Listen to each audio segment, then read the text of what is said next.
My father, Milton T. Schmidta. Prologue. Matthew's swim bike run was sitting on the sofa staring at what was unfolding on his laptop. One lucky winner, a reality show his coworkers were droning on and on about, was streaming. He had listened to them endlessly babble about the show for the past 4 days. From what he gathered, the contestants were competing for $10 million. Curious, he decided to tune in. On screen, a group of 4 people, dressed in the same white outfits like some kind of cult, were sitting on a fancy outdoor patio drinking wine. Another woman, dressed in a white high-necked halter top, appeared and seemed to be holding court. Riveting stuff. He glanced at the comment section on the right-hand side of his screen. They are going too far. You think this is real? Nothing on TV is real. Have you even been watching? It is real, and someone is going to die if they aren't careful. This got Matthew's attention. Someone could die? How? Why? What was this? Squid Game? He set the laptop on the coffee table in front of him, leaned forward, elbows on his knees, and examined the contestants more closely. Based on the bruised, angry faces he saw on the screen, there was some kind of drama happening. One of the women had her face buried in her hands, and one of the men, fist balled, banged on the table, causing the glasses of wine to jump. At the sudden sound, Matthew jumped too. "Speak or shoot?" the woman in the white halter top asked calmly. "The choice is yours." The man didn't respond at first, simply stared at the woman, the muscle in his jaw pulsing. Wait a second, Matthew thought. He knew Halter Top Lady. Knew the host of the show, though he couldn't remember her name. They'd lived in the same building in New York for about a year. If he recalled, she was an intern on some big-time network show. Wow, he thought. She ended up making it big. Impressive. That's when Matthew saw it. Sitting right in the center of the table, atop the white linen cloth, long-barreled and glinting in the candlelight. "Is that a gun?" Matthew typed. "Just tuning in, huh?" someone responded. It was a gun. A Ruger with hardwood grips and a 7.5-inch satin stainless steel barrel. This was a gag, right? Why was there a gun sitting in the middle of the table for anyone to grab? "Someone should call 911. This is getting out of control." "No," came the swift responses. "It's fine. It's just part of the game." "I don't think so. She's handling that asshole perfectly. Yeah, don't screw up the show by calling the police." Matthew had to agree. He was hooked. "Let's wait and see what happens," he added to the mix. "Is that a bruise on her neck?" someone typed. "I think it's just a shadow," said another. "Speak or shoot. The choice is yours," the woman in the halter top said. The man reached for the gun, lifted it from the table, and despite himself, Matthew gasped. "I choose shoot," the man said, calmly getting to his feet and pressing the gun to his temple. "OMG, don't do it! Someone call the police! Someone do something! Just stop, you don't think this is real, do you? Of course it's real!" Matthew rolled his eyes. The thread devolved into profanity and name-calling. Hilarious, Matthew thought. All these bored armchair warriors threatening to kick each other's asses. He had to agree with the naysayers. Everyone knew there was nothing real about reality television. He took a closer look at the man holding the gun against his head, and his eyes widened. Then he recognized him. What were the chances that he knew 2 people on the show? "Isn't that—" Matthew began typing, but stopped when the man on screen lowered the gun from his head and extended his arm. Matthew saw himself staring down the barrel of the gun through his laptop screen. The man was aiming the gun directly at him. 3 explosions in quick succession filled the air, and the live stream went black and silent. It was loaded, The gun was really loaded. Matthew covered his mouth with his hand, his heart knocking against his chest. It was quiet. Too quiet. Finally, comments began to appear. What happened? Did someone get shot? The live stream flickered and lit up. It showed the veranda, but this time from a different angle. All that could be seen was an upended chair lying on the stone floor. There was still no sound, no lady in the halter top. None of the other contestants could be seen. "What is that?" someone typed. Oh, Jesus. Matthew stared, mouth agape, as a slow stream of red liquid crept across the white stone, collecting in a crimson puddle. "I think it's blood." Matthew agreed. It did look like blood. Once again, the live stream went dead. The man had shot someone. But whom? And why? Matthew felt sick. He wanted to close his laptop but couldn't tear his eyes away from the screen. Half hoping the live stream would return, half hoping it wouldn't. What the hell kind of game was one lucky winner? And why was it worth killing for? 1. The Best Friend. Mayor Hennessy squinted against the bright October sun as she drove down the quiet Iowa County road. The fields were filled with the stubbled remains of the fall harvest and stripped bare by heavy-billed grackles and beady-eyed blackbirds eating their fill before the cold weather set in. It made her a little sad. Winter would be coming soon, unrelenting and unforgiving. That morning, she had packed up her girls and Kringle, their 4-year-old Shetland sheepdog, to drop them off at her former mother-in-law's home. Mare, who hadn't traveled more than 100 miles away from Calico since she'd abruptly dropped out of college over 20 years earlier, was embarking on an adventure that could change the course of their lives forever. 10-year-old Danny kicked the back of Mare's seat and timed the throbbing beat coming from her older sister Keely's earbuds. Keely, a 12-year-old carbon copy of Mare, had the hood of her sweatshirt pulled up over her head, her red curls springing out around her sullen face as she silently pretended to read her book. Mare tapped her fingers nervously against the steering wheel. "You're going to be just fine," she said, turning onto the highway that would take her children to her ex-mother-in-law's home. Shar was a decent enough person, except for the fact that she smoked like a chimney and gave birth to a shit of a son. Mare knew she would take good care of the girls while she was away. "I don't want to go," Danny murmured. "I like my own bed. Grandma's house feels weird." Both Danny and Keely dreaded the 2 weeks that they were going to stay with their grandmother, a bland, unexcitable woman with steel gray hair and stooped shoulders. There would be no movie nights, no special outings, no grand adventures, but they would be well cared for, safe, and that's all that Mare wanted. "I thought you liked Grandma Hennessy," Mare said. "You'll make cookies, and she's going to teach you both how to crochet. You'll have a great time." "Why are you going to be gone for so long?" Danny asked, staring at Mare through the rearview mirror, her eyes filled with hurt. A wet cough rumbled through her chest, and she buried her mouth in her elbow. That familiar cloud of worry that materialized every time Danny had a coughing fit settled over Mare. "It's only for 2 weeks, and it's not that I don't want to see you," she said. "You know that. I would be with you every single day if I could. It's kind of a work thing, and I can't pass up the opportunity."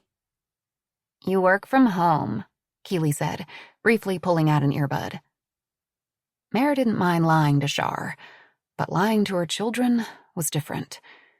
She had the chance of a lifetime, and in a way, it was work-related. Money was involved. Lots of it. "It's like a contest," Mare explained. "And if I win, well, that would be nice. And even if I don't, a lot of people will learn about my calico rose jewelry and might want to sell it." "Like Claire's in the mall?" Danny asked. "Yes, Claire's, Target, who knows?" The lies slid so easily off her tongue now. Danny's kicks to the back of Mare's seat slowed as she mulled this over. "I'm sorry," Mare said. "I know it's hard.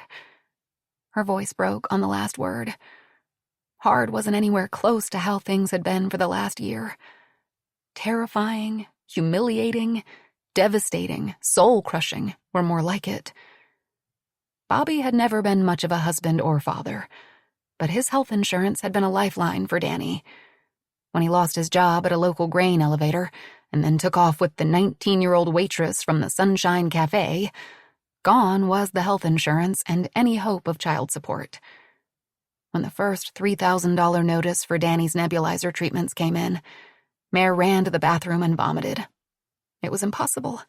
Too much. Between the implosion of her marriage, the impact it had on the kids, her bank account that was dangerously low, the unpaid medical bills, the jewelry she made for her Etsy shop, and the search for a job that provided decent health insurance, Mare was exhausted. Things couldn't go on this way. "It will get better," she promised. Mare glanced over at Keeley and caught her accusatory glare. Out of all of them, the divorce hit Keeley the hardest.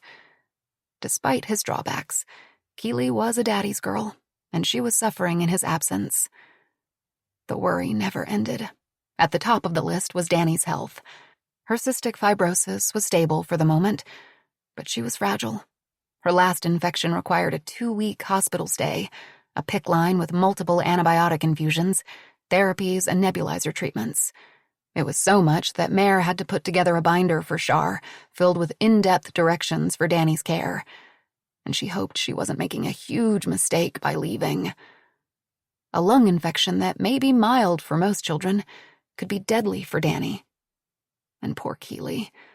Quiet, shy Keeley was getting lost in the shuffle, becoming more removed, isolated from them.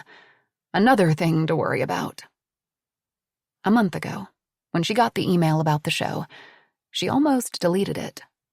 Mare had been online, scanning articles about the newest cystic fibrosis research, when she heard the ping. Grateful for an excuse to tear her eyes away from words like fibrinogen-like 2 proteins and cryogenic electron microscopy, she tapped the email icon on her phone. "Congratulations, you've been nominated," the subject line called out to her. She scanned the rest of the email. Trip of a lifetime, groundbreaking new reality show, $10 million. Scam, Mare thought, and went back to reading about clinical trials and RNA therapy. But an hour later, she was still thinking about the $10 million. She opened the email again to read it more closely. "Congratulations, you've been nominated to take part in the groundbreaking new reality competition show, One Lucky Winner. Set in the heart of wine country, you, along with the other contestants, will battle for $10 million through a series of challenges that will test you physically, mentally, and emotionally. Competitors will spend 14 days at the exclusive Deletta Resort and Spa in beautiful Napa Valley. When not competing, spend your time in your lavishly appointed private cottage, swimming laps in the 130-foot pool, or head to the spa for our one-of-a-kind vino-therapy-based treatments, massages, wraps, and scrubs made from grapes grown in the Bella Lucia vineyard. As a special treat, each contestant will receive a case of Bella Lucia's world-famous Cabernet Sauvignon with an exclusively designed label just for you." Mare snorted. It had to be a joke. A rip-off. She closed the email, even sent it to her trash folder. But an hour later, she pulled it up again. $10 million. Mare was 1 month away from not being able to pay the mortgage on the house, from not being able to make the car payment, from not being able to put money in the kids' school lunch accounts, from not being able to pay for 1 dose of Danny's medication. She should probably just sell the house, take the loss, start over. But this was her home, the kids' home. There was no way she was giving it up without a fight. She didn't need anywhere near $10 million to save the house. But that was what it was worth to her. And that kind of money would change her life, all their lives. Who would have nominated her? And how did that actually work? Hey, I know of someone who could use $10 million. The entire thing had to be fake. The email was signed by someone named Fern Espa, whose title read Production Assistant, One Lucky Winner. Anyone could send an email. Mare trashed the message again. Then, over the next 3 days, the car started leaking oil, Kringle ate a sock and had to have emergency surgery, and Danny's hospital bill came in. Her credit cards were maxed out, and she'd given up on any help from her ex. Mare needed money fast. Burying her humiliation, she called her parents and asked for a loan. It wasn't nearly enough. Mare hung up and went to the garage, sitting in her leaky car so that the kids wouldn't hear her crying. Maybe this was the email she was waiting for, the sign she needed to finally take control of her life. Mare wasn't a fool, though. She did her due diligence. While sitting in the waiting room at the vet's office, she looked up One Lucky Winner and found a website and an IMDb entry, both short on details, but it clearly was a real show. She searched for the name Fern Espa and found a LinkedIn entry that looked legit, and the Deletta Resort looked amazing. And now, under the guise of a work trip, here she was, dropping her kids off at her former mother-in-law's house for 2 weeks, hopping on a plane to Napa to take part in some Survivor-type reality show for the off chance she might win $10 million. It was ridiculous, over the top, maybe even irresponsible, but it ignited a spark of hope that she hadn't felt in a long time. "You'll be okay," Mare said to the kids as she turned onto the cracked concrete of Char's street. Char was waiting for them, standing on her rickety front porch, a cigarette dangling from her knobby fingers. With hail-pocked, dirty white aluminum siding and a crabgrass-choked yard in need of mowing, the home her ex-husband grew up in was grim and depressing. But Char was a sweet woman who loved her grandchildren. Mare scanned the street. Every house was in the same state of disarray and neglect. A jolt of fear shot through her. If she didn't turn things around, they would end up living in a place like this, or worse. Jesus, Mare thought. I'm making a huge mistake. She fought the urge to drive right on by. Instead, she gave the girls her bravest smile. It's okay. We're all going to be okay. $10 million would make everything okay. 2. The Assistant. Fern Espa leaned against the wrought iron railing and looked down at the great hall below. The gleaming white marble floors winked up at her. The scent of furniture polish and flowers filled the air. Every marble statue was in its place, every piece of furniture dusted, every window washed. Everything was perfect. Her boss expected nothing less. Well, almost everything was perfect. She tried not to look at the section of the great hall where towering scaffolding climbed to the cathedral-like ceiling. The hope was to have the repairs to the dome finished along with the restoration of the fresco. But despite her boss's ranting and raving, the planned restoration was nowhere near complete. Fern could have told her that there was no way a multi-million-dollar restoration could be completed in less than a year. But Catalina James could not be deterred. She screamed at contractors, threw more money at the problem, threatened litigation, all to no avail. But still, the estate was gorgeous. The contestants would barely notice the cracked ceilings or the faded frescoes. The incomplete, unrenovated rooms were behind locked doors. It wouldn't do to have any of their guests get hurt because of rotting floorboards or crumbling stone walls. And, of course, all the unsightly spots would be kept out of the camera's field of vision. The production crew moved efficiently through the space, checking cameras, microphones, and lighting. The director, Alfonso Solomon, was reading through his notes from Cat.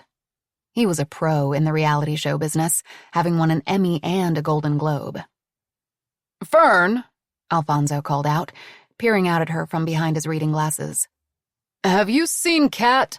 I have a few questions for her." "Have you tried texting her?" Fern asked. Cat was close by, but wanted to remain behind the scenes during production. It was one of Fern's many jobs to run interference. Yes, texting and calling, Alfonso said impatiently. Can you tell her I need to speak with her? Sure, Fern said breezily without slowing down. If given the chance, he would rattle off his list of demands and make sure Fern wrote down each and every one. She didn't have the time. Best if Kat talked to Alfonso herself.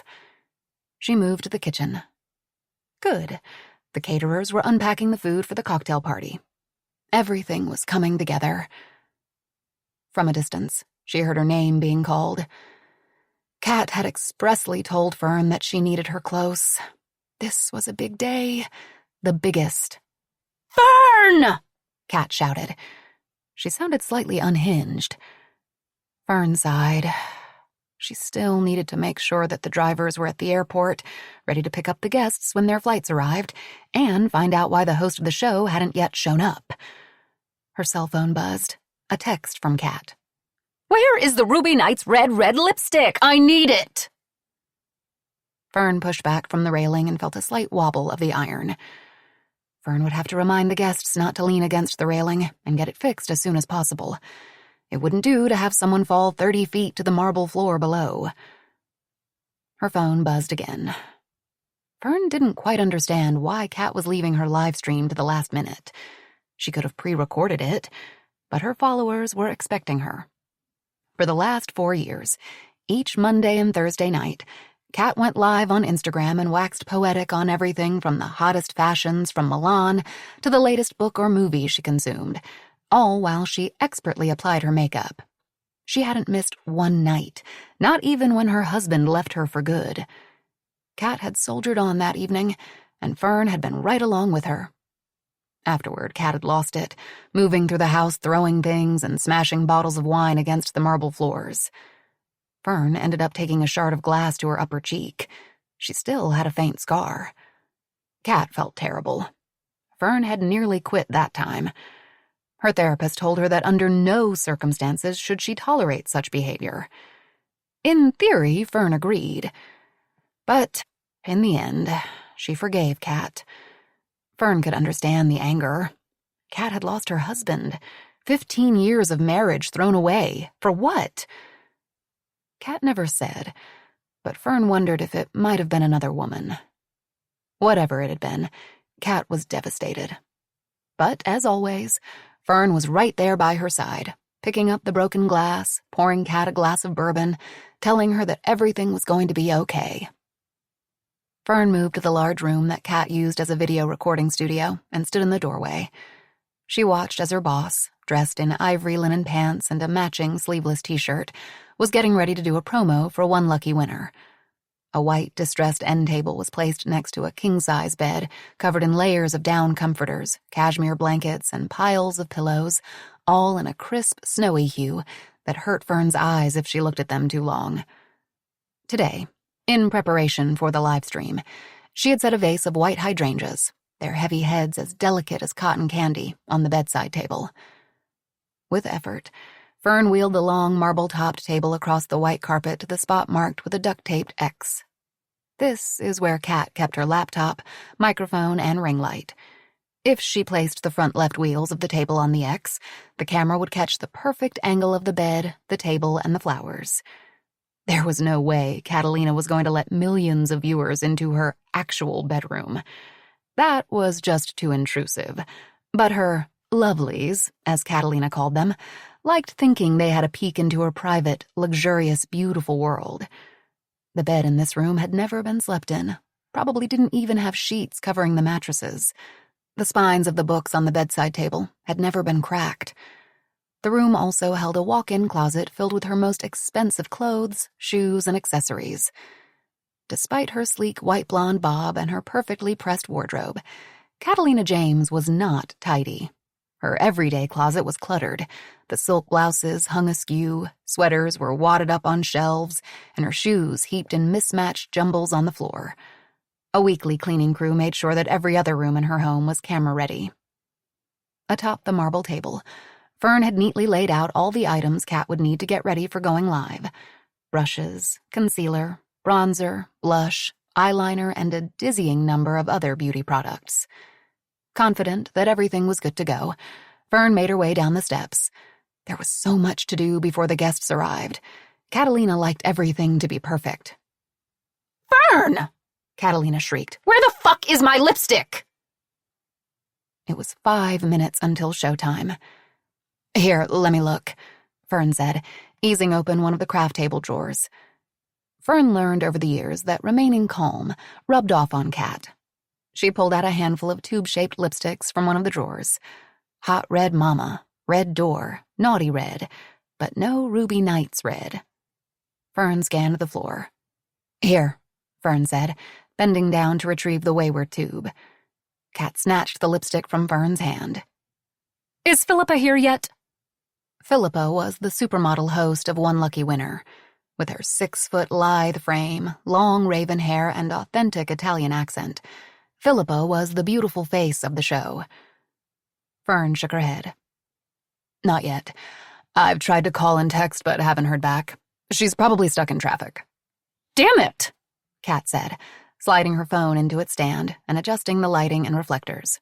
"We need her here now. How the fuck are we going to do the show without our host?" "She'll get here," Fern assured her boss. "She wouldn't pass up this opportunity unless—" Kat paused, letting the word hang. "Oh, God," Fern said. "Is she partying again? I thought she gave that up for good. She promised." In frustration, Kat slammed the drawer shut. "Let me think." Kat rubbed her forehead.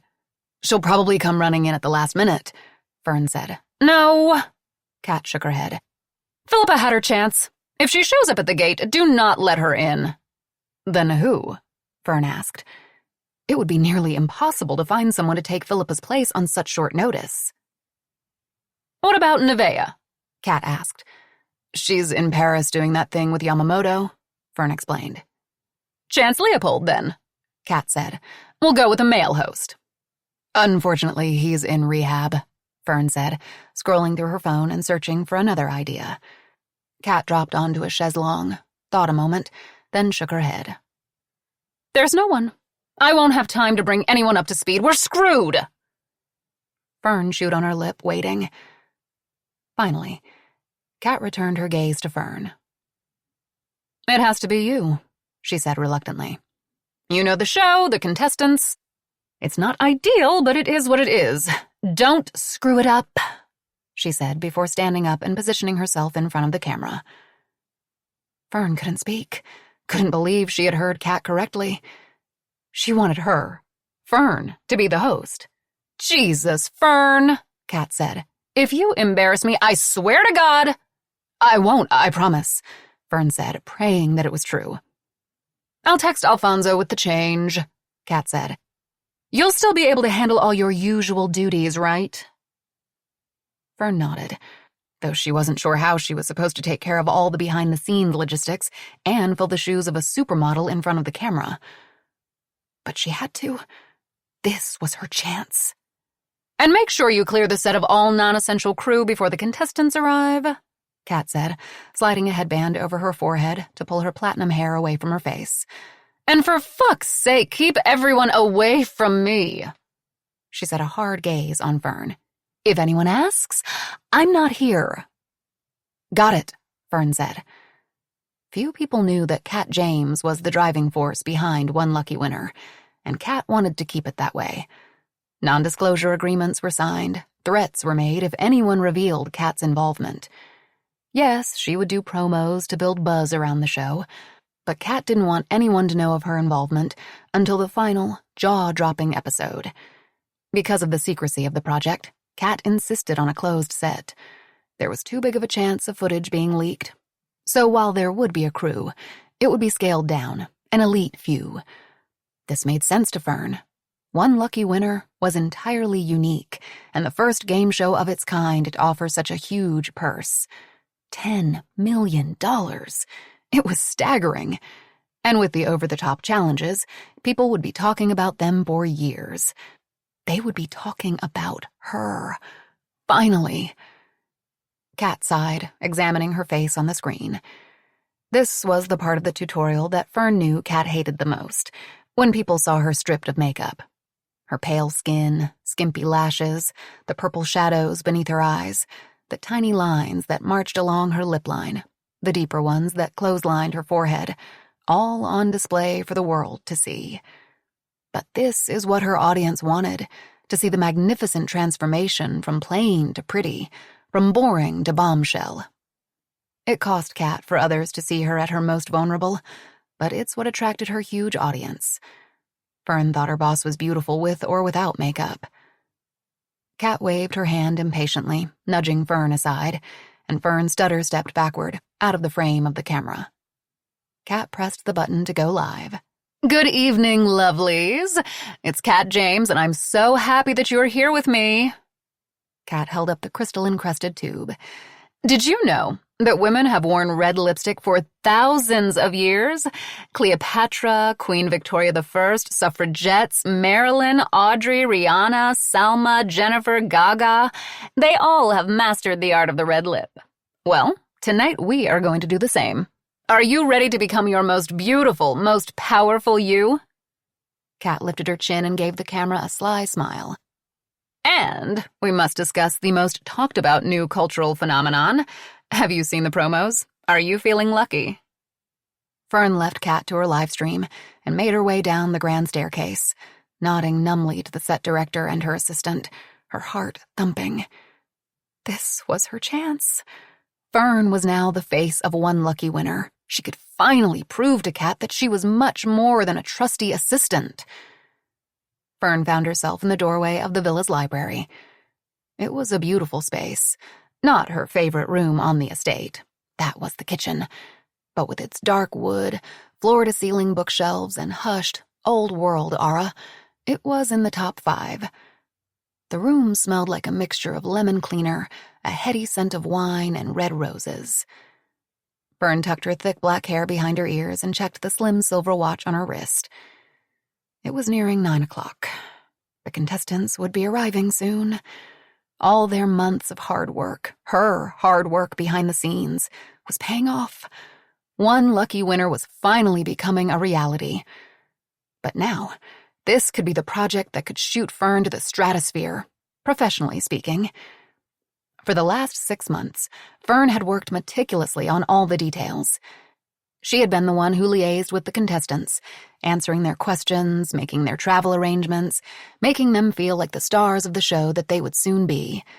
She worked with the tech company who installed hundreds of cameras throughout the property, directed the landscapers, the maid service, the carpenters and contractors, miraculously managing to bring the vision for one lucky winner to life.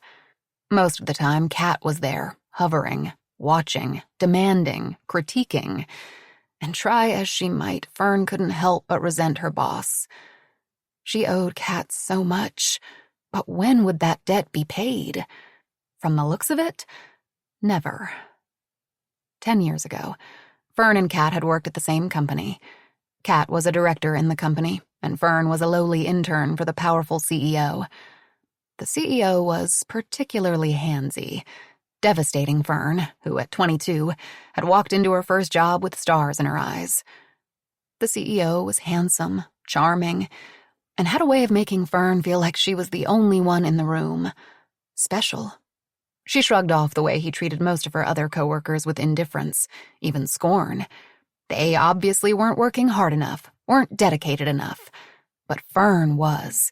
She poured her heart and soul into her obscenely low-paying job. At first, the hand on her lower back, the feathery touches across her breasts, seemed incidental. Just 2 colleagues standing close to one another, bent over the day's schedule. Then, Fern started to find herself alone with the CEO in his office. Door shut. The accidental, innocent touches lingered, turned into something else. Fern wanted none of it. She knew better than to get involved with her boss. She thought he was impressive, brilliant at his job, but Fern would never sleep with him. It never crossed her mind. She avoided being in a room alone with him, but that proved to be impossible. When the boss called you into his office, you went. Fern did her best to sidestep his advances, but she could see he was getting impatient. But whom could she tell? The woman who sat in the cubicle next to her? Could she tell Kat James, the glamorous director of social media for the company? No. Kat barely even knew Fern was alive and didn't acknowledge her unless it was with impatience or disdain. Fern had no one. One afternoon, the CEO ordered Fern to his office. Fear filled Fern's body. Had she done something wrong? She racked her brain trying to think. She tried to be so careful, so thorough in her work. No, she had made no big mistakes, nothing to warrant such a chilly summoning. He shut the door, and Fern was sure she was going to be fired. For what, though? It was the sound of the turning lock that turned her stomach liquid. She fought back, at least tried to.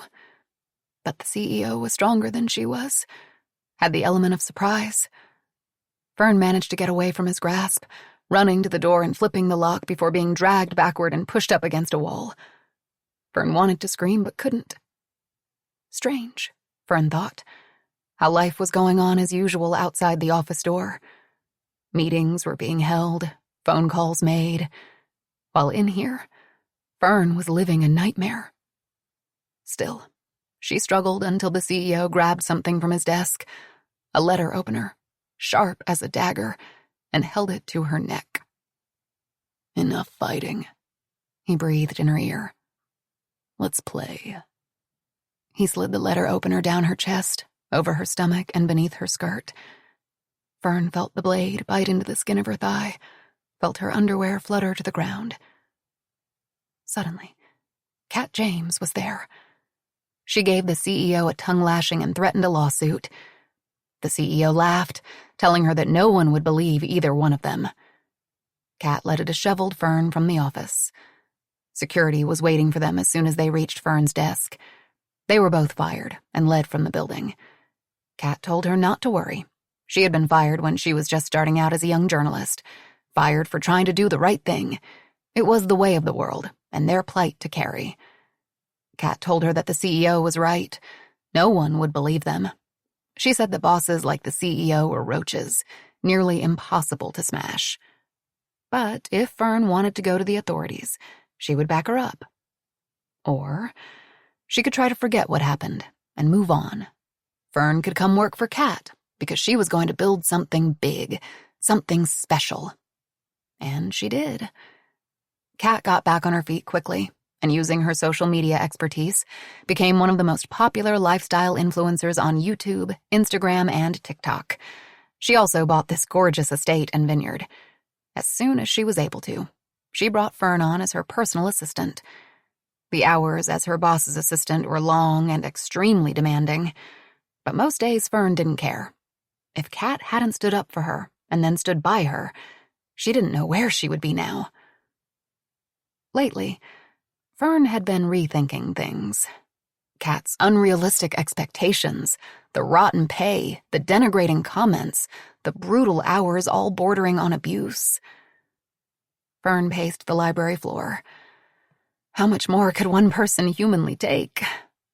It was abusive, and Fern knew she couldn't do this forever. But now, the years of patience were paying off. Kat was finally letting Fern take the lead on something, even if it was by default. Fern was ready. This was the moment she was waiting for. It was a big job, huge. Fern tried to tamp down her nerves. She couldn't get flustered now. She consulted her clipboard. The caterers were setting out the appetizers and desserts. And the wine. The wine would be flowing tonight. They had put several bottles with the new labels that Kat had personally designed on ice. They were so different from the elegant grapevines that previously graced the bottles from Bella Luce. They were awful, really. The labels displayed the image of a frighteningly realistic painting that Fern recognized as that of 3 Greek goddesses. 3 very angry goddesses, partially clad with snakes for hair, converging on a terrified man and a woman with a dagger embedded in her chest.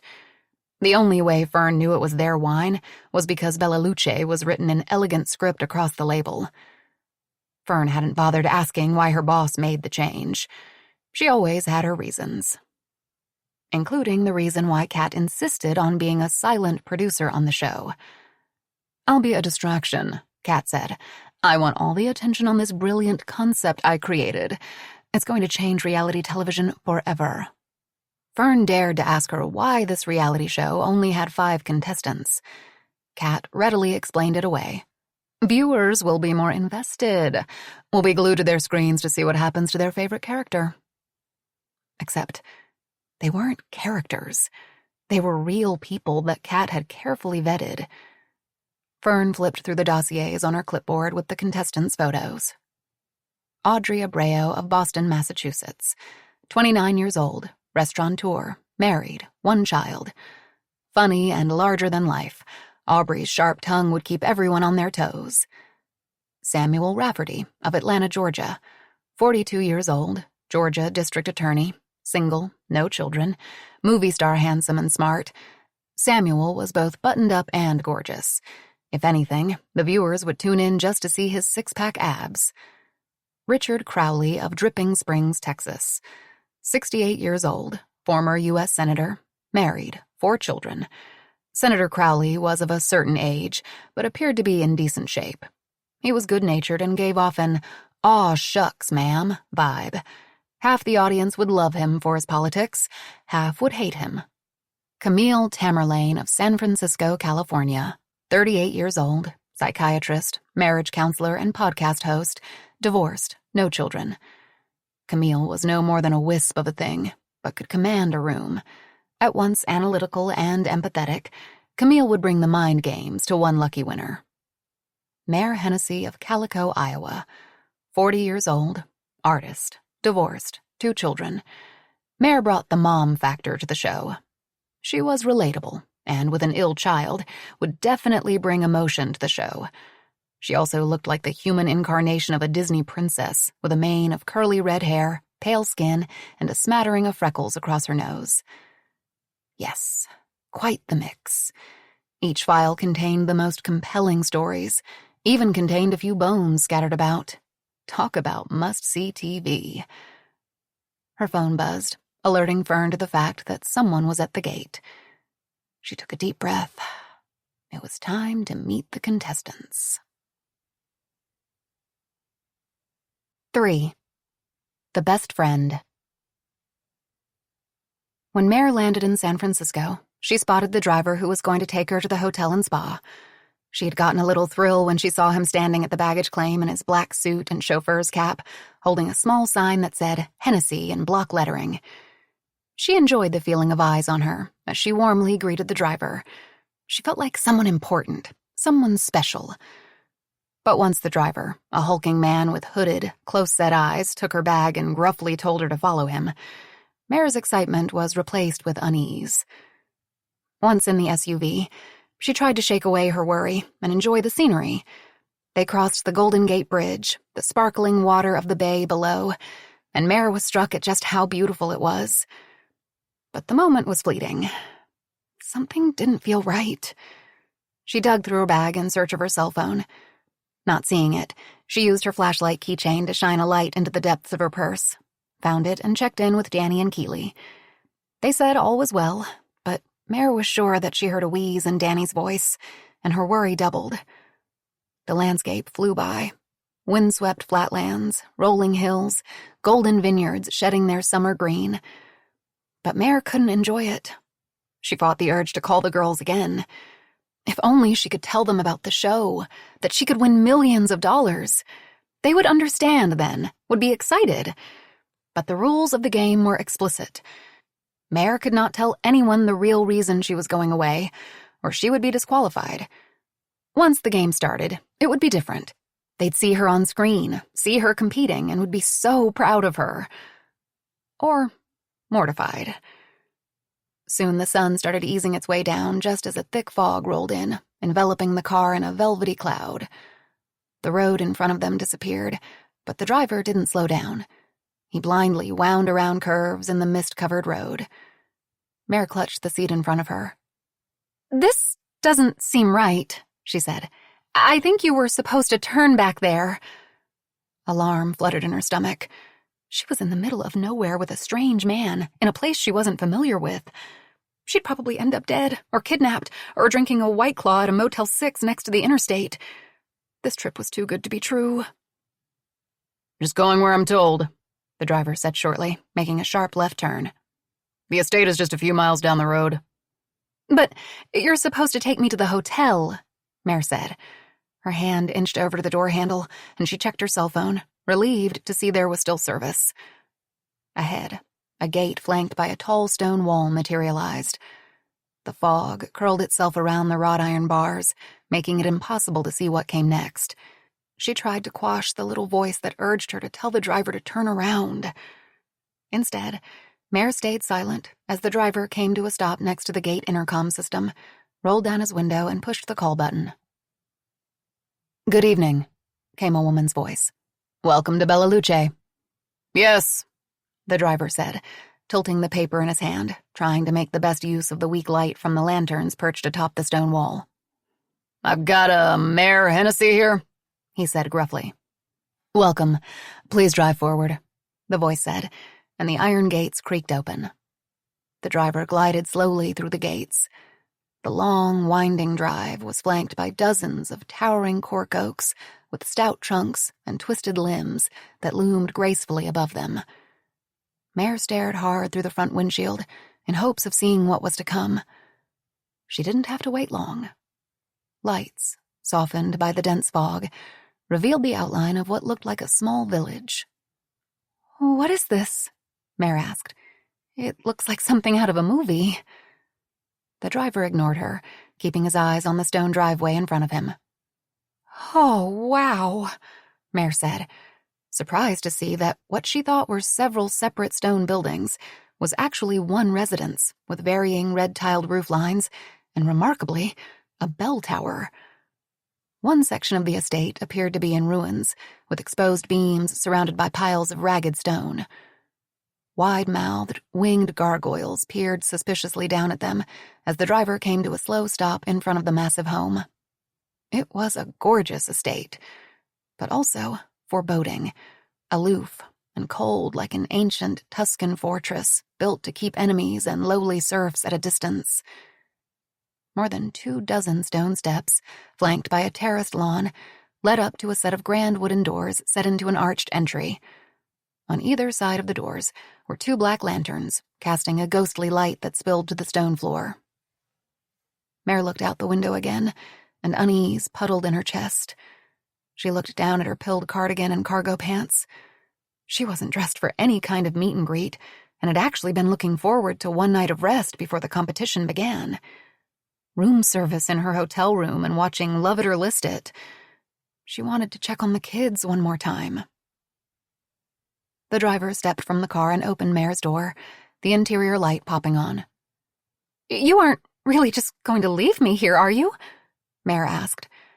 The driver gave her a Cheshire cat grin, his teeth flashing bright in the dark. "Why?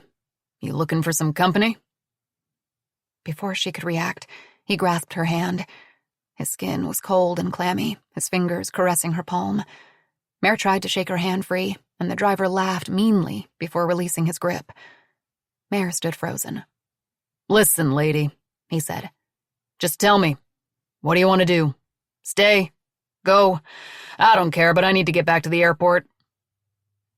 Mare didn't want to walk up to this strange house, but more than that, she didn't want to get back into the car with the driver. He tapped his watch.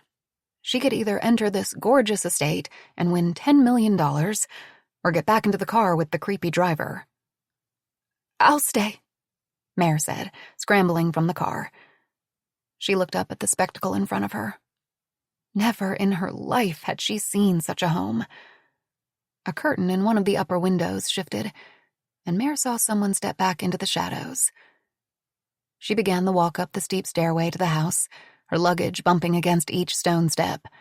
She hitched her purse over her shoulder and glanced nervously back at the driver, who was already turning to leave.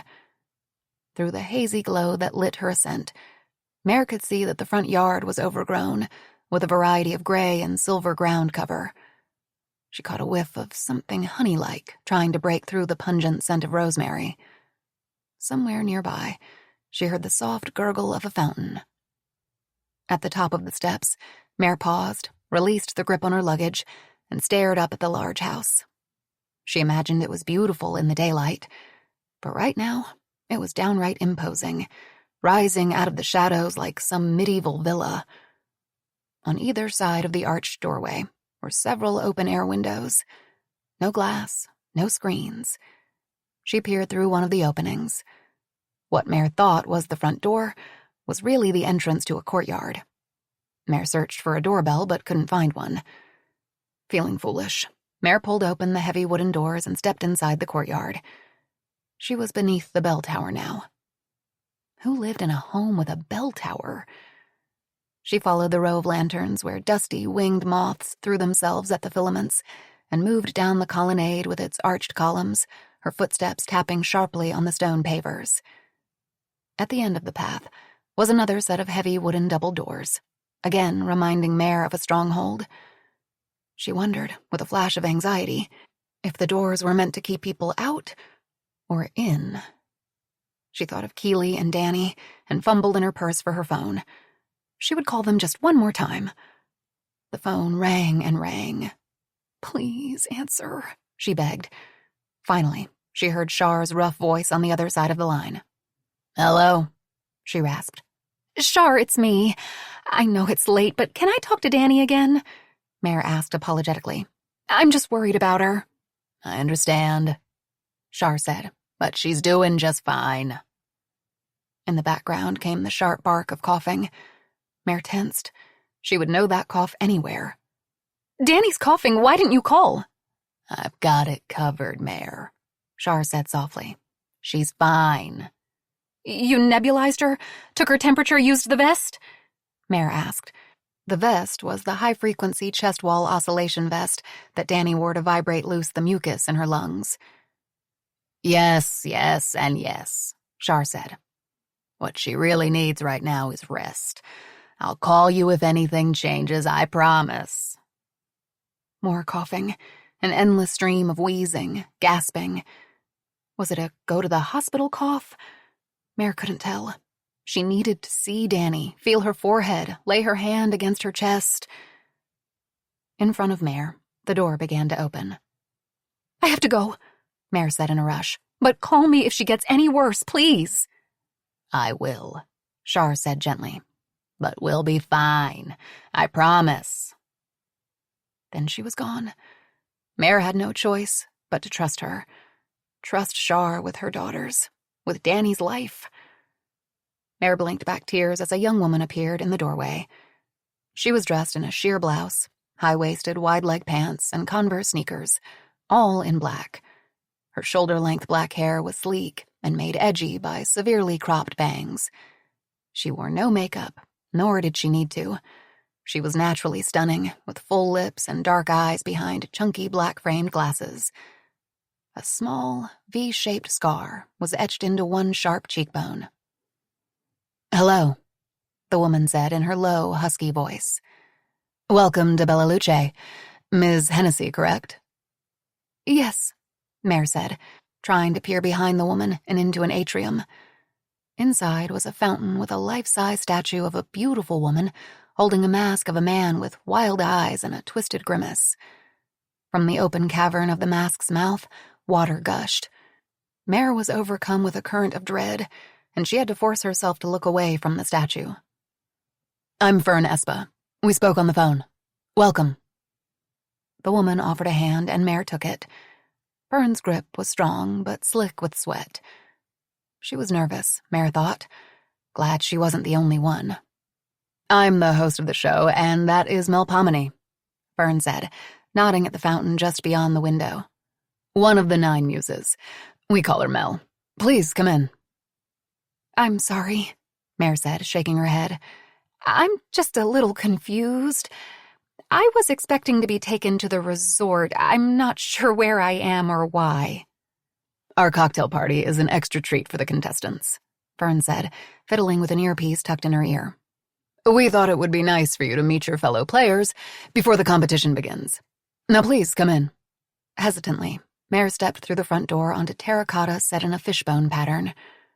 Her mind was still spinning.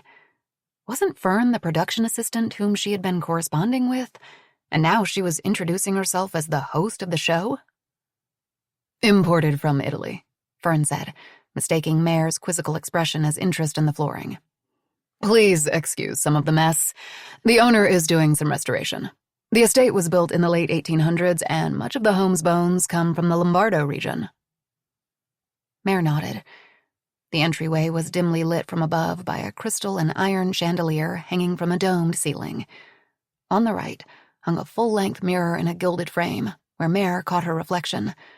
With her unruly red hair, oversized cardigan, wrinkled cargo pants, and shearling-lined moccasins, Mare looked as rumpled as she felt. Her shoulders sagged. She wasn't prepared for this. Next to the mirror was a side table that held a crystal vase filled with a graceful mix of blush-pink roses, hydrangeas, and lisianthuses. On the opposite side was a round marble base with a sculpture of a woman holding a lyre. "Calliope, another muse," Fern explained. "Now, I'm afraid this is the awkward moment when I have to ask you for your cell phone," Fern said, biting her lip. Mare narrowed her eyes. "My phone? Why?" "It's for security reasons," Fern said, pointing to a lockbox sitting atop a waist-high pillar. "Security?" Mare repeated. "For the show," Fern explained. "You cannot begin to know how many people would like to get a sneak peek into what's going on here. There could be spies anywhere. Part of the intrigue of the game is all the secrecy we have around it. Everyone on set has to relinquish their phones for the duration. It's in the contract." Mare remembered seeing something about phones and confidentiality in the contract, but figured that just meant that the players couldn't share pictures or videos. "But what if I need to contact my children?" Mare asked, panic threatening to take over. She hadn't gone a day without talking to her kids. "My daughter has a chronic health condition," Mare said. "I need to be able to check in with her and be reached if there's an emergency." "I'm sorry," Fern said, frowning, "but it's in the rules. I'm sure you understand that if key details are revealed, it would be devastating for the show. We can't risk that. But I promise if we get an emergency call, I'll let you know." What if Danny's cough got worse? What if she was suffocating in her own mucus right now? Regret surged through Mare. Why was she doing this? What was worth being away from her children for 2 weeks? $10 million, she reminded herself. Her phone was the only remaining thread that connected her to Keely and Danny, but she reluctantly handed it to Fern, who dropped it through the box's narrow slot. Mare tried to push the girls from her thoughts. She needed to focus, put all her energy into winning the money. Fern briskly led Mare through a great hall with more stone flooring and another curved ceiling. Against one wall was towering scaffolding. Mare craned her neck to get a better look at the burgundy leaves, baroque curls, and vines that adorned the dome. "How big is this place?" Mare asked, her voice echoing against the walls as they passed through the church-like space, with its stiff, ornate furniture and the exotic scent of orchids. Fern didn't miss a stride as she ticked off the list on her fingers. 7 bedrooms, a music room, eat-in kitchen, atrium, small chapel, dining room, formal living room, we call it the White Room, a sunroom that serves as a more casual gathering area, theater room, indoor pool, outdoor infinity pool, and, of course, a wine cellar. "And someone lives here?" Mare asked, marveling at the scope of it all. Fern paused in front of a door inlaid with intricate carvings of flora and fauna. "Yes," she said, "though the owner wishes to remain anonymous at this point. And here is the library." Fern twisted the knob of a door and pushed it open to reveal floor-to-ceiling shelves made with foreboding, dark walnut and filled with leather-bound books. The coffered ceiling matched the wooden shelves.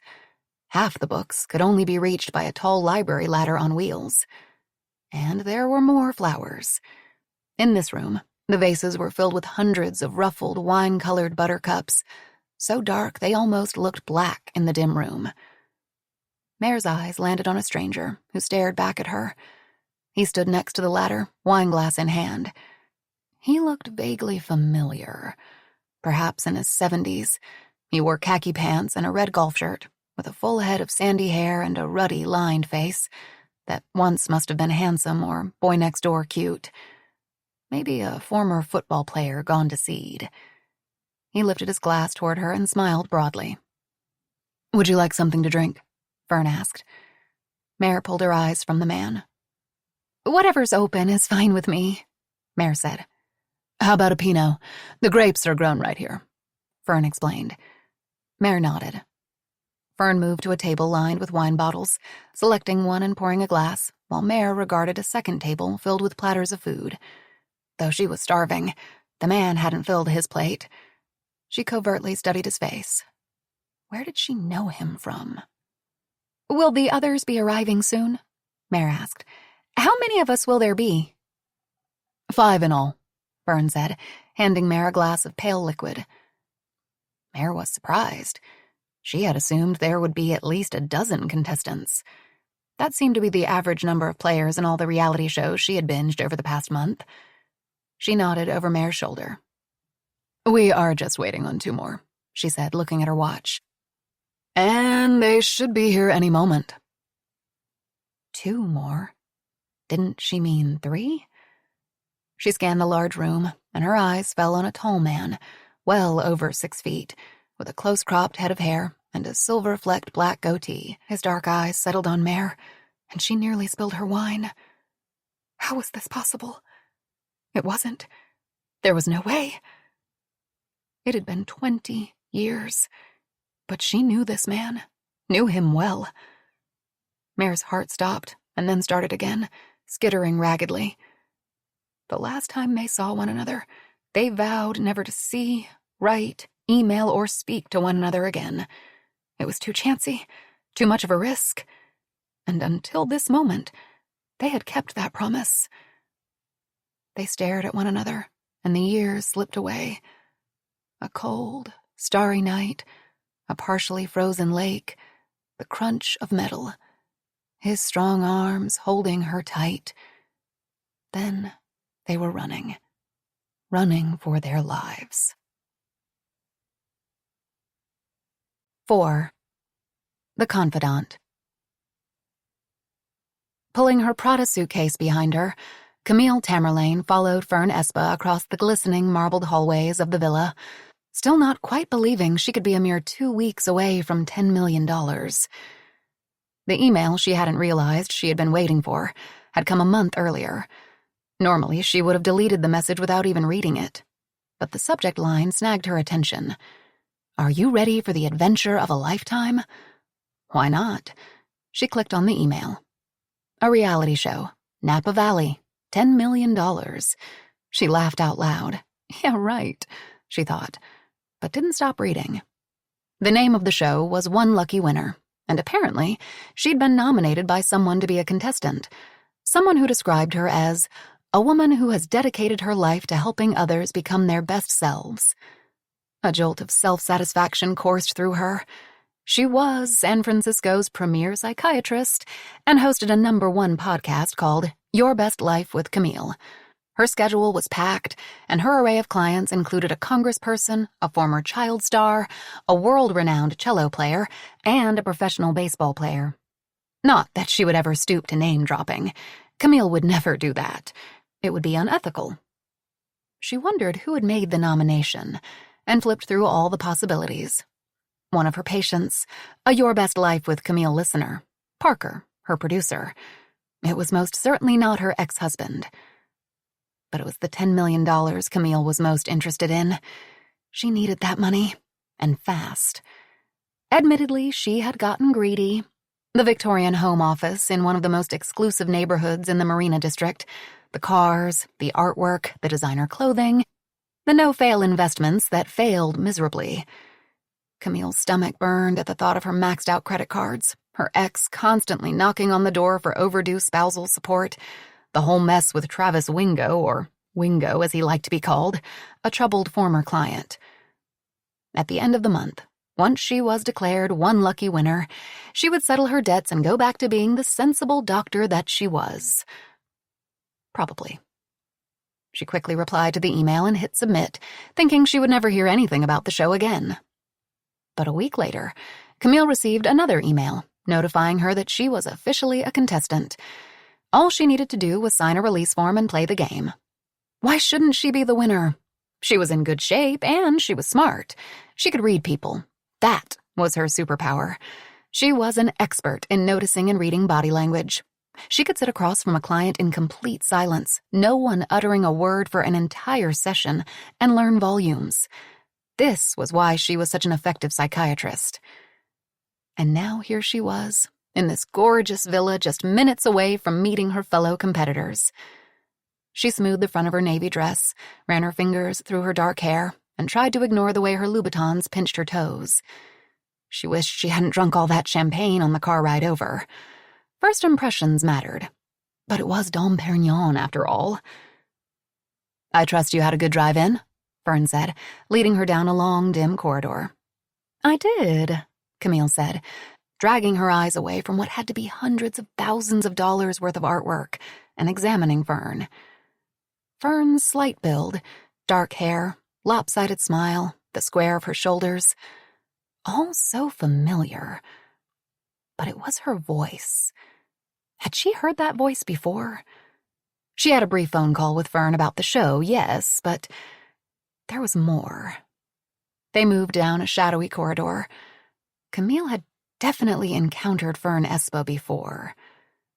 She tried to puzzle it out as she followed Fern, but was distracted by the magnificence around her. Despite the metal poles and wooden planks used for scaffolding, it was as if she had stepped back in time into a moody and complexly textured Renaissance painting. "The library," Fern said as she opened a door and stepped aside so Camille could enter. Immediately, Camille's eyes found a barrel-chested man sporting khakis, brown cowboy boots, and flashing a broad grin. Camille recognized him instantly. Senator Richard Crowley. Interesting. She had seen Crowley make the rounds on cable news and wasn't a fan. Camille responded with a wan smile and turned her gaze to a woman with a wild mop of curly red hair and a sprinkle of freckles across her nose, standing next to an unlit fireplace. She paid no attention to Camille, but instead sipped a glass of wine while covertly watching a tall, dark-haired, handsome man standing at a table that held a wide array of appetizers displayed on silver platters. The dark-haired man had a meticulously groomed goatee and the slim, muscular build of an athlete. He picked up a wafer-thin plate and placed a bacon-wrapped date atop it, then added a spoonful of what looked like fresh calamari salad. Camille's stomach roiled at the sight, though eating something might be the best thing for her. She needed something to soak up all the champagne she'd consumed on the drive. Camille watched as the man retreated to a far corner of the room with his plate, casting his own glances at the redhead who sipped from a wineglass. The way the man and woman kept ping-ponging looks at one another, Camille had a feeling there might be more to that story. The woman patted the pocket of her oversized cardigan, and an expression of pure misery crossed her face. So she was missing her phone just as much as Camille was. Giving up her phone was hard. Without it, she was cut off from her patients, along with the rest of the world.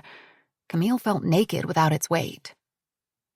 "Just waiting on one more," Fern called out as she pressed a glass of wine into Camille's hand, then retreated to a corner of the room. She watched as Fern's face furrowed in consternation as she pressed 2 fingers to her ear. She was wearing an earpiece and talking to someone. Whatever was being said was not going well. Camille strained to hear, but was too far away.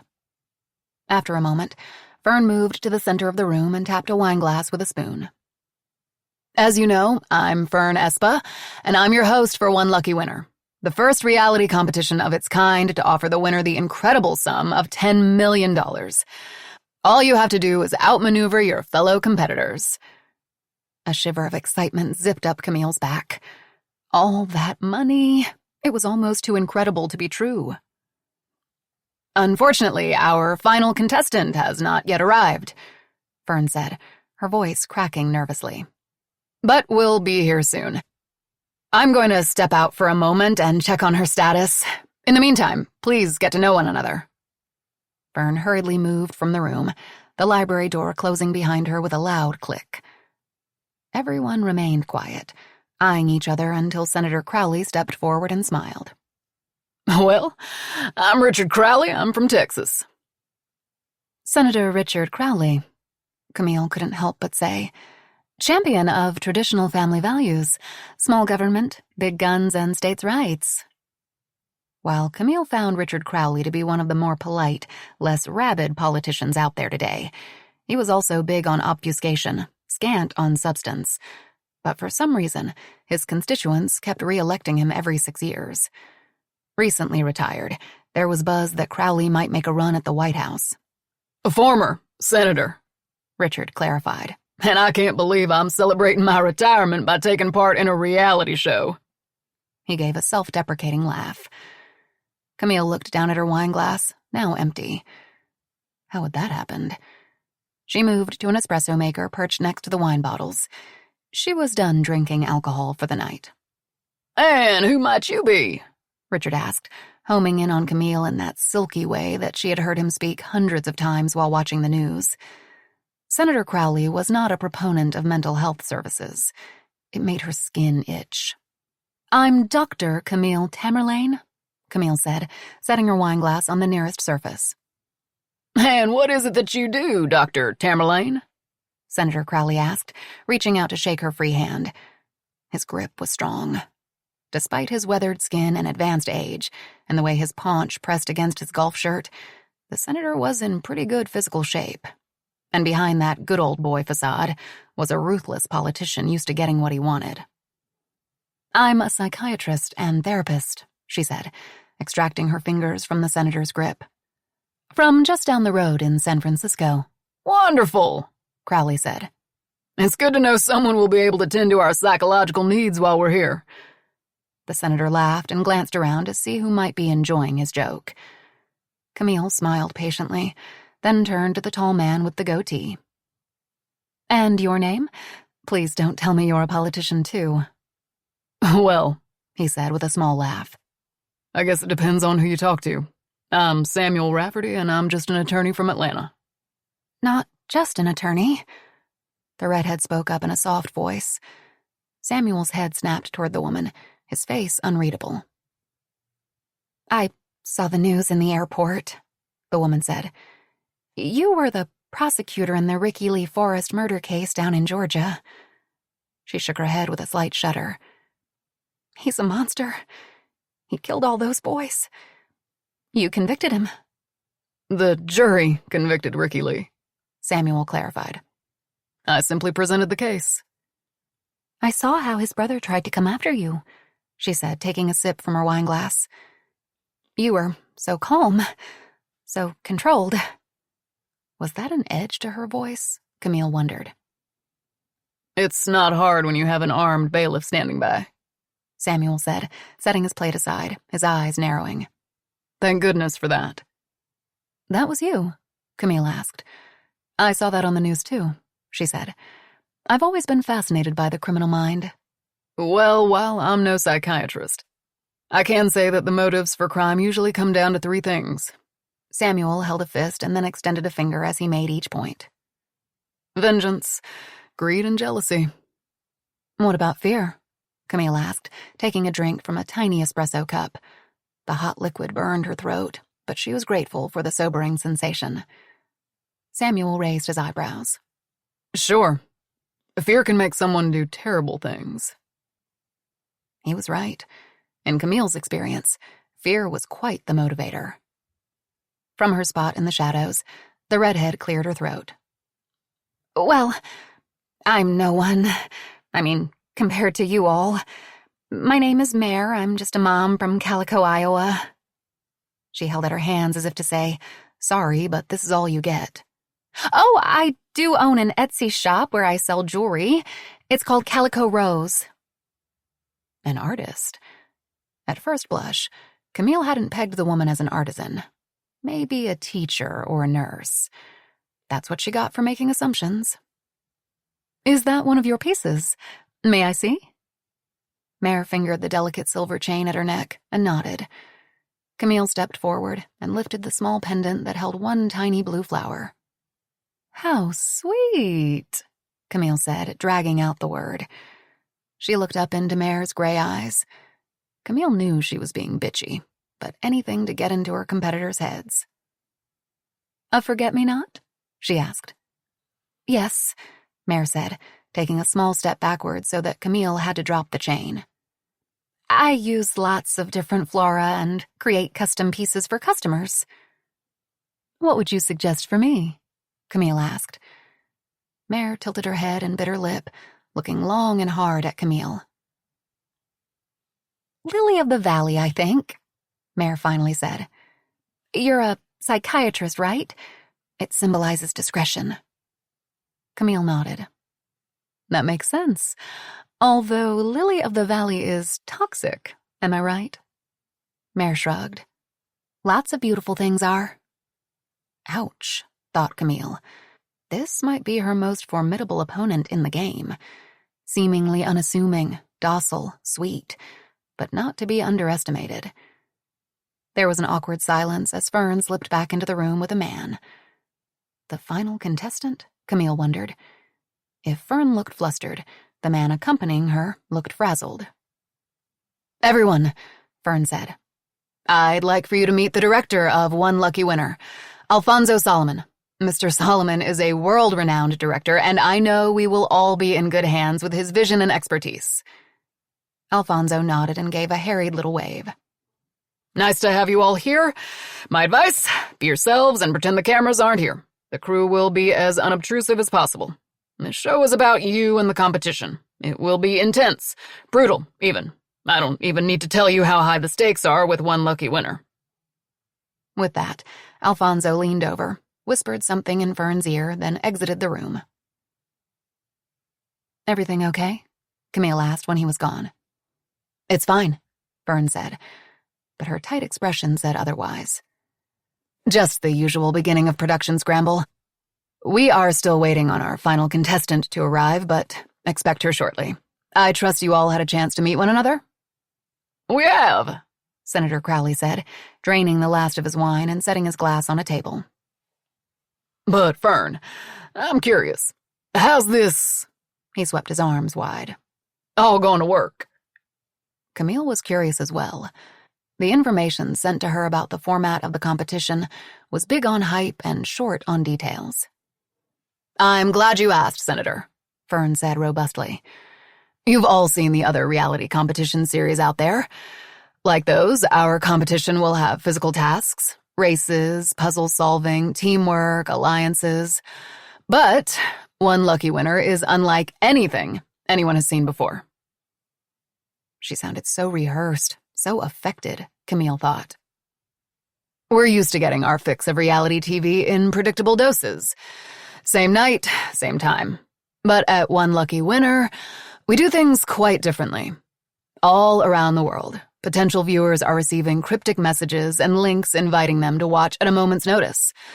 An alert will go out, compelling people to stop what they're doing and tune in live.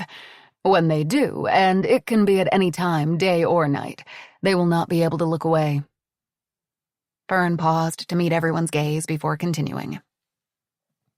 "Throughout our time together, you will complete several challenges that will push you to the edge. During the challenges, your goal is to finish first. If you do, you win what we call a super clue, a tidbit of information that, once put together with all the other super clues, will help you solve the overreaching mystery of Bella Luce. Also, along the way, you may find a game changer. A game changer can come in many forms, but each will come with very specific, very important directions. Along with the game changer, there may be a tool." Fern's voice lingered on the word. "That, if you choose to use, has the potential to steer the game in your favor." A zip of anticipation went through Camille. These super clues and game changers would be crucial to winning the money. "The winners stay and the losers will be sent home," Fern continued. "Except," she raised a finger, "if our viewers vote for you to stay. Your fate is in their hands. At the end of 14 days, One Lucky Winner will be crowned and will walk away with $10 million. Fern's eyes shone with excitement. Camille looked around at her fellow competitors. Samuel was nodding. The senator rubbed his hands together, and Mare worried at her forget-me-not on the chain. Everyone was focused intently on what Fern was saying. They were all as determined as she was to win that money. Camille scanned the room. There, tucked into a shelf among all the books, was what she was looking for. A tiny red light. A camera. They were being live-streamed. The game had already begun. She looked around for more telltale red lights. There was one in each of the corners of the coffered ceiling, and she spotted one in a vase of flowers. She figured there had to be more. "A quick question," Camille said. "Where do we sleep? I thought we were going to stay at the Deletta." "Yes," agreed the senator. "I was really looking forward to a vino therapy session before we started." "Ah, the Deletta," Fern nodded. "I know that was what you were expecting, but we needed to keep the location of the competition under wraps for as long as possible. In reality, the Deletta was a decoy, so work could be done behind the scenes here. It's the perfect locale. I think you will find it very comfortable." "I'm sure we will," Camille said. She didn't really care where they were staying. She was only 14 days away from $10 million, and then she could stay wherever she wished. "Because this is a game," Fern said, "there are rules. Number 1, no contact with the outside world. If, for some reason, you reach out to someone outside the estate, you will immediately pack your bags and be sent home. Number 2, if you leave the property for any reason, you are out of the game. Number 3, if you enter a restricted section of the property, you will be sent home. Any questions?" Camille mulled over the rules. She didn't like the fact that she would be out of contact with her patients, but the requirements seemed reasonable. She caught the look on Mare's face. She had kids. It must be excruciating not to be able to talk to them. "Don't get involved," Camille reminded herself. She would not get emotionally entangled with these people. She had a job to do. "Okay then," Fern said. "There is one last thing I want to show you before you retire to your quarters for the night," she said. "Follow me." A tingle of excitement slid through Camille. She had summed up her rivals, and honestly, they weren't all that impressive. Samuel was clearly the most physically fit of the bunch, and obviously smart, but not as smart as Camille. The senator appeared capable, but she knew she could handle him. She could be ruthless when she wanted to be. And Mare, well, Camille wasn't quite sure yet. She had an edge to her that was simmering just below the surface.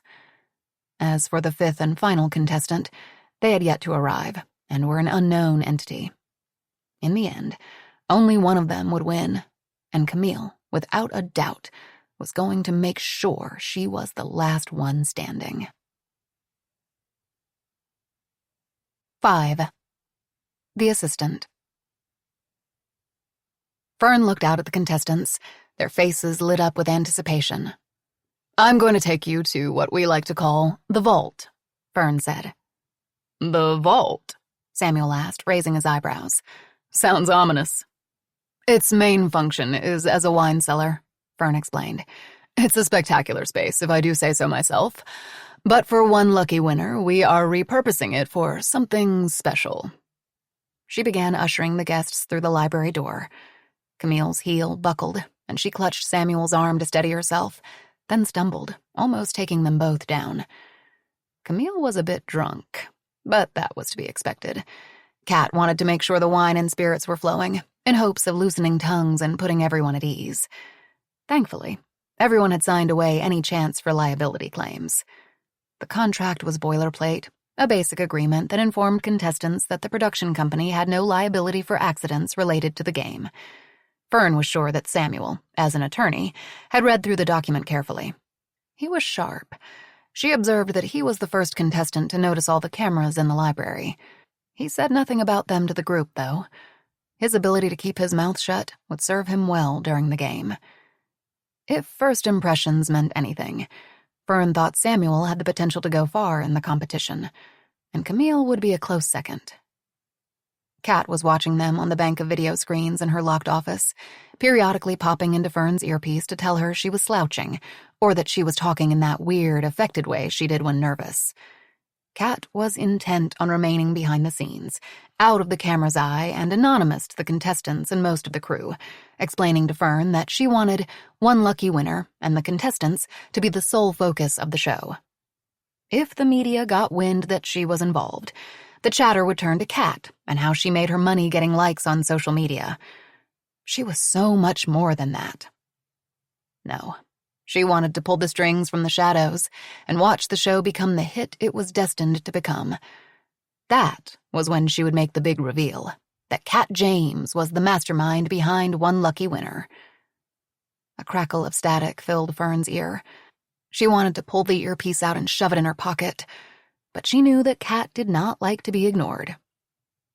"Someone's at the door, Fern," Kat said through the earpiece. "I can see them on the security camera. It must be the fifth contestant. Better go answer it." Fern's heart skipped a beat. Strange. She hadn't received an alert on her phone. Finally, Audrey Abreu had arrived. She hesitated. But maybe it was Philippa wanting her job back. If so, Fern would be out as host. "What are you waiting for? Go!" Kat said. Fern could hear the impatience in her voice. "We need to get this show started." Anxiety squeezed at her chest. It couldn't be Philippa, could it? How would she get through the gate? Kat spoke again. "Answer the door, Fern. You don't want to keep them waiting." It looks like our last guest has finally arrived," Fern said, forcing a note of cheer into her voice. "Follow me," she said, leading the group to the front doors. Behind her, she heard the footfalls of the contestants trying to keep up with her as she moved briskly toward the main hall. They were just as curious to find out who would be joining them as she was. Fern paused, settling her face into a calm, welcoming visage before pulling open the heavy door. "Welcome to Bella Luce and one lucky winner," Fern said, blinded for a moment by the light from the lantern hanging above the door. All she could see was the silhouette of a man looming above her. A man? It was supposed to be Audrey Abreu or Philippa. Perhaps it was a driver with the luggage. But then the smell hit her. A familiar cologne. Sandalwood and limes and lilies. Fern felt her throat click, and a stab of nausea coursed through her. "Hello," the man said. "Am I in the right place?" It was his voice. The same tone, the same timbre. Fern grabbed onto the doorframe to steady herself. The man stepped from the shadows. "I have to say," he began, "creepy Italian villa was not on my bingo card." Fern couldn't speak. Her eyes were locked on his feet. He had always favored Gucci horsebit loafers, and that hadn't changed, though these were scuffed at the toe. And that smell. His smell. "I'm here for one lucky winner," the man said. "If I'm in the wrong place, tell me now because my driver is leaving." Fern wanted to run, but she was aware of the cameras on her, tucked into corners and hiding within flower arrangements. Kat was surely watching right now on one of the dozen screens in her office. Had she brought him here? Was it a joke? Some kind of sick test? She could almost feel his manicured fingers pressed against her throat, his hot breath in her ear, and she shuddered. Fern forced her gaze upward. He was just as she remembered him. Shaggy blonde hair, pale blue eyes behind trendy tortoiseshell glasses. He was older than when she last saw him, 10 years older to be exact, and would probably still be considered handsome to most, though his forehead was clearly smoothed by Botox. "Are you okay?" the man asked. Did he recognize her? She saw no glint of familiarity in his eyes, only concern. She wanted to scream, to slam the door in his face. "What's going on?" Kat asked through her earpiece. Fern bit her cheek so hard she drew blood. What in God's name was he doing here? "Welcome," Fern managed to say, surprised at the strength in her voice. "Please, come in." Fern held the door open, and the man breezed in, pulling his oversized luggage behind him. "Nice place," he said, glancing around the great hall appreciatively. If you don't mind, Fern interrupted. May I see your confirmation email? The man stared at her, and for a moment, Fern thought he finally knew who she was, and her legs went weak. With an impatient sigh, the man pulled out his phone, flicked through his email, and held the screen up to her face. There it was, the official email that she sent to all the contestants who made the cut. But Fern had never sent this email. Not to Ned Bennett. Excuse me for just a moment, Fern said, fighting the bile that climbed up her throat. I'll be right back.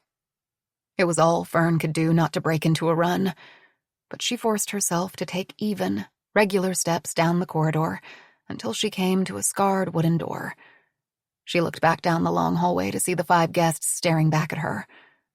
With shaking hands, Fern pulled the master key from her pocket, an old-fashioned skeleton key they used for the doors not updated with the new security system. She slipped it into the keyhole, opened the door, stepped inside, closed it behind her with a quiet snick, and slid to the dusty floor. The room was once Kat's ex-husband's home office, but after the divorce, Kat took a sledgehammer to it. Now Fern was sitting in a half-renovated construction zone. Ned Bennett. Ned Bennett was here. Fern covered her mouth to hold back the scream that was building in her throat. Why? Fern! Came Kat's voice through the earpiece. Who the hell is that? I thought the final contestant was Audrey Abreu. Fern tried to think fast. Ned had the email that confirmed that he was a contestant. A driver picked him up at the airport and knew to bring him to the estate. But Fern had been the one to contact all the contestants, including Audrey Abreu. So why was Ned Bennett here instead? For 10 years, she had prayed that she would never have to see him again. It had to have been Kat who invited him. But why? Kat knew full well what Ned had done to Fern, had witnessed it firsthand. She hated Ned almost as much as Fern did. Fern! Kat screeched in her ear. Who is the new contestant? Fern cleared her throat. It's Ned Bennett. You invited Ned Bennett to my show? Kat asked in disbelief. What the hell? What happened to Audrey? I don't know, but it wasn't me, Fern said in a rush. I thought it was you. There was silence on the other end. Kat? Fern prompted. When Kat finally spoke, her voice was shot through with steel. What gives you the right to fuck with me, Fern? After everything I've done for you, are you really trying to destroy everything that I've built, everything I've worked for? Tears filled Fern's eyes. No, I swear it wasn't me. I wouldn't. What should we do? We? Kat asked sharply. We aren't going to do anything. As usual, I'm going to have to fix everything. First of all, did Ned recognize you? I don't think so, Fern said, wiping her eyes. She had to keep it together. As much as Kat liked to claim one lucky winner as her own, it was Fern's show too. Yes, Kat had the money, the contacts, the beautiful home, but it was Fern who had done all the work. He doesn't know who I am. He doesn't remember me. Figures. Kat gave a derisive laugh. Bastard. Okay, get back out there and proceed as if everything is fine. Get through the rest of the night and I'll come up with something. Kat, Fern said, I swear I didn't invite Ned. I hate him. He ruined my life. Who then?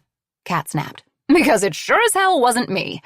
I gave you the final list of names and you were the one who contacted them, who made all the arrangements. Fern had no response. Kat was right. There was no fathomable reason for Kat to invite Ned to be on the show. Fern ran through other possibilities.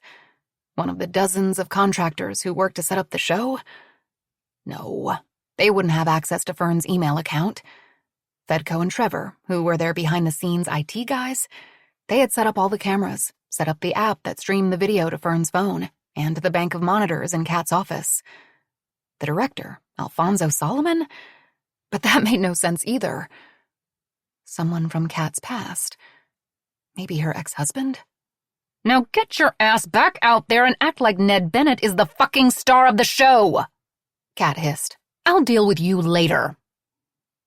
Kat disappeared from her ear, and Fern was met with blessed silence. Getting unsteadily to her feet, Fern brushed sawdust from her clothing and blinked away the last of her tears.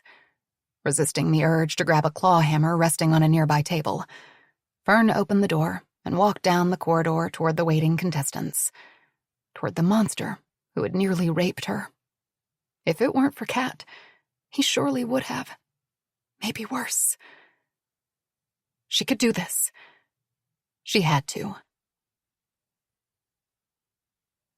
6. The Best Friend. Mare watched as Fern returned. Her eyes were overly bright, and her nose was red. Wherever Fern had gone off to, she was still flustered. It made Mare wonder if Fern was in the bathroom taking a hit of something. Cocaine? Adderall? She had no idea what the drug of choice was these days. Mare couldn't help noticing Fern's starstruck reaction to the newest contestant. Not that she could blame her. Mare was stunned herself. Everyone who was obsessed with true crime television knew Ned Bennett, the creator and executive producer of the hit Cold Hard Truth. It was one of the more salacious true crime news shows and had been on the air for years. The show was chock full of reenactments, bloody crime scene photos, jailhouse interrogation videos, and tearful interviews with victims' family and friends. Ned dropped his iPhone into the lockbox and scanned the Great Hall appreciatively. He was dressed in jeans and a leather jacket that probably cost more than her entire wardrobe.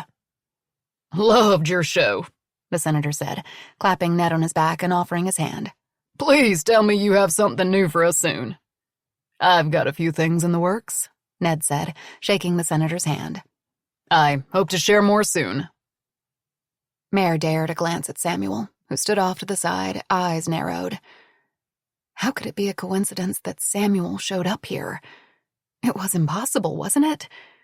Every nerve beneath her skin shimmered with fear.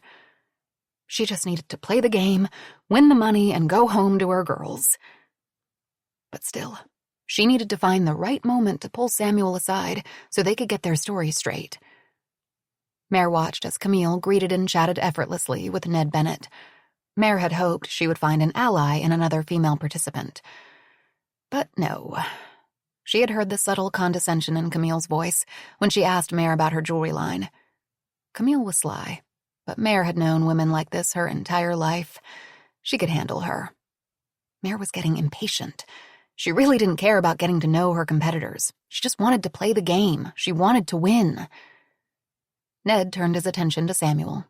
"You're that lawyer who just about got attacked in the courtroom in Atlanta. They're playing that clip over and over online." "Fuck you! Fuck you!" Ned said in mock fierceness, mimicking the convicted man's younger brother. "Wild," Ned said with a little laugh. "Man, that would have played great on Cold Hard Truth." "And you," Ned said, pointing at Fern. "You look familiar to me. Have we met?" Fern looked startled for a moment, and then quickly recovered. "I'm afraid not," Fern said brusquely. "Now come along this way," Fern said, looking at her watch. "It's getting late. Follow me, I really want you all to see this." Mare fell in line behind the others as Fern led them down a long, dim corridor, lined with antiquated oil paintings of dour-faced men and buxom women. Fern flicked on a light, and it was with relief that Mare stepped into a brightly lit, state-of-the-art kitchen with a commercial refrigerator, a multi-unit range, and a dizzying array of appliances. The modern kitchen clashed with the old-world Tuscan vibe of the rest of the house. Fern moved to the far end of the room, pressed her hands against a wall, and a panel popped open. "This way," Fern said, stepping aside and revealing a dark passage. "You want us to go down there?" Camille frowned. "Where does it lead?" "What Italian villa would be complete without a wine cellar?" Fern asked with forced cheerfulness. She reached into the chasm and a dull light appeared. "Please, this way." Hesitantly, Mare stepped forward. "Just down that way," Fern directed. "Don't worry, I'll be right behind you." Mare stepped through the passageway, and immediately the temperature dropped. With one hand, she pulled her cardigan close, and with the other, she pressed her fingers against the rough and damp wall. She peered down, but whatever was at the bottom of the steps was lost in the dark. She heard the echo of water dripping, a lonely, hollow sound. Watch your step, Fern warned. Mare felt the air collapse in her lungs. There was no banister to hold on to, and the steps were steeply pitched and so narrow that she had to turn nearly sideways to navigate them. She slowly picked her way down, and at the halfway point, she stumbled. From behind, she felt a steadying hand, and without turning around, knew it was Samuel. Mare hated that he still had that effect on her. Back in college, he hadn't even been her boyfriend, could never have been her boyfriend. But that didn't stop her from melting from his touch. Samuel had been her roommate's boyfriend. They were inseparable, practically engaged, but try as she might, Mare couldn't stop herself from fantasizing about what it would be like to have his hands wrapped around her waist, his lips pressed against her neck. Mare shook away the memories and stepped away from him. Once safely at the bottom of the steps, Mare turned and shot Samuel a dirty look. He wasn't going to screw this up for her. What happened occurred a lifetime ago. Mare was a different person now. And most importantly, she was a mother, and everything she did, every move she made was for her children. Fern took her place at the front of the group and took them through a narrow stone passageway dimly lit by a series of bronze sconces. All the lighting was imported from Italy, and actually once held real candles. They have been restored and retrofitted, Fern explained. Something skittered across Mare's foot, and she bit back a cry. She refused to get spooked by a rodent and let the others see any fear. One more door, Fern said, yanking on the round pull handle of an arched wooden door. Please go in. I'll get the light, she said. Mare hesitated, then stepped over the threshold into a wall of darkness, her arms stretched out in front of her blindly. A light appeared, and Mare found that they were in another corridor with one iron door. I want to show you where the most expensive wines are kept. Follow me, Fern invited, and making a wide berth around Ned Bennett, she punched a series of numbers into her phone. A green light appeared on the keypad affixed to the door, and it popped open with a pneumatic hiss. The special collection includes a 1787 Chateau Lafite and a 1907 Heidsieck that survived a World War I torpedo attack by a German submarine. Is this the vault? Mare asked. Well, this is where we keep the most expensive wines locked away, Fern said as she pulled open the door. But it's not what we are going to use as the vault for the show. I'll show you that in just a moment. Everyone gathered into a tight knot to peer inside. The light behind them was barely bright enough to puncture the dark, windowless space. Come in, Fern invited, and the others stepped inside one by one. With the poor lighting, it was impossible to tell just how big the room was, but the dark seemed endless. Mare could hear the sound of a fan whirring. She looked up. An air vent with an elaborately scrolled iron cover puffed cool air across her skin. The stone walls were pitted and the floor slanted. Mare pulled her cardigan more tightly around her, imagining what might be crouched against the dusty corners. Fern used her cell phone to scan the rest of the space. It was larger than Mare first thought. There were shelves of wine, pallets of water, and jumbo-sized containers of snack mixes against one wall, and behind a metal cage were more shelves of wine. In a far corner sat a box filled with a jumble of odds and ends. The room is obviously part of the original home, and the conditions are perfect for wine storage, Fern said. But we won't be using this room during the show. We are set up through here. Let me show you. Fern ushered them from the wine cellar, and leaving it open, led the group down the hallway and through another door. Mare heard Camille gasp. In the center of the domed ceiling was a 24-arm Venetian chandelier with hand-blown, chocolate-colored glass. Its light cast snake-like shadows across the floor. "That's a $60,000 chandelier," Mare heard Camille whisper. Mare didn't know where to look first. Most of the room was lined with mahogany shelves holding hundreds of jewel-colored wine bottles. Mounted into a recessed wall was a black and white painting of the skull of an antlered animal surrounded by a thorny nest. Its eyes were empty hollows. Behind a full bar hung a large, gilded mirror marred by a spidery crack. Mare looked into the mirror, and her distorted reflection stared back. The mirror is original to the home, Fern explained. Over 100 years old. Impressive, Camille said. Mare watched as Camille moved languidly through the space, her fingers skimming the wine bottles. She was so self-assured, so comfortable, something that Mare rarely felt herself. "So this is a fully operational winery?" Camille asked. "It is," Fern said, reaching for a bottle of wine. "This Merlot is produced here, and can be found in a number of the Valley's most popular restaurants and boutiques. You must try it." She began pouring the wine into 5 long-stemmed glasses lined up atop the bar. Ned Bennett sidled up next to Fern and reached for a glass. He stood so close that his chest grazed Fern's back. "Nice," he said in a low, gravelly voice. Fern startled and the bottle slipped from her fingers. It crashed to the stone floor, sending a shower of glass and red wine into the air and across Ned's and Fern's shoes. Fern cried out as everyone jumped back to avoid the splash. Mare looked around for something to help sop up the mess.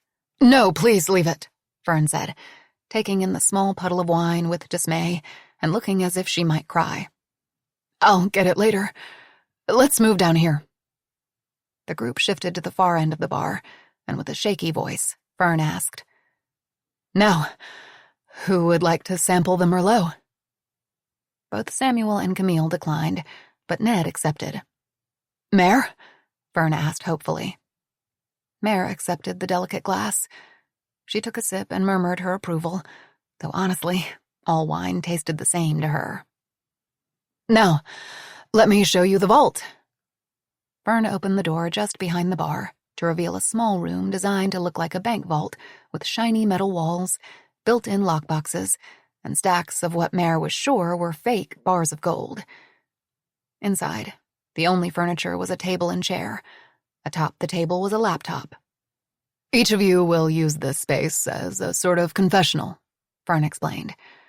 "Throughout your time here, you will come into this room known as the vault and record the answers to a series of questions using this laptop. This is the place where you can reflect and contemplate on why you are here, what you hope to achieve, all while relaxing with a glass of wine. We only ask that you are completely, brutally honest.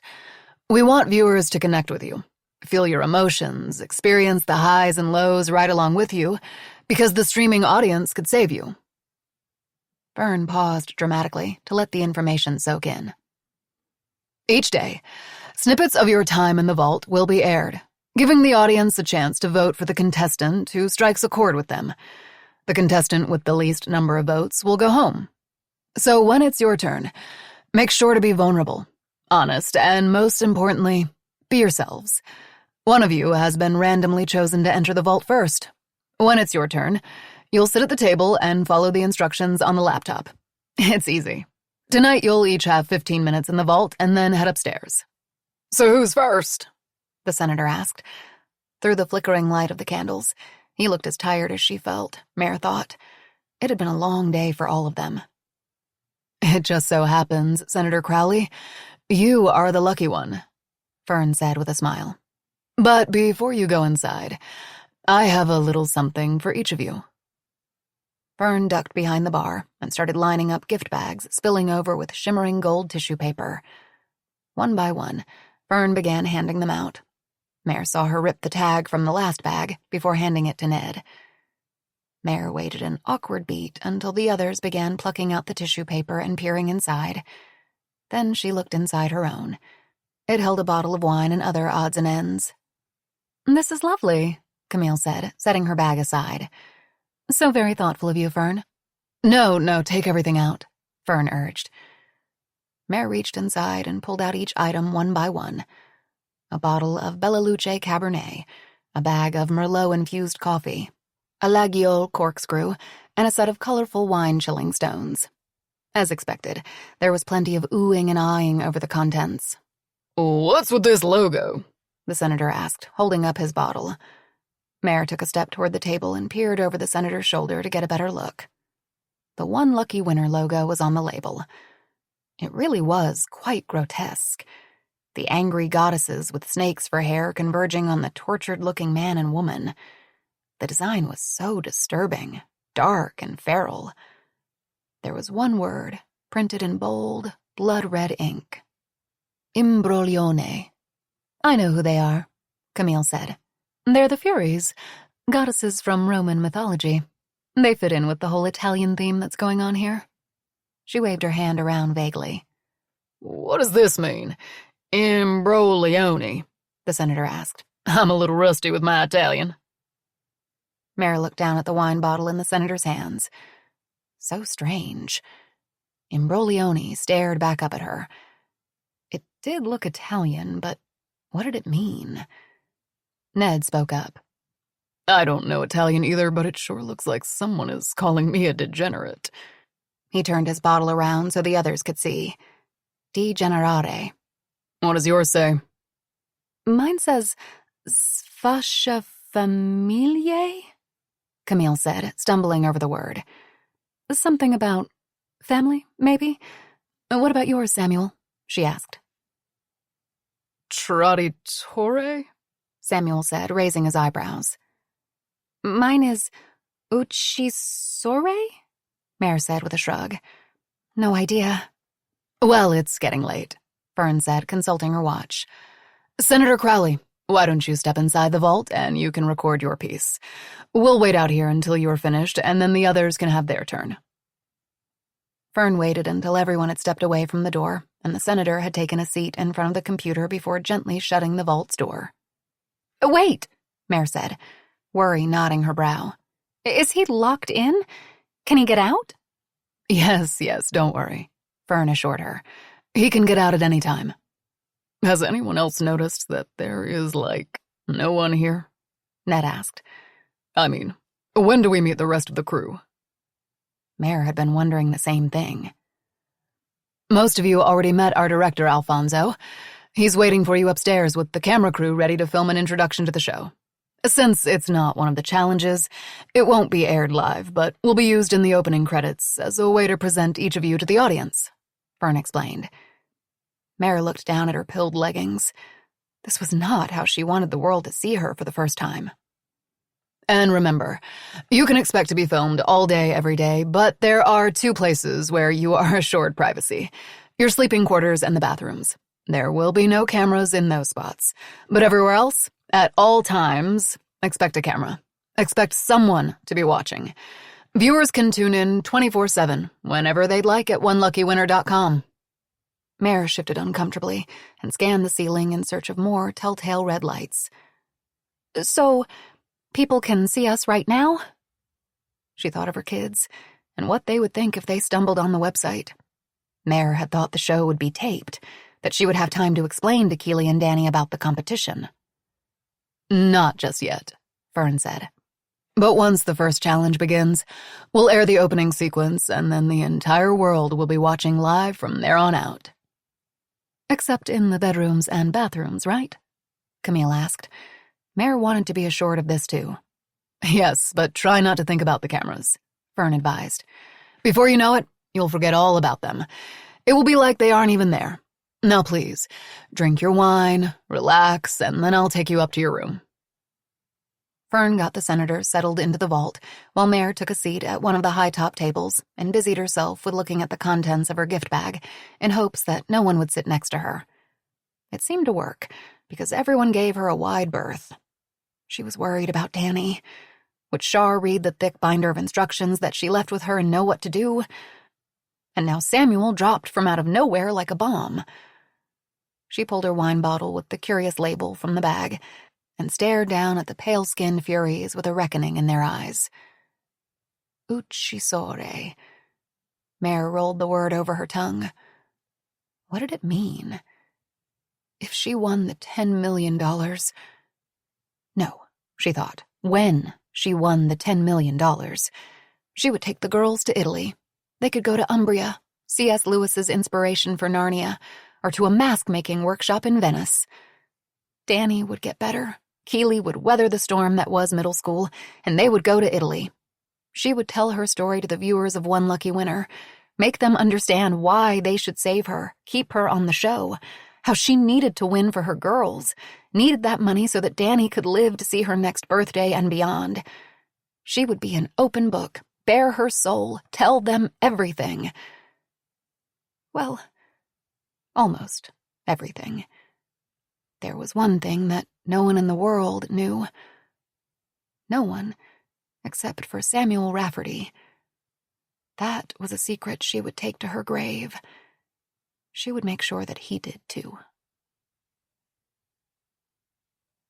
7. The assistant. After each contestant had their chance to record their vault segments, and Alfonso recorded them for the show's intro, Fern had finally gotten them off to bed.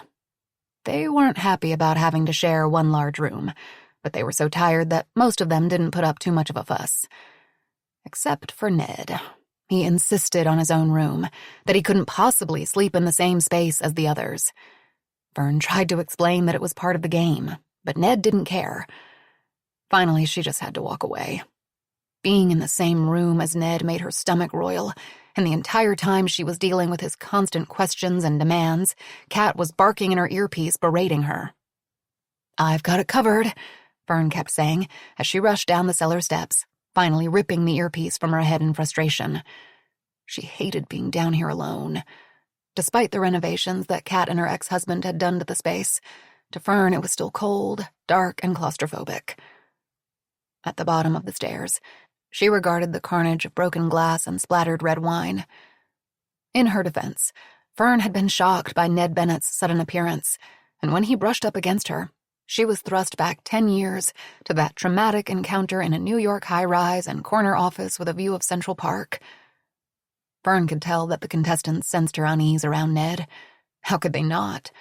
Camille, in psychiatrist mode, had even pulled her aside to ask if she was okay. Fern assured her that she was. She grabbed a towel and a garbage can from behind the bar. What a mess, Fern thought, eyeing the puddle of red wine and trail of broken glass that fanned out across the floor. With tears of exhaustion, she bent down and began picking up the shards of glass. She still couldn't wrap her head around the fact that she and Ned Bennett were under the same roof. But who had invited him here? Was it someone who had a grudge against her? And why? Every move Fern made was dictated by Kat, and everyone in their orbit knew that. Fern had spent the last 10 years dedicated to Kat, and as irritated and frustrated as her boss could be with her, Fern knew that Kat wouldn't jeopardize the show by bringing in Ned. But if the vendetta wasn't against Fern, then it had to be against Kat. God knew she had made her share of enemies over the years. She was a smart, shrewd businesswoman who crushed rivals left and right without a second thought. But why bring Ned Bennett to one lucky winner? He was sleazy, scary, unpredictable. Fern lowered herself to her knees, the stone floor biting into her skin. She mopped at the red liquid, knowing that each droplet was wasted money. Fern glanced up at the security camera poised above the bar. Kat was probably watching her right now, pissed that she had taken out her earpiece.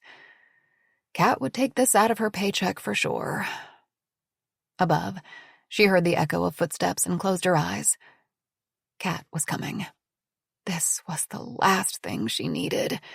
It was bad enough being screamed at through an earpiece, but getting screamed at in person was an entirely different shade of humiliation. She stood and tossed the sodden rag aside into the small sink behind the bar. The footsteps grew louder. She would just have to do what she always did when Kat was upset with her. Look contrite, apologize, and work even harder. Hosting one lucky winner was Fern's big chance, maybe her last one, to make a name for herself. "Jesus Christ!" Kat said, as she clattered down the final few steps into the bar area. She was still dressed in her white silk outfit, but had added a white cardigan. "That was a $500 bottle of wine," she said, hands on her hips. "I'm sorry," Fern began, but Kat wasn't done. "You can't even hold on to a fucking wine bottle, and you expect me to believe you're capable of hosting the show?" "It was Ned Bennett," Fern said in a small voice. "His being here threw me for a loop." "What exactly did you think you would accomplish by bringing him here?" Kat asked, shifting her arms across her chest. I wouldn't," Fern stammered. "I've spent the last 10 years trying to get that day out of my mind, and I can't. I'll never forget his face, and he didn't even recognize me." Kat gave her a hard look and laughed, a hoarse bark that held no humor. You think that Ned Bennett cared who you were? You were just one of many stupid, naive girls who were dumb enough to go into his office alone and let him shut the door. Fern could almost feel the way Ned had pressed his fingers to her throat, his hot, wet breath in her ear, the way he lifted her skirt with his sterling silver letter opener, its sharp blade biting into her thigh. I'm not stupid, Fern shot back angrily. It wasn't my fault. He would have raped me. She blinked back tears. She refused to cry in front of Kat, who had zero patience for tears. Probably, Kat said matter-of-factly. But I stopped him, didn't I? I protected you, took you away from there, and now I've been stuck with you ever since, cleaning up your messes. She pointed to a few stray shards of glass Fern had missed.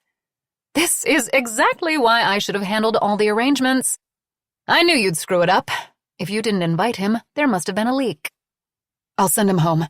Tell him there was some kind of mistake, Fern said, reaching down to gather up the last of the glass, snagging a finger on one jagged shard. Bright red blood oozed from the wound. She tightened her fingers into a fist, feeling blood puddle into her palm. That's the last thing we should do, Kat said sharply. You know Ned.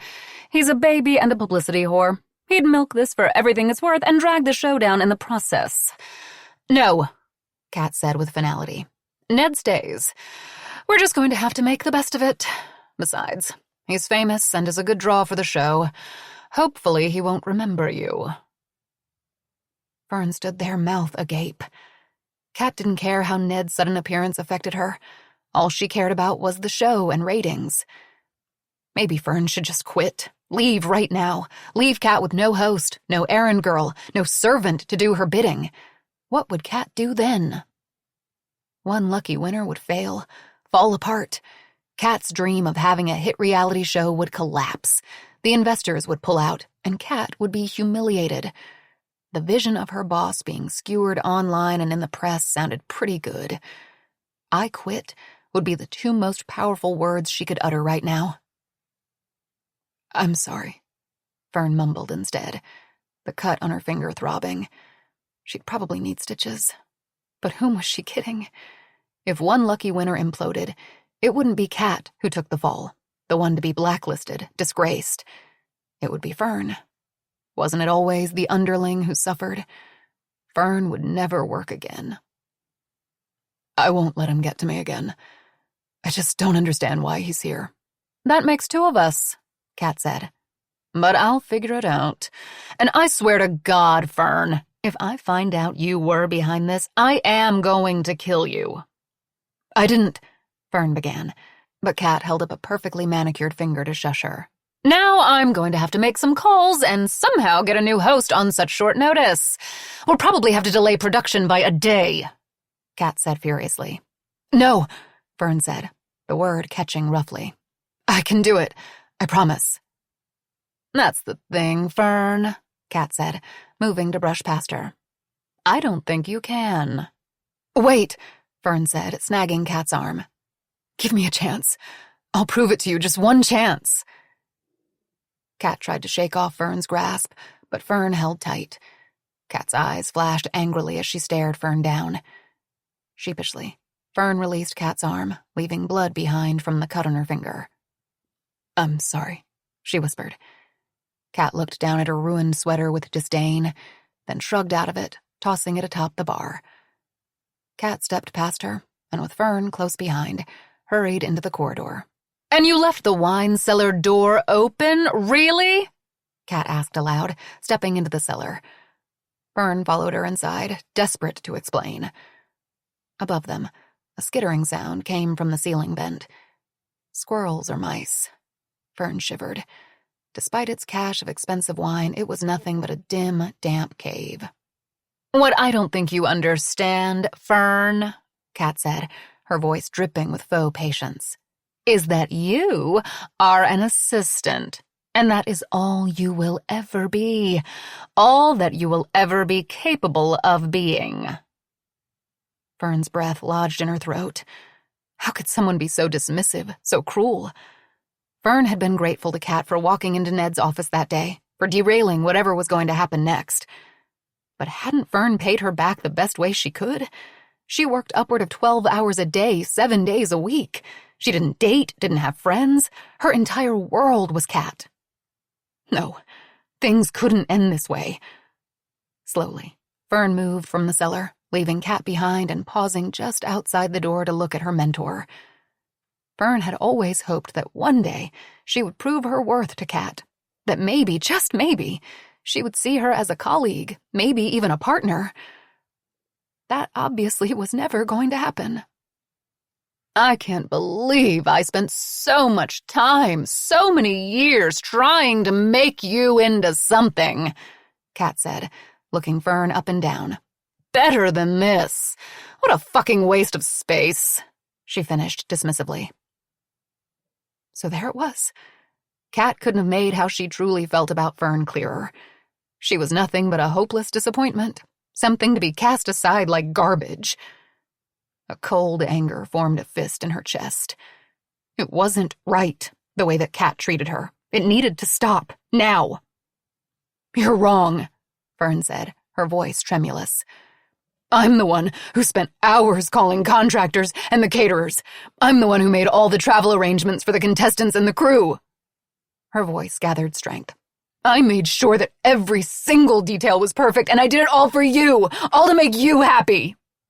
Kat crossed her arms across her chest and looked at Fern expectantly. Are you finished? She asked. A soft sound of disbelief slipped from Fern's mouth. Kat hadn't listened to a word she said. She never had. Fern's hard work, her loyalty meant nothing to Kat. 10 years she had worked herself to the bone for this woman, and for what? No more. Fern was done. Fern gave the heavy wine cellar door a shove and watched with satisfaction as she saw Kat's face shift from irritation to disbelief. Hey! Kat cried, dropping the bottle of wine she held and lunged for the door. It was too late. The door slammed with a metallic clang, trapping Kat inside. Fern pressed her ear against the cold steel. All was quiet, except the sound of her own heavy breathing. The wine cellar was secure. It had been built solidly with thick stone walls and the armored door to protect Kat's precious wine, thick enough to absorb even the loudest cries. Fern slowly backed away from the door, not believing what she had just done. In a panic, Fern thought of Kat's phone. Her eyes landed on the bar and saw Kat's cardigan smeared with the blood. She snatched up the sweater and with relief felt its heaviness. She slid her hand into the pocket, and there it was, the phone, Kat's only lifeline to the outside world. Except, Fern remembered, the security cameras. The camera into the wine cellar was different from the one set up for one lucky winner. Because Kat didn't want millions of strangers knowing about her expensive wines, only Fern and Kat had access to see inside. Unless someone could hack the system, no one else would know that Kat was locked up. Using Kat's phone, Fern scrolled to the video security app and toggled to the cellar's camera. There was Kat, pounding on the door. God damn it, Fern! Kat cried. Let me out of here now! Fern hesitated. If she unlocked the door and let Kat out now, maybe this would all blow over. But no. Fern wasn't done yet. She still had so much to prove to Kat. Fern turned off the camera, ending Kat's stream of expletives, then scurried up the stone steps. The old wine cellar was solid, made of stone, soundproof. There was no way the contestants would be able to hear Kat through the stone walls or the iron door. The game could go on. She wouldn't leave Kat in there for long, she told herself. Just long enough to prove that she could handle the show, handle the contestants, handle Ned Bennett. Kat would forgive Fern for this transgression. She had to. Either that, or Kat would kill her. 8. The Senator. The Vault. So, I'm Richard Crowley, husband, father, veteran, former senator from Texas. And why am I here on One Lucky Winner? The short answer is $10 million. I mean, who doesn't want $10 million? That's big bucks for anyone. My 60s may be just about in my rearview mirror, but I'm strong, smart, and like to win. I've spent the last 50 years of my life in public service, serving my community, my church, my constituents, my country, and most importantly, my family. My family is everything to me. Without them, I'd just be a poor kid from Central Texas. I married my wife, Genevieve, when we were both just 18. We'd been together since we were 12, 13 years old. The second I saw her, I was done for. I knew I was going to spend the rest of my life with that girl. We'll be married 50 years next month, so I'd say we're well on our way. We have 4 amazing boys who now all have families of their own, and let me tell you, there's nothing better than being a grandpa. I hope I've instilled in my sons the importance of family, because I've done everything possible to be a good husband and father. What am I going to do with the money? First of all, I'm going to buy Genevieve the biggest damn diamond ring I can find. She never got a proper one the first time around. Of course, Jen said it didn't matter, but it's always bothered me. So this time, I'm doing it right. A big, shiny diamond in one of those fancy blue boxes. As for the rest of the money, I don't need it. I have everything I could ever need back home, so I'm donating what's left over to charities that support our veterans. As some of the audience knows, I come from a long line of soldiers who have served their country. My grandfather, my father, my brothers, and I all served in the military. We all came home, but my brother Robert returned with significant injuries, both psychological and physical. He never fully recovered. If I win the $10 million, every bit of it will go to organizations that provide health care, education, employment, and even homes to our veterans. It's the least I can do. First, I have to outlast the competition. My biggest threat? Hard to say so early in the game. We haven't even had a challenge yet, but if I must choose, I'd say the lawyer, Samuel. I think he's going to be the one to watch. He's in pretty good shape and obviously smart. But what he doesn't have is my experience, my ability to connect with people, to listen, to lead. Those skills will serve me well. The weakest link, in my opinion, is the psychiatrist, but I've underestimated the wrong person before. We'll just have to see how things play out. It's an honor to be here, and I'm going to give it my all. Auntie Ellen, 31. Yes to taking care of our vets. You've got my vote. Fries, pies, and blue skies. Ew, he's the worst. JJ stands Martha. Agreed. And any politician who says they can't afford their wife a diamond ring is lying, and probably lying about a whole lot more. Flying monkey. Yes, because looking after the women and men who protect our country is such a bad idea. Confused face emoji. Patriot Games 95. Senator Crowley is a true American. Don't worry, we've got your back. 9. The Confidant. The cherubs on the fresco above Camille's bed were staring down at her. It was unsettling. She turned off her bedside lamp, flipped over on the bed, and buried her head beneath her pillow to try to block out the senator's snoring. Surely the estate had enough bedrooms for each of them, so why were they sharing? It had to be for the drama.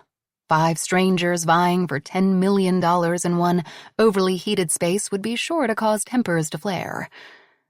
She shifted on the bed again and fought the urge to pull off her camisole and pajama shorts.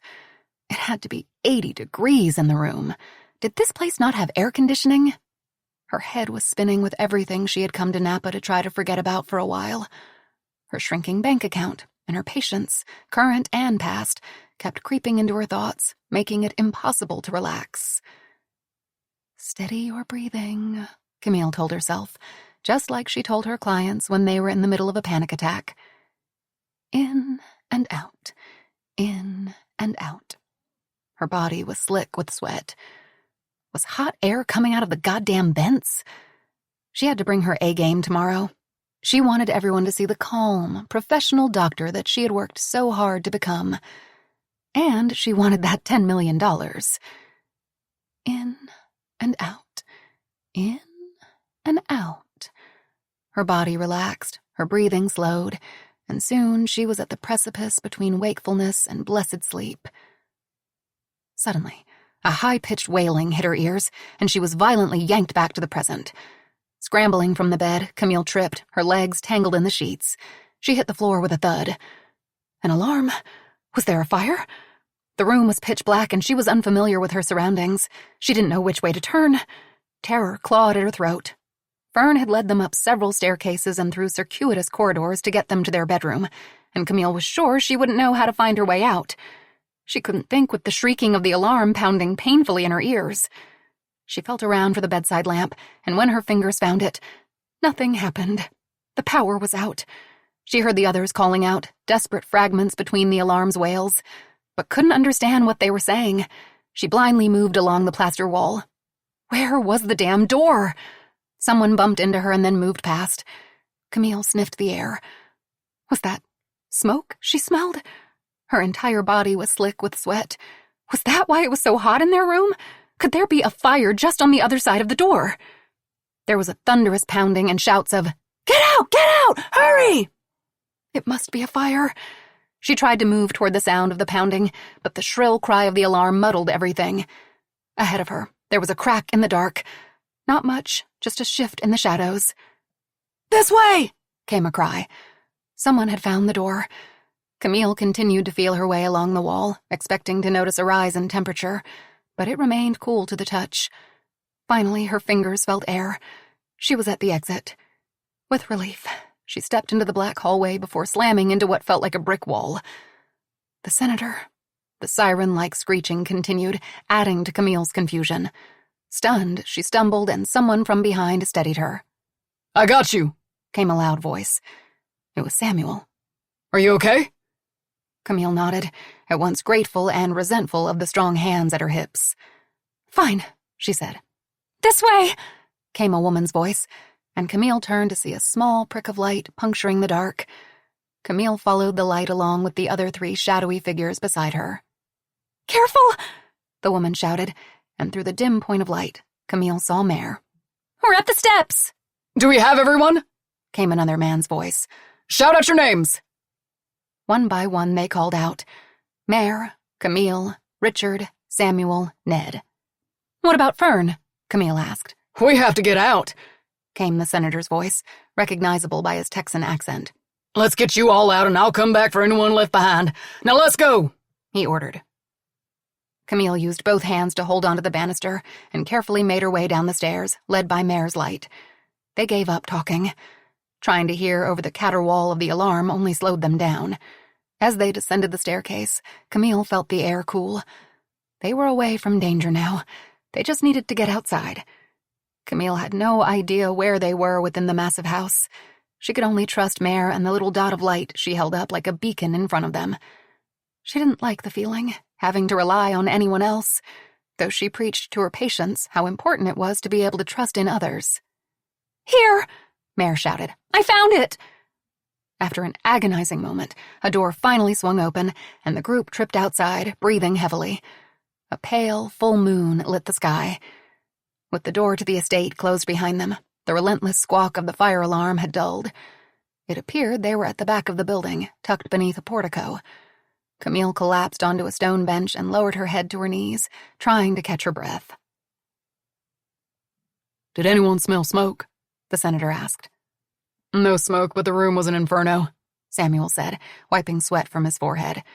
He was dressed in shorts and a t-shirt, reminding Camille that she was barely clothed, but she was too shaken up to care. "Yeah, that was scary," Ned agreed. "I wonder where the fire started." Ned, like Camille, was barefoot. He wore boxers and was bare-chested, his pale skin glowing beneath the incandescent moon. "Let's go around this way," Mare suggested. She wore the same outfit she had on earlier that evening and had the wherewithal to slip on a pair of shoes. "Hopefully Fern is around here somewhere," Mare continued. "We need to call 911. "Wow, would you look at that?" the senator said, and they all turned. "Is that a pond?" Samuel asked. "It looks more like a lake," Mare answered. Just off in the distance, tucked at the bottom of the property, was a body of water, the light from the moon dancing on its smooth surface. This estate truly had everything, Camille thought. "Hello," came a voice, pulling Camille's attention from the shimmering lake. A light popped on. It was Fern, holding a lantern, standing in the shadow of a canopy of cork trees next to the house. "Come this way." She waved them toward her. "What happened?" Camille asked. Was there a fire? Everyone began talking at once, asking questions. Is the fire department coming? Mare asked. Fern held up her hands. Everyone is safe. Let's head this way. Fern gestured behind her, though it was too dark to see through the trees. Follow me. Why was Fern so calm? If the house was on fire, wouldn't she be frantic? Then she realized that Fern wasn't dressed in her pajamas like they were. She wasn't even wearing the outfit she had on earlier in the evening. She wore a floor-length gray satin tuxedo dress with a deep neckline, and her hair was swept up in a knot. This was not what one wore when running from a fire. Camille tailed the group as Fern led them down a long walkway, the stones cold beneath her bare feet. Beyond the cork trees was a great expanse of lawn illuminated by dozens of lanterns. Fern stopped next to a table that held an urn, a rolled-up piece of paper tied with a ribbon, a large basket, and to Camille's shock, a gun. Please gather around, Fern said, setting the lantern on the table and turning to face them. Behind her were 5 life-size marble statues of white wood nymphs, naked, holding flowers in one hand and beckoning with the other. Behind the statues was what looked like a wall that rose 10 feet into the air. What's happening? Camille demanded. Is there a fire? A gas leak? What? Fern smiled. The lanterns cast ghostly shadows across her now perfectly made-up face. Thankfully, there is no emergency, Fern said, and Camille let out a breath of relief. But why were they out here? One lucky winner has officially begun. Welcome to your first challenge. That's when Camille noticed Alfonso Solomon and 2 men with cameras standing off to the side. Camille shook her head in shock. The fire alarm was one big ploy to get them out of their beds and outside. You have to be fucking kidding me, Ned said in astonishment. No way. Samuel ran a hand over his scalp. You can't be serious. Camille couldn't help noticing his lean, muscular physique and knew that his athleticism would make him hard to beat. At one lucky winner, we are always dead serious, Fern continued. After all, $10 million is on the line. Listen up, because a lot is riding on this first challenge. Behind me, you'll see a hedge maze. Camille squinted through the dark. What she first thought was a wall was actually a hedge, trimmed perfectly, smoothed into a flat surface. First, you will run through the hedge maze. There are several entrances, one behind each statue, but there is only one way out. Make a wrong turn, and you'll hit a dead end. Wait, Camille called out, the cool October air extinguishing any of the earlier heat she felt. I'm not dressed for running. I don't even have any shoes on. Fern lifted her shoulders and then let them drop as if to say, oh well. One thing you must learn very quickly in this competition is that you must be prepared for anything at any time. Tonight is no exception. Now, would you like to hear what you were playing for? A murmur of assent rose from the group. Even Camille found herself nodding and saying yes, though she felt anything but ready, not one bit. The person who makes it through the maze first will win a super clue.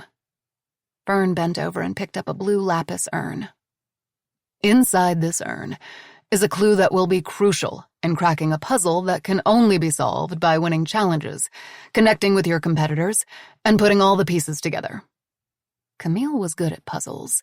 She could solve the New York Times crossword puzzle in record time. She just needed to get the urn before anyone else. First, we need to mic you up. Fern held up a tiny black microphone. We don't want our viewers to miss one exciting moment. An intern appeared from the shadows and began clipping the small mic to each of them. These are top-of-the-line, wireless, and waterproof, she announced. Keep them on at all times during the challenges. Fern held up a finger. But that's not all. Throughout the maze, keep your eyes open for any object that might be a game changer. They can impact the entire trajectory of the competition. Camille shivered, goosebumps erupting across her bare skin. She was suddenly self-conscious. Her camisole plunged down in the front, and her silk pajama shorts did nothing to ward off the chill. Beside her, Mare shrugged out of her cardigan and held it out to Camille without a word. Camille hesitated, suspicious of the selfless gesture, but then nodded her thanks and slipped it on. Camille looked around at the group. Everyone was already in game mode, their faces intent, muscles poised to act. She tried to do the same. "Oh, wait," she called out. "What are the rules?" Fern, once again, gave an inscrutable smile. "The rules are, there are no rules. Just get through the maze, gather any game changers you find, and the first one out wins the super clue.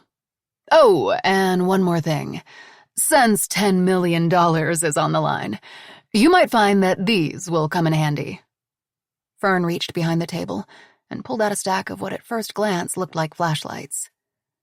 "These renegade tasers can help you get an edge over your competitors. Someone reaching for the same game changer, a little zap will stop them in their tracks." "Did you say taser?" Samuel interrupted. "You're giving us tasers?" he asked in disbelief. "So we can just shoot each other with them?" Camille asked skeptically. "That sounds dangerous." "No worries," Fern said, holding up one of the devices with a flourish. "They are set at the lowest shock level and are completely safe. But remember, you only get one chance from a distance of up to 15 feet. Use your shot wisely." Camille looked around at the others. They all looked as ill at ease as she felt. "Any other questions?" Fern asked. Camille looked around, expecting someone to balk at the idea of using a weapon to ward off a competitor. But no one spoke. "Okay then," Fern said, handing everyone a taser and giving them a brief tutorial on how to use them. Camille tested the weight of it in her hand. It was the size of a cell phone, and much lighter than she thought it would be. Maybe half a pound. Camille stole a glance at the others. Mare was staring down at the weapon uncomfortably, while the senator already had his clipped to his pajama bottoms. Ned pointed his taser into the darkness, squinting as if keying in on unseen prey. "Are you sure this is safe?" Samuel asked, turning the taser over in his hand, careful not to touch the trigger. "Perfectly safe," Fern said. "The shock is minimal, and will just slow you down. There's nothing to worry about."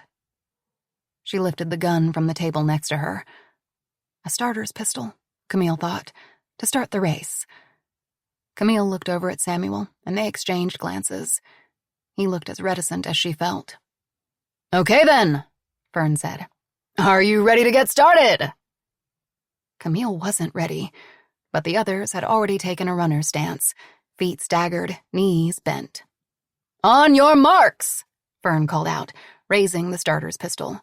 "Get set, go!" A crack filled the air, and Camille ran into the black mouth of the maze. 10. The Best Friend.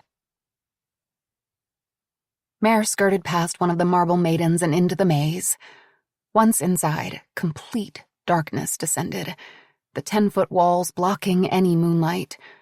With hesitant steps, Mare moved forward, taser in hand, fearful of crashing into a prickly wall of evergreen.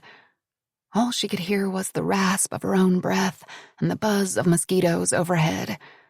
The sweet, woodsy smell of yew was overpowering. 30 feet in, Mare hit a fork. She could turn left, right, or continue straight. She veered left and immediately hit a dead end. Backtracking, Mare stumbled and snagged her cheek on a craggy branch, drawing blood.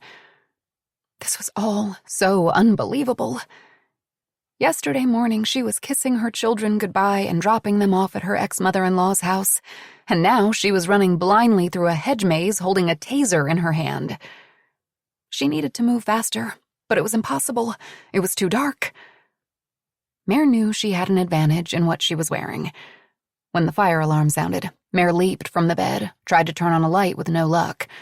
She slipped into her shoes, grabbing her cardigan to put on over her t-shirt. As an afterthought, she fumbled for her purse in search of her keychain that did double duty as a flashlight. It ended up being their only glimmer of light as they clambered for safety. Mare kicked herself for giving her sweater to Camille, but she felt sorry for the poor woman dressed only in a slinky camisole and matching shorts. If she had to do it again, she would have kept the cardigan. She had shown weakness, a very bad idea. She needed every advantage to ensure winning the $10 million. It wouldn't happen again. Mare made turn after turn, ticking off the number of right turns on her right hand and the number of left turns on her left. But still, she felt hopelessly lost. "Damn it," she muttered when she encountered another dead end. This wasn't working. How could she find her way when she couldn't see anything? Then she remembered what she had stashed in her back pocket. What had Fern said? There were no rules. Just get through the maze first, and to do this, Mare needed to be able to see. Mare fumbled in her pocket for the keychain light. She swapped the taser for the keychain, pressed the on button, and a weak light glowed around her. Not much, but enough to be able to move more quickly through the maze. And if she could outrun the other players, she wouldn't have to tase anyone. Now that she had a better sense of her surroundings, Mare was even more impressed by the maze. The U-walls were dense and impossible to see through. The pathways were narrow with hairpin turns. A wave of claustrophobia crashed into her. What if she couldn't find her way out? She'd lose. There'd be no money. She would be crushed beneath her debt. She wouldn't be able to keep the house. Danny wouldn't get the medicine she needed. The thought was enough to spur her into action. Mare held the light in front of her like a talisman and pushed forward. Left, then right, then another dead end. She backtracked and took a left, and the narrow path opened into a wide octagon with a stone bench resting in the center.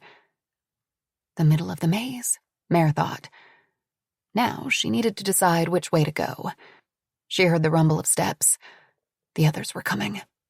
She would go right, but before she stepped out of the opening, something caught her eye below the bench.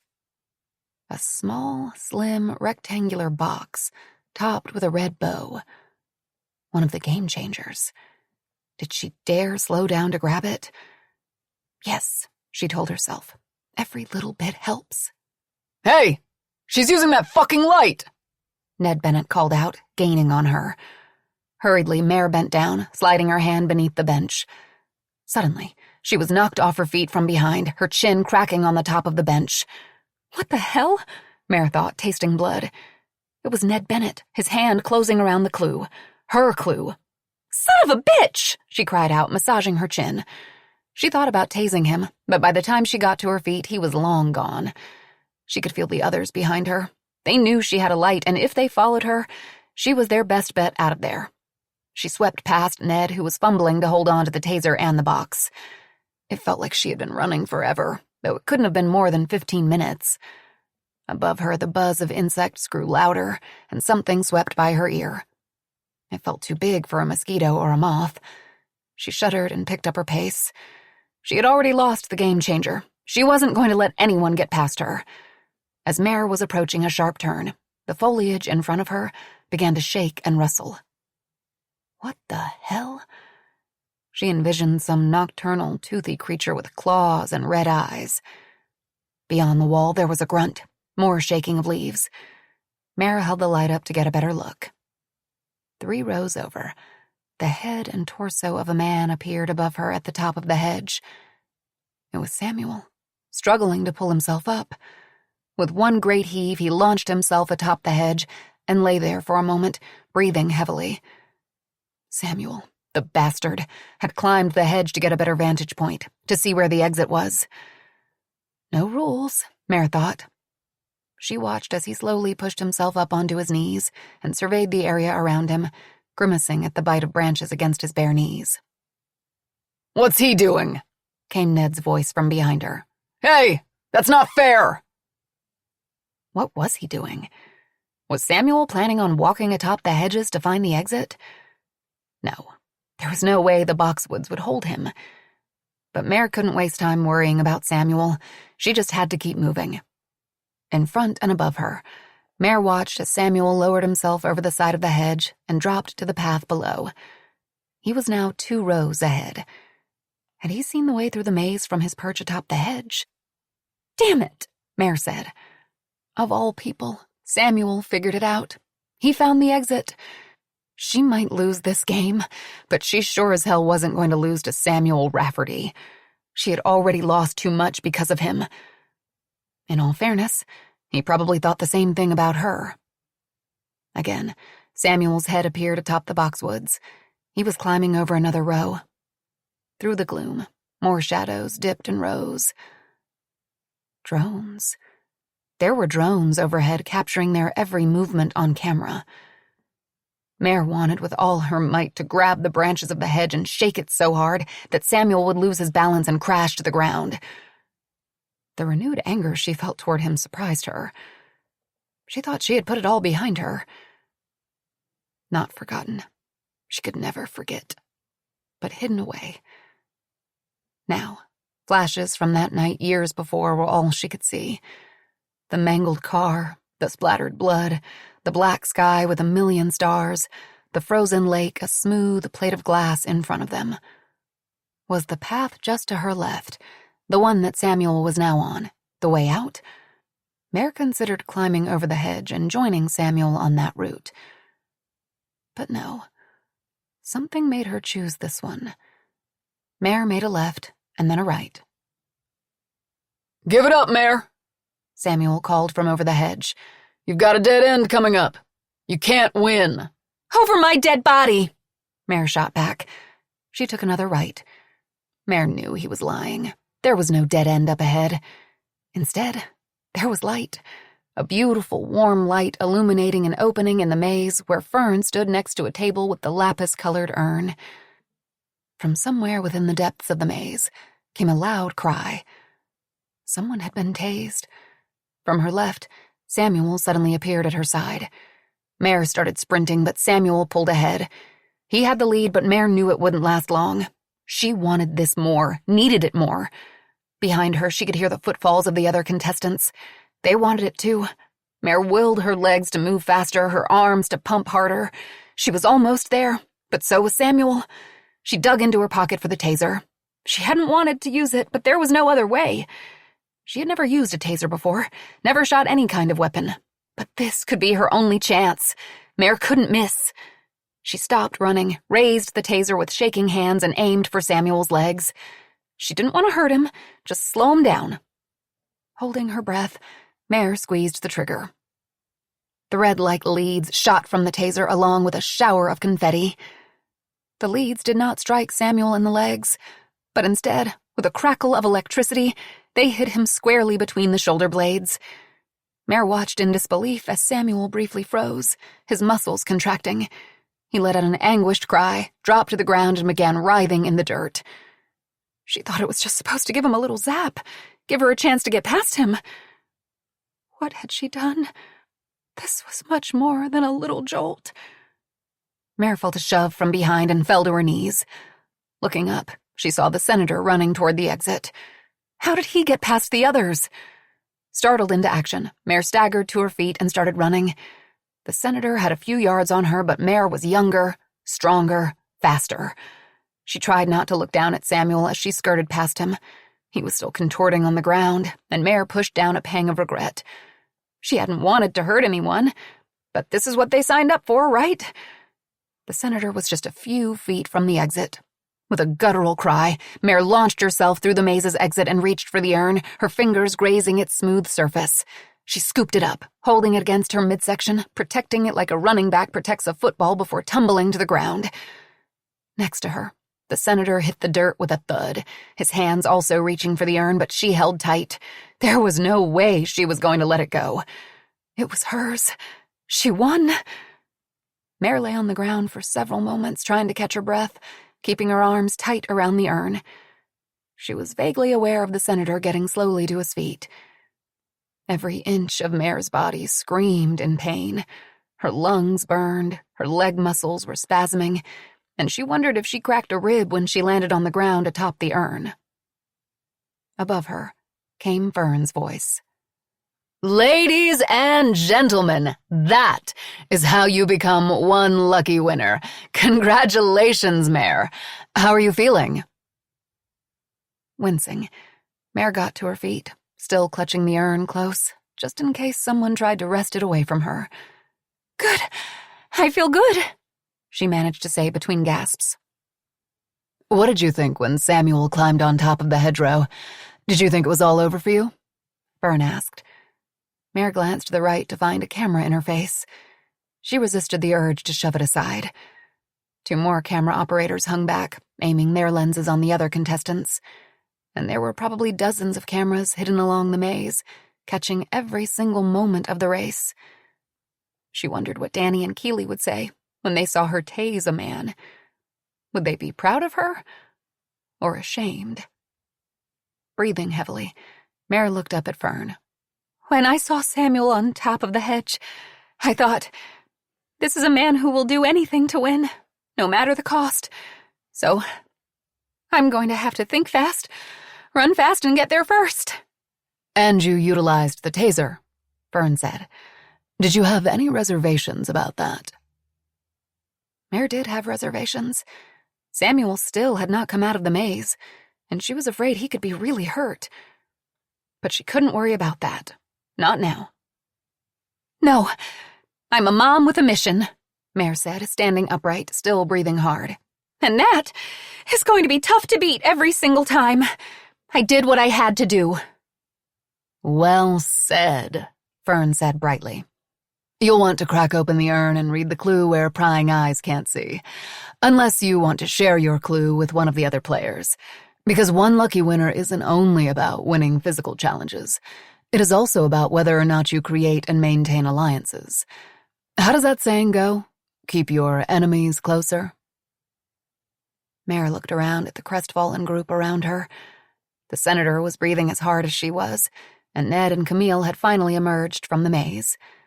Ned had a long gash along his cheek, and Camille looked small and frail, enveloped within Mare's cardigan. Samuel was still missing. Had she hurt him?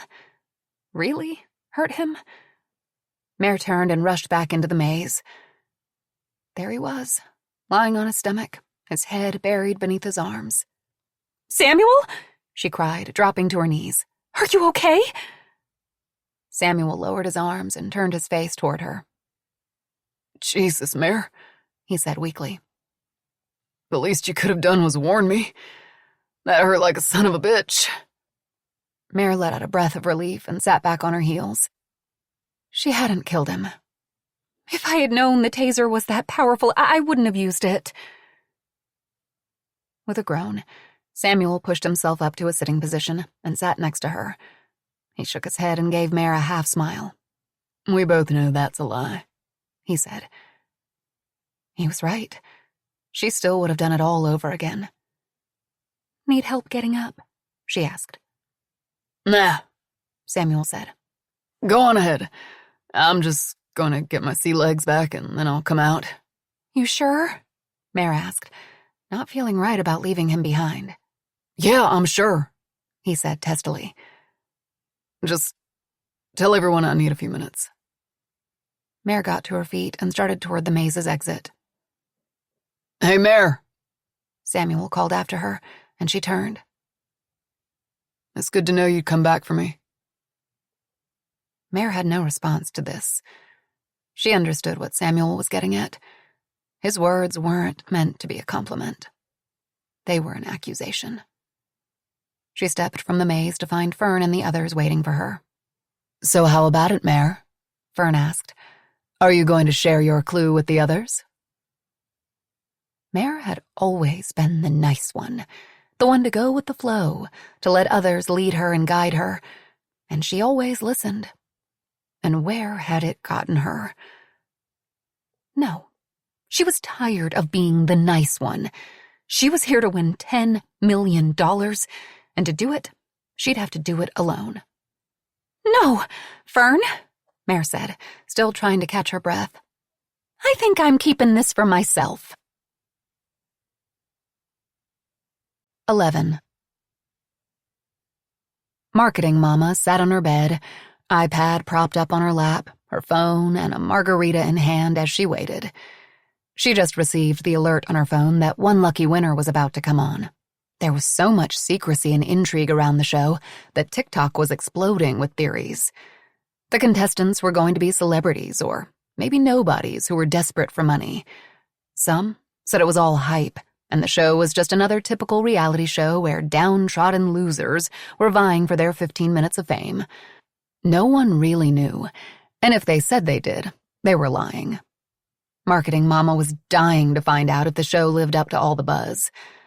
As a marketing exec for an online ice cream vendor, The Inside Scoop, which shipped premium pints of ice cream all over the United States, she was always on the hunt for ways to position the company. Finding the hot trends was key. Buyers could personalize the ice cream flavors in cartons.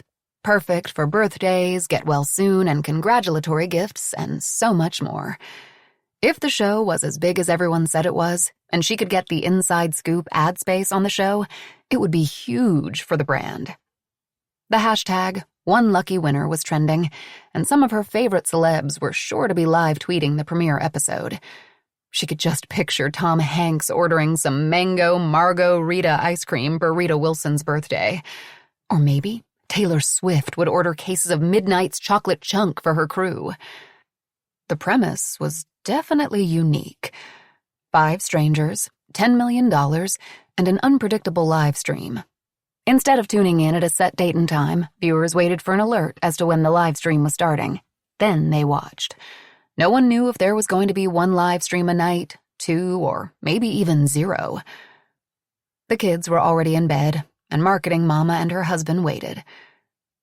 Minutes, then hours passed, along with 2 more margaritas. Finally, her husband gave up and wandered off to bed.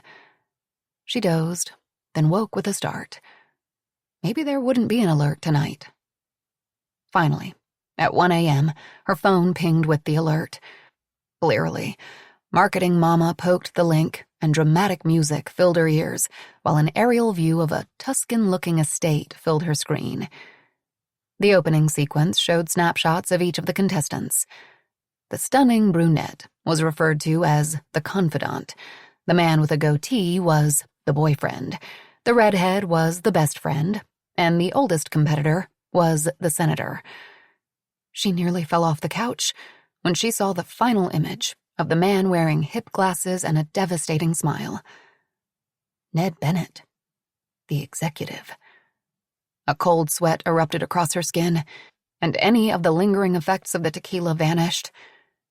She knew Ned Bennett, though she wished she had never laid eyes on him. She'd interned for him years ago at Cold Hard Truth, long before she was married and had kids. She was so young, so naive. At first, she had been flattered by Ned's attention, basking in the warmth of his 1,000-watt smile.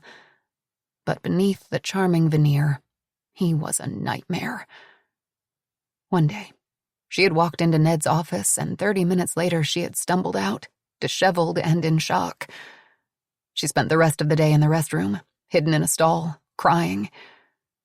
The next day, she returned to work only to find that her keycard no longer worked. She had been fired. Heart-pounding, Marketing Mama watched as a chyron scrolled across her screen. Vote to make sure your favorite challenger stays. To save the boyfriend, text 01 to 21534. To save the senator, text 05 to 21534. Before she knew it, the competition was over, and the best friend had emerged from the hedge maze triumphantly. The comment section on the live feed exploded. She totally cheated. Why should she be able to have a light while everyone was running in the dark? Too bad, so sad. The rules are there are no rules. Oof, that poor woman in her underwear. Hasn't she seen Big Brother? Cameras are everywhere all the time. Did you see the boyfriend? He was fucking climbing on top of the maze like Spider-Man. If he's looking for a girlfriend, I'm available. Did you see the way she nailed him with that taser? That was badass. They're hot for each other. Did you see the way they kept looking at each other before the race started? No way! It's the confidant and the boyfriend. I hope the boyfriend is okay. Last I saw him, he was still on the ground. Tasers hurt like hell. The senator used the taser, too. He is a badass. Hashtag save the senator. The senator is a douchebag. I'm voting for the boyfriend. Is this it? A maze? I mean, I thought people would be jumping out of airplanes or scaling a mountain for $10 million. Hashtag easy money. Marketing Mama's fingers itched to type the words. When I was 19 years old, I was raped by Ned Bennett and discarded like trash. But she couldn't. She hadn't even told her husband what had happened back then. She hadn't told anyone. Not yet. But why couldn't she now? Why should this man be able to meander through life without facing a single consequence for his actions? And now he might win $10 million? Marketing Mama pulled her eyes away from the comments. The best friend was standing next to the hedge maze, her curly hair wild and tangled with bits of evergreen. I can't believe I won, she said into the camera. She held up the blue urn. Apparently, a super clue is inside. She reached in the urn and came out with a weathered piece of paper. She unfolded it and stared down at it for a long moment and shrugged.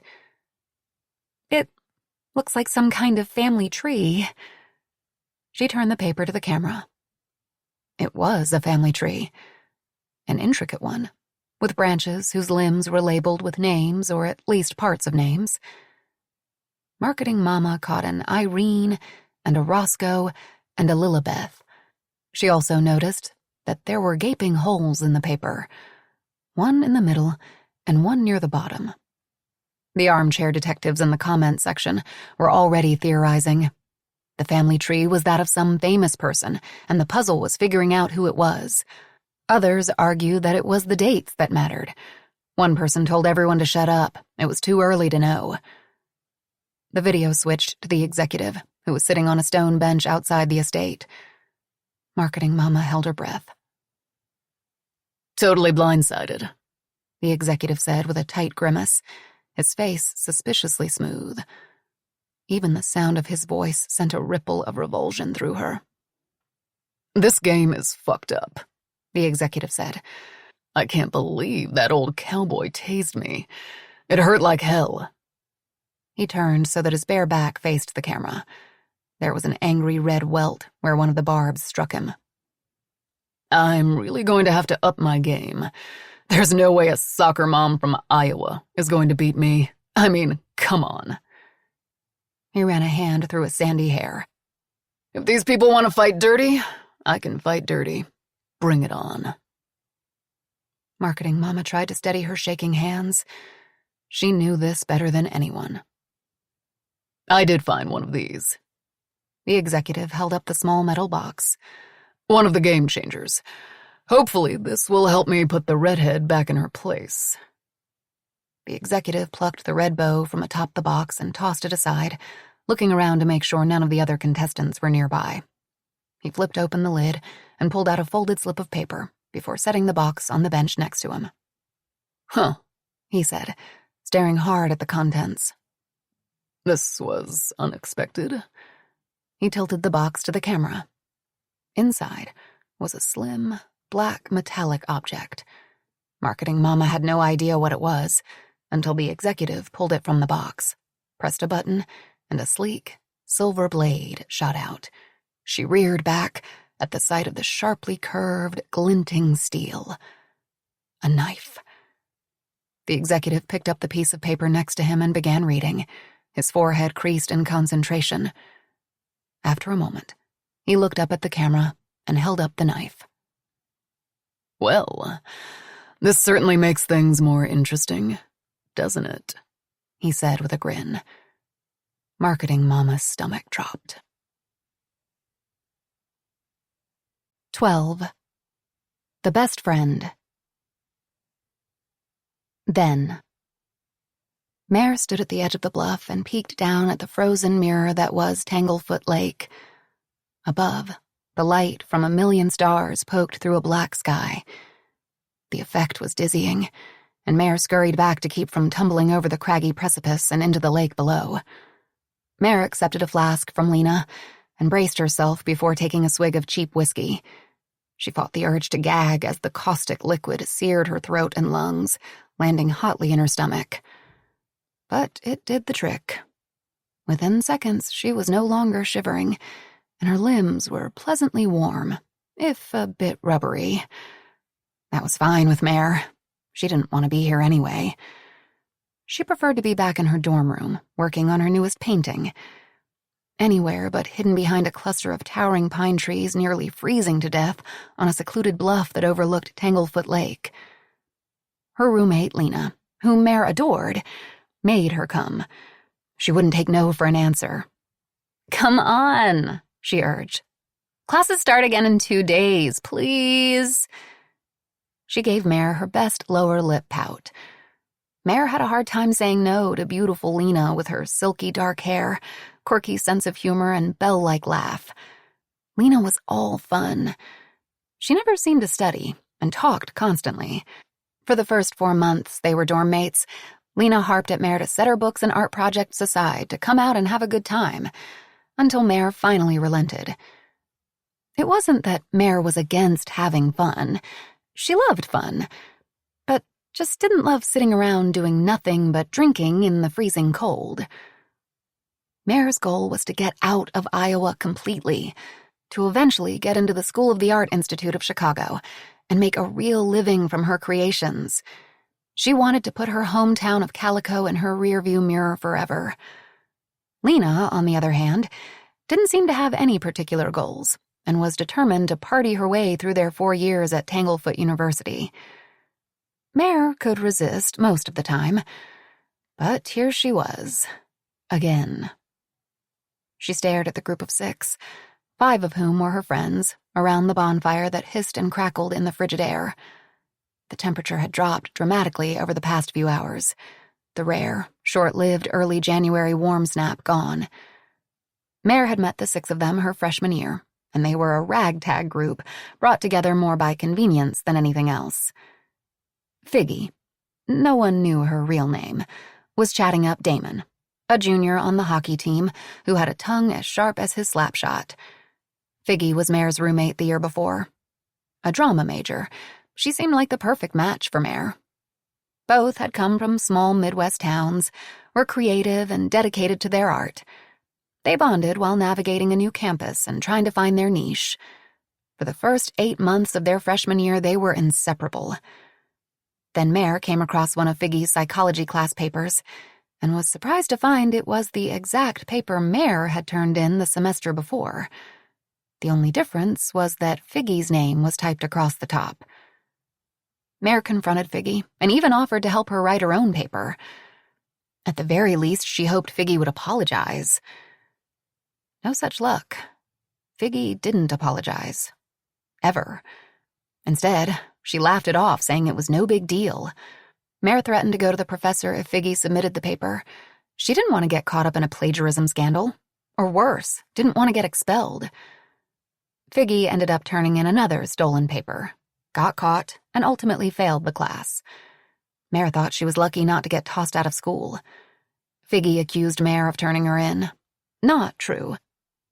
But suddenly, a nasty rumor that Mare was sleeping with a married professor made the rounds. More than one person told Mare that Figgy was the source.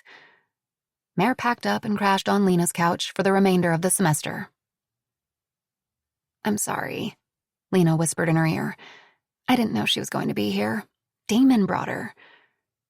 Mare shrugged, as if Figgy's presence didn't bother her in the least. But it did. Wes and Wade, twin brothers whom Mare had met in freshman rhetoric, were also at the bonfire. They were easygoing and always up to some mischief. Mare couldn't help but shake her head as she watched the 2 toss firecrackers into the bonfire and laugh drunkenly over the mini explosions. Then there was Samuel, a political science major whom Mare had met through Lena. He was smart, tall, and handsome. He was also presently dating Lena, so Mare knew he was off limits. She couldn't help but envy her best friend a little bit. In addition to being cute and off-the-charts smart, Samuel was genuinely nice. "Jesus, Mare," Damon said, using a stick to bat around a pine cone like a hockey puck. "Could you look more miserable?" "Not miserable," Mare said lightly. "Just cold. It's freezing." "And is that paint in your hair?" Figgy asked, squinting to get a better look. Reflexively, Mare's mittened fingers flew to her hair, most of which was stuffed beneath a stocking cap. Damon laughed. She wasn't going to let Figgy get to her tonight. And why was Damon even with her? He knew what she was like. He knew what Figgy had done to her. Unless maybe he actually believed the lie. And how did Figgy manage to look so perfectly put together despite the brutal cold? Her blonde hair was artfully arranged beneath her cashmere hat, her skin flawless, while Mare's was already red and windburned. If it doesn't involve a camera or watercolors, Mare isn't interested, right, Mare? Lena said, leaning into Samuel. Mare tried to tamp down the flare of jealousy that sizzled through her when Lena's fingers slid into the back pockets of Samuel's jeans. "I'm sorry," Mare said, taking another swig from the flask. "Just not a fan of heights. Looking over the bluff threw me off." "Don't worry, we'd save you," Lena said affectionately. "Come on, relax for one night. Forget about school and your dark room." Be nice, Samuel said congenially. It's good that Mare knows what she wants to do with her life. "You mean unlike me?" Lena said, looking up at Samuel, her forehead creased with hurt. "You know it's okay to not know what you want to do with your life when you're 20 years old." You know, I didn't mean it like that, Samuel said with a sigh. Why did you even invite her if she's just going to sit there like a sad sack? Damon asked, smacking the pine cone toward the fire, but hitting Mare in the chest instead. It didn't hurt, but she was starting to get pissed. What had Figgy been telling him about Mare? "Because if it weren't for me," Lena said, "Mare wouldn't come out of the dark room. And she's my best friend, aren't you, Mare?" "Yeah, so was I for a while," Figgy said. "I'd watch out if I were you, Lena. Mare likes her boyfriends already spoken for." Figgy cast a knowing look at Samuel. "You know that isn't what happened," Mare said sharply. She didn't want to rehash ancient history with Figgy, but she was getting tired of just sitting back and taking her abuse. She moved away from the group, her head swimming from the alcohol, and promptly slipped on an icy spot, landing dangerously close to the bluff's drop-off. "Careful, Mare," Figgy called out. "We'd hate to see you go over the side." Face burning, Mare got to her feet just in time to see Damon and the twins exchange mischievous glances, and before she knew it, they were upon her. The twins grabbed her legs while Damon grabbed her arms and carried her to the edge of the bluff. Mare screamed in protest, trying to wiggle free. They held tight, their fingers digging into her wrists and ankles. In unison, they swung her like a pendulum back and forth. Below her, Mare could see the hard-packed snow atop the bluff shift to the lake, a sharp drop 200 feet below. What if they lost their grip on her? Fear formed a hard lump in her throat, and Mare could no longer make a sound. "Heave-ho!" Figgy cried, and Mare could hear Lena's unmistakable laugh in the background. Even Lena had turned on her to join in on the fun. Hey, stop it, Samuel said, snagging Mare by the waist and stopping the momentum. Damon and the twins dropped her unceremoniously to the hard ground below, and the air was forced from her lungs, leaving her momentarily stunned. Stop being assholes, Samuel said, helping Mare to her feet. You okay? He asked. Tears stung Mare's eyes, but she nodded. Was she being that bad? She wasn't being particularly chatty, but it wasn't like she was trying to sabotage the night. She was here, wasn't she? No, it was Figgy. If Figgy wasn't here, no one would be acting this way. I'm fine, Mare said, picking up the flask that had fallen from her pocket. I'm going for a walk. Mare, Lena said, drawing out her name like she was talking to a small, unreasonable child. We're just teasing. Don't go, it's too cold. No, let her go, Figgy said. It'll be more fun. I'm fine, Mare said. I'm just going to look at the lake. I'll be back in a while. Don't fall in, Damon called after her. The twins exploded with grating laughs. Mare wiped away the tears before they could freeze against her cheeks and carefully picked her way along an icy path through trees until the crackle of the bonfire and the derisive laughter faded away. Why had she even bothered to come? Because of Lena. She'd do anything for Lena. And what had her so-called best friend done? Laughed and teased right along with the rest of them. Resentment sizzled through her. She was fun, Mare told herself as she moved along the sinuous trail that she figured would take her to the lake. Damon and the twins weren't really going to throw her over the edge, and normally she would have laughed right along with them until they set her down. And yes, she spent most of her time working on her projects and studying. But wasn't that what college was for? She went out with friends occasionally, though she had to be cajoled. And she usually ended up having fun. But seeing Figgy after all these months of successfully avoiding her was what ruined the night. Figgy hated her, and Mare honestly couldn't understand why. Mare had been to Tanglefoot Lake several times before, but never at night during January.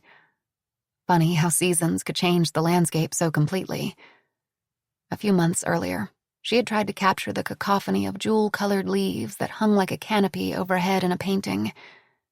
Now, all the maples, oaks, and quaking aspens were stripped and lonely.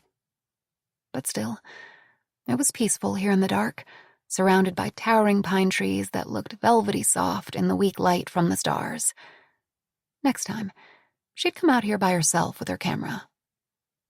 Mare, who had thought to dress sensibly in her warmest winter coat, boots, white hat, and matching mittens, found herself breathing heavily and sweating beneath all the layers. She pulled off her mittens and stuffed them into her pockets and found the flask. She took another long drink. The trail should have opened up to the lake by now. Apprehension growing, Mare examined the trail in front of her more closely. Was this even a path? Or was it a game trail made by deer? Or maybe even a coyote? A rustle in the shadows caused her to stop short.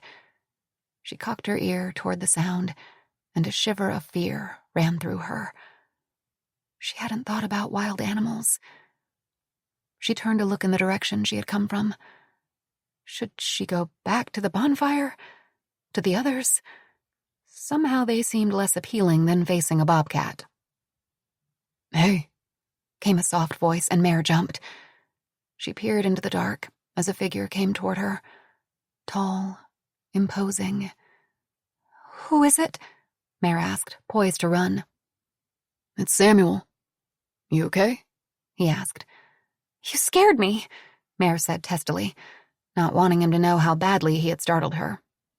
"I'm fine," she added, and began walking again, trying to force herself not to weave back and forth. The whiskey had hit her harder than she thought it would. "Where are you going?" Samuel asked, falling into step behind her on the narrow trail. "I told you, to the lake," Mare said. "Well, you're not going to get there going this way," Samuel said with a chuckle. "I'll get there eventually," Mare murmured. "They're being assholes," Samuel said. "You just have to ignore them." "Easy for you to say." "Shit," Mare said glumly. The column of pine trees ended. They had come to a road. "Yeah," Samuel said. "That is not the lake." They looked out at the pavement, an icy ribbon in the starlight. "It is not." Mare let out a puff of air. "You know, I do know how to have fun. People say I'm a lot of fun." "I don't doubt it," Samuel said, trying not to crack a smile. "But, to be fair, there's not a lot of fun to be had in Iowa in the middle of winter." "That's where you're wrong," Mare said lightly. "We know how to have fun in all seasons. You just need to know where to look for it." "Well, it isn't back there," Samuel said, hooking a thumb toward the bluff. "No, it is not," Mare said. "How'd you end up here?" she asked. "Where are you from again?" "A little bit of everywhere," Samuel said. "My family moved around a lot. My dad was in the military. I got a scholarship to play lacrosse." He shrugged. "And here I am." "Well, we're happy to have you," Mare said, and inwardly kicked herself. She was so lame. Samuel smiled like he didn't think she was lame. "And I was joking earlier. I do like it here. Everyone is really nice." Mare gave him a skeptical look. "There are a few exceptions, I guess," he added. They both laughed. "Well, we should probably get back," Samuel said reluctantly. "No lake here." Mare didn't want to go back. Not yet. She just wanted to stay right here, no matter how cold. Or, Mare began slyly. The whiskey was still thrumming through her body, making her loose-limbed, reckless. We could have some fun. 13. The Assistant. Fern led the contestants from the hedge maze and back toward the house, still confused by the near disaster with the tasers. Kat had assured Fern that the custom-made tasers were set at a low voltage, and that clearly hadn't been the case. Both Samuel and Ned had gone down hard, but Samuel got it worse. Both prongs had struck Samuel squarely in the back, gripping into his skin and completely immobilizing him. Fern was worried that they were going to have to call an ambulance. But thankfully, after a few minutes, he was able to get up. "Hey!" came an angry voice from behind. Samuel. Fern kept walking, pretending she hadn't heard him. She understood his confusion, his frustration, but she had no answers. She had so much to do before tomorrow's challenge. "Wait up!" he called. "Hold on a second," he said, blocking her path and causing Fern to stop short. "What the hell was that?" he asked, his voice laced with barely contained anger. "You said the tasers were set at a low level. You said it was safe. I'm healthy. My body could handle being shocked. But what would have happened if the senator was the one to be tased? He's 70 years old. The shock could have stopped his heart." Samuel was shouting now. Fern looked around. The camera operators and the drones were gone, but she knew there were cameras hidden throughout the estate. The show needed drama, but not when it was directed toward her. "But you're fine, right?" Fern asked, steadying her voice. "Ned is fine, and so is the senator. Everyone is fine. The tasers were completely safe." Samuel didn't move, not appeased. "Come on," Fern said. "It's after 2. Why don't we get back to the house so everyone can get some sleep?" "Does this look like they were safe?" Samuel asked, turning his back to her and pulling up his shirt. Fern winced at the welts. Never admit you're wrong. That's what Kat always said. Fern gave Samuel a sympathetic smile. "Would you like some ice? Some Tylenol? And it's your turn to go into the vault." "I'm not going into the vault," Samuel said with a disgusted snort. "I'm going to bed." He shot a murderous glare at Fern and limped away. Fern couldn't really blame him, and wondered if the settings on the tasers were an oversight, or if it was a manufacturing error. Or maybe they were purposely sabotaged. It made Fern wonder what other surprises one lucky winner had for them all. The trek to the villa and up the grand staircase was made in stony silence. Fern waited until the bedroom door shut before rushing down the steps toward the beating heart of the estate. Fern made her way through the great room, past the white room and the theater room. Using her keycard, Fern let herself into Kat's office. During the day, it was spacious, light and airy, with large windows and white marble floors. Now it was dark and shadow-filled, and much too quiet. Fern hurriedly found the light switch. Her boss's desk was situated in the center of the room. It was a work of art in and of itself, with white marble hewn into a modern triangle that defied gravity. Atop it was a laptop and a landline telephone. Fern looked in the corners of the room for the telltale red light of a camera. There were none. Fern knew that Kat didn't have cameras in her office. Too many private conversations went on in here. But still, she was paranoid. Fern had special permission to enter Kat's office, but now she felt like a criminal. She was a criminal. Fern pulled out the buttery-soft Italian leather desk chair and gingerly sat down. This was what it would be like to have an office of her own, not relegated to a small desk in the corridor. Someday, she told herself. She had held it together all night, but just barely. The reality of what she had done came crashing over her like a wave. She had hijacked one lucky winner by locking her boss in the wine cellar. Would she be warm enough? The temperature of the wine cellar was consistent in order to keep the wine at the ideal temperature, so it wouldn't go below 55 degrees. That was cold. Could people get hypothermia at 55 degrees? She didn't know. Her chest constricted, and she couldn't catch her breath. Kat was going to kill her, if she managed to make it out of the cellar alive. Fern lowered her head between her knees, trying to keep from hyperventilating. She was going to get fired and then hauled off to prison. Unless, Fern thought, One Lucky Winner was a runaway success. She righted herself and pulled out her phone. Her stomach flipped with excitement. Close to 1 million people had watched the first episode on YouTube. She flipped to X, then Instagram, then TikTok. Hashtag One Lucky Winner was the top trending hashtag on all 3 platforms. Remarkable, since the show hadn't started until the middle of the night. She prayed that the numbers would keep growing. No matter how successful the show was, Fern was pretty sure her life was over. Fern gave a rueful laugh. The past 10 years, she had been Kat's prisoner. Not in the literal sense, but a prisoner nonetheless. How many days had Fern gone without eating or drinking because Kat had to have something done right then and there? How many sleepless nights had she spent hunting down Kat's latest obsessions, such as the macarons she'd had the last time she was in Paris but couldn't remember the name of the patisserie, or the exclusive trinket fall makeup line that was impossible to get? One wall of the office consisted of glass windows that looked out on the lake, now black as ink in the pre-dawn dark. Another wall held a bank of 12 screens. Each monitored a different location on the estate. The library, the corridors, kitchen, the courtyard, grand hallway, the pool, the atrium, and the wine cellar. Fern could sit in here and keep an eye on all aspects of the game.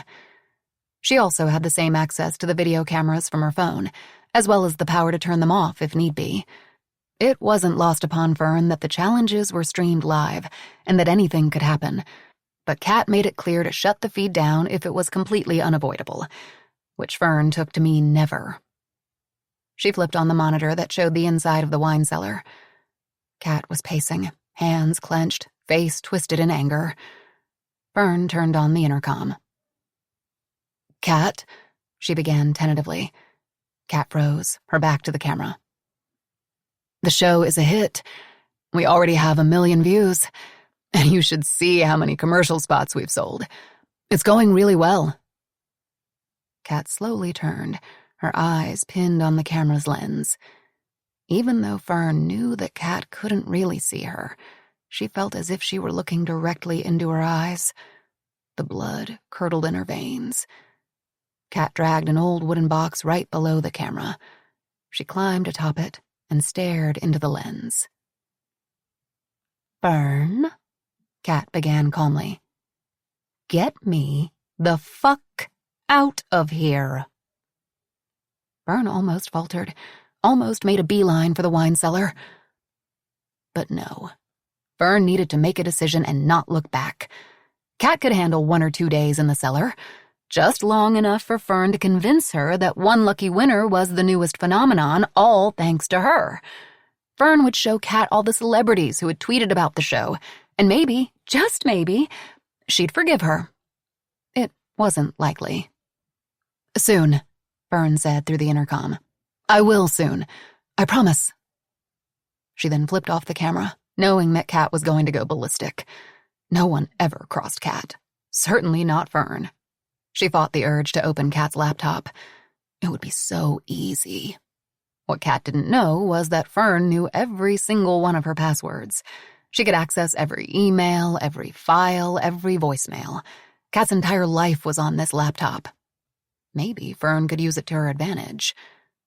"Stay focused," Fern told herself. "Stay professional. Do your job, and everything will work out fine." She turned her attention to the other monitors, but everything looked quiet. The corridor that ran in front of the contestants' room was still. She needed to figure out what to do about Ned Bennett. He couldn't stay here, could not be the winner of $10 million. She had to find a way to get him off the show without tipping her hand. Fern thought of the hours she spent writing out all the super clues and placing them inside the urns, and all the time she spent stashing the game changers around the estate. It gave her an idea. It wouldn't take long for the contestants to figure out that Ned was ruthless, that he was the one they needed to eliminate from the game. Fern would just help them along a little bit. She opened Kat's laptop after all, but instead of digging through the files, she began to type, then printed the note, which was short and to the point. She reached into Kat's desk and pulled out a small orange bottle, twisted the cap, and dropped one small white pill into the palm of her hand. Fern sat there for a long moment trying to decide what to do. What she was doing was illegal, unethical, could be dangerous. But she needed Ned Bennett gone. Fern slid the paper and the pill into an envelope. She lit a red wax stick, letting the hot wax drip onto the envelope, then pressed the one lucky winner sealing stamp to the small puddle. She got to her feet and went to the closet. Inside were all the items needed for the show's challenges, including stacks of one lucky winner t-shirts, sweatshirts, and warm-up gear. She selected a set for each contestant and carefully slid the envelope between the folds of one of the t-shirts. With the stack of clothing in hand, Fern exited the closet, closed the door behind her, and surveyed Kat's office. Everything was in its place. She needed to grab a few hours of sleep and then get ready for the day. It was going to be a long one. 14. The Best Friend. Mare awoke to a soft white light streaming through the window, her muscles protesting in pain as she stretched beneath the Egyptian cotton sheets. Mare was vaguely aware of someone entering the room and setting something next to her bed. Sleepily, she looked around the room. 3 of the beds were empty, and a 4th held a rounded heap beneath a pile of covers. Samuel. In the light of day, it was a beautiful room, with its terracotta floors and walls painted a warm, honeycomb gold. A large fireplace, with a flue big enough to climb up, anchored the entire space. But the unpleasant scent of other people's bodies permeated the room. Mare slid quietly from the bed, trying not to wake Samuel, and crossed the room to inspect a series of framed black-and-white photographs that lined one wall. They included images of shadowy tunnels and unique architectural elements. The contrast of light and dark in the photos was exceptional. She missed photography and painting. Maybe someday she would try again. She paused, leaning in closer for a better look. It took a moment for her to realize what she was looking at. They weren't just columns and walls made of stone. They were skulls. Rows and rows of skulls. The photos were of the catacombs. Mare turned from the wall, her stomach queasy. Sitting atop her bedside table was a stack of bright pink clothing. 2 t-shirts, warm-up pants and matching jacket, athletic shorts, and a sweatshirt, all with the weird logo of the women with the snaky hair and the words, "One lucky winner." She grabbed the clothing and tiptoed to the bathroom, shutting and locking the door behind her. Mare set the clothes on the marble vanity and gingerly began to take off her clothes, her muscles protesting with each movement. She pulled a short-sleeved pink tee over her head, stepped into the warm-up pants and hitched them up over eggplant purple bruises, and slid her arms through the bright pink warm-up jacket emblazoned with the One Lucky Winner emblem. She stared at her reflection in the gilded mirror above the marble sink. Her curls were a riotous mess, but there wasn't much she could do about that but try to corral them with a ponytail holder. She slipped an elastic band from her wrist, and it slipped from her fingers and to the floor. With a groan, Mare bent over and heard the crinkle of paper.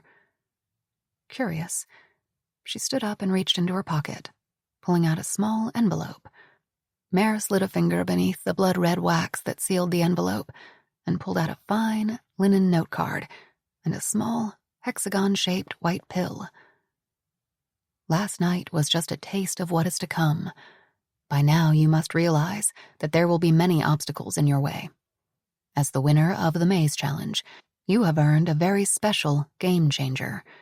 This tiny pill could help you on your way to $10 million. When to use it? You pick the time, the place, and the recipient. How far will you go for $10 million? Only you can answer the question.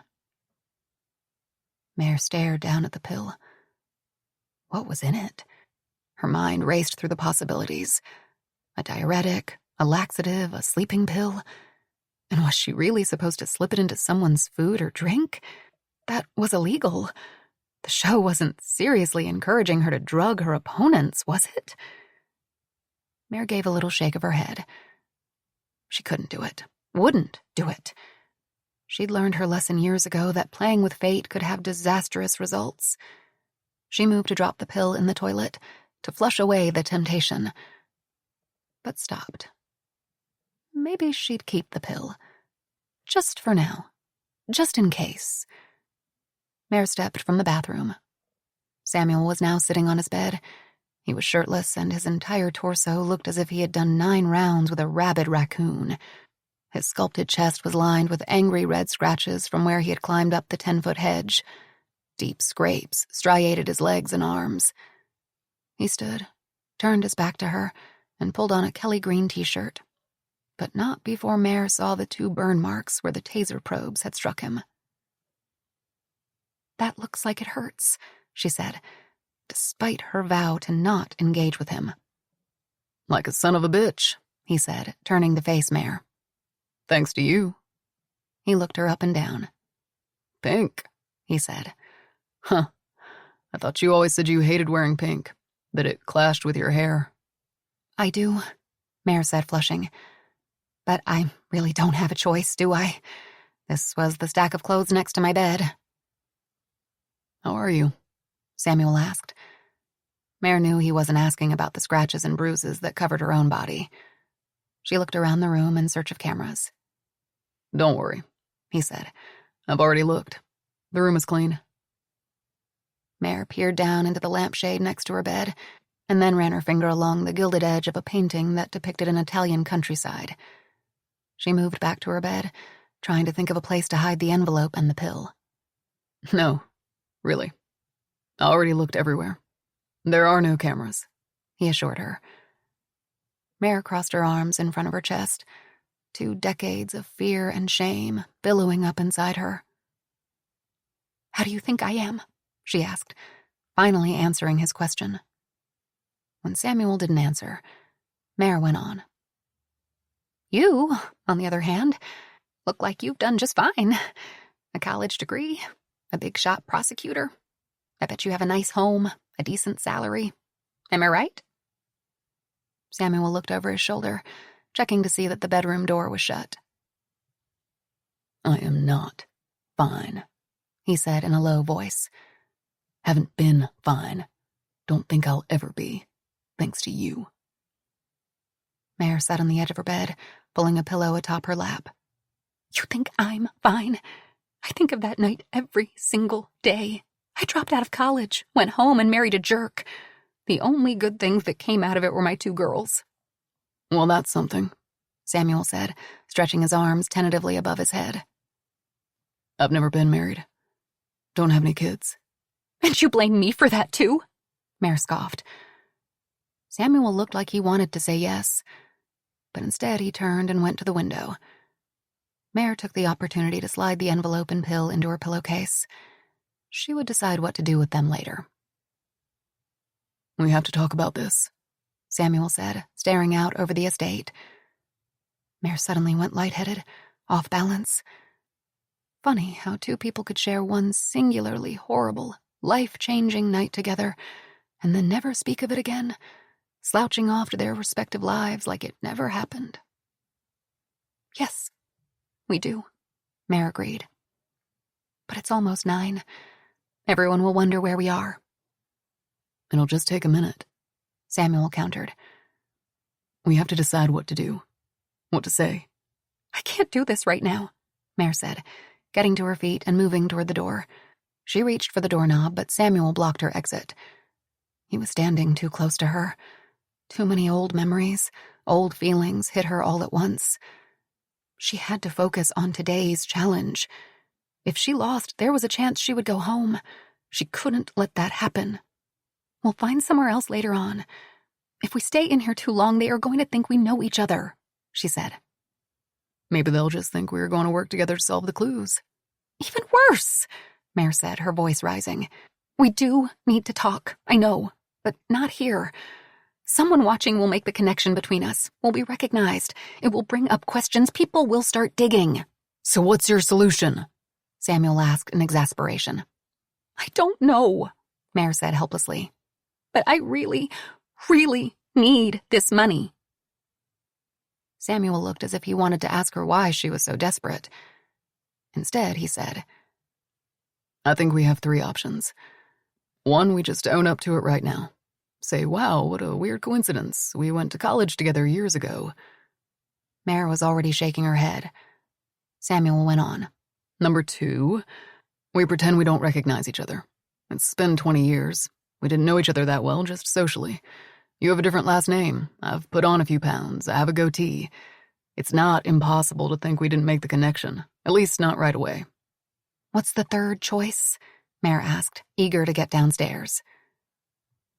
We quit, Samuel said simply. We come up with an excuse, an injury, something, and we drop out. Mare bit on her lip, considering. She wasn't quitting. That was out of the question. She checked her watch. It was almost 9. They had to go or the others would become suspicious. Okay, she finally said. I think for now we pretend we don't know each other and then act surprised if it's brought up. We did barely know one another, she said, as if trying to convince herself. Now go! Again, Samuel hesitated, and for a moment the years fell away and a boyishness settled across his face.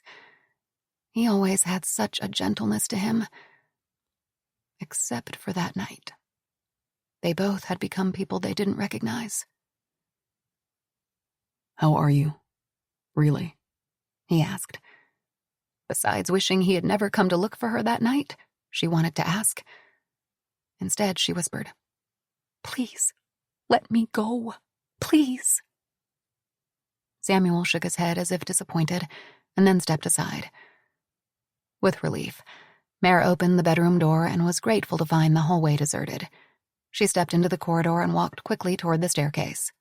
Good morning, came a booming voice from behind her. It's Mare, right? Mare turned. It was the senator, dressed in a red One Lucky Winner t-shirt and shorts. Yes, it is, Mare said, trying to keep her voice light, friendly. Good morning to you. How'd you sleep? Fine. He waved away her question. Congrats again on winning last night. Any chance that you'd be willing to share what your super clue was? Thanks, but I don't think so, Mare murmured, acutely aware that everything they were saying was being recorded and filmed. Moving down the corridor, she saw the blinking light of 2 cameras. How about a game changer? Did you find one? The senator asked as they came to the grand staircase. Mare thought of the tiny white pill hidden in her pillowcase, but she sure wasn't going to tell the senator.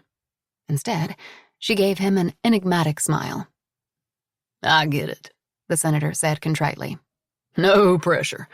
But in the spirit of full disclosure, I haven't found one yet, but that TV guy did.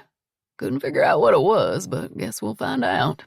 Why don't you see if you can get more out of him? We're gonna have to up our game today. I may not be much at these physical challenges, but I'm smart. The senator tapped his temple. I could be a real asset if it comes to solving puzzles and the like. Just keep that in mind. It was all Mare could do to keep from running back to the bedroom and slamming the door. Instead, she forced a smile to her face. I will. Thank you for that. At the bottom of the stairs, the other contestants were standing around a table filled with pastries, bowls of fruit, and coffee. Camille was wearing yellow, sipping on a latte, and Ned was dressed in electric orange, peeling a banana.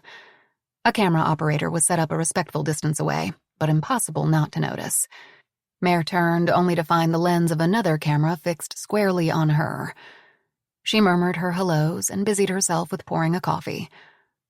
A moment later, Samuel came down the stairs, greeting everyone, but he didn't make eye contact with Mare. So, well done on your big win last night, Mare, Ned said, with a tone that was anything but congratulatory.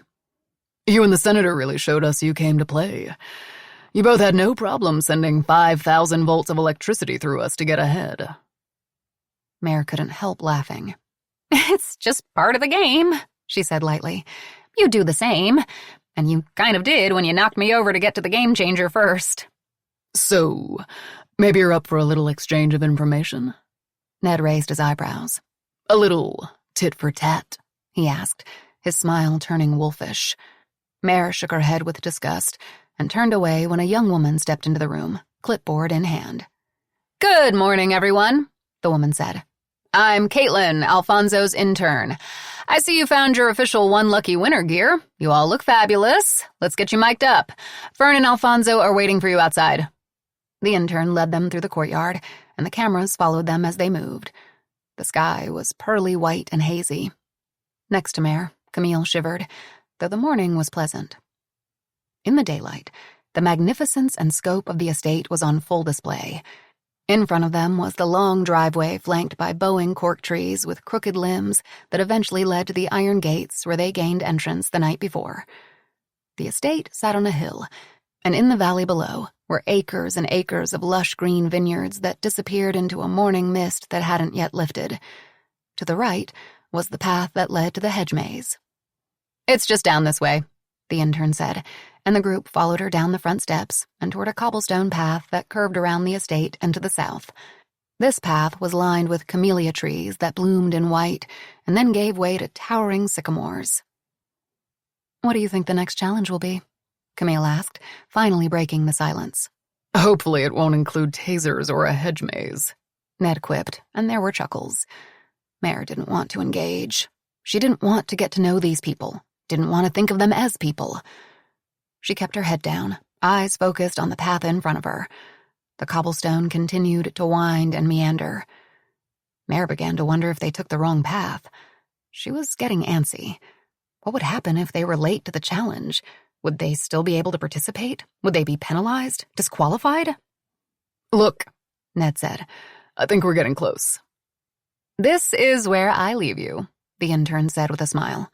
"Fern is waiting for you right through there. Good luck today." Then she was gone. Mare heard the gurgle of a fountain, and up ahead, the path opened to a wide stretch of land that once must have been covered in grapevines, but had been transformed into something entirely different. Ned gave a low whistle and then said, "Welcome to hell, ladies and gentlemen. Shall we see what the devil lady has in store for us today?" "Jesus," Mare breathed, taking it all in. If she thought the maze challenge was grueling, the one laid out in front of her looked downright deadly. "Your days are numbered, Red," Ned whispered in Mare's ear, sending a shiver of revulsion down her back. Ned Bennett was nothing to her. None of these people were, not even Samuel, especially Samuel. No, Mare wasn't going anywhere anytime soon. She had 2 little girls who were depending on her, and she wasn't leaving here empty-handed. Ned Bennett obviously didn't know her. He didn't know Mare's determination or desperation. She straightened her shoulders and walked away from him without a word. Mare would do whatever it took to win. Lie, cheat, steal. After all, she'd done worse things before. 15. The Confidant. Then. Dr. Camille Tamerlane checked her watch.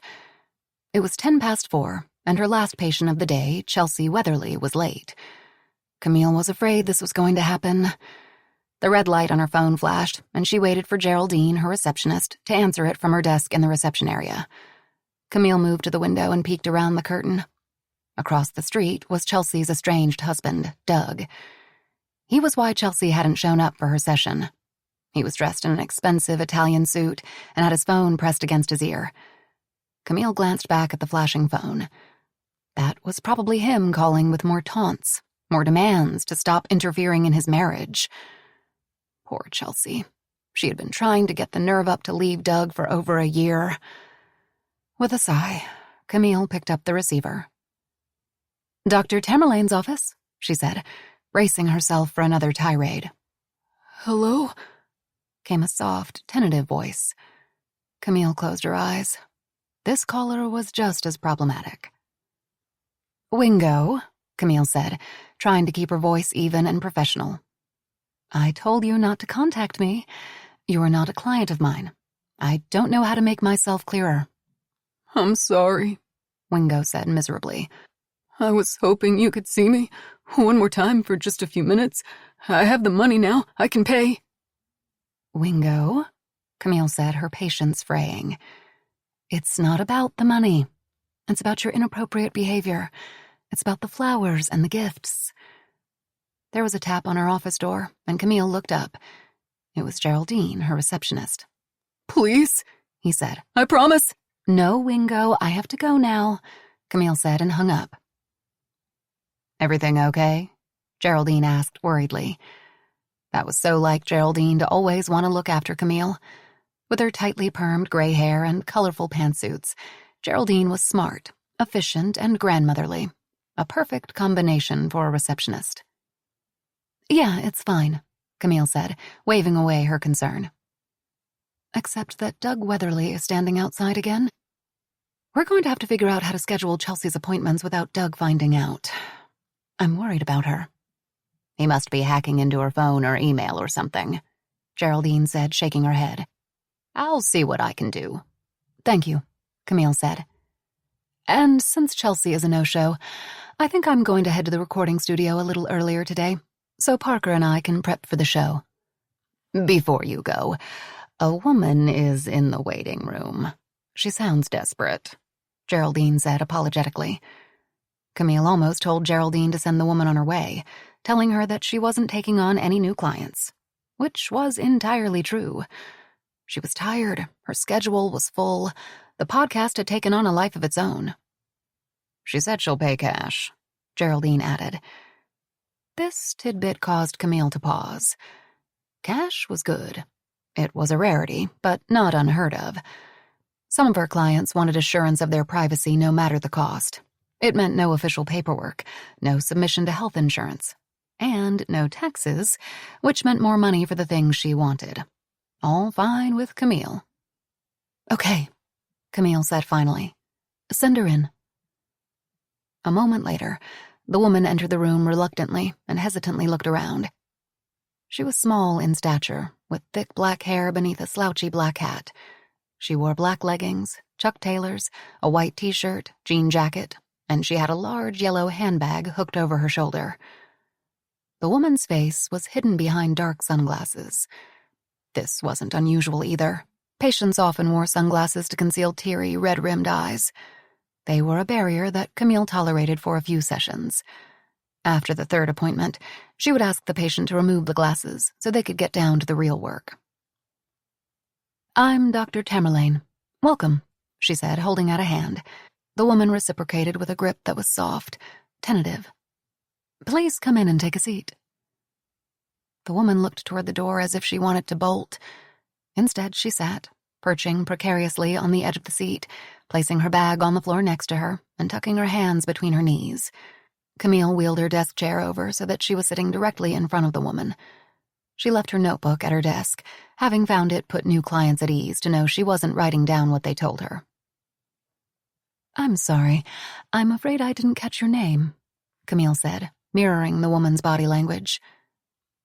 It's Nan, the woman said in a soft voice, pushing the sunglasses up on the bridge of her nose. Adams. As in Nancy? Camille asked. No, just Nan, she answered, staring down at her Converse. It's a pleasure to meet you, Nan. Thank you for coming in today, Camille said warmly. I know it can be awkward meeting with a therapist for the first time. This first meeting will be a bit different than a regular session. I'll ask you some questions that will help me understand what you may be experiencing and feeling, and you can feel free to ask me questions too. Camille gave Nan a gentle smile. I'll share my initial thoughts and observations, and then we'll talk about a plan to help you feel better. What do you think? Nan let out a long, shuddery breath. Sounds good. Wonderful, Camille said, pushing her glasses atop her head. Let's start by talking about why you wanted to see me today. My receptionist said you felt it was quite urgent.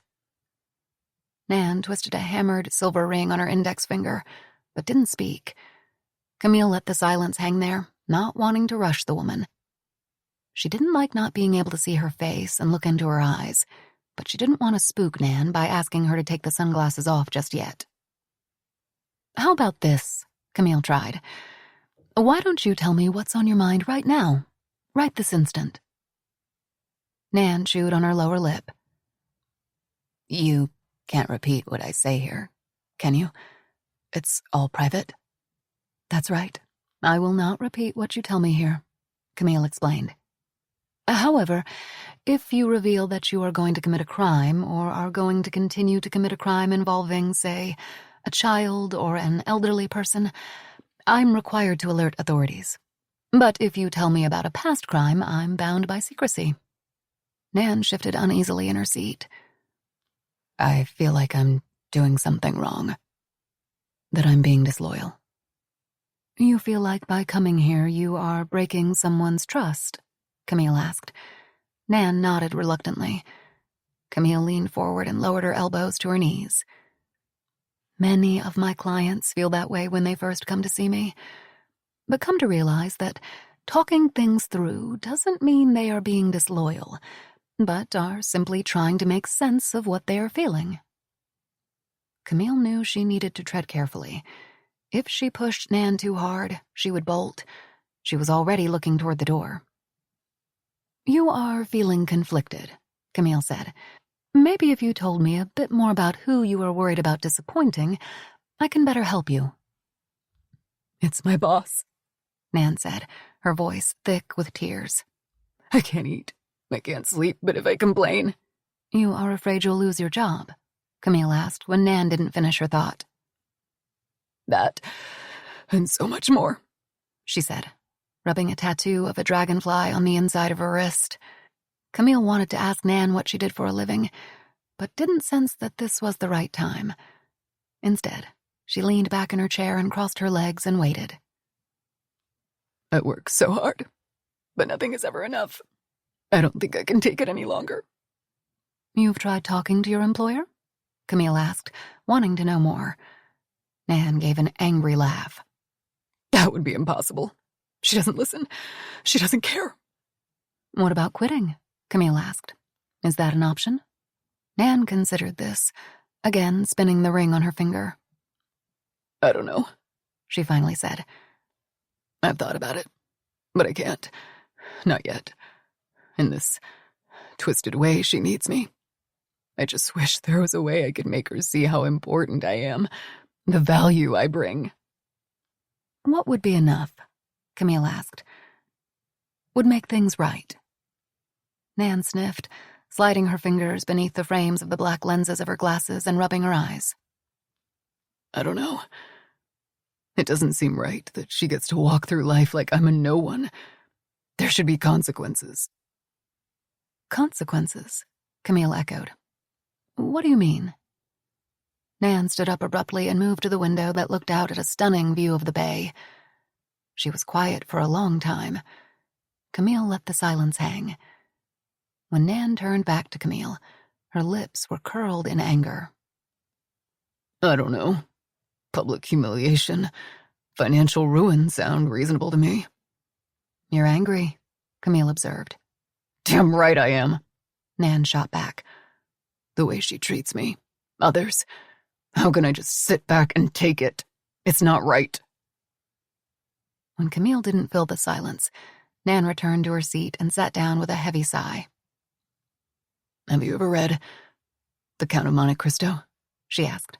Or Hamlet? It's been a while, Camille admitted. But yes, I've read them. Both are about revenge, she added, carefully watching Nan's reaction. Yes, but it took Dante's and Hamlet years to dole out their revenge, Nan said, shaking her head. I don't think it should take that long. You're thinking about revenge? Camille asked, alarm bells beginning to ring in her head. No, of course not, Nan said in a rush. Not really. Though, I'd be lying if I said I don't fantasize about throwing my laptop against the wall and walking out. How about we brainstorm some other options? Camille asked. For the next 30 minutes, Camille tried to get Nan to reveal more about her work situation. But Nan was vague, elusive, not willing to offer concrete examples of what she was experiencing. Finally, the timer on Camille's watch beeped. Their time was up. I think I can help you, Nan, with what you are feeling, Camille said. I can help you process your feelings about your employer and decide what, if anything, you can and should do. Do you think this is something you'd like to pursue? She asked, picking up a box of tissues from a nearby side table and holding it out to her. Nan plucked a tissue from the box. I think so, she said, dabbing at her nose. I think I would like that very much. Good, Camille said, bringing up her calendar on her phone. Now, next week at this time is booked, but if it fits with your schedule, I'd be willing to see you after hours, say 6 o'clock. That works, Nan said with obvious relief, standing up. And she hesitated. I prefer not to go through my insurance for my sessions. Cash is okay. That will be just fine, Camille assured her. Nan handed her a slim envelope, and Camille led her from the office, past Geraldine's desk and out the front exit. Thank you so much, Dr. Tamerlane. This has been weighing on me, Nan said, reaching out to shake Camille's hand. Her fingers were cold and damp. It's my pleasure. See you next week. Camille watched as Nan walked away down the quiet street. Once back inside, Camille set the cash atop Geraldine's desk. You know what to do with this. Geraldine looked up from her computer and nodded. Will she be needing another appointment? She asked. Yes, Camille said, not meeting her eye. But off the books. I have a feeling I'll have several more sessions with her. That is one angry woman. But I think I can help her.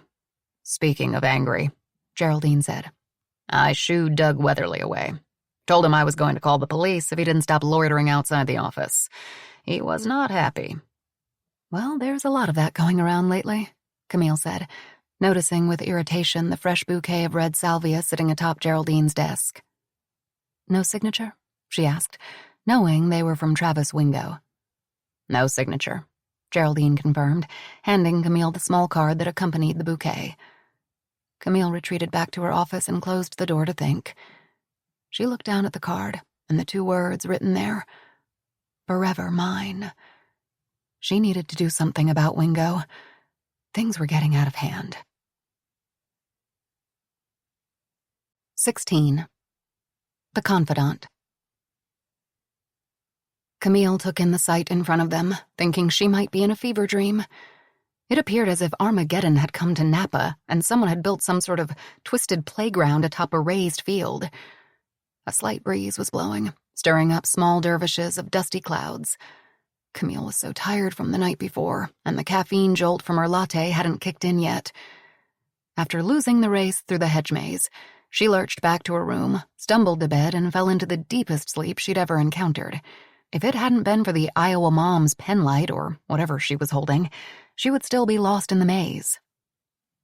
It's an obstacle course, Samuel said. I've done these before. It's like a Tough Mudder. They're brutal. The tract of land was a sea of black dirt the size of 2 football fields. Above them, drones swept across the sky. Atop the field was a wall that rose 3 stories high, a mud pit, dozens of rubber tires, long steel beams, and in the distance, what looked like bullseye targets. Samuel was right. They were going to be running an obstacle course. Camille also spotted what looked like a guard lookout. The towering cylindrical column had the all-too-familiar One Lucky Winner logo painted across it and sat off to the side of the course, an ideal vantage point for aerial camera shots. Camille's eyes returned to the climbing wall, and her stomach dropped. She was in excellent shape, but might not be able to keep up with Samuel in the physical challenges. She had thought that after the hedge maze there were going to be puzzles and other competitions that didn't include being able to outrun her opponents. At least she had stumbled across one of the game changers at breakfast. Camille had been the first one to the Great Hall. Sitting amid the bagels, pastries, and fruit, tucked beneath the top linen napkin, was an envelope. Camille looked around to see if anyone was watching her, and seeing no one, she slipped the envelope into her pocket. Moving to a quiet corner of the room, Camille opened the envelope. Congratulations, you've discovered a crucial game changer. Memorize the 4 sentences below, and in the presence of the cameras, work each statement into conversation with your fellow competitors. Her stomach dropped in disappointment.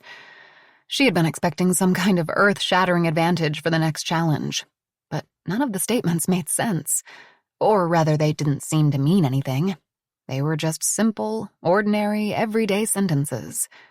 "Good morning, Luckies," Fern called out, pulling Camille away from her thoughts. "Please join me." In a single file line, with the senator in the lead, the group followed the cobblestone path and came to a stop at the bottom of the dais. Atop the raised platform, flanked by columns, Fern stood, wearing a beautiful white dress adorned with decorative crystal panels, a low-cut neckline, and a voluminous bubble skirt that fell just below her knees. Camille was impressed. The young woman had style and an impressive wardrobe budget. Her eyes fell to Fern's shoes, pristine, white tennis shoes. That was certainly a bold choice, Camille thought. But something itched at the back of her brain. She kept feeling like she'd met Fern somewhere before. Somewhere outside of the game. Fern clasped her hands in front of her and smiled down on them. "Welcome to day 2 of your quest to become our one lucky winner. I trust you had a good night's sleep." Everyone nodded, including Camille, though she felt like she hadn't rested at all. Camille looked around, spotting Alfonso sitting in a director's chair off to the side of the course, legs crossed. For a director, he was certainly hands-off. Camille supposed that was the nature of reality TV. Roll the cameras and see what unfolded. "You won the super clue last night, Mare," Fern said. "Tell us, how important was it that you won that first challenge?" "It was extremely important. I was lucky," Mare said.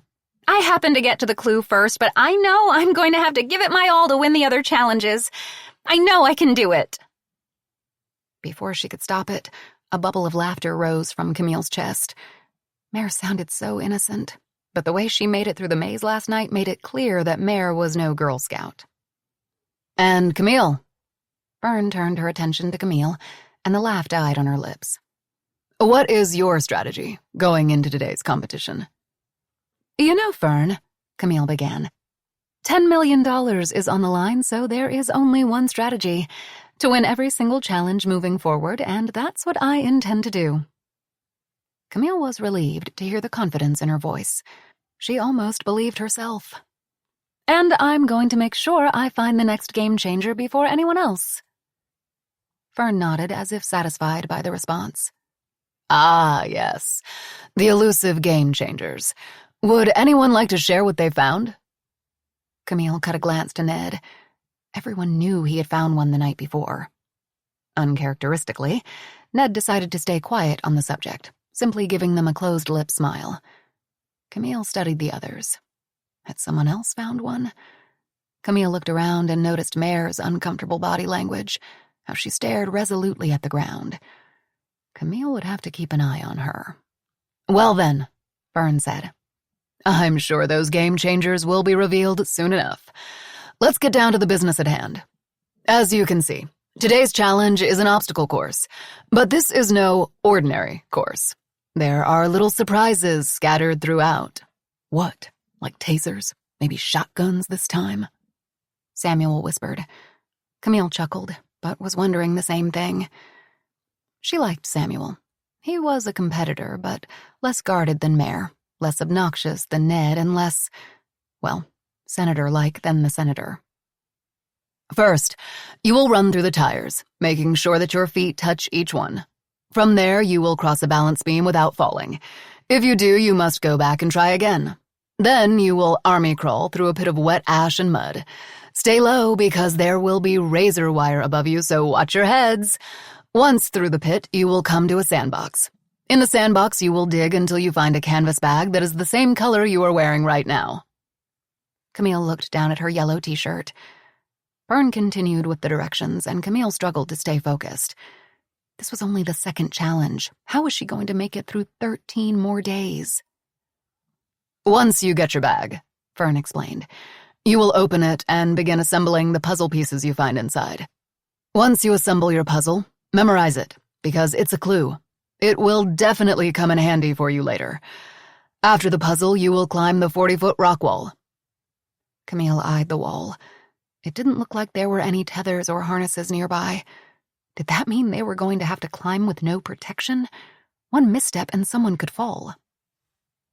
"Once atop the wall, you'll use a rope to climb down. Finally, you will run to the station we have set up as a shooting range. The first contestant who hits the target wins the super clue.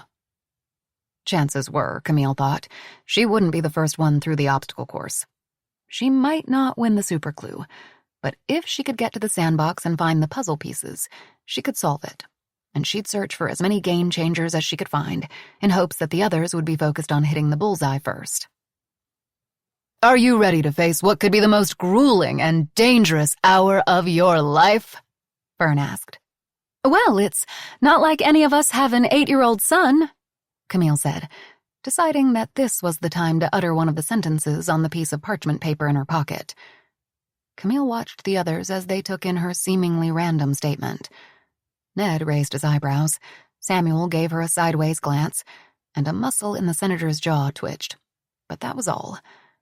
Mare met Camille's gaze and stared back with resolute determination, maybe thinking of her own young child. But she had daughters, right? She tried to remember. Luckies, are you ready? Fern asked from her perch. On your marks. Everyone hurried to a spot behind the white chalk line. Get set. Camille inched her toe as close to the line without crossing it. Fern raised the starter's pistol, pulled the trigger, and Camille lunged forward. She nearly stumbled right out of the gate. The crumbly soil beneath her feet was slippery, and she couldn't gain traction. Somehow she righted herself, but next to her Ned wasn't so lucky. He fell to his knees, causing a mushroom cloud of dust to rise up around them.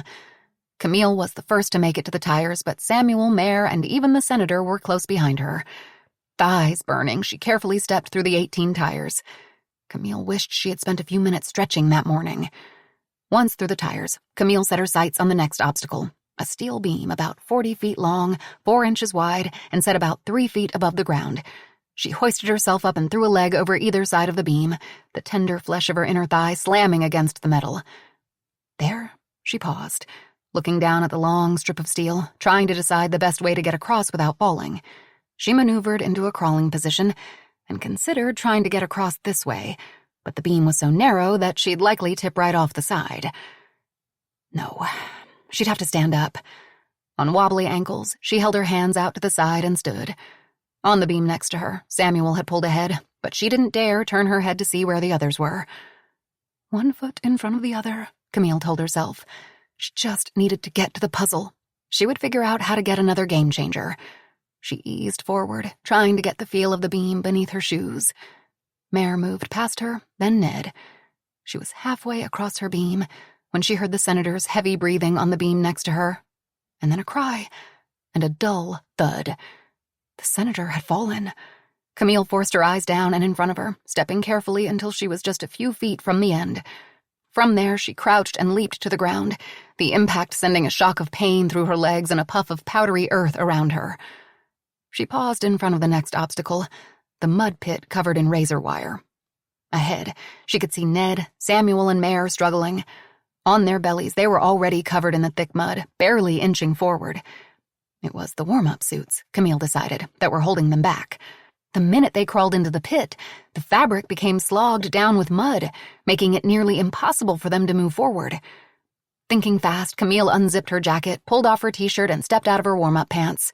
She considered tossing aside her shoes, but the soles of her feet were torn up and sore from the hedge maze, so she kept them on. Once again, she was down to a tank top and shorts.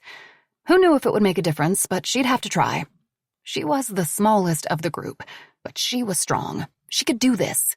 Camille threw herself to the ground and began to army crawl, trying to stay clear of the razor wire that hung ominously above her head.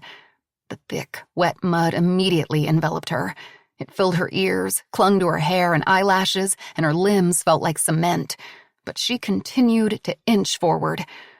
Somehow she was gaining on the others. Camille snaked past one mud-caked competitor and then another. It was impossible to tell who was who. Black dirt clogged her nose and worked its way into her mouth, the gritty muck thick on her tongue. She was neck and neck with her final rival, who was so covered in the ooze that Camille had no idea who it was. She could win this. With a surge of adrenaline, she dug in her feet and pulled herself forward, the mug squelching noisily around her. She was now in the lead, so close to the exit. She might just pull this off and be the first one out of the pit. That's when she felt it. A vice-like grip around her ankle. The son of a bitch behind her was trying to stop her. Camille tried to wriggle free, but the hand held tight, pulling her back. "Hell no," Camille muttered.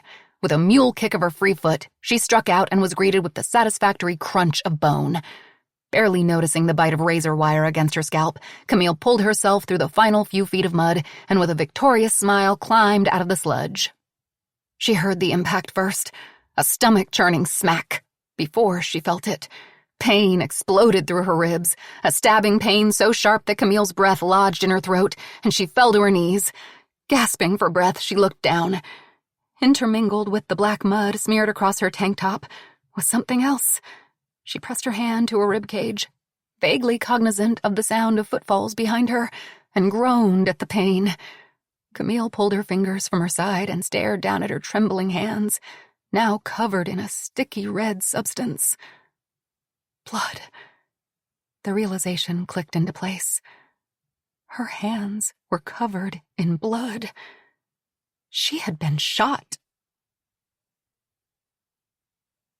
17.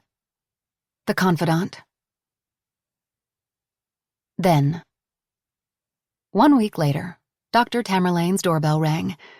Though it was 6 o'clock and Geraldine was long gone, Camille was in her office preparing for the next installment of Your Best Life.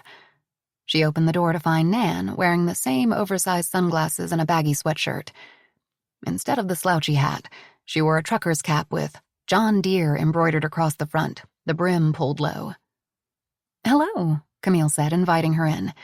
"How have you been since we last met?" she asked, after Nan had taken a seat. "Okay. Fine," Nan responded. Again, Nan was perched on the edge of the seat cushion, her fingers gripping the chair's arms, the toes of her Converse shoes pressed into the carpet, her muscles rigid, as if ready to bolt. "You seem quite tense," Camille began. "There's a man outside," Nan said, chewing on a fingernail. "Just standing there, staring at the building. He was there last time, too. Do you know who he is?" Camille knew exactly who it was. Doug Weatherly trying to intimidate his wife, intimidate her. But Chelsea didn't have an appointment today, and Camille was now meeting with her at a different location. He wasn't giving up. "No one you need to worry about," Camille soothed. "Tell me about your week." "Awful. Terrible. The same as always," Nan said. "I work 12-hour days, and my boss constantly tells me how much of a screw-up I am. She's ruthless, and if you cross her, she'll bury you." "Ah," Camille said, glad for the opening. "Sounds intense. What is your line of work? I don't think you mentioned it." Nan twisted the silver ring on her index finger. "Do I have to say?" she asked. "No, you don't," Camille answered. "But any information you can share will help me understand your anxiety, what you are going through." Nan nodded, but didn't answer Camille's question. "Half the time, I feel like someone is sitting on top of me." Nan pressed a hand to her chest. "I can't breathe. I literally feel like I'm going to die." "That sounds like it could be a panic attack," Camille observed. "Does something specific happen that precedes that feeling? Something that you can point to?" "It's because of her," Nan said. "It starts just before I leave for work. I've been late twice in the last week alone." "You don't feel like you can confide in your employer? Tell her what's going on?" Camille asked. Nan gave a harsh laugh. "That's a no," she said. My boss has no patience for ineptitude. She'll see a panic attack as a sign of weakness. I can't talk to her about this.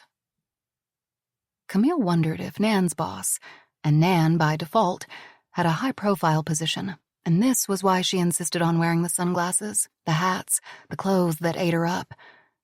Camille leaned forward in her chair. I want you to know that having anxiety attacks has nothing to do with being strong. They are your body's way of telling you that something in your life needs to be attended to. And you think you can help me with that? Nan asked skeptically. I do, Camille said. But if I'm going to help, I will need to know more about your situation. I'm going to have to ask questions. possibly ones that will make you feel uncomfortable.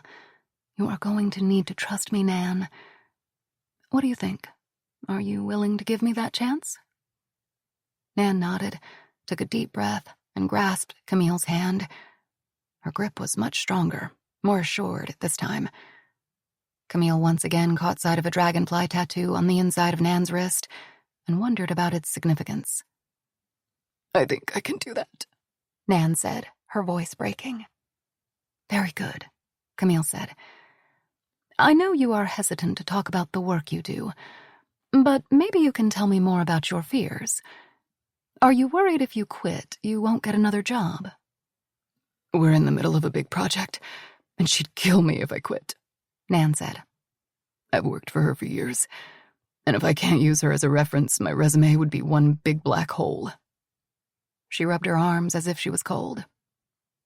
"Besides, I don't know if I actually want to quit. I owe my boss a lot. She was there for me during a very difficult time. I don't think I could do that to her right now." Camille longed to pull the sunglasses from Nan's face. It was so hard to get a handle on her patients without looking into their eyes. "Your boss sounds like someone who is very important to you," Camille said. "So what I hear you saying is that you'd like some tools to handle your situation until you are ready to make a decision as to whether or not to stay in your current position, at least at this point." Nan nodded.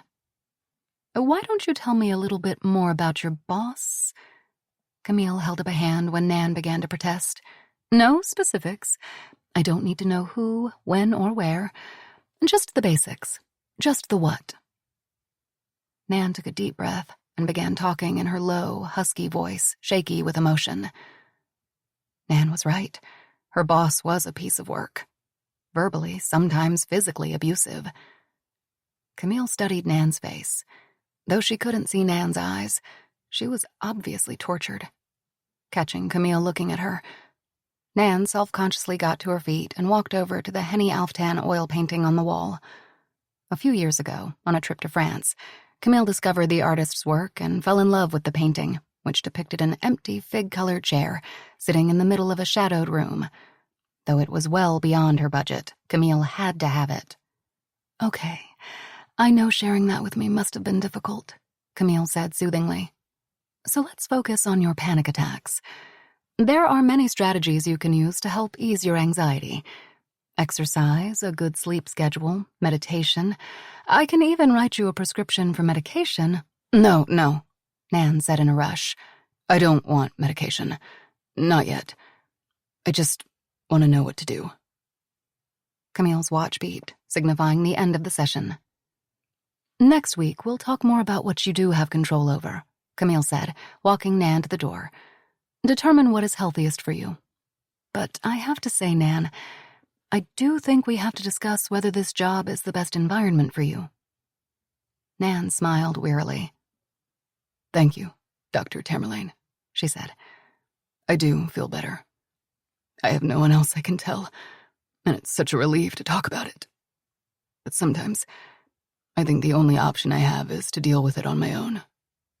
"But that's why I'm here, so you don't have to puzzle through this alone," Camille said.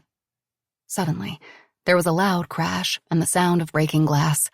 Nan screamed and covered her head with her hands, while Camille shielded her face. Then, there was only silence. Camille lowered her hands to see a large, jagged hole in the window and a brick on the floor surrounded by shards of broken glass just a few feet away from where Nan was sitting. "Are you okay?" Camille asked, leaping to her feet. "Were you hit?" No, I'm fine," Nan said, though she was trembling. "Who would do that? Was it the man standing outside?" Camille didn't know what to say. Was it Doug Weatherly? It was out of character for him. Doug was more about intimidation through more subtle means, following his wife and standing quietly by, glowering. He was also a man of considerable means who appreciated the finer things in life and wouldn't deign to dirty his suit with a filthy old brick. "I'm not sure," Camille admitted, "but I promise it won't happen again. Come on, I'll make sure you get outside safely. Would you like me to call you an Uber?" "No, that's okay. I'm fine, really," Nan said.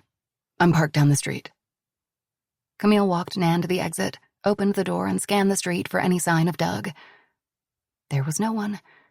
It had started to rain, and the drops hit the hot pavement in steamy splotches. "It's getting dark," Camille said. "I can't let you walk to your car by yourself. Let me go with you."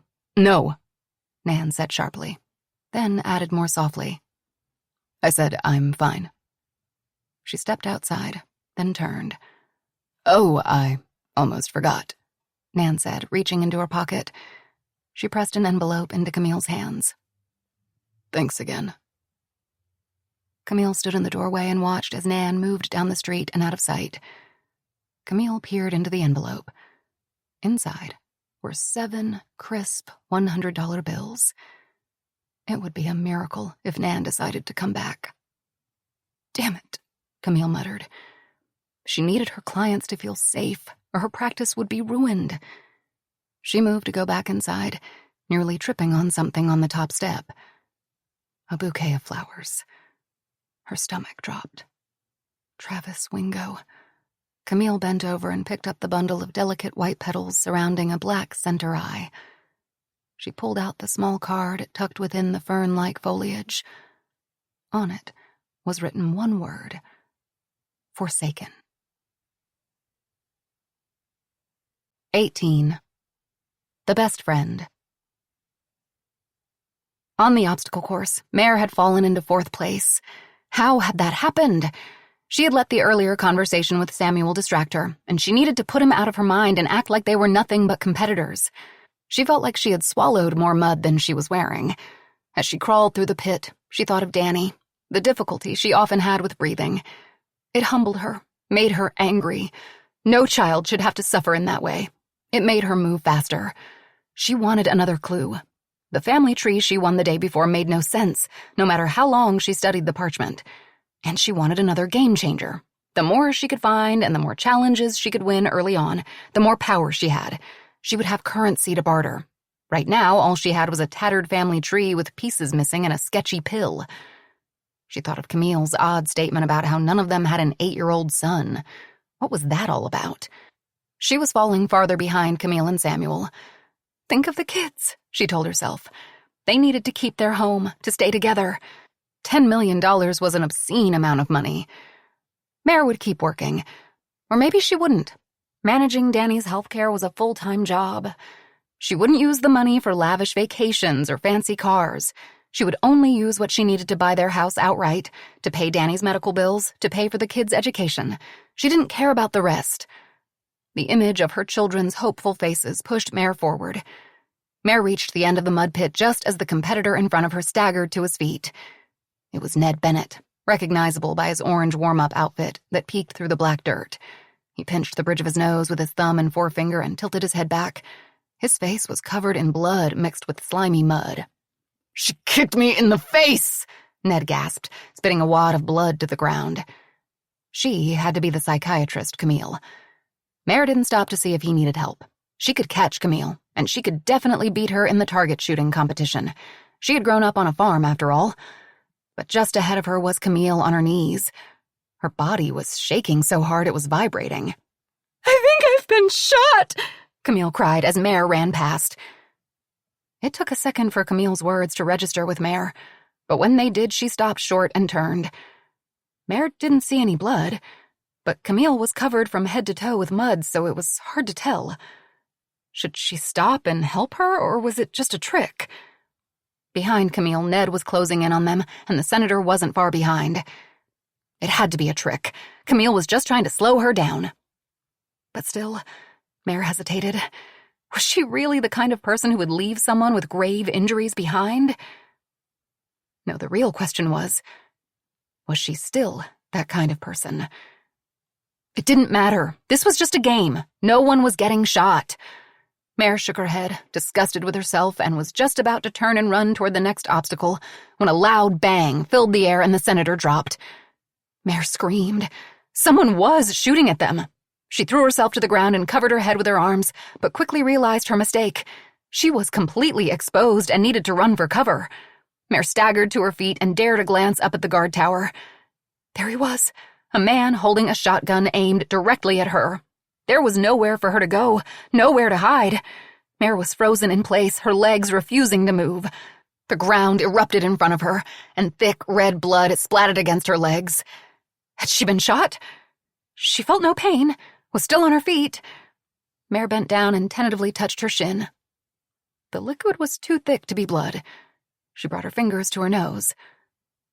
Paint.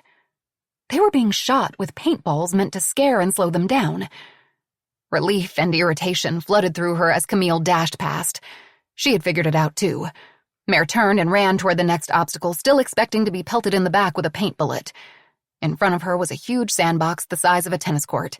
She needed to find the pink bag filled with puzzle pieces. The key was to dig up your own bag without revealing the locations of the other bags. Camille didn't seem concerned about that, though. She was digging wildly, throwing sand over her shoulder in search of her yellow bag. Samuel was on his knees looking around the sandbox and trying to decide where to dig next, his chest heaving heavily. Mare chose the opposite side of the box to begin her hunt. She bent over, sank her hands into the soft sand, and then plowed forward as if pushing a wheelbarrow, trying to cover as much ground as possible in the shortest amount of time. Almost immediately, her fingers struck something. She dropped to her knees and yanked.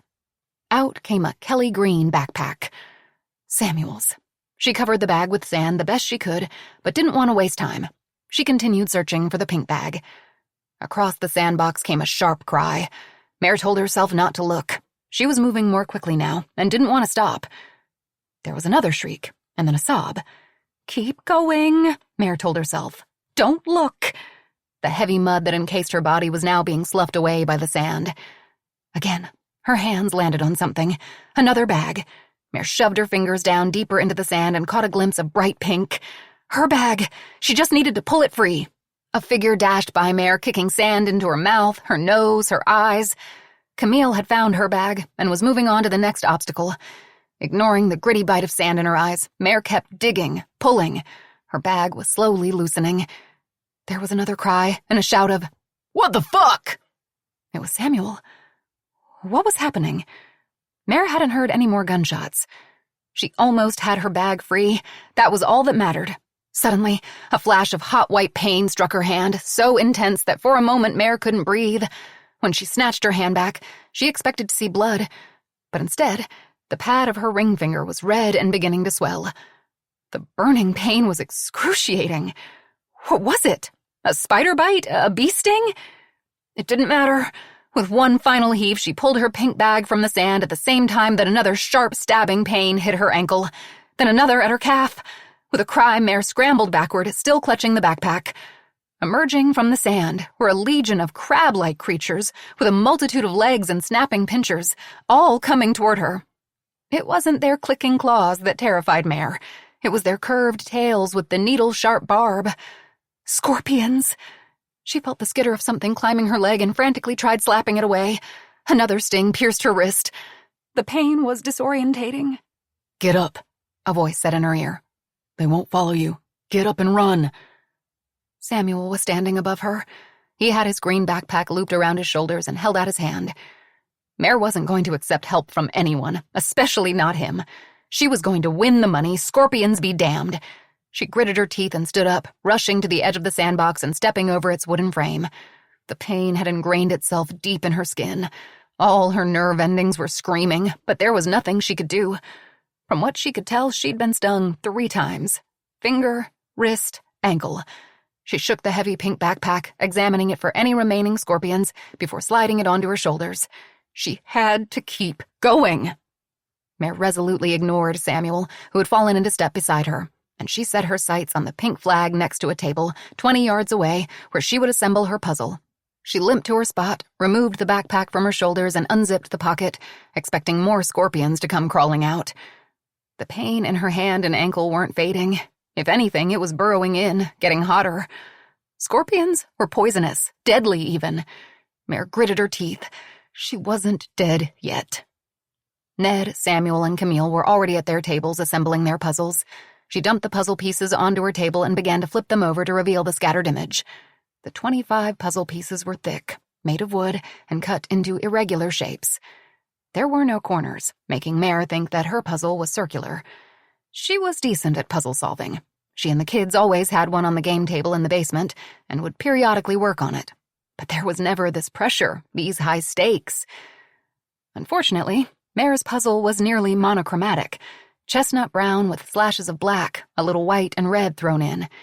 In its jumbled state, she had no inkling of what the final image could be. Next to her, the others were sliding their pieces around on their tables, deep in concentration. The senator finally appeared, breathing heavily, his red bag dangling from his fingers. Mare focused on the round edges, and an image began to emerge. 2 ears, a scraggly chin. It was an illustration of an animal. The pieces with white quickly became a snarling mouth with sharp fangs. An uneasy familiarity fell over Mare as she pressed 2 red pieces into the puzzle that formed a heart-shaped tongue. She knew what this picture was. She just didn't know why. With shaky fingers, she continued to work until most of the pieces were in place. A bear. But not any bear. It was the mascot of her former college. The Tanglefoot Bear. A ferocious, gaping-mouthed beast with red eyes. Why was Gil the bear one of the clues in this game? She hadn't been to Tanglefoot in 20 years. She hadn't even graduated. 2 weeks after that fateful night, she quit school, went home to Calico, and threw away all her college paraphernalia. She would have burned them if a bonfire in the yard wouldn't have raised eyebrows. She stole a glance at the others. Camille had already moved on, and her completed puzzle appeared to be an illustration of a purple chair sitting in an empty room. Strange. Samuel plugged in his last puzzle piece, and then immediately looked around, his eyes stopping on Mare. He looked as frightened as she felt. What was happening? He hesitated briefly, and then took off toward the wall. Mare knew she needed to head that way too, but she wanted to try to catch a glimpse of the other puzzles before she continued. Any clue was knowledge and would help her in the game. She paused at the senator's puzzle, which was still incomplete, but it looked to be a photo of a woman in an orange jumpsuit of some sort. A mugshot? But it was Samuel's puzzle that made her breath catch in her throat. An aerial image of a lake. But not just any lake. It was Tanglefoot Lake. What happened at Tanglefoot had been big news at the time, but all she wanted to do was forget every single minute of that terrible night. Go, go, go, Mare told herself, not sure if she was ordering herself to run from this place, this strange, dangerous game, or to finish the challenge. She turned and dashed toward the rock wall. Camille was already at the top, hoisting herself over the other side with Samuel close behind. Mare could still win this. She placed her toes on the first foothold and reached above her for a handhold. She tried not to think about the puzzles, the scorpions, the throbbing pain in her hand and ankle, or the growing distance to the ground beneath her. Soon, she found a rhythm.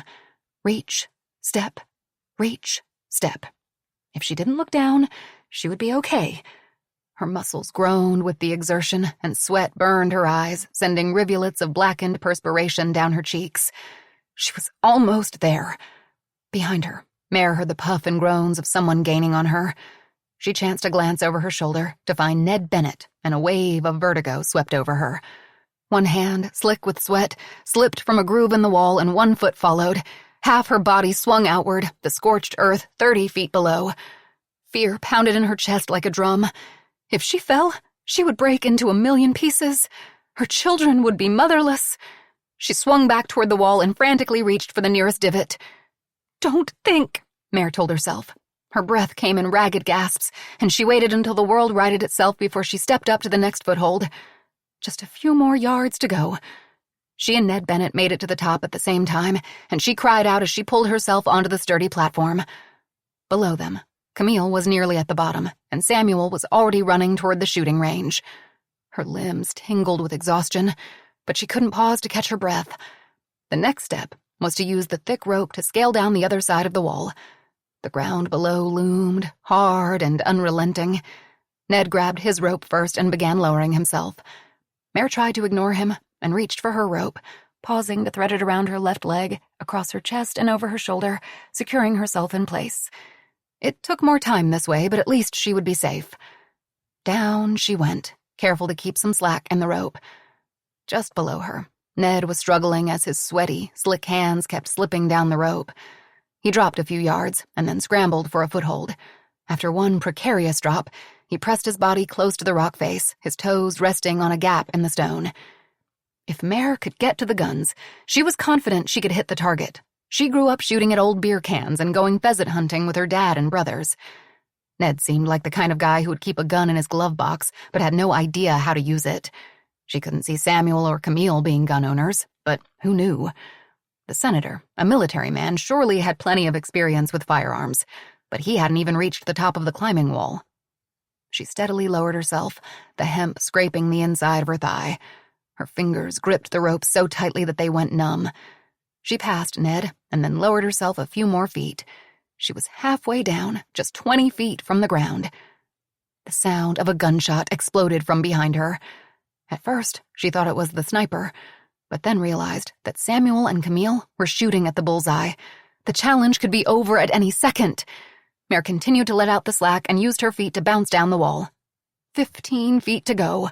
Above her, Ned was once again gaining on her. The toe of his tennis shoe scraped the top of her head, prodding her to move faster.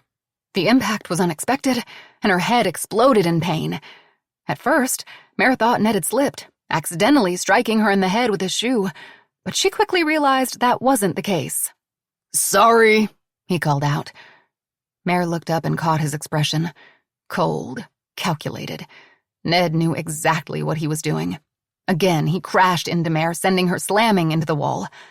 Knocked off balance, she began to swing in dizzying circles, the rope coiling tightly around her leg and chest.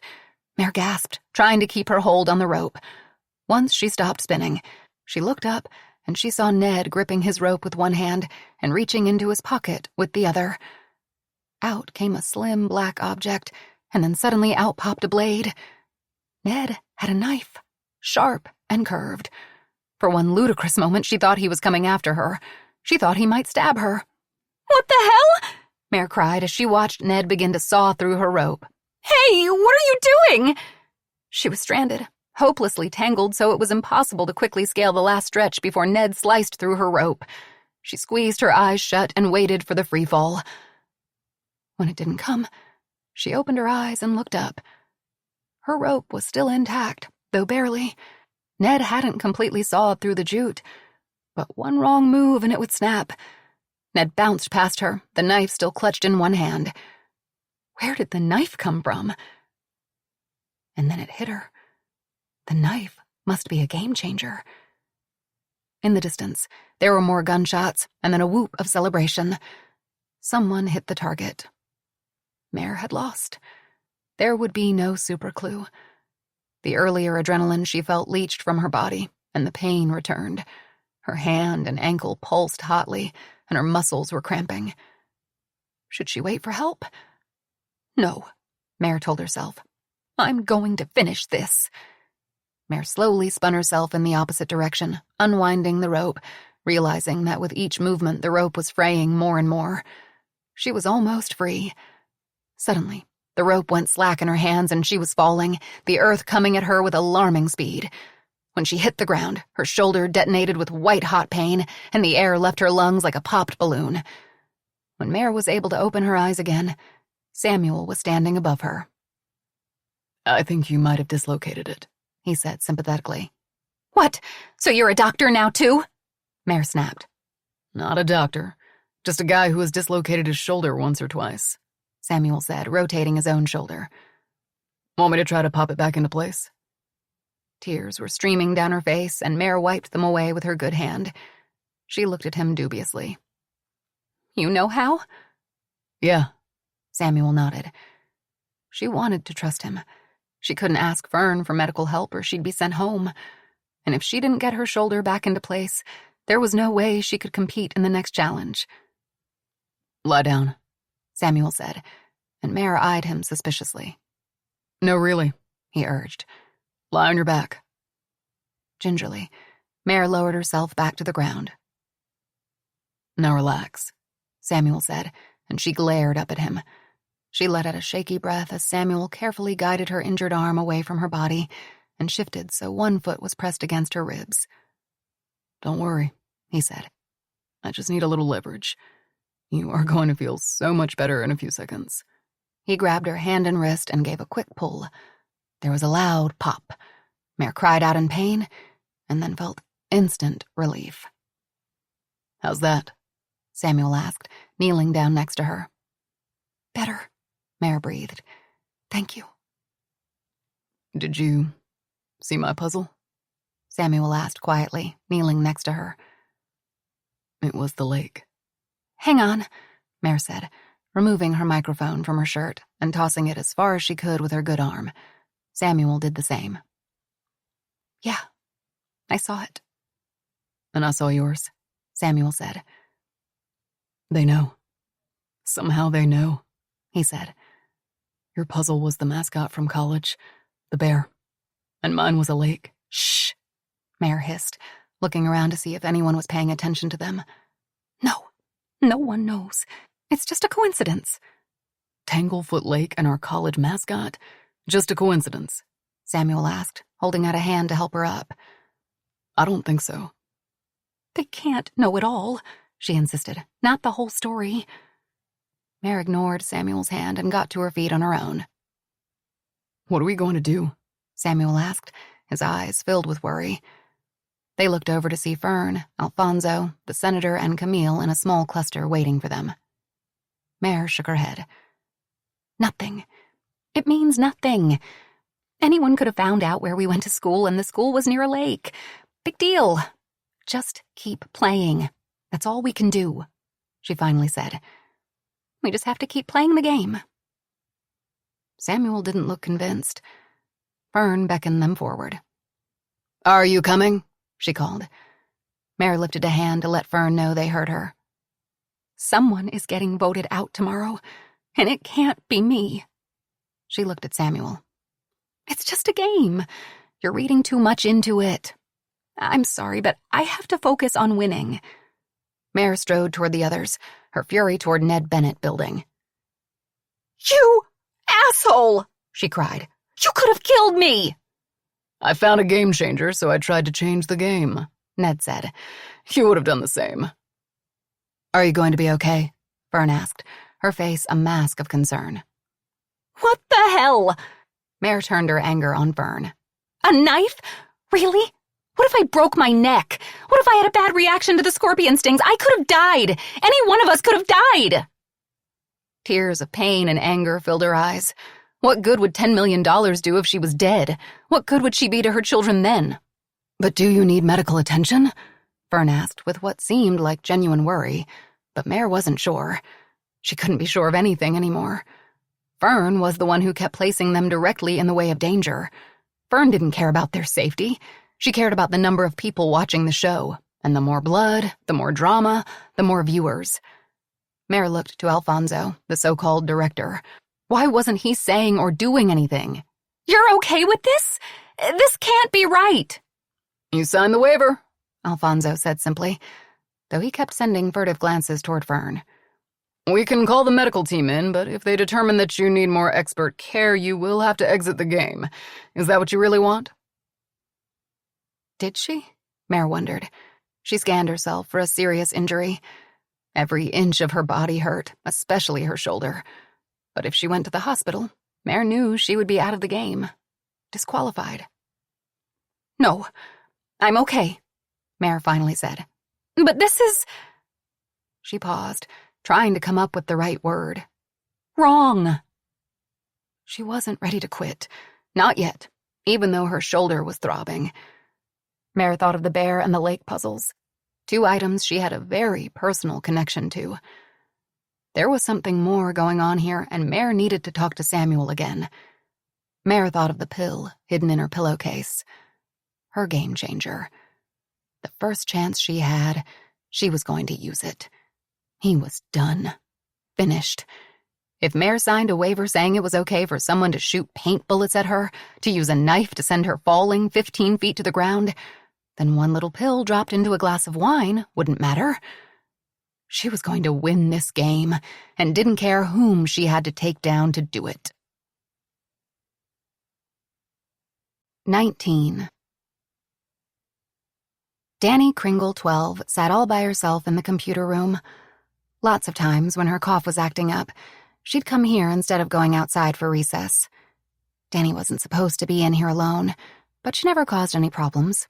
She usually just played a math game, and the teacher would poke their head in every few minutes to see how she was doing. No less than 7 people, just that morning, had told her that they saw her mom online. They went on about some reality show called One Lucky Winner, and how her mom had won the first challenge. Danny hadn't believed them. Her mom was away on a business trip, something having to do with her jewelry. But when Mr. Hale, her music teacher, even mentioned it, Danny began to wonder. So instead of playing Math Blasters like usual, Danny typed One Lucky Winner into the search bar. Up popped several videos, and to her shock, the thumbnail on one of them showed a picture of her mother holding something like a gun and aiming it at a man. Danny was just about to click on the link when a notification on the site announced that a live event was just about to begin. Up popped a video, and for the next 25 minutes, Danny sat in rapt attention, watching as her mother, along with 4 others, crossed a balance beam, crawled through a mud pit, got shot at with a paint gun, and climbed a wall. She held her breath when the man who was apparently called the executive used a knife to slice through her mom's rope, and her hands flew to her mouth when her mother crashed to the ground. Thankfully, she seemed okay. But she was pissed, and saying words that Danny would get in trouble for saying. Danny didn't know the last time her mother had been so angry. Except maybe when her dad left, and even then she was more sad than mad. Danny watched as the pretty lady called the confidant pulled a piece of paper out of the blue pot she won. It didn't look like much of a prize. The lady didn't think so either, because when she opened the paper, she made a funny face and said, "Well, this makes no sense. It's a death certificate." That made Danny shiver. She didn't like to think about dying. Her eyes widened when she saw the number of people who were watching the video. Over 2 million and counting. This couldn't be real. Her mother had lied to them. Why? Her attention fell to the comments. Pillow Talk _Morgan. "I can't believe the confidant won. I didn't think she was going to get up after she was shot." Enchanting Web. "I can't believe the executive tried to kill the best friend." Summer Rip 5. "He didn't try to kill her. He was just playing the game. I would have done the same thing." Perfect _Pros. "I love the best friend. I hope she wins the 10 million. Pillow Talk _Morgan. "I wonder why the confidant won a death certificate. Who do you think it's for?" Go Kings 2024. "In any other situation, he'd be arrested for assault. This game is all kinds of wrong. The executive is a fucking narcissistic asshole." Danny looked around the lab furtively. She didn't know what narcissistic meant, but she definitely knew the F word. If a teacher saw what she was doing, Danny would get in big trouble. Strangely, her mother was called the best friend, which didn't make a whole lot of sense to Danny. But from what she could tell, a lot of people were rooting for her. And $10 million. That was a lot of money. Summer Rip 5. "She kind of deserved to get cut down. She did tase the boyfriend, and she cheated using the keychain flashlight." Danny felt sick. This person was saying her mom deserved to get hurt? That wasn't right. And the accusation that her mom tased someone and cheated? No. Her mom was always telling Danny to be kind. "Hey, Danny," came a voice from the doorway. It was Mrs. Waller, the computer lab teacher. "It's afternoon, sweetie. You're late for class. You better scoot along." Danny quickly exited out of the website and hurried from the room and down the hallway to her own classroom. Danny knew why her mother was doing this, why she was doing such dangerous things. It was for the money. They needed the money because her dad had run off, and he had run away because Danny was sick, and being sick was expensive. If only she would just get better, then her dad would come home, and her mom wouldn't have to worry anymore.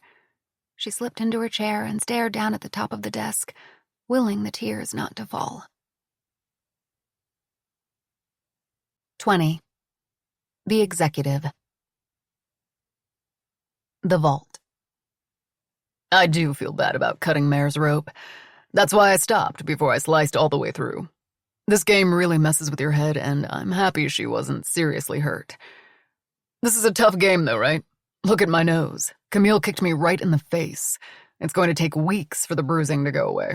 And don't forget, I was tased, too. Everyone will use whatever tools are available to win. Anyway, the game's really just getting started, and I'm confident that I won't be the first one to be voted out. It will either be the Senator or Samuel. It's a toss-up, really. Moving forward, I think my biggest rival is, and I say this grudgingly, Mare. She's the small-town mom with a sick kid. That's hard to resist. To win, I'm going to have to finish at the top of each challenge, but I'm smart and I'm driven. My passion project, Cold Hard Truth, was the #1 show for 10 years and is in syndication throughout the world. I'm thrilled to announce that we're coming back. Next year, the premiere of the reboot of the show is coming your way. It will be bigger, bolder, and bloodier. The crimes will be more brutal, the investigations more in-depth. Justice will come down on the perpetrator like a hammer. And Cold Hard Truth will be there for every heart-pounding moment. But with all great ideas, there comes a cost. And to bring Cold Hard Truth to life in the way it deserves, we need backing. The $10 million prize, once I win, will go directly toward creating our teams of investigators and private detectives, as well as resources to operate a 24-hour tip line and a reward fund. People always wonder why I'm so passionate about finding justice for families. Most don't know that when I was 5 years old, my father was murdered. I spent most of my childhood without a father. If it weren't for pictures, I wouldn't remember what he looked like. No one was ever arrested, and I think about that all the time. I may not be able to find justice for my family, but I can help families like mine. True Crime Pancake 23. Wow, I never knew that about his dad. Darwin's Space Dragon 922. Have to play hard to win. He wants it more than anyone else. Classic Books and Coffee. I worked for that jerk years ago, and there wasn't an ass or a pussy he didn't grab. Lord Fucksalot 84. Proof? You sound like a disgruntled employee. Maybe he didn't grab your ass and you're feeling left out. SMH. Some people just can't appreciate hard-working men who get things done. Ava_Rain. Says the guy who gives himself a fake royal title and has to announce the frequency, you wish, of his sexual activity. 21. The Best Friend. Then. Samuel raised an eyebrow. What kind of fun do you have in mind? Mare slapped him lightly on the arm with her mittened hand. I didn't mean that kind of fun, she laughed, but her stomach did a flip-flop.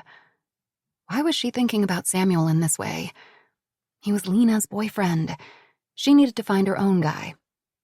But still, why would he have come after her to see if she was okay if he wasn't a little bit interested?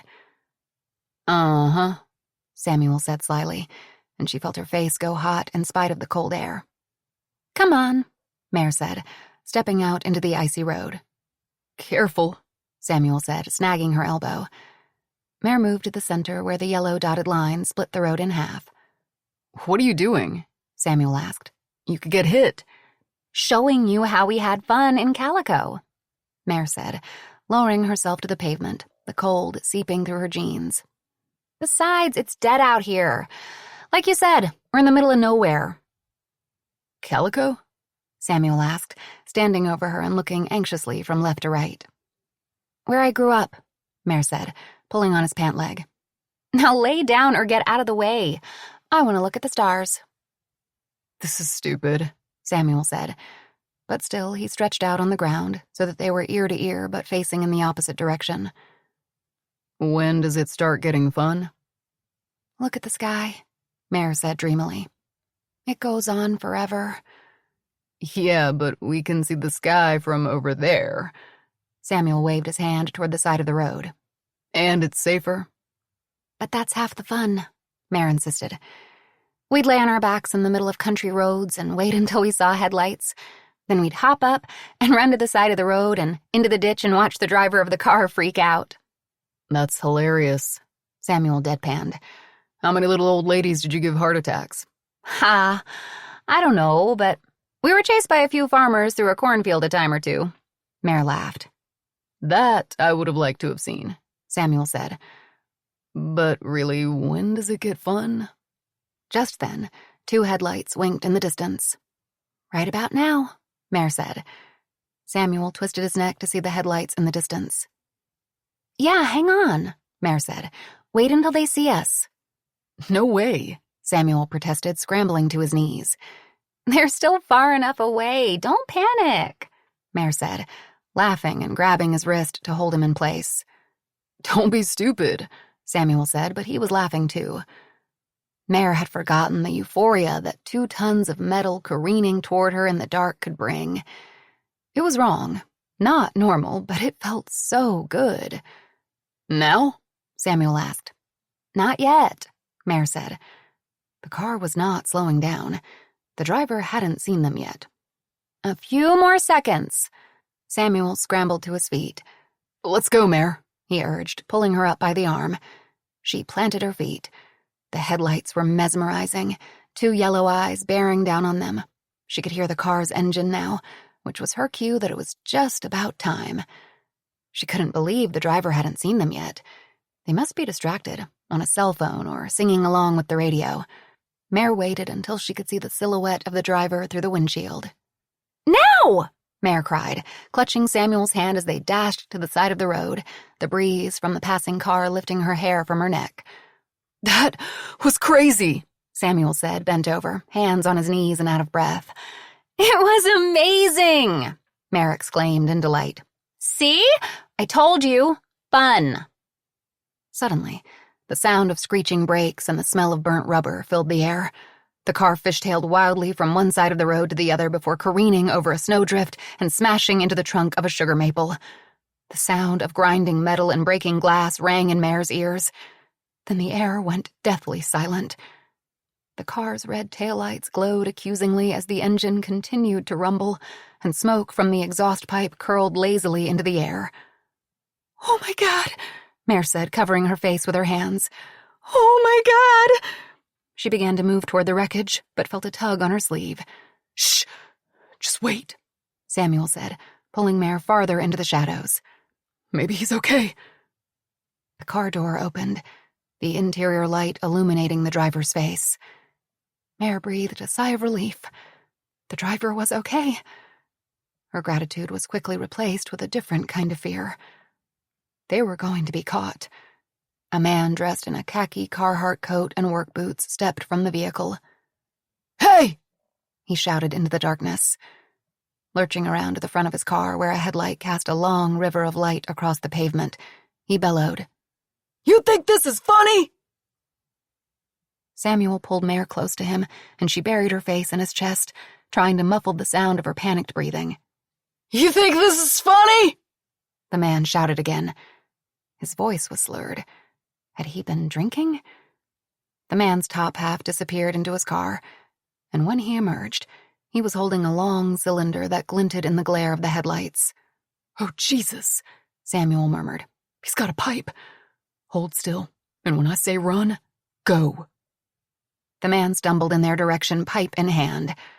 Step out from behind the goddamn tree, and we'll see if you're still laughing. 22. The assistant. Fern stood beneath a vaulted ceiling crisscrossed with wooden beams painted white. In fact, the entire room was white. The woodwork, the furniture, the marble floor, the chandelier dripping with white lights. All pristine, Fern thought, but somehow soulless, her least favorite room in the villa. The contestants, now showered and cleaned up after the muddy challenge, sat solemnly on an overstuffed white sofa that curved into a half-moon shape. Their brightly colored One Lucky Winner gear looked garish against the white backdrop. Fern remained standing. A coffee table, a square slab of white marble rising out of the floor, formed a barrier between the host and the challengers. She half expected at least one of them to come lunging at her from across the table. Fern waited for the signal from Alfonso, and then spoke directly into the camera. Welcome to the first elimination episode of One Lucky Winner. Sadly, we have to say goodbye to one of you tonight. The obstacle course had been more grueling than Fern expected, even though she had known about most of the unexpected twists. She'd known about the snipers, the razor wire, and the scorpions. What she hadn't been aware of was Ned's game changer. Kat had neglected to inform her that deadly weapons would be in play. Kat had been insistent on handling this aspect of the game, and the idea that Ned Bennett was walking around the villa with a knife sent shivers down her spine. At least now Ned sported 2 black eyes, courtesy of a kick to the nose from Camille.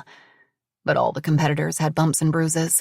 Mare cradled her arm close to her body, and the senator winced with the slightest movements. "Each of you have competed like warriors," Fern said. "But only 4 can move on." She turned. "Mare, you used your wits to be the first one through the hedge maze. And Camille, you made it through a brutal obstacle course before anyone else. You are therefore safe from elimination." Fern watched as both women's shoulders sagged with relief. "You both won a crucial super clue. Any ideas as to where your clue might be leading you?" Fern asked with an arched eyebrow. "At this point, I have no idea," Mare said. Fern noticed that Mare and Samuel sat as far away from each other on the sofa as possible, avoiding eye contact. She thought the two might have bonded after Samuel popped Mare's dislocated shoulder into place. "And you?" Fern set her gaze on Camille. "I have a few thoughts," Camille said coolly. "Care to share them?" Fern pressed. "I think I'll wait." "Fair enough. Now," Fern said, "the time has come to say goodbye." She pressed her lips into a thin line. "Samuel, Ned, and Senator Crowley, one of you will be leaving us tonight." A muscle twitched in Samuel's jaw, and the senator shifted nervously in his seat. Over 1 million viewers tuned in live, and we are now up to 3 million views and growing. More than 1.5 million watchers voted, Fern said, looking at the camera. And one of our contestants received over 1/3 of the total votes. After Ned sliced through Mare's rope, Fern was convinced that the viewers would not vote to save him. She certainly hoped that would be the case. She needed Ned to be gone. Fern unrolled the scroll. "Tonight's one unlucky winner of a one-way ticket home is..." Fern paused, unable to speak. No, she thought. There must be a mistake. Fern felt the heat of eyes upon her. The contestants, Alfonso, the crew, everyone was watching, waiting to see what would happen next. "The senator," Fern finally said. Samuel bent over, hands on his knees, letting out a rush of breath. Ned punched a celebratory fist into the air. "Thank you, Senator Crowley. You competed valiantly," Fern said, trying to keep it together. She had to spend at least another night in the villa with Ned. She felt sick, angry at how bloodthirsty the American public was to save someone like Ned. "Do you have any parting words before you pack your things and exit the villa?" The senator looked dazed as Ned slapped him heartily on the back. Camille leaned in with a side hug, but he gave her a little shove, creating distance between them. "Senator?" Fern asked tentatively, a note of concern in her voice. Senator Crowley slowly stood up and extended his hand to Fern. She took it, and her fingers completely disappeared within his grip. He squeezed so tightly that her fingers were turning white. Fern tried to pull away, but the senator held tight, and then drew her close to him, covering her lapel mic with one hand. "I know what you're up to, and you won't get away with it," he whispered into her ear. A flash of panic coursed through Fern. The senator knew. He knew that she had locked Kat in the wine cellar. But that was impossible. He couldn't have known. After a brief pause, she turned and spoke directly into the camera. "Thank you, everyone, for joining us tonight. Please tell your friends. If you can't join us live, you can watch every single thrilling moment on demand. Stay tuned, because you never know what's going to happen next on One Lucky Winner." Fern rubbed her sore fingers as the senator strode from the room. What did the senator mean by, "You won't get away with this"? It was understandable that he would be disappointed he was voted off the show, but Fern had nothing to do with that. She was the proverbial messenger. Go, go, Alfonso ordered, and the camera operators scurried after the senator. To Fern, he said, I really need to talk to Kat. I'm getting a little concerned about liability here. I mean, where did that knife come from? That wasn't in my copy of the script. And why isn't Kat answering her texts? I thought she was supposed to be on site during production. Fern hadn't thought things through clearly when she locked Kat in the wine cellar. Of course the director of the show would expect to be in contact with the executive producer. The longer Kat was radio silent, the more questions there would be. You know Kat, she said lightly. She's probably analyzing all the data, corralling more sponsors. As soon as we touch base, I'll let her know you want to talk. Alfonso nodded his head in resignation, and Fern relaxed. Okay. After we get the final shots of the senator leaving, we'll pack up for the night, he said. But tell Kat it's important. Fern watched Alfonso exit and took a moment to catch her breath before heading to the Great Hall to see the senator on his way. She was shocked that Ned Bennett hadn't been the one eliminated. In fact, he had received most of the votes to stay, even beating out Samuel. Clearly, the audience was bloodthirsty and wanted to see backstabbing, sabotage, and broken bones. When Fern entered the Great Hall, the senator was already standing at the top of the steps, glowering down at her. He was an older man, but he was large and imposing. She tried not to shrink beneath his angry stare. Senator, she said, keeping her voice strong. Are you ready to go? Your car is waiting out front. He gave a rueful shake of his head, but said nothing, only began moving down the stairs, his suitcase thumping heavily behind him on the marble steps. May I help you with your bag? Fern asked graciously when he reached the bottom, but the senator stared straight ahead, chin raised, the cameras pinned on his every move. Fern led the senator through the Great Hall to the main entrance. The senator seemed ripe with anger. Surely he couldn't be upset with Fern. If it were up to Fern, she would send Ned Bennett packing and keep Senator Crowley. The rules were the rules. The senator hadn't won any of the challenges, hadn't even come close, and he had been voted off by the viewers. Fern picked up her pace. Your driver will take you directly to the airport. We thank you for joining us and wish that your stay with us could have been a longer one. I think, he said in his gravelly baritone as he grabbed Fern's arm, forcing her to stop walking. I think this is not over. The disgust and hate in the senator's eyes were unmistakable. Fern shrank beneath his stare. It wouldn't be good for the show if the very first contestant voted off assaulted the host. It would only prove to Kat that she couldn't handle the job. No, Senator Crowley was a practical man. She would reason with him. I can see you're upset, sir, Fern said contritely. But I think it's to your benefit if you leave the game with dignity. The senator gave a harsh bark of laughter. Dignity? A game? Is that all this is to you? He squeezed her arm more tightly. You have no idea who you are dealing with. Fern? A voice called out, and they both turned to see Mare striding toward them. I was wondering if I could have a word. She slipped from the senator's grip and forced a smile to her lips. Absolutely, she said.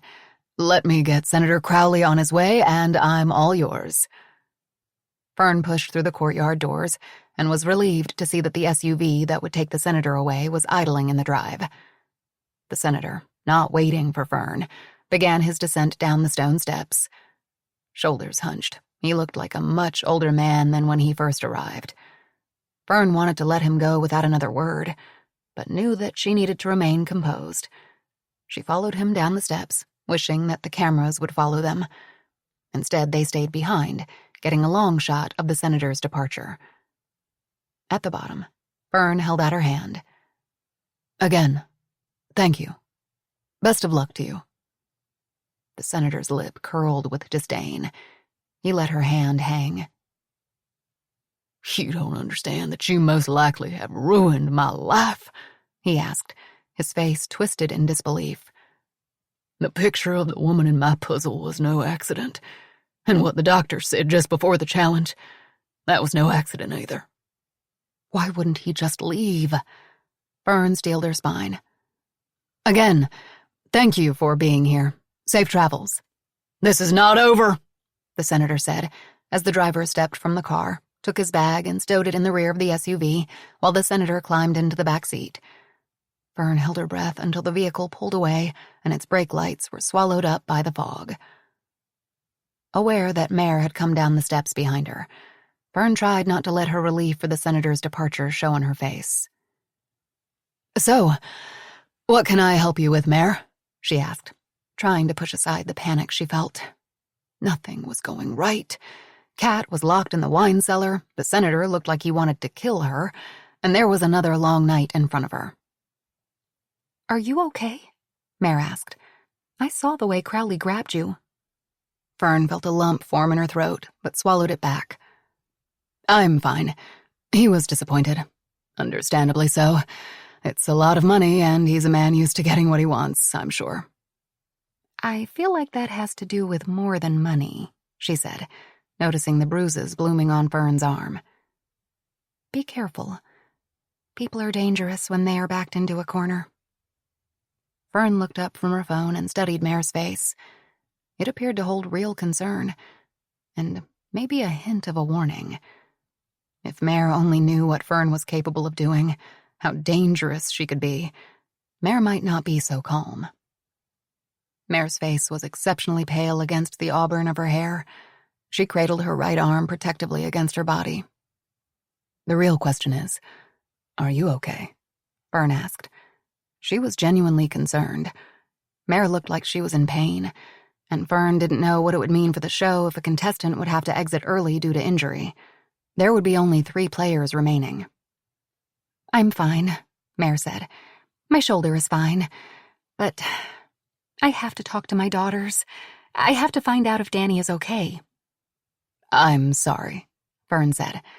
"I understand, I really do, but it clearly states in the show's rules that no outside communication is allowed." "I don't give a fuck about the rules," Mare snapped. "This is about my daughter and her health. I don't think you understand how serious a lung infection can be for her. I want my phone now." Things were spiraling, and Fern needed to get the game and the contestants under control. "Mare, I sympathize with you," she said. "But if you insist on using your phone, you also forfeit the game. You will lose your chance at $10 million. Is that really what you want?" Fern saw the bluster seep from Mare. "No, I don't want to leave, but I have to know that Danny is okay. Please, Fern," she begged. "Help me." Fern could see how anguished Mare was. Maybe breaking one little rule wouldn't be a big deal. Unless the other contestants found out, that would be chaos. Someone would call foul, say that Fern had given Mare an unfair advantage. She sighed and was just about to tell Mare she could use her phone when she remembered something. She forgot to send out the press release about the elimination.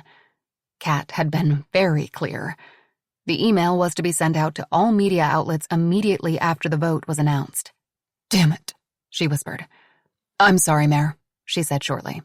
"I have to deal with something." Mare shook her head in disappointment, but didn't argue any further. She turned and went back inside. Fern watched the doors close behind her and then headed to the hedge maze. She crossed the manicured lawn, past the marble nymphs, and entered the maze. She didn't worry about getting lost. She was familiar with every twist and turn. She sat down on a stone bench, the coolness penetrating her dress. Kat's dress. Everything was catching up to her. She had thought she was so smart, so prepared. But she wasn't. The fresh air felt good against her skin, and Fern was glad to escape the villa for just a few minutes. She pulled out Kat's phone until she found the draft of the email that Kat had written in the event that the senator was voted off the show. The subject line read, "One lucky winner says goodbye to Senator Richard Crowley." The recipients included a wide array of media outlets: the New York Times, the Washington Post, People magazine, Us Weekly, Deadline Hollywood, Vulture, and dozens of others. For immediate release, The One Lucky Winner family would like to extend its warmest thank you and gratitude to Senator Crowley for taking part in our groundbreaking new show. We wish him the best of luck in all his future endeavors. Fern hit send, hoping it wasn't too late to make the evening news cycle. Then there was a second email that Kat wanted her to send from an encrypted email address. The recipients were the same as the first email, and the message was brief, just one line. Please feel free to utilize the attached documents as you deem appropriate. Once again, Fern hit send, biting her lip as she tried to think of how to respond to Alfonso's 20 unanswered texts to Kat. Alfonso, enough already. Everything is fine. Let me handle any liability issues. Everyone signed waivers. Just worry about doing your job and let me do mine. Or do I need to find someone else to do it for you? There. That should keep Alfonso quiet for the time being. Fern needed to turn her attention to the next day's competition, the most challenging to date. But first, she wanted to check on Kat. She opened the security video app and clicked on the feed that would take her to the wine cellar. It was going on Kat's second day of captivity, and she sat on the large wooden box, knees pulled up to her chin, wrapped in a thermal pallet cover used to protect wine bottles from extreme temperatures during deliveries. On the floor were discarded water bottles and a nearly empty jar of snack mix. This had gotten completely out of hand. The bigger problem, though, Fern thought, was what Kat would do when Fern finally opened the cellar door to let her out. It was too late to claim locking her in was all a big misunderstanding. It was all such a blur now. Why had she been so impulsive? That was so unlike Fern. Would Kat call the police? If she was lucky, no. Kat wouldn't want the bad publicity. It would absolutely kill her if people found out that a lowly assistant managed to shove her in the wine cellar to hijack her show. Fern guessed she probably wouldn't go to jail, but she would definitely be fired. Year after year of grueling hours, crappy pay, grunt work, verbal lashings, all for nothing. But was being fired really a bad thing? She'd be out from beneath Kat's thumb. She could make her own way in the world, finally. Besides, Fern was now the face of One Lucky Winner. Kat couldn't take that away from her. And who had made the show into an overnight success? Not Kat.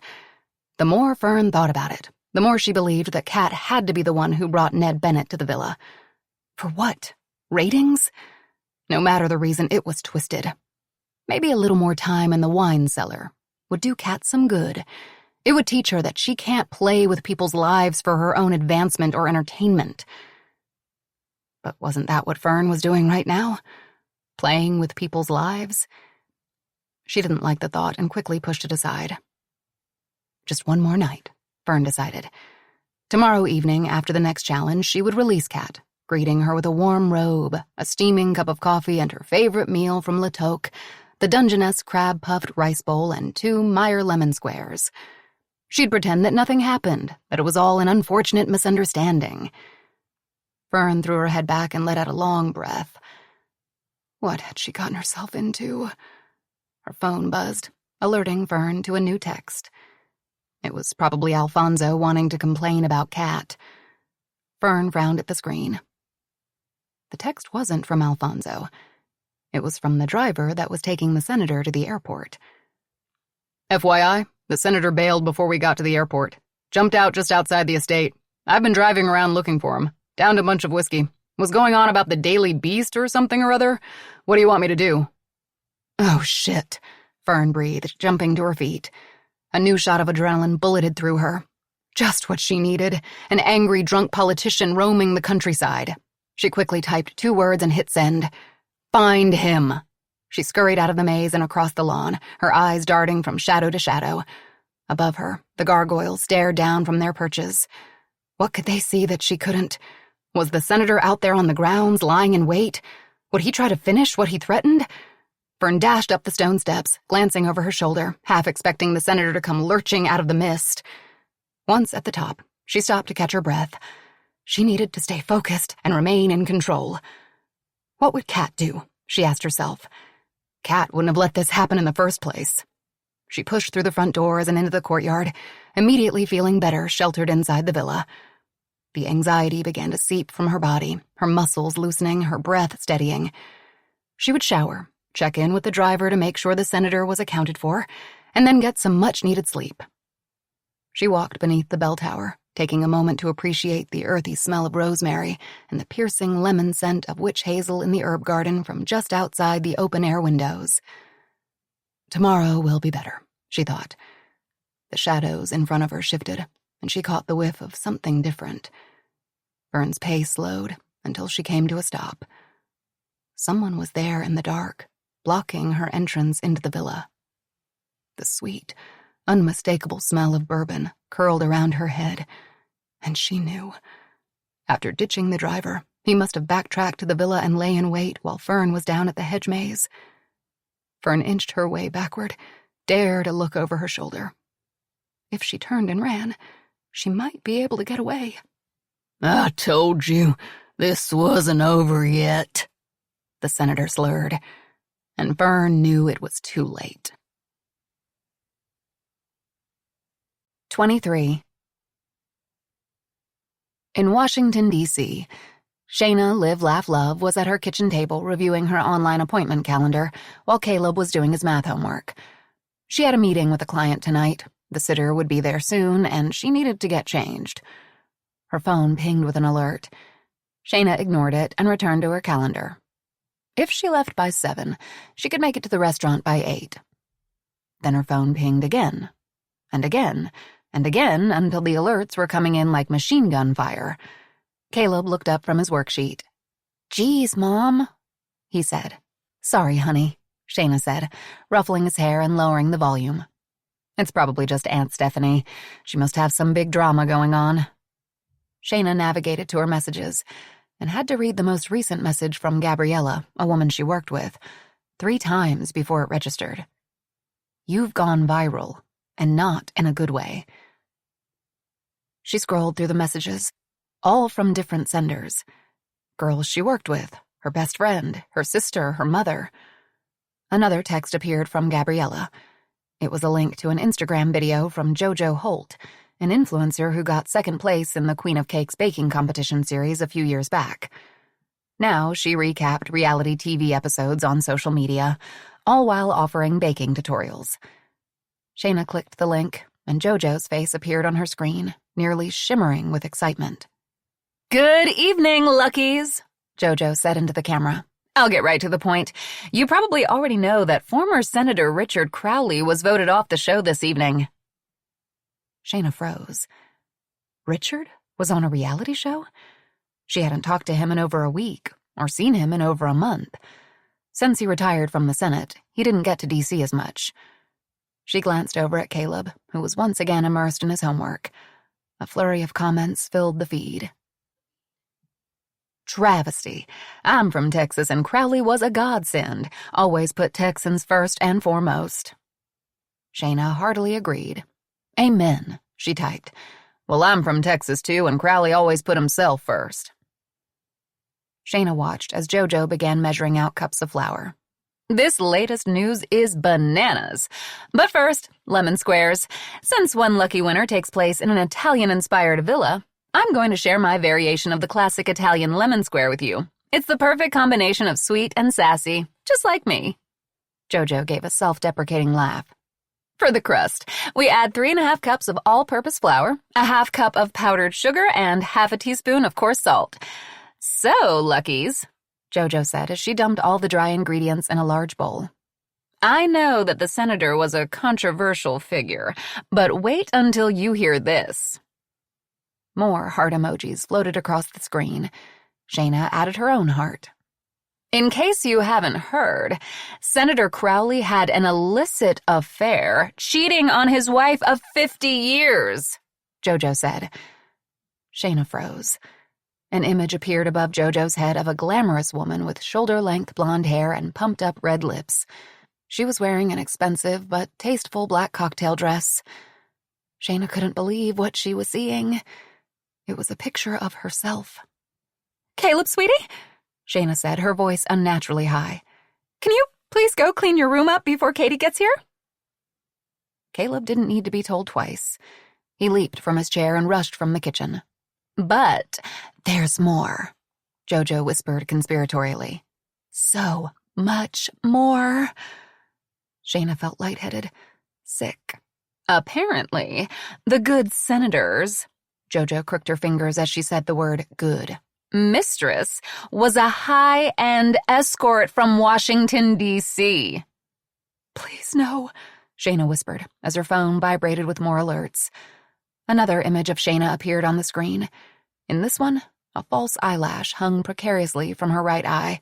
Her lipstick was smeared, and she was wearing a deer-in-the-headlights expression. It was obviously a mugshot. Luckies, meet Shayna Stonehaven. Shayna prayed that would be it, that there would be no more. She could handle this. She could keep the photos from Caleb, could explain them away. Now combine the dry ingredients with 1 pound of chilled unsalted butter, Jojo went on. That's right, 4 sticks of the good stuff. Press into a baking pan and par-bake for about 30 minutes at 350 degrees. But there is more, Luckies, Jojo said with delight. So much more. Now for the filling. 4 cups sugar, 2/3 of a cup of flour for thickening, 1/2 teaspoon of salt, the zest of 1 large lemon, and then whisk these ingredients together. This wasn't just a slam-bam, thank you ma'am sort of arrangement with the escort, who has been identified as one Shayna Stonehaven, but a full-fledged affair, Jojo said as she whisked. A long-term relationship with jewelry and vacations and an expensive apartment in D.C. Shayna wanted to throw up. Her world was tilting on its axis. Jojo held up an egg. Okay, this recipe calls for 8 large eggs. Thankfully, all I need to do is go right outside to my chicken coop, and the ladies there have all the eggs I need. Mix the eggs with 1.5 cups of fresh lemon juice. Fresh is key. Jojo began cracking the eggs against the side of the bowl and tossing the shells aside. But sadly, there is more when it comes to the senator. Do you want me to tell you, Luckies? The comments came fast and furious. Yes! Clapping hands emoji. How can there be more? Surprised face emoji. Fake news. Where's the proof? It's incredibly irresponsible to repeat these baseless rumors. Angry face emoji. No, please, no, Shayna begged out loud. All right, I'll tell you, Jojo said as if she weren't nearly bursting with glee. He paid for his side chick with campaign funds, Jojo said, widening her eyes and pressing her lips into a disappointed pout. Oh, shit, Shayna thought. Now, a little tip. It's really important that you don't add the eggs to the sugar and flour too soon. If you do, you can get what we call sugar burn. Sounds dirty, doesn't it? Jojo asked with a sly grin. Shayna wanted to smash Jojo's smug face. As for Senator Sugar Daddy, it looks like the feds have entered the building, Jojo said. And there's going to be a thorough investigation of the senator and his extracurricular activities. Throw his ass in prison. Lies. Typical politician. Now, as far as I can tell, Jojo said, there has been no comment from the senator's camp. But his poor wife and kids, right? There was a knock on the door. The sitter was here. Oh, and one last thing, Jojo added as she poured the lemony mixture atop the cooled crust. There's a kid, an 8-year-old that is the spitting image of the good senator. Shayna lowered her face into her hands. 24. The Confidant. Once again, Camille found herself lying in her bed, staring up at the ceiling. This time, though, she was sure the cherubs on the fresco above were staring down at her in judgment. It was after midnight, and day 3 of the competition was looming. The unfamiliar sense of strangers lingered in the air, and she could hear the night sounds of the other contestants. Rhythmic breathing, the rustle of bed linens, the soft murmurs of sleep. Camille couldn't sleep. She was too keyed up to rest. She couldn't stop thinking about how the puzzle she put together in the challenge was a replica of the Alftan painting she had bought in France. Why? It made no sense. And then the senator had lashed out and given her a shove during the elimination. Yes, she had won the last challenge, but Mare had won the hedge maze, and the senator hadn't turned on her. Was it what Camille had said just before the race began? It's not like any of us have an 8-year-old boy. But none of them had an 8-year-old boy, so what could that mean? It didn't make any sense. Nor did any of the other statements she was supposed to say in the presence of the rest of the contestants. All of them seemed ridiculously benign. She waited until she was certain that the others had fallen asleep before rising from her bed. Every muscle in her body screamed in protest. The obstacle course had pushed her beyond her limits, but somehow she had solved her puzzle and won the super clue, which meant nothing to her.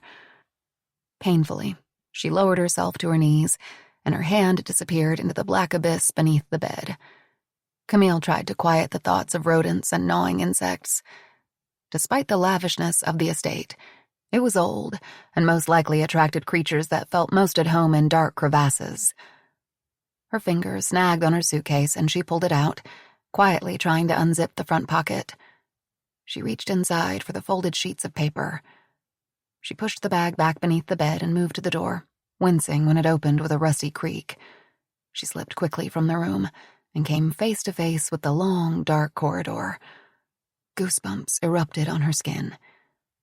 The obstacle course had been brutal. The razor wire, the sniper, the scorpions. Her ribs still throbbed from being struck by the paintball, and her calf ached from the scorpion. Everything about the game seemed to be engineered to keep them off kilter, unbalanced. Granted, this made sense. The prize was $10 million after all, and the creators couldn't make it easy.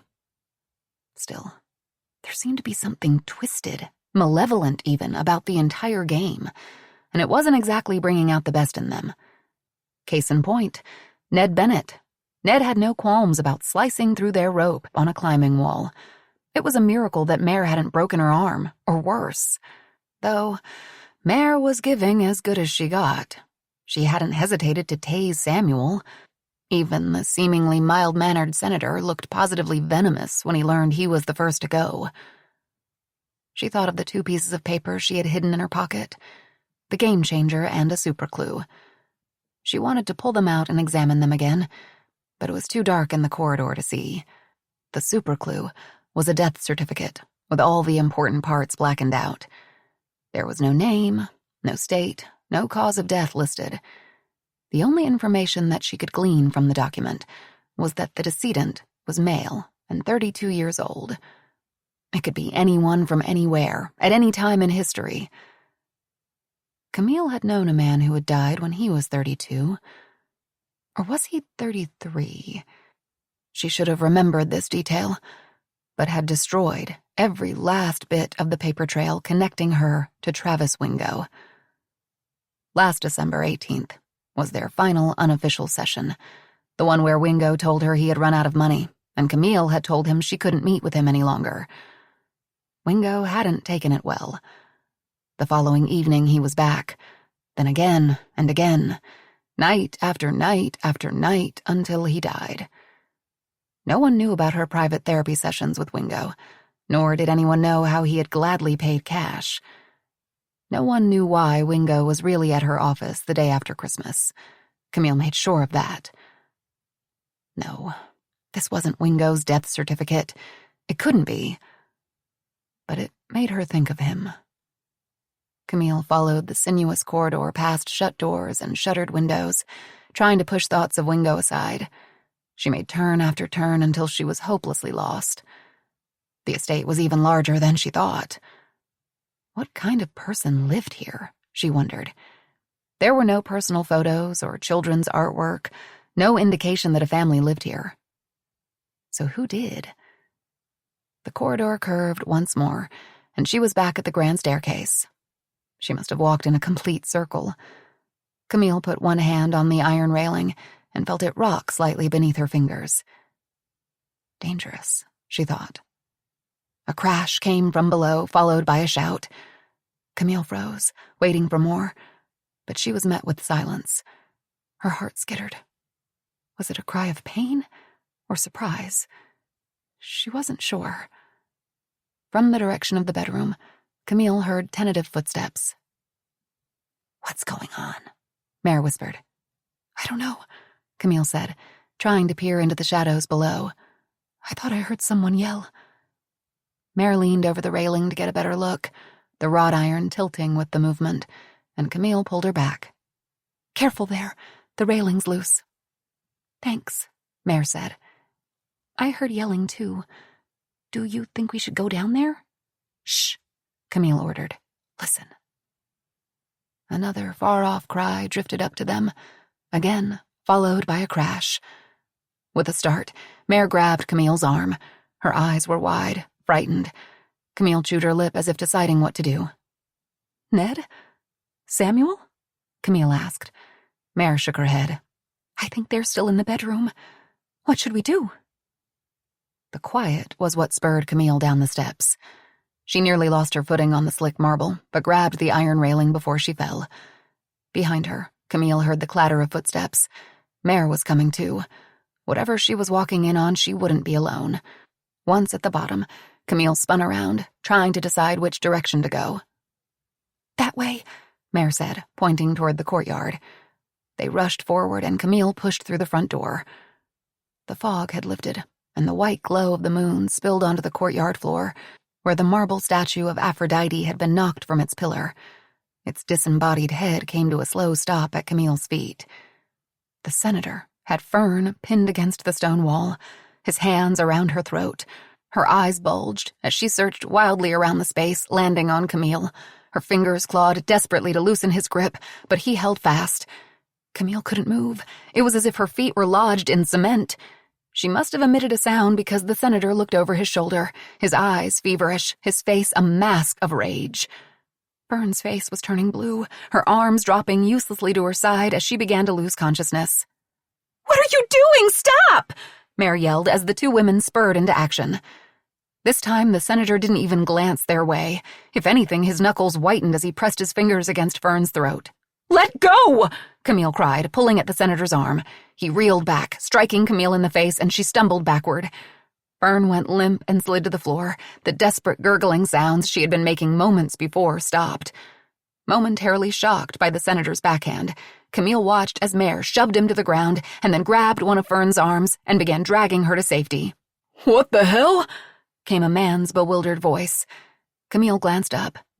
Samuel. But the senator wasn't done yet. He was back on his feet, and his eyes, glittering with rage, were still fixed on Fern. Stop him, Fern begged through clenched teeth. Hey, man, Samuel said, stepping between the senator and the women. Take it easy.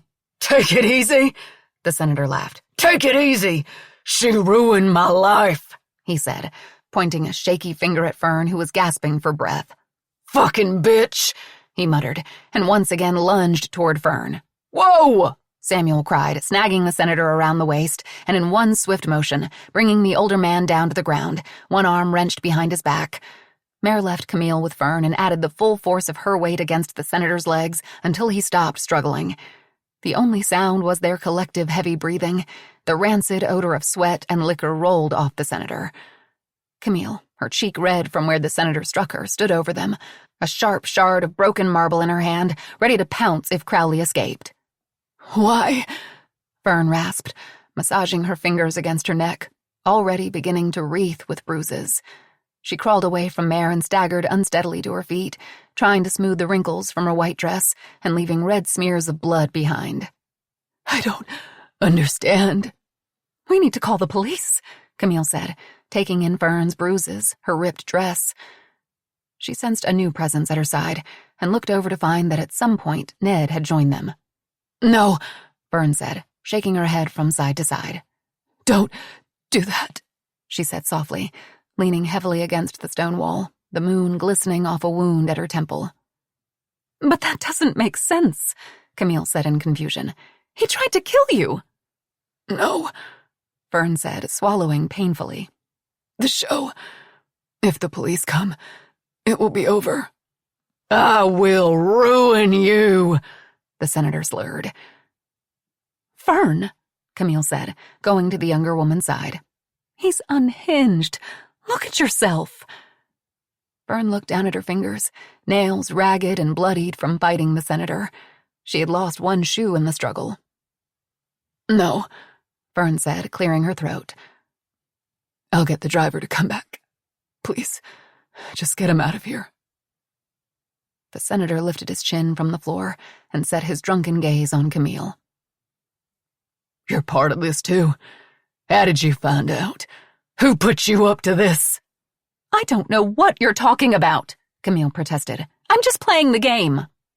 This is no game, the senator snarled. It's all over the news. I'm ruined. My family is ruined. And did you even stop to think about what you've done to that poor little boy? I don't know what he's saying, Camille insisted, looking to the others for support. He's drunk. I'm saying, the senator strained against the tight grips. You told the world that I have an 8-year-old son, a son that my wife doesn't know about, that my boys don't know about. Who was in the picture? Mare asked suddenly. I mean, in the puzzle you put together. The woman in the mugshot. Who is she? The senator didn't answer, just turned his head away from them and laid his cheek against the floor. That's when things clicked for Camille. That's the mother, isn't it? She asked. You have a son. That woman is the mother, and your wife has no idea either one of them exists. The senator lifted his head again, tears running down his cheek. We aren't playing this game, you know, he said. The game is playing us. One of you will be next. Fern stepped forward. He's not making sense. Let's get him up and out of here, now. Camille looked to the others. This is wrong, right? We need to call the police. But if Camille thought she was going to get help from Mare and Ned, she was wrong. They all looked away, refusing to make eye contact. Then she got it. They wanted the game to go on. They wanted the $10 million. Only Samuel looked as reticent as she felt. Unbelievable, she said, throwing up her hands in defeat. But if she was being honest with herself, Camille wanted the $10 million too. Fern bent down and picked up her cell phone that she must have dropped during the skirmish. Then, to Camille's surprise, Fern picked up another phone just a few feet away.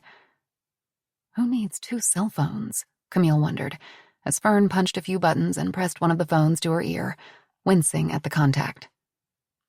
Just wait, the senator said, bloody spittle dribbling from the corner of his mouth.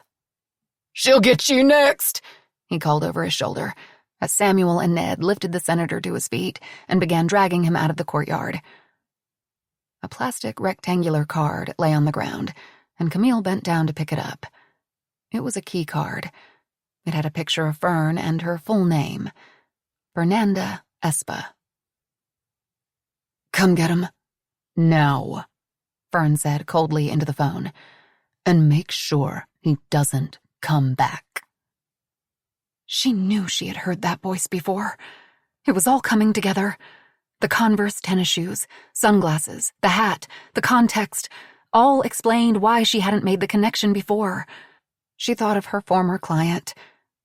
Fern, Fernanda, Nan. Fern was Nan, the woman who came into her office months ago, the woman who confided to Camille about a ruthless boss who would bury anyone who crossed her, the woman who then disappeared without a trace. Nan? Camille whispered. Fern covered the mouthpiece of her phone and narrowed her eyes at Camille. What did you say? Never mind, Camille said, stepping away from Fern, her heart slamming against her chest. She wanted to shake Nan, or Fern, or whatever her name was, and demand to know what the hell she was up to. What kind of dangerous game was she playing? And why had she dragged Camille into the middle of it all? 25. The Best Friend. Mare sat on the floor of the bedroom, the early evening light streaming through the window warming her face. She was trying to process all that happened over the last few days. The night before, the senator had tried to kill Fern. He had his hands wrapped around her neck, and it took the 4 of them to pull him away. What could Fern have possibly done to summon such wrath? Sleep hadn't come easily for any of them, and no one spoke of the senator's exclamation that Fern was coming after them next. But was it drunken paranoia or the truth? Then there was Camille. How had she known about the senator's secret 8-year-old son? Was she working behind the scenes, wreaking havoc and uncertainty among the contestants? The day dragged on endlessly. There were no new challenges announced, and the others had left the room hours ago. But Mare was content to stay inside the bedroom, to sleep, to think things through. Now it was nearing 5 o'clock, and she would have to head downstairs soon. She thought of the dangerous challenges and the strangely familiar clues, seemingly veiled threats. And it was no accident that both she and Samuel were chosen for the same reality show. But what could she do about it? Suddenly, Mare thought of the family tree, the super clue she had won after making it through the maze first. She rose from her spot on the floor, reaching for her pillow. Inside the pillowcase was the family tree and the envelope holding the game changer, that small white pill. Mare unfolded the family tree and scanned the branches. At first glance, there seemed to be no connection to the senator. No surnames were listed, and many of the first names were redacted. Mare turned her focus to the dates. One blacked-out entry listed a birth date that could very well have belonged to the senator. She ran her finger down the page. Branching out from that entry showed 4 male children, all born over 30 years ago, matching what Mare knew about the senator and his wife. Jutting out to the right was another branch, connecting the unknown patriarch to another woman, and from there, another single offspring, a boy named Caleb, born 8 years ago. So it was true. The senator had a secret son. She felt the heat of eyes upon her and looked up to find Camille standing in the doorway. She was dressed in her yellow One Lucky Winner gear and staring at Mare. "What?" Mare asked, unsettled. Everything about Camille was intimidating. Her intelligence, her beauty, her penetrating gaze, the way she dominated the obstacle course. "What?" she asked again, her voice tinged with impatience. "Nothing." Camille shook her head. "Just freaked out about last night. I keep thinking about what would have happened if we didn't hear the senator attacking Fern. We could have woken up to a dead body." "Yeah, it was scary," Mare agreed. She didn't trust this woman. Camille had somehow known about the senator's secret. Or had she? Mare had the same information and didn't realize what it meant until now. "Do you know Fern?" Camille asked quietly. "I mean, outside of the show. Have you ever met her?" "Me? No," Mare said, surprised at the pivot their conversation had taken. "What makes you think that?" Camille bit her lip. "You saw how upset the senator was. It seemed, I don't know, personal. Like maybe she had a past relationship or encounter with him. Losing $10 million was probably enough for the senator to turn on her." Mare shrugged, trying to cover her own suspicions about Fern, about the show. She needed more time to think things through. "He must have been desperate for the money. Do you know Fern?" she shot back. Mare thought she saw something cross Camille's face. Guilt? Fear, maybe? But then it was gone.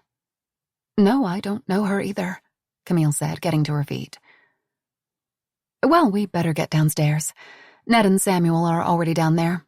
The next challenge starts soon, and one of the crew members said we're supposed to wear our bathing suits today." Once Camille left the room, Mare found a bathing suit buried beneath a clean, One Lucky Winner pink warm-up suit. If today's challenge was like the others, anything could happen. Mare would just have to do her best and hope that would be enough. Before shutting the bedroom door behind her, Mare hesitated. The game changer, the pill, was still hidden in her pillowcase. Could she really drop an unidentified pill with unknown effects into a glass and watch one of her competitors drink it? She could. She'd do just about anything for the $10 million, and maybe even more to keep her own secret. Mare went back into the room, pulling out the envelope with the pill and sliding it into her pocket. As she walked down the long corridor and toward the grand staircase, a thought came to her. Maybe there was a way to get the money even if she didn't win. At least, part of it. $5 million was just as good as $10 million. If she could partner up with one of the other contestants, conspire to work together and against the others, maybe, just maybe. But that would mean she would have to put her trust in someone else. At the bottom of the stairs, Mare found the others standing around a buffet table filled with an array of food. Glad you could join us, Ned said, taking a drink from a soda can. The skin around his eyes was the color of eggplant, and his nose was red and swollen from where Camille had kicked him during the obstacle course. Sorry, Mare murmured. No problem, Ned said mildly, but his eyes flashed with irritation. There's only a multi-million-dollar production waiting on you, but hey, don't mind us. Mare was about to respond when Camille jumped in. That's just lovely, Ned. I bet the people in your life just love your sense of humor. What? Ned asked innocently. Everyone loves me. Oh yeah, I'm sure, Camille said, selecting a bottle of water from the table. It's not like you corner women in your office and shove your hand up their skirts. Everyone in the room froze. Even the lingering crew members stopped their chatter to look. What did you just say? Ned asked, his voice hard. A flush crept up Camille's face, but she kept her eyes on Ned. Nothing, she said, unscrewing the top of her bottle. I didn't say anything. The hell you didn't, Ned said. You need to watch your mouth. What? Camille blinked her eyes innocently. You must have misheard me. But Mare had heard her. Everyone had. What was Camille up to? First, she had made the statement about the senator's 8-year-old son, and now this? Would this comment turn out to be true, too? After what Ned had done to Mare on the climbing wall, he was the one that she wanted to see go next. She slid her hand into the pocket of her jacket, feeling for the pill. Should she use it? Was this the time? How about we talk about what happened last night? Samuel asked, wiping his lips with a napkin and setting aside his plate. Shh, Mare hissed, looking around. The camera operators were chatting, and several crew members were rushing around the space, not focusing on them any longer. But Mare knew that there were hidden cameras everywhere. There's nothing to talk about, Mare said, as the group drew into a tight knot. The senator was voted off and freaked out. We need to just forget it and move on.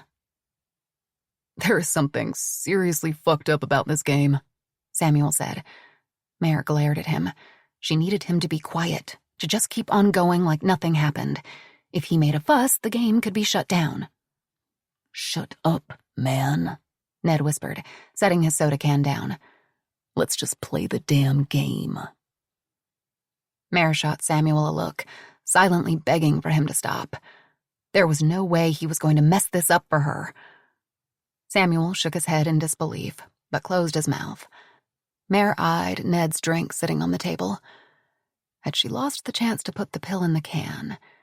If she dropped it in now and he didn't take another sip, she will have wasted the opportunity. Mare palmed the pill and nonchalantly stepped in front of Ned at the buffet table, pretending to examine the spread of sandwiches, salads, and desserts. She reached for a turkey wrap with one hand, while slyly slipping the pill into Ned's soda can with the other. Mare stepped away from the table. It was done. Whatever came next was out of her control. Alfonso's intern walked their way. Good evening, everyone, she said brightly. I hope you were able to get some well-deserved rest today. It's time to head over to the next challenge. Mare wondered if anyone filled Alfonso in on what had happened the night before. Somehow she doubted it.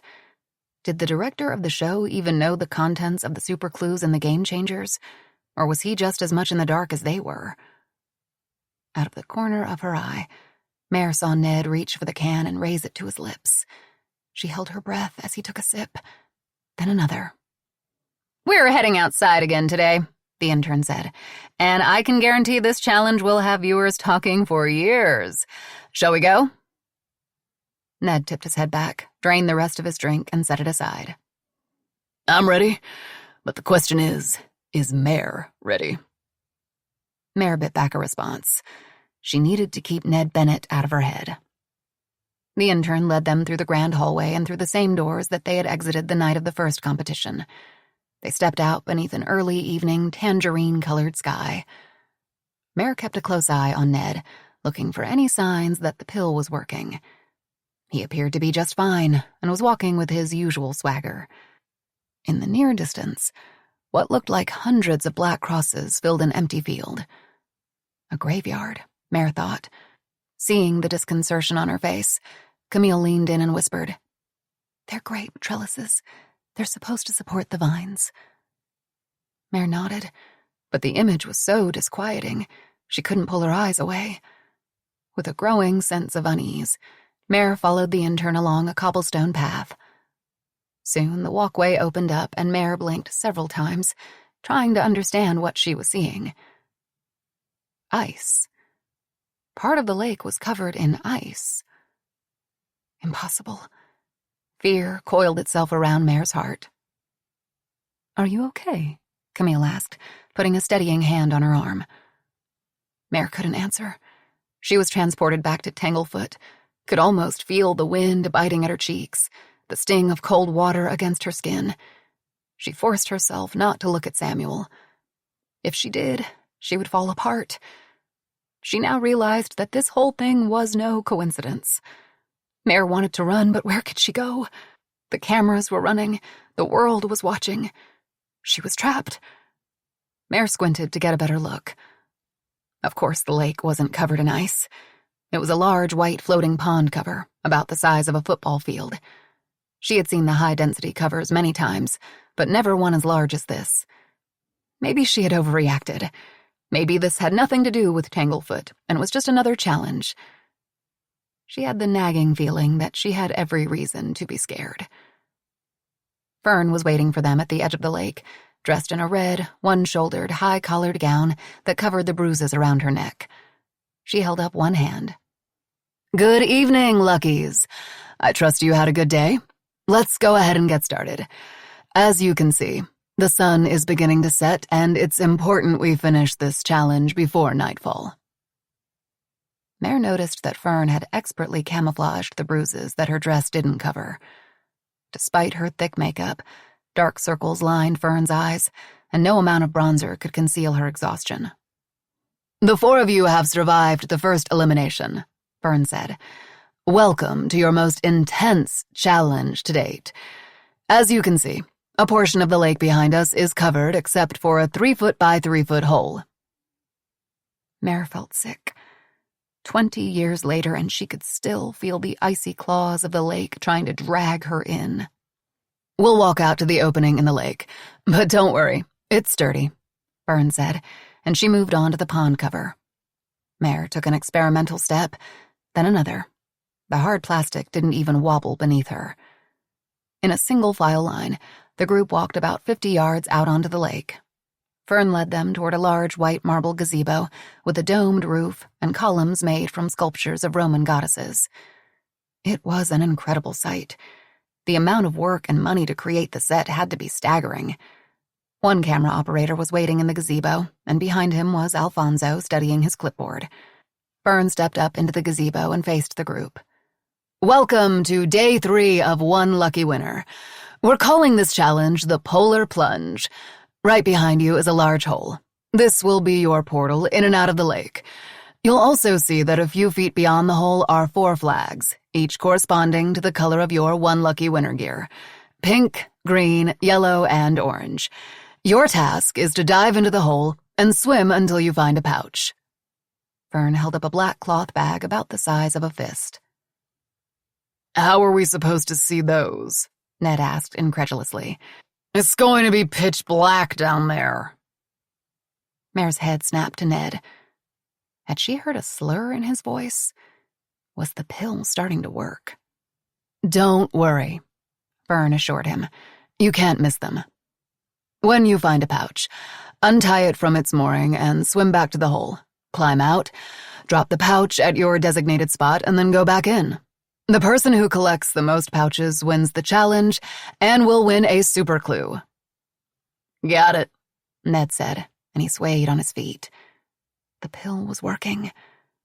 Then a new terror surged through her. What if Ned passed out in the water? What if he drowned? She would be a killer. Again. Mare dreaded jumping into the lake, but she was more afraid of someone else getting the super clue.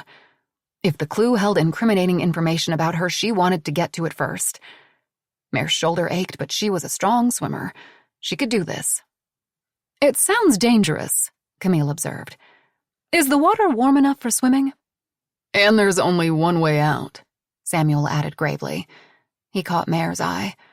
So many clues pointed to Tanglefoot and that cold night so long ago. They both knew it. Would Samuel quit? Mare couldn't, no matter what. "You mean like someone could drown?" Camille asked, her eyes narrowing. "Certainly that's not the case," she insisted. "The choice of whether to participate or not is yours, Camille," Fern said. "As you know, with every challenge there is risk. Now, if you're all ready, we'll get started." "What precautions are being taken?" Camille pressed. "Are there lifeguards nearby? EMTs? Who's going to sweep in and save us if something goes wrong?" Mare wanted to clap a hand over Camille's mouth, even though she had the same fears. "Jesus, Camille," Ned said. "Do you want to play or not?" Fern gave Camille a sympathetic smile, but there was a glint of irritation in her eyes. "You are welcome to sit this one out, Camille, but that puts you at risk for being voted off the show. Only you can decide if $10 million is worth the risk." "Well, it's worth it to me," Ned said, unzipping his warm-up jacket and stepping out of his pants. "Let's do this." "I don't like this," Camille whispered in Mare's ear. "Something is very wrong."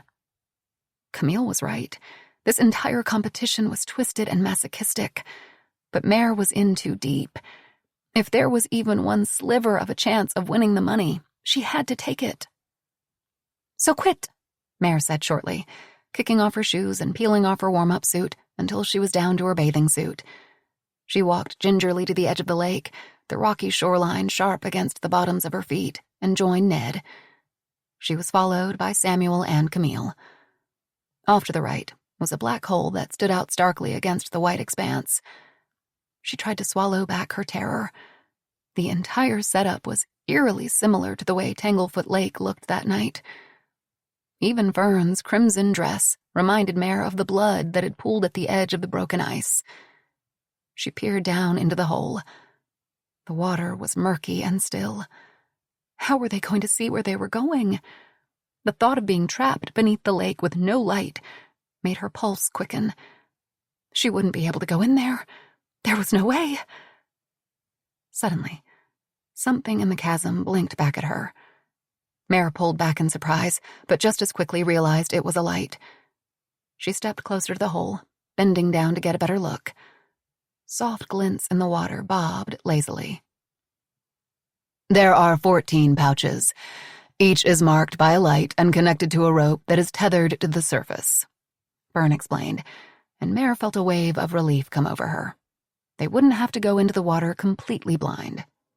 "And make sure you always know where you are in relation to the hole. It can be disorienting down there, and it's your only exit," Fern warned. "Any questions?" "What's in the pouches?" Camille asked. "Clues?" "Just bobbers, to keep them afloat," Fern said. "The super clue goes to the winner who collects the most pouches. Anything else?" No one spoke. Fern handed them each a pair of goggles, and Mare hurried to pull hers onto her face. "All right then," Fern said, lifting the starter's pistol. This was really happening, Mare thought. A crack filled the air, followed by the squawk of some startled birds. Samuel was the first one into the water, immediately disappearing beneath the surface. Mare lunged for the hole, but Ned was quicker. Now only Camille and Mare remained. Camille looked unsure, afraid. "Come on," Mare said. "We can't let the guys win." "Okay," Camille said, her voice shaky. She reached for Mare's hand. Together they leaped feet first into the hole. The shock of the cold water was like a million shards of glass piercing Mare's skin. She lost her grip on Camille's hand and immediately lost her equilibrium. For one awful moment, she had no idea which way was up or down. Then she saw it, the tiny spark of light, then another and another. The pouches were visible, connected to varying lengths of buoyed rope. Samuel and Ned already had a pouch and were swimming back toward the hole. That meant there were only 12 left. Camille swam past her with a thumbs up. She had gotten a pouch as well. Now there were 11. Something smooth and slippery brushed against her legs, and bits of debris floated past. Mare shuddered, reassuring herself that there was nothing down here that could hurt her. In that moment, Mare made a decision. It could backfire with catastrophic consequences. But right now, she was at her strongest. She swam past each of the remaining pouches one by one, counting them as she went. Fern never said that they had to come up for air between each pouch. 10, 11, 12, 13. At the 14th pouch, Mare stopped and began untying it from the rope it was tethered to. Once free, she stuffed the bag into her bathing suit and swam up a few yards to the 13th pouch. Again, she worked the knot and it released easily. She shoved the pouch inside her bathing suit with the other one. Mare knew she would have to gather 8 pouches to ensure a win, but figured if she could at least get 5, she would have a good chance. While the others battled against each other for the pouches closer to the surface, Mare would gather the ones farther down. She moved on to the next pouch. The pressure in her chest was growing, but she focused on untying the knot. Her fingers were numb now, and she clumsily picked at the tangle of rope that held the pouch in place. After what seemed like an eternity, the knot slipped loose, and she moved on to the next bag. Above her, the water swirled and churned. The others were getting closer. Her lungs were screaming now. How long had she been below the surface? 1 minute? More? She had no idea. She snagged the next pouch and now had 4 stowed inside her bathing suit. She tried to do the math. If she had 4, and Samuel, Camille, and Ned each had 1, that would mean there were 7 more bags left. If she could get 2 more, she figured she would be okay. Her arms felt as if they were tied down by an anchor, and the muscles in her calves clenched painfully. She could do this. She had to. She moved upward to the next light. But suddenly, it disappeared. No, she thought. She was so close. The light reappeared, and through the gloaming, she could see that someone else was closing in on the pouch, too. It was all Mare could do to keep from gasping for air that she knew wouldn't be there. With all the strength she could muster, she kicked her legs and surged toward the light. Her hand snagged on the pouch, but it was knocked away. Ned. Her throat was burning and every bit of oxygen she had left in her lungs was gone. Again, she reached for the bag, and again, Ned blocked her, this time knocking the goggles from her face. She flailed, reaching out blindly, but miraculously she gained purchase on the bag, and it slipped from its tether. She had it. Mare began to swim toward the opening, but was pulled back by a tug on her ankle. She jerked her leg, but Ned held tight. If she didn't get away from him, she'd drown. Despair overtook her, and Mare began to flail. This was it. There was no way she was going to be able to outlast him. She had to get to the surface or she would die. Her children would be without a mother. They would only have Shar to take care of them, or worse, their father. Ned dragged her down, but an unseen force grabbed her hair and was pulling her upward. Pain seared through her scalp. It was Samuel. Samuel was trying to free her from Ned's grip. Ned's fingernails scraped against her skin as he lost hold, and the pain in her scalp faded. She was free. Samuel swam downward past her, but all Mare could think about was getting to the surface. She kicked and tried to use her arms to thrust herself upward, but the water felt thick. Every kick and stroke was like moving through mud. Above her, Mare could see the ghostly hole in the pond cover. That meant she would be okay. Her lungs screamed for air. She was so close, but her arms wouldn't work anymore. Her legs were useless, and she began sinking again. Slowly this time. Gently. She thought drowning would be a cold, terrifying death. But once the panic passed, her limbs were pleasantly warm, and as water filled her nose, her throat, and her ears, she was oddly at peace.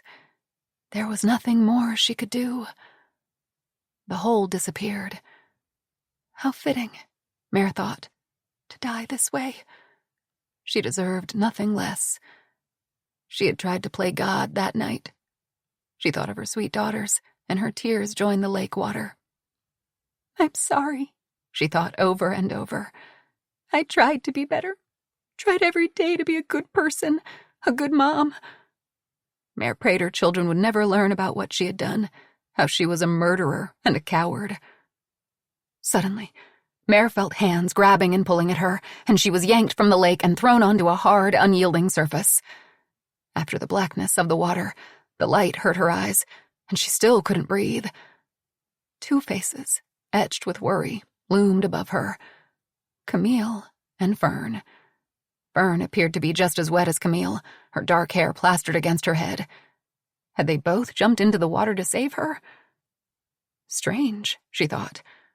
Wasn't it Fern who was trying to undo her, make her pay for her sins? A surge of lake water erupted from her gullet, and Mare could breathe again. Her chest heaved with the effort of gathering as much air into her lungs as she could. Every nerve ending was on fire. Pain exploded throughout her body. Her lungs burned and her limbs were frigid. Someone wrapped her in a dry, warm blanket, and Mare moaned with relief. Are you okay? Fern asked, her own teeth chattering and her beautiful gown clinging to her skin. Mare nodded, still unable to speak. Camille, wrapped in her own blanket, placed an arm around Mare. I didn't think you were coming up, Camille said. We thought you were dead. Me too, Mare managed to eke out. She looked around. The colored flags hung limply. Beneath Samuel's green flag were 5 pouches. Beneath Ned's and Camille's were 2. Samuel? Ned? She asked. Fern had migrated back to the opening in the water and was staring into its black depths. Camille shook her head. They haven't come back up yet. We have to do something. Mare thought of Samuel, how for a few blissful moments all those years ago, she thought she was falling in love with him. And she thought of the pill she dropped in Ned's drink. Without thinking, she scrambled over to the hole and jumped back in. 26. The Best Friend. Then. Run! Samuel urged, but Mare was frozen, unable to move. Her eyes pinned to the pipe the man held in his hand. As he came closer, Mare could see the man was swaying unsteadily on his feet. You little shits, the man slurred. You think you're funny? He said, raising the pipe a little higher. Mare closed her eyes, bracing herself for the impact, but then felt a strong yank on her arm. Run! Samuel cried, trying to pull her away. Mare opened her eyes. The man had stopped advancing, the pipe slipping through his fingers and falling to the ground. A strange gurgling noise rose up from the man's chest, and Mare watched in horror as the man fell to his knees, his eyes widening in fear just before a stream of vomit erupted from his throat. His head lolled, and he fell onto his side, knees bent, one arm stuck awkwardly beneath his body. With Samuel still holding her by the elbow, Mare took a step forward and stared down at the unmoving man. His eyes were open, his right pupil unnaturally large. Is he dead? Mare whispered. I don't know, Samuel answered, his voice cracking with emotion. We have to get help. The twins have a cell phone, Mare said, turning in the direction of the bluff. One of us should go. Samuel bent over and gave the man a tentative shake. Hey, man, he said. Get up. There was no response. Is he breathing? Mare asked. I don't know, Samuel snapped. I can't tell. Heart slamming into her chest, Mare pulled off her mittens and placed 2 fingers against the man's neck, nearly gagging at the stickiness of the vomit, at the rancid smell. I think he's dead, Mare whispered. We killed him. In the distance came the wink of approaching headlights. Someone was coming. We should flag them down. Get help. But Samuel was already shaking his head. No, he said sharply. We need to get out of here. People will ask questions. We can't let anyone know we did this. But it was an accident, Mare said. We didn't mean for this to happen. Samuel shook his head. Mare, we're not kids. You're what, 20? I'm 22? I'm trying to get into law school. We screwed up, and if we get arrested... Arrested? Mare's chin shot up. For what? I don't know, Mare, Samuel said, his voice rising. Criminal mischief, reckless endangerment, criminal injury, destruction of property, harassment. Do you want me to go on?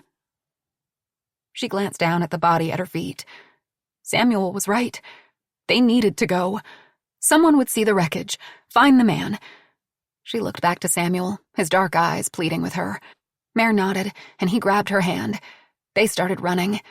Soon they were enveloped by rows and rows of slender river birch, each a ghostly white replica of the next. They ran until Mare couldn't take another step. Gasping for air, she leaned against a tree. I don't understand, Mare said breathlessly. How did he get hurt so badly? I don't know, Samuel said, bending over, hands on his knees, his breath ragged. Maybe he wasn't wearing a seatbelt. He was going really fast. Hit his head on the windshield. Jesus, I have no idea where we are. I'm really sorry, Mare said, the reality of what they had done settling over her. It was so stupid. I wasn't thinking. Yeah, well, it was stupid, but I did it too, Samuel said. He examined the ground. I don't think we left much in the way of footprints. It's too cold, the snow too hard-packed. Which way do you want to go? We can't go back that way. Mare waved a hand in the direction from which they came. Let's find the lake. Maybe we'll be able to see the smoke from the bonfire there. Samuel nodded. Okay, it looks like the ground starts sloping down that way. It makes sense that the lake would be in that direction. I think it's getting darker, Mare said, looking to the sky.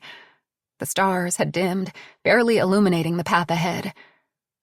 In silence, they began walking, glancing furtively over their shoulders. The only sound was their feet moving along the icy ground and the uneven hitch of their breath as their heart rates slowly steadied. The trees up ahead seemed to be thinning out, replaced with scrubby brush. Mare prayed it was the lake. It was getting colder by the minute, and she dug into her pockets for her mittens. What are we going to tell everyone? Mare asked, slipping the mittens over her fingers, grateful for the warmth and even more grateful to cover up the blood that stained her skin. I know what we're not going to say, Samuel said, pushing aside a prickly shrub and stepping aside so Mare could move past. We're not going to tell them that we ran a guy off the road and he came after us with a metal pipe and died. Definitely not that. Let's just say we got turned around and forget this ever happened. You think Figgy will let it go at that?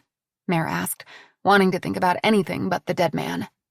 She hates that you're dating Lena, you know. Figgy? Samuel asked, genuine surprise on his face. Why should she care? You two used to go out, right? Mare asked. Oh, no, Samuel said, drawing out the words. That girl is all drama all the time. No, thank you. We hung out a few times, but that's it. Figgy may have wanted more, but I was definitely not interested. But she said you two hooked up, Mare said. Why would she lie? Why would I? Samuel said. Never happened, never will. He said this with such finality that Mare almost believed him. Finally, Samuel said with relief. Mare stepped out from behind Samuel. Stiff winds had swept away any lingering snow, and Tanglefoot Lake lay in front of them like a polished silver platter. Instead of feeling relief, Mare was again reminded of how very alone they were. Do you see the bonfire? Mare asked, scanning the horizon for smoke. There, Samuel said, pointing off to the west. White tendrils of smoke rose above the trees. I think if we just follow the shoreline, we can get back to them. It's not far. He began moving down the rocky incline, and then turned back, offering his hand to Mare. She took it, and together they picked their way down a staircase of slippery rocks until they reached the lip of the lake. You think it will hold us? Mare asked. The lake looked frozen, but just the day before the temperature had been well above 32 degrees. She didn't relish the thought of her foot breaking through thin ice and into the frigid water. It's like 0 degrees out. I'm sure we're fine, Samuel assured her, and they began walking. It was a slow journey. Chest-high, frozen bulrushes and canary grass snapped as they trudged along the frozen shoreline. Mare stuck close to Samuel, and though she knew no one was coming after them, every rustle and swish made her heart jump. Samuel, sensing her trepidation, reached for her mittened hand.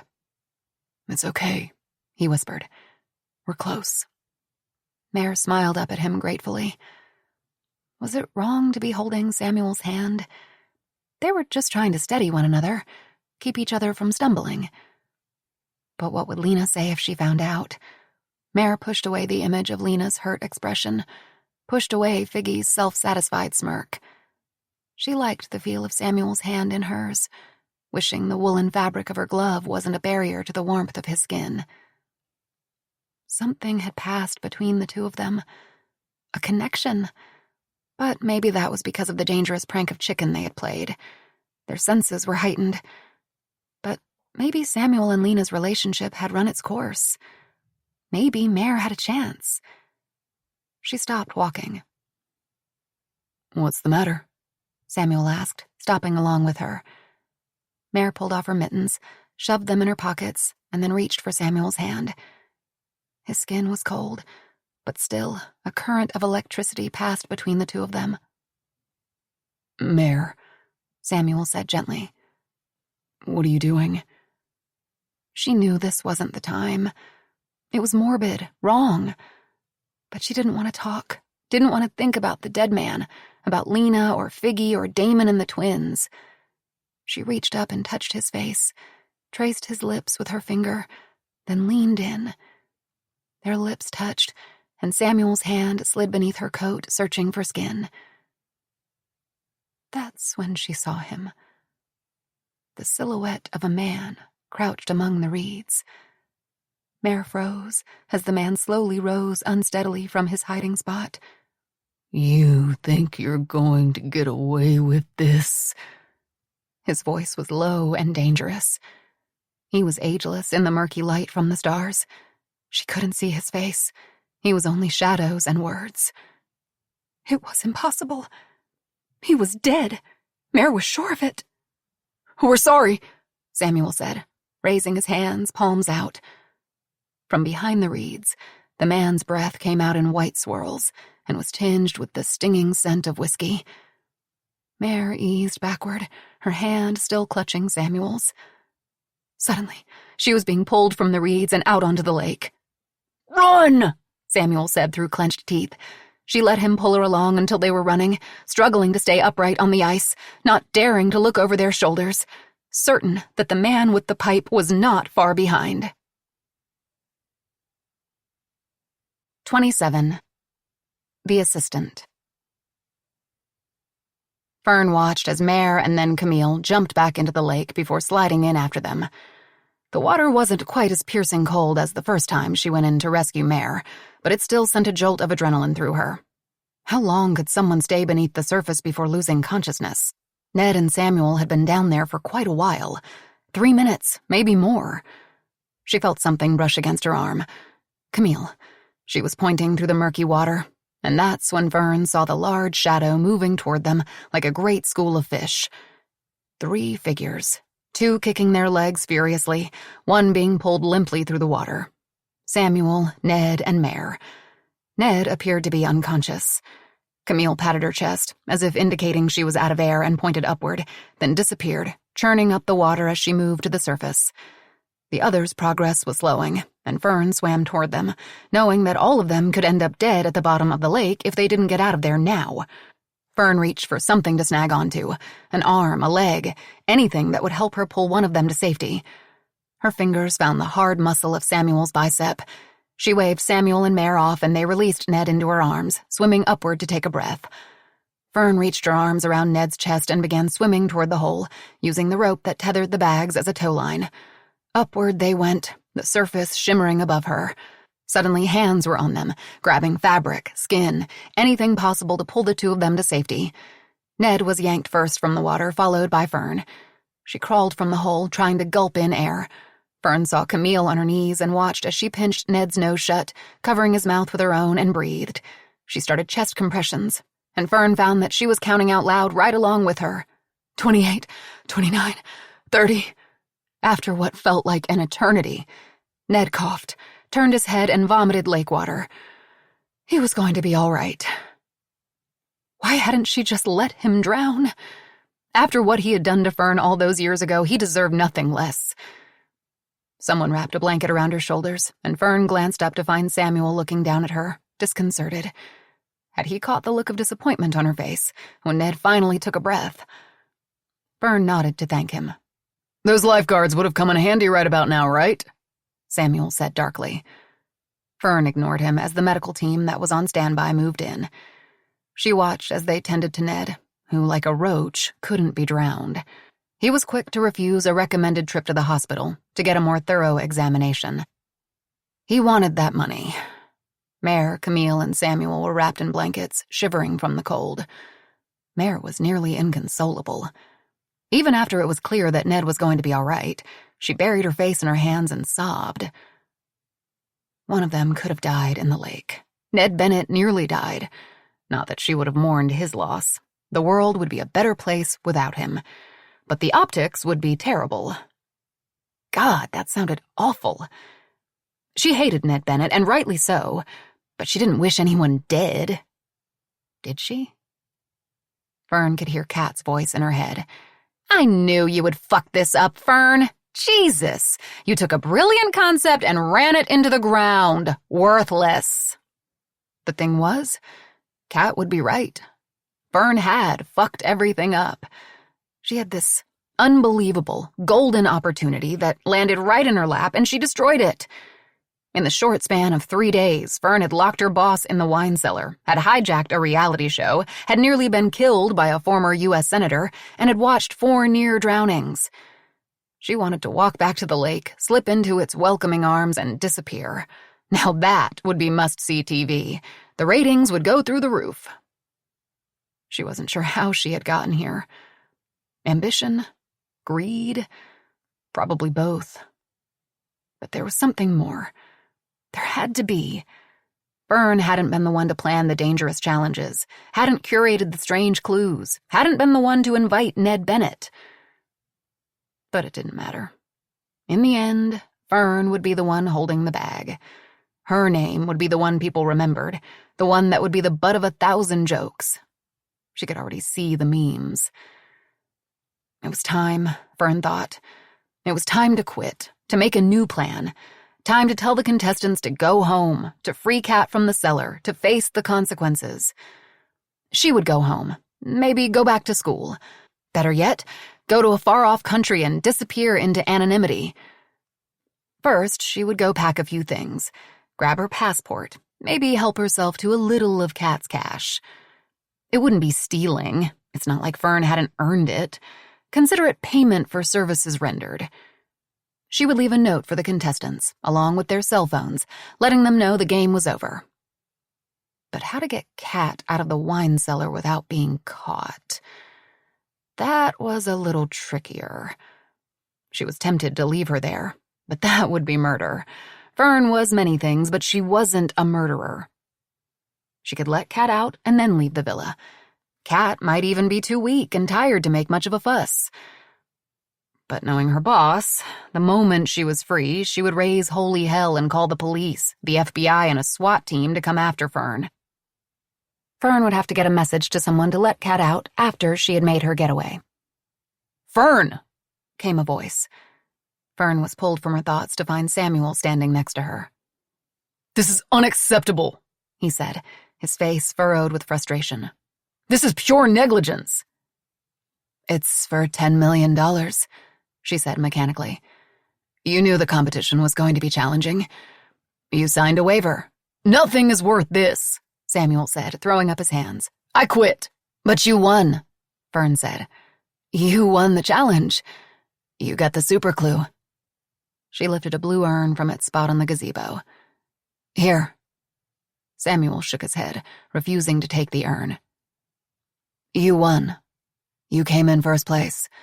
Ned in last. Take the urn." Samuel reached inside the urn. "A letter opener?" Samuel asked in disbelief. "What the hell am I supposed to do with this?" He walked away, shaking his head.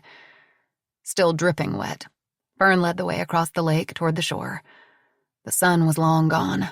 The navy sky was pricked with a million stars, the camera operator's drones buzzing above, taking in every single second of this shit show. They trudged forward, the walking wounded. Fern would get them to their room to take steaming showers and put on dry clothes. She would ensure that they got dinner and hot coffee. This game was seriously twisted, and she wanted no part of it any longer. She would get them to settle into their beds for the night, and when they woke up in the morning, Fern would be gone, and they would be free to go. Once at their bedroom door, Fern paused. We were scheduled for one more challenge tonight, but in light of this evening's... She struggled to find the right words. Disaster? Near-death experiences? Clusterfuck? Events, she finally settled on.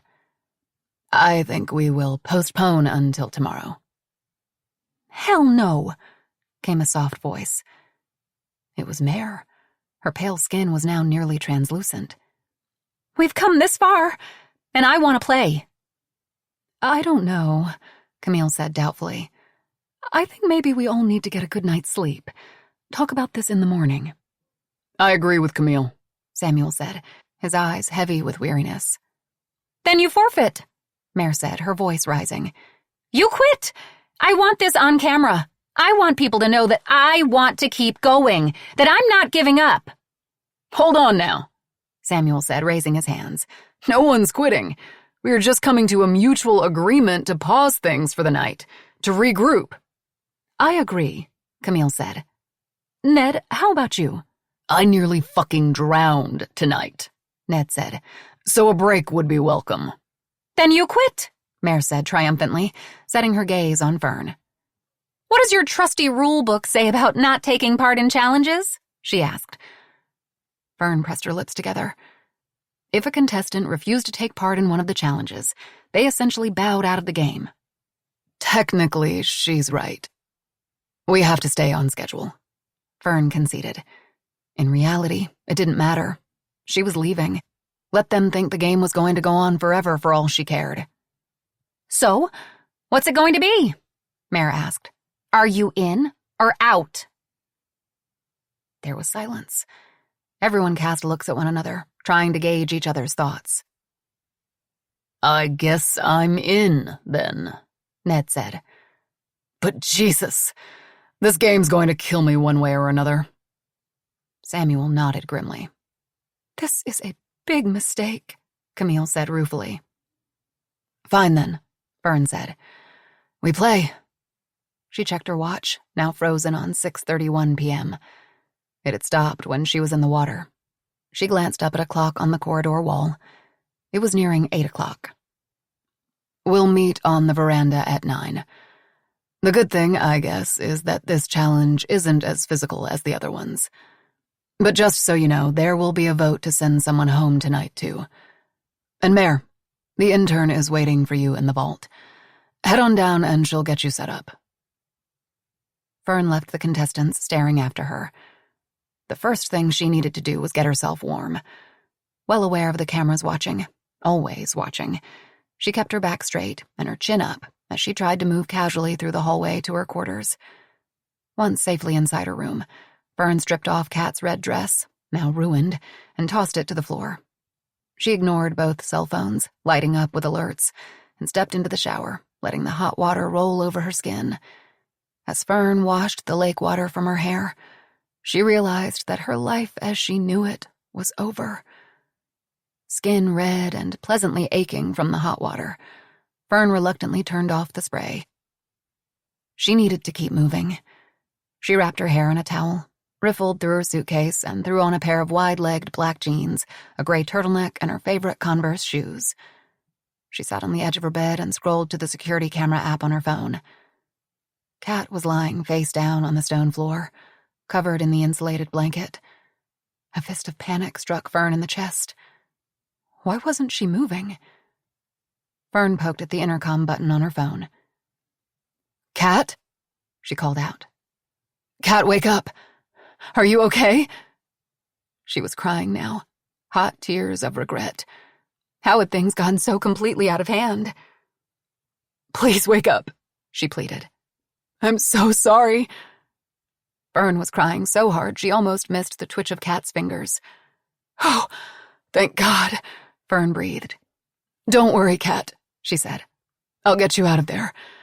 There's something wrong with the lock, she lied. I'm working on it. Kat lifted her head from the stone floor and looked up. She struggled to a sitting position, and Fern could feel her desperation through the camera. Kat cleared her throat, and a sound like fingernails against sandpaper emerged. Why are you doing this? She rasped. After everything I've done for you.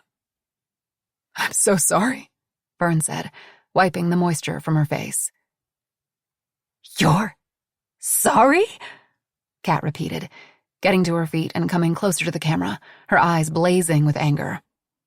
If you're so sorry, then get me the fuck out of here.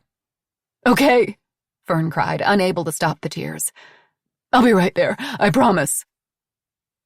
Fern turned off the camera. She had betrayed the one person who had come to her defense. Kat could have left Fern to contend with Ned Bennett in that executive office 10 years ago, but she didn't. Kat had understood that Fern was in danger, in need of help, and she had stepped in with no regard for herself. Kat had walked away from a great job and took Fern with her. Fern had been blinded by her own ambition. But no more. She would put an end to all of this. She would let Kat out of the cellar and take care of her like she had taken care of Fern. The game could wait one more night. Once Kat got something to eat, had showered and slept in her own bed, Fern would hand back the reins of one lucky winner to the rightful person. Relief flooded through her. It was going to be okay. Kat would make things okay again. Fern's phone vibrated again, and she glanced at the screen, anxious to keep moving. It was Alfonso. Have you seen the Reach yet? He asked. Reach? It took a moment for Fern to understand what Alfonso was talking about. Fern's stomach dropped. Record-breaking, Alfonso texted.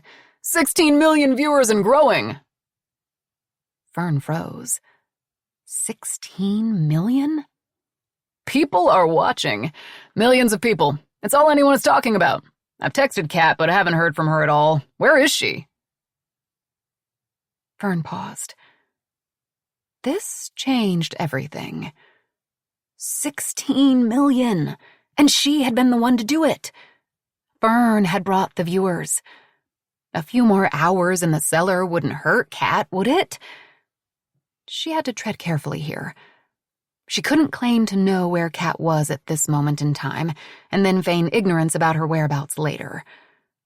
Fern needed a story, and had to stick to it no matter what Kat said when she came out of the cellar. I just talked to her. She's locked away in her office working on the next press release. If you see her, tell her congrats. This is huge. And congrats to you too, Fern. You're famous. Fern felt her face grow warm. Famous. She had never dreamed that the show would be seen by so many people. Everyone was watching now. Everyone. Maybe there was a way out of this after all. Maybe she wouldn't have to leave the country. Thanks, she typed. We're going live with the next challenge at 9. 16 million viewers. Fern had to find something to wear. 28. The Best Friend. The Vault. Anyone would have jumped in the water to try to save someone, don't you think? Everyone but Ned, that is. He was the one trying to drown me. I don't think I did anything special. Was I scared? Yeah, I was scared. It was terrifying being underwater and not knowing if I was going to make it to the surface. All I could think about was my girls, and how I need to get back to them. But I have a job to do here first. What do I think of my competitors? Well, you already know how I feel about Ned. But after Camille jumped into the water to save me, it really made me think differently of her. At first, I thought Camille came across as very arrogant, but I don't think that's it now. She's self-assured and seems to have a good moral compass. I'm not going to say I like her, but I respect her. On Samuel Rafferty, I have no comment. Listen, I don't need $10 million, but I need money. I'm not going to buy a big house, fancy cars, or go on exotic vacations.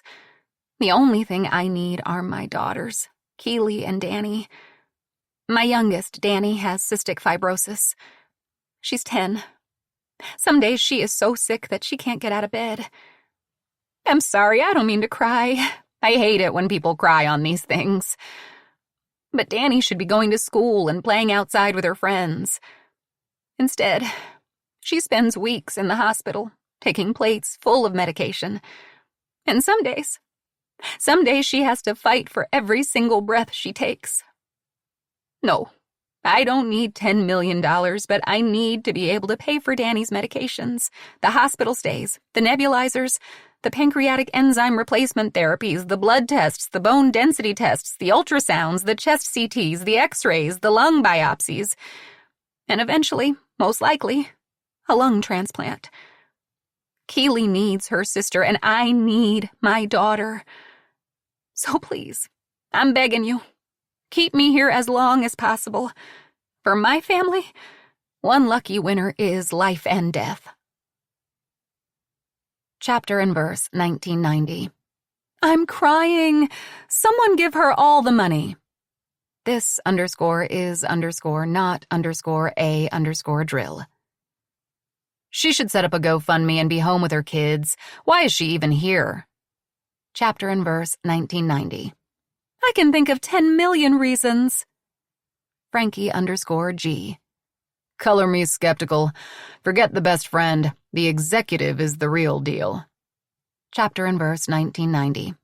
I'm skeptical of anyone who starts a sentence with color me. Caitlin CBB. Did anyone else notice that the executive looked a little off? He was weaving all over the place. Sister Power. You can also make a donation to the Cystic Fibrosis Foundation at https://www.cff.org.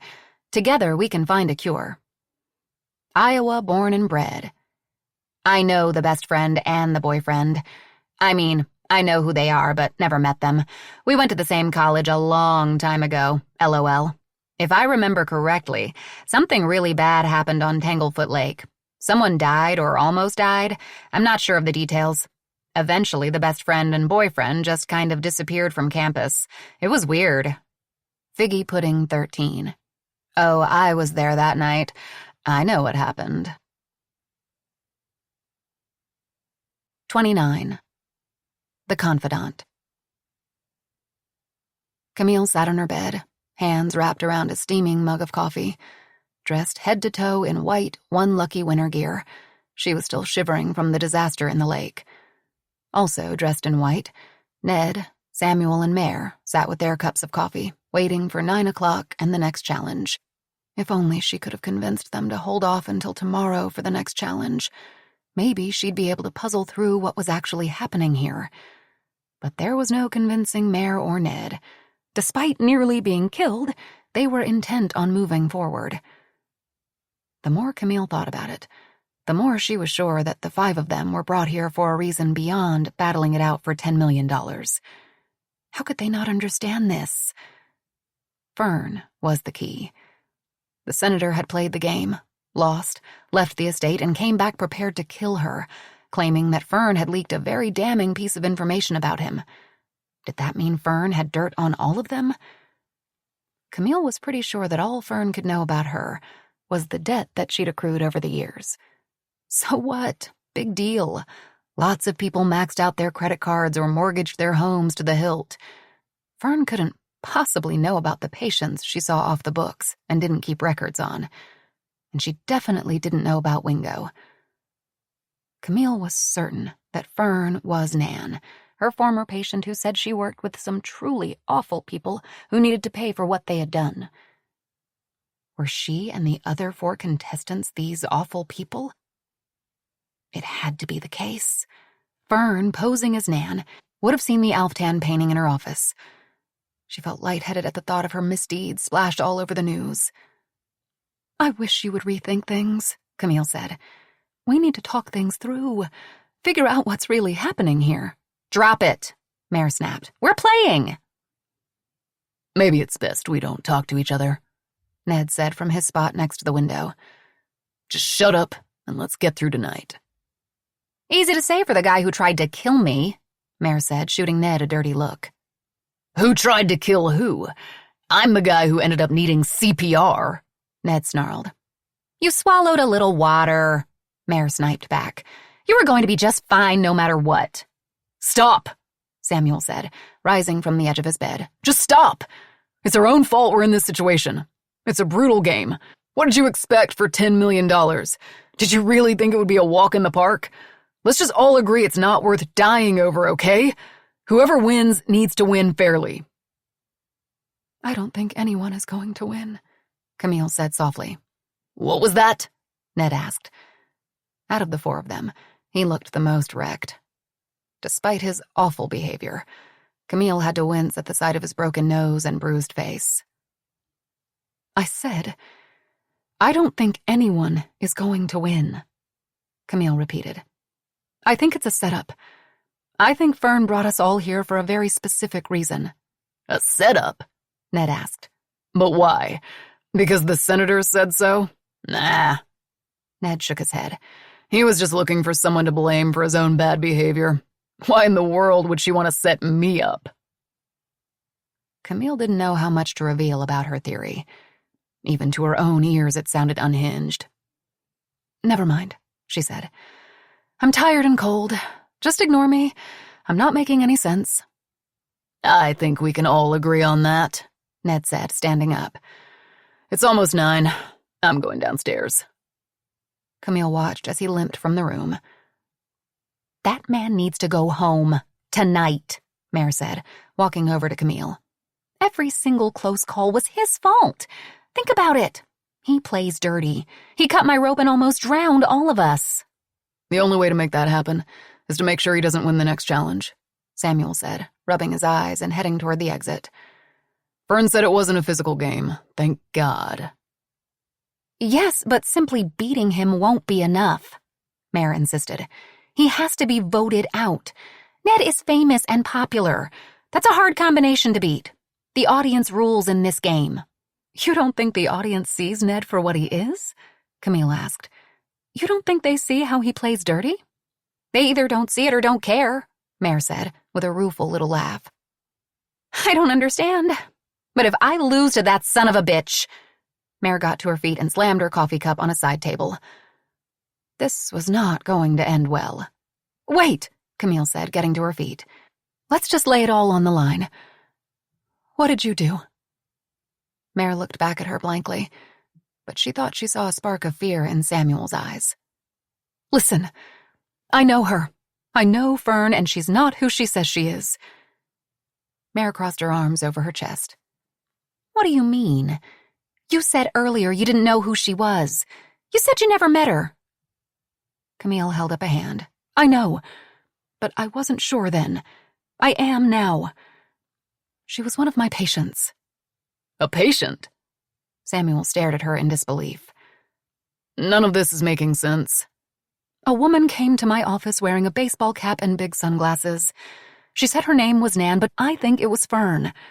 I saw Fern's ID. Her full name is Fernanda. You're saying she wore a disguise? Mare gave a chuckle of disbelief. Like in some stupid movie? Come on, Camille. I may not be a doctor, but I'm not an idiot. She turned to Samuel. Do you see what she's doing?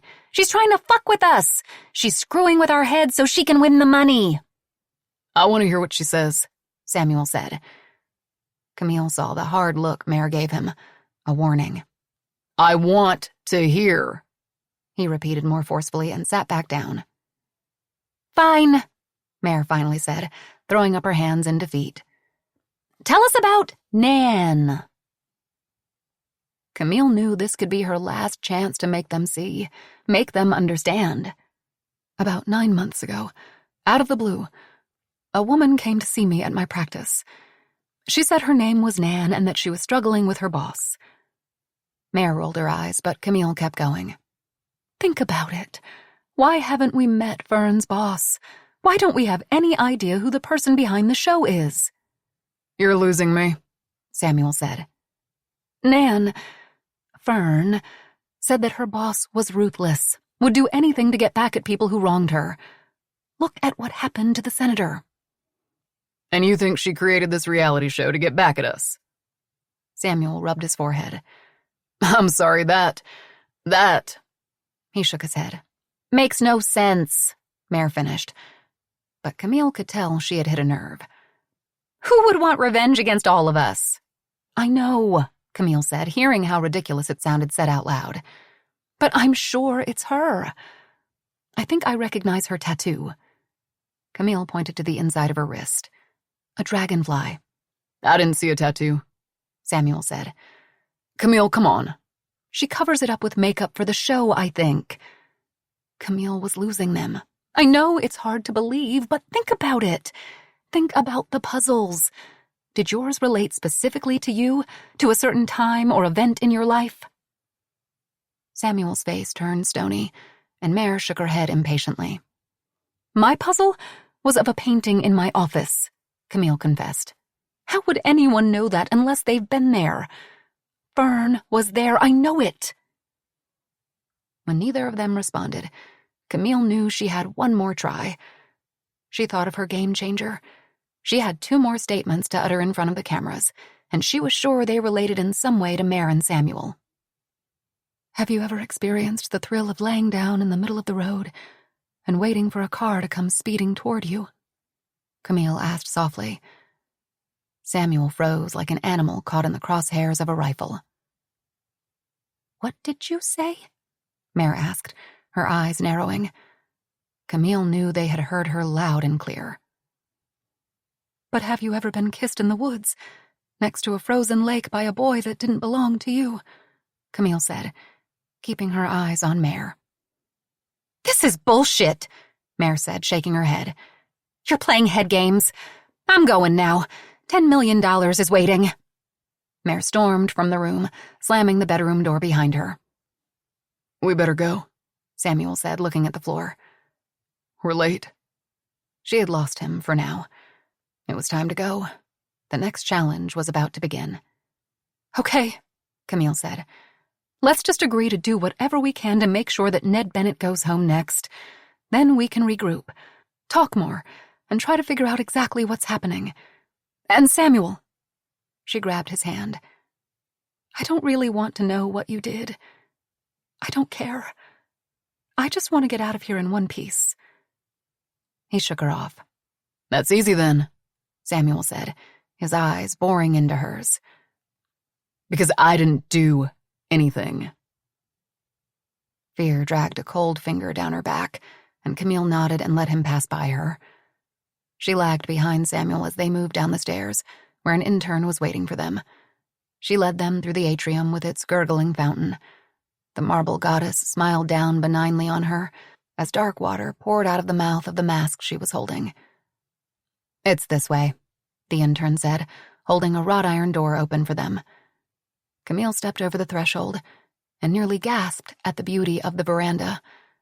It was like transporting into old-world Italy. It was a more intimate space, unlike the other rooms in the villa. Smaller, warmer. Dozens of candles of various heights sat on the sills of the open-air windows.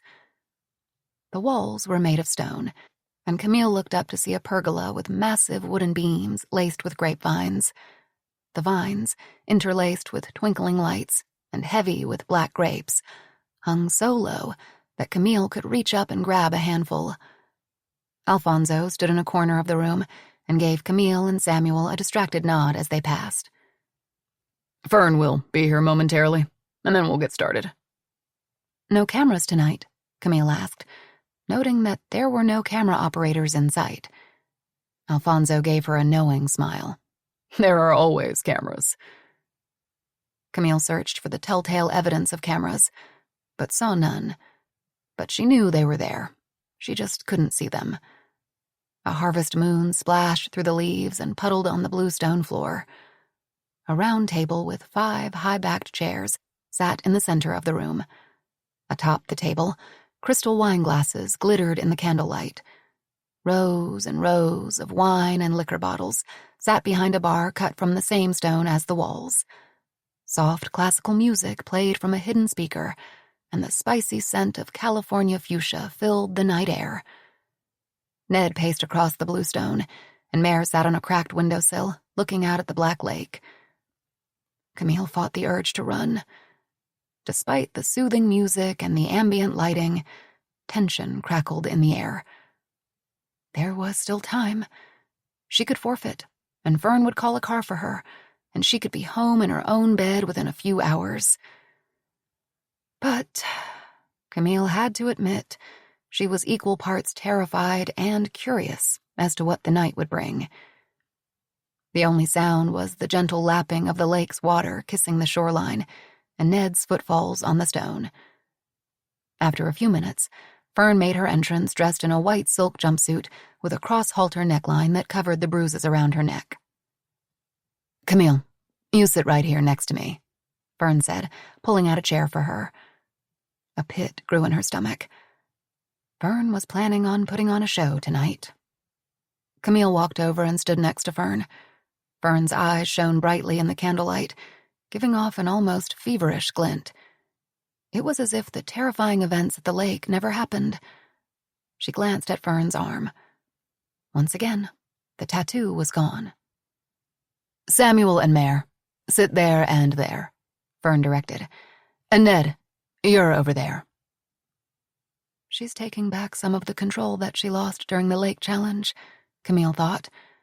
Fern wanted everyone to know who was in charge, who was the master of the game. "And Alfonso, I think we are all set now. You can go." "He's leaving?" Samuel asked. "Why?" "It's in the script," Fern said simply. Camille watched, stomach twisting, as Alfonso and his intern went inside, leaving them all alone with Fern. Fern took a seat, and Camille settled into the remaining empty chair. "Our uniforms," Camille said. "We're all in white. Why?" "Why not?" Fern countered. "Something different for a different kind of challenge." "I was thinking maybe it had more significance," Camille said. "Everything on One Lucky Winner has been so methodically planned out. I thought it meant something more." Fern tilted her head, and a thoughtful furrow between her eyes appeared. "Such as?" she prodded. "Such as, perhaps we're all wearing the same white uniform because we're meant to think that we're now on the same team." She smiled. "Or, Doctor, a white jacket is just a white jacket." Camille nodded as if acquiescing the point and eased herself into her chair.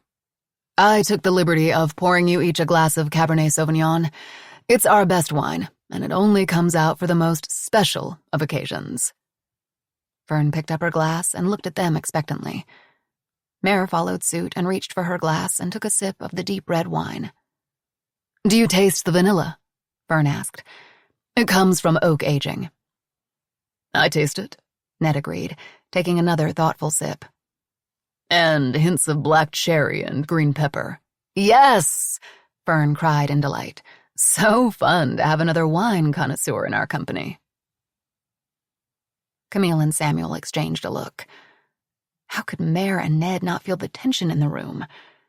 Or maybe they did and were just playing the game better than she and Samuel were. "Shall we get started?" Fern asked. "Like I promised, this challenge does not have the physical element that the others had. But you will need to be mentally sharp and make split-second decisions. This is a game of wits." Camille released an internal sigh of relief. Every single muscle in her body hurt from the last two challenges. There was no way she could run, swim, or climb anything. "This game is called Spin, Speak, Shoot," Fern said, then paused. "Shoot?" Samuel asked. "Shoot what?" This was Camille's immediate question as well. Fern gave an enigmatic smile, and Camille was surer than ever that Fern was the woman who called herself Nan, the woman who said that her boss was obsessed with retribution.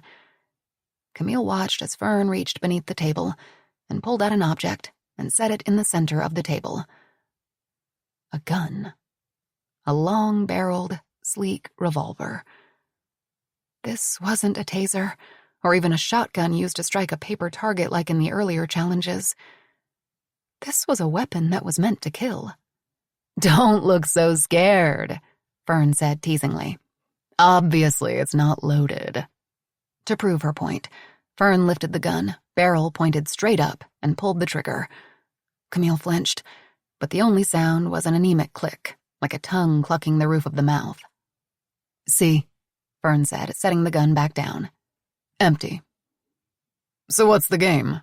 Ned asked. "You've heard of spin the bottle, right?" Fern asked.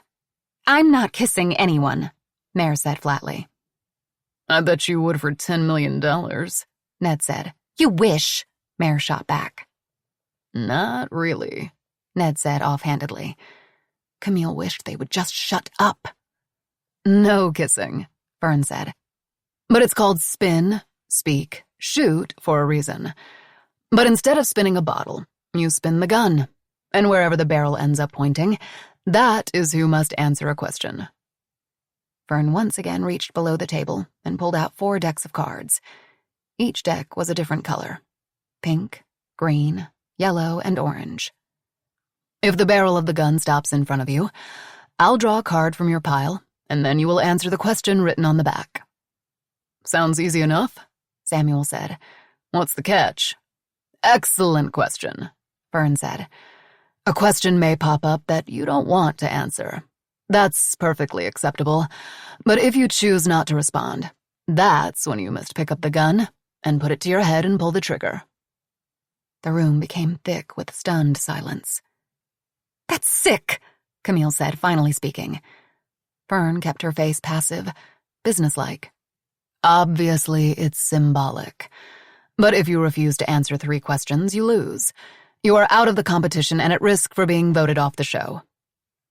"What kind of questions?" Camille asked, noticing the way Mare kept looking across the table at Samuel. "Well, why don't we find out?" Fern said, giving the revolver a spin. "Shall we begin?" Camille watched as the gun whirled, a black and silver pinwheel. It spun past her again and again.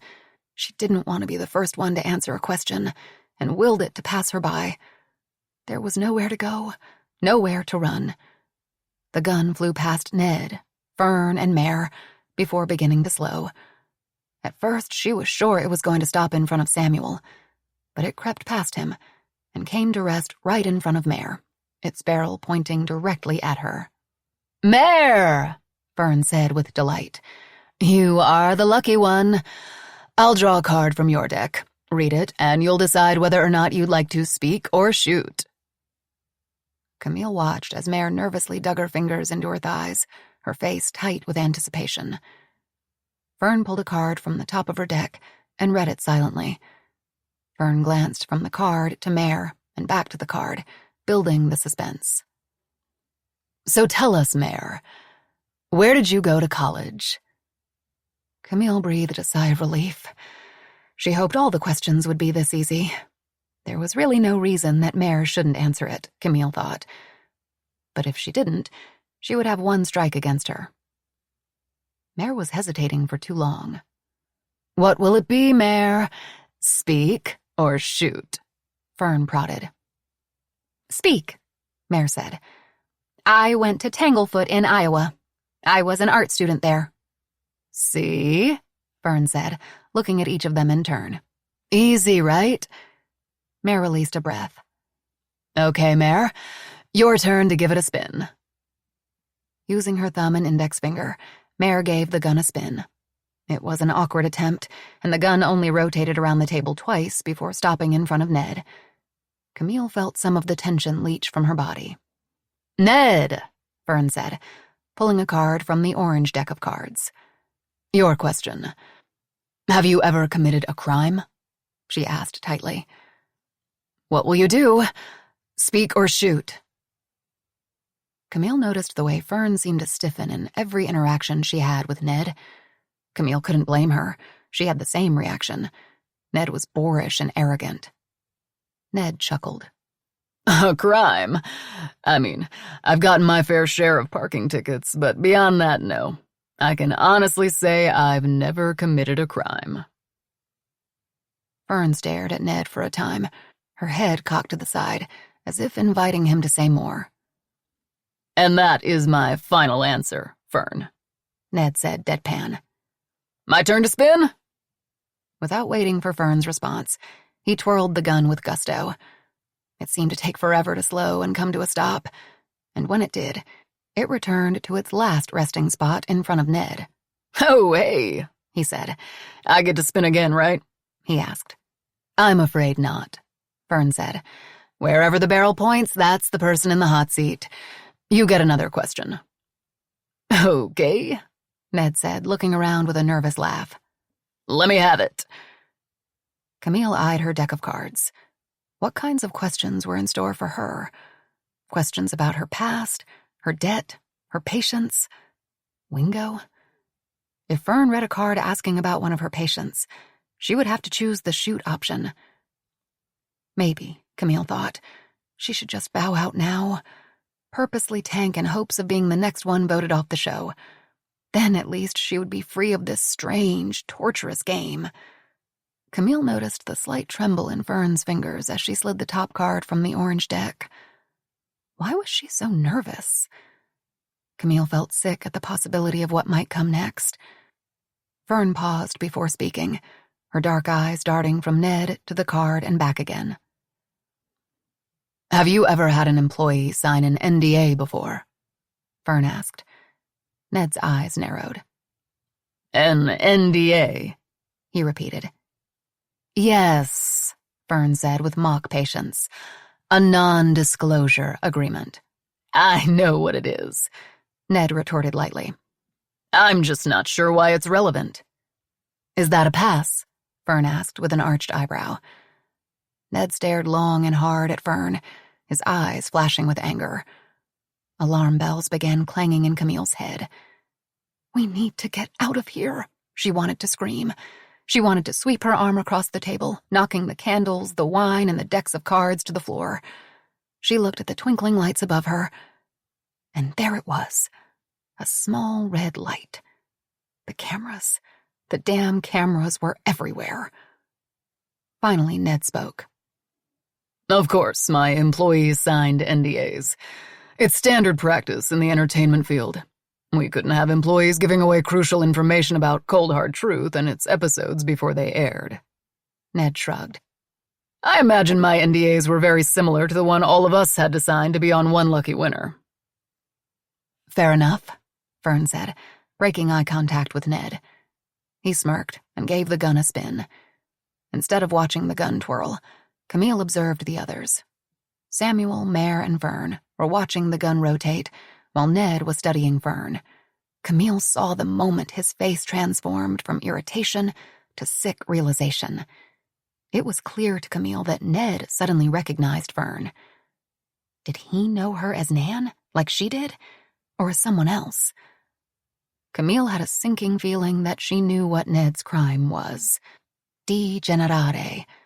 Degenerate. Today, NDAs seemed to be synonymous with sexual misconduct in the workplace. Had Ned done something to Fern?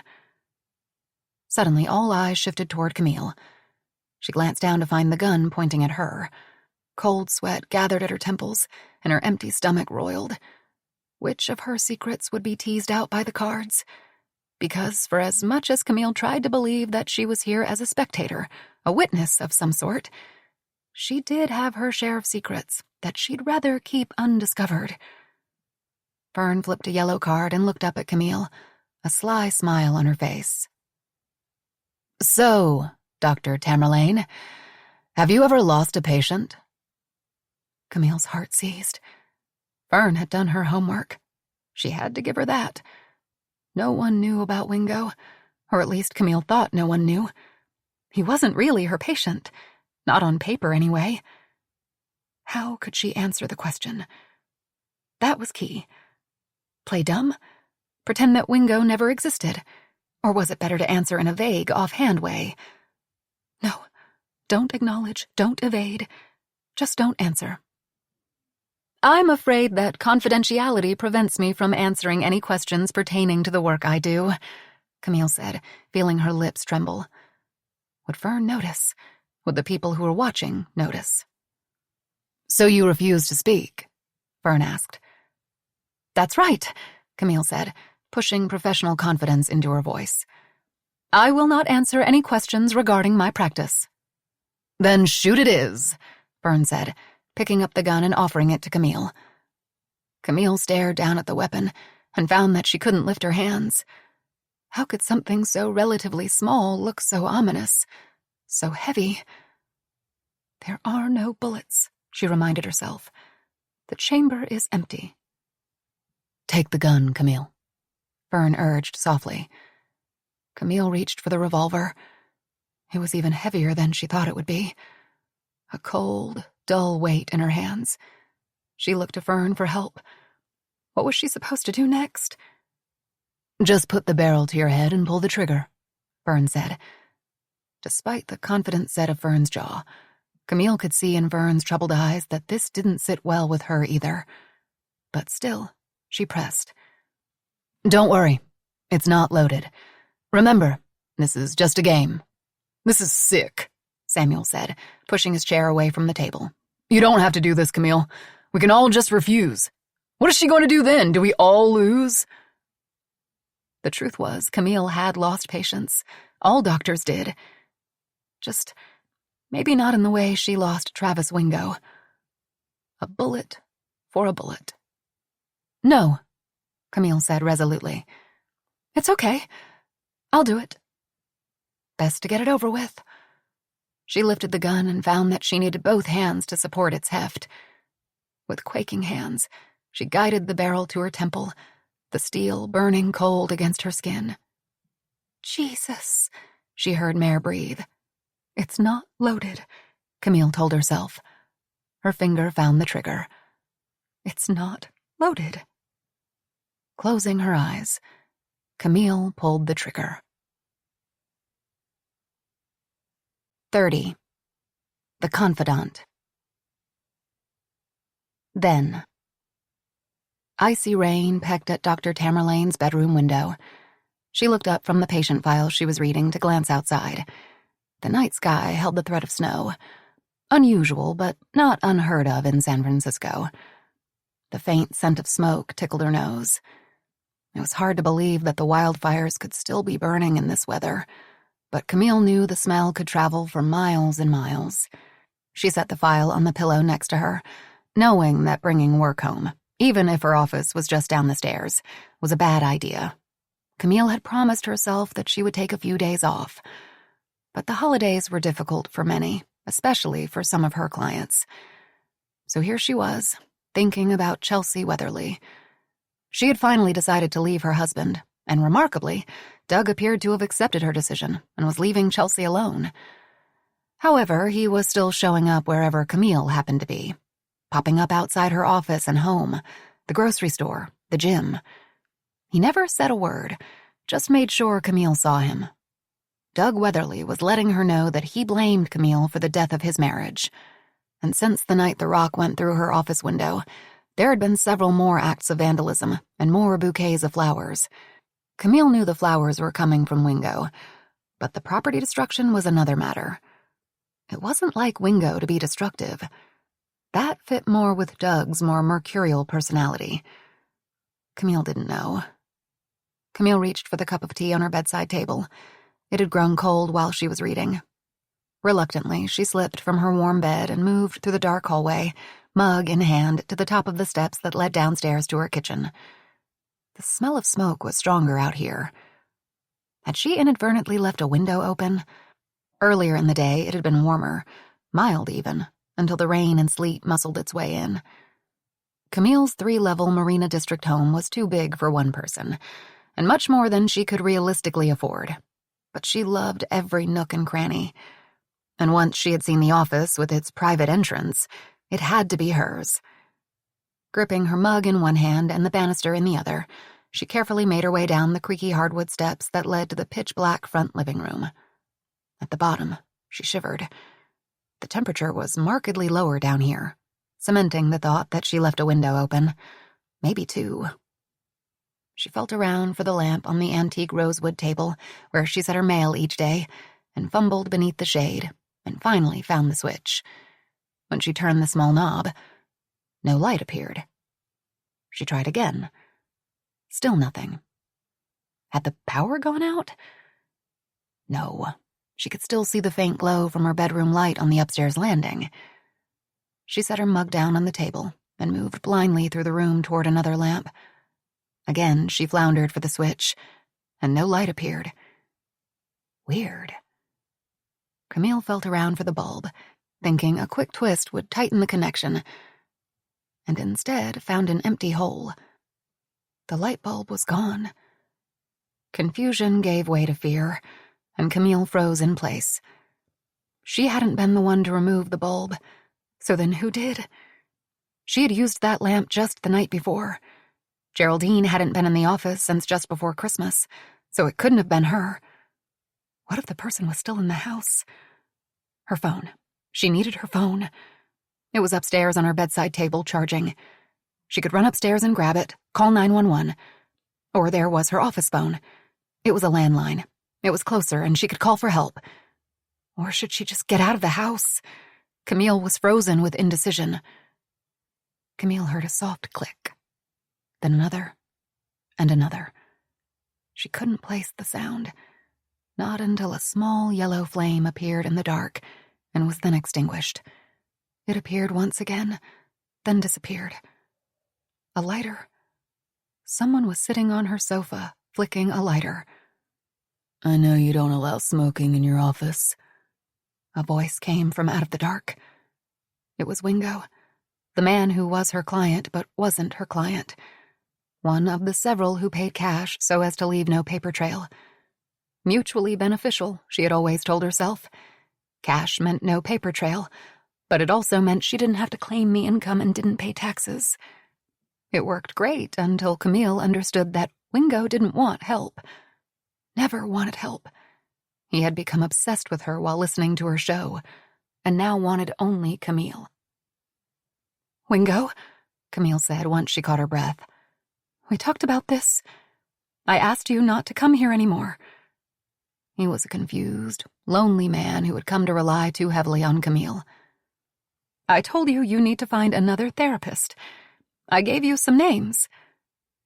Wingo flicked the lighter again. This time the flame stayed, illuminating his broad, pale face. I know, he said. But I really think we were getting somewhere. I was feeling better. I know I shouldn't have come inside, but the window was open. "No, Wingo," Camille said, her voice impatient. "You shouldn't have come in. That's against the law. You need to be invited in." I know. I'm sorry, he said. The flame went out. Are you going to call the police? He asked miserably. "No, I'm not," Camille said, taking a seat next to him on the sofa.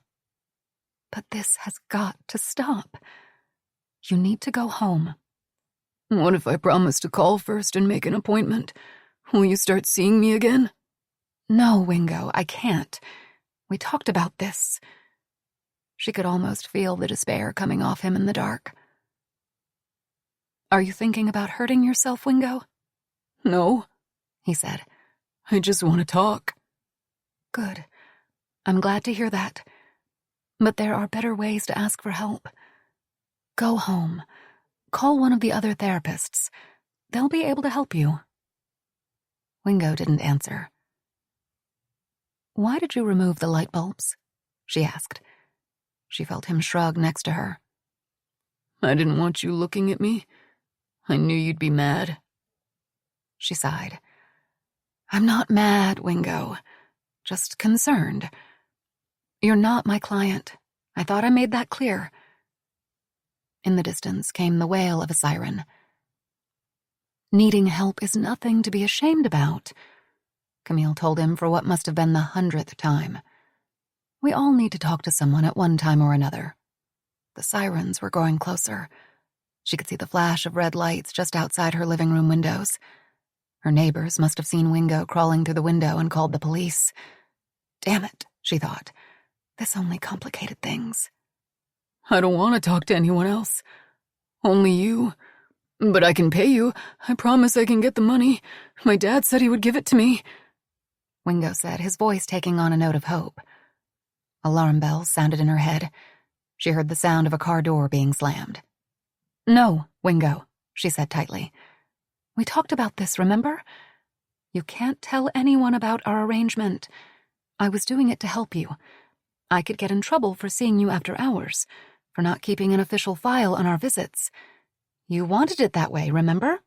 Yeah, but you said I shouldn't feel bad about asking for help, Wingo said, getting to his feet. You need to call one of the other therapists that I referred you to, Wingo, Camille said. They will be able to help you, and that's what we all want, for you to feel better. Is that the police? Wingo asked. Why did you call the police? No, it wasn't me. Probably a neighbor, Camille said, trying to think fast. How was she going to explain Wingo's presence in her home this late at night? Wingo's father was a local judge. If he found out that Camille was seeing his son off the books, he could ruin her. There would be an investigation, an audit of her practice. She could lose her license, or worse. What had happened to her? Camille wondered. Somewhere along the way, she had traded her professionalism for self-preservation. We'll just tell them you were confused, Camille said, that you came in here by accident. You just have to remember we don't know each other. There was a rap on the front door. Police! Came a deep voice. Everything okay in there, Dr. Tamerlane? But I wasn't confused, Wingo whispered. You have to tell them you're my doctor. Otherwise, they'll arrest me. Just a moment, Camille called out. Her voice shook with fear, but it wasn't Wingo that she was afraid of. It was of the world finding out she was unethical, a thief. I can't do that, Wingo, Camille said. Your dad is a judge. He'll help you.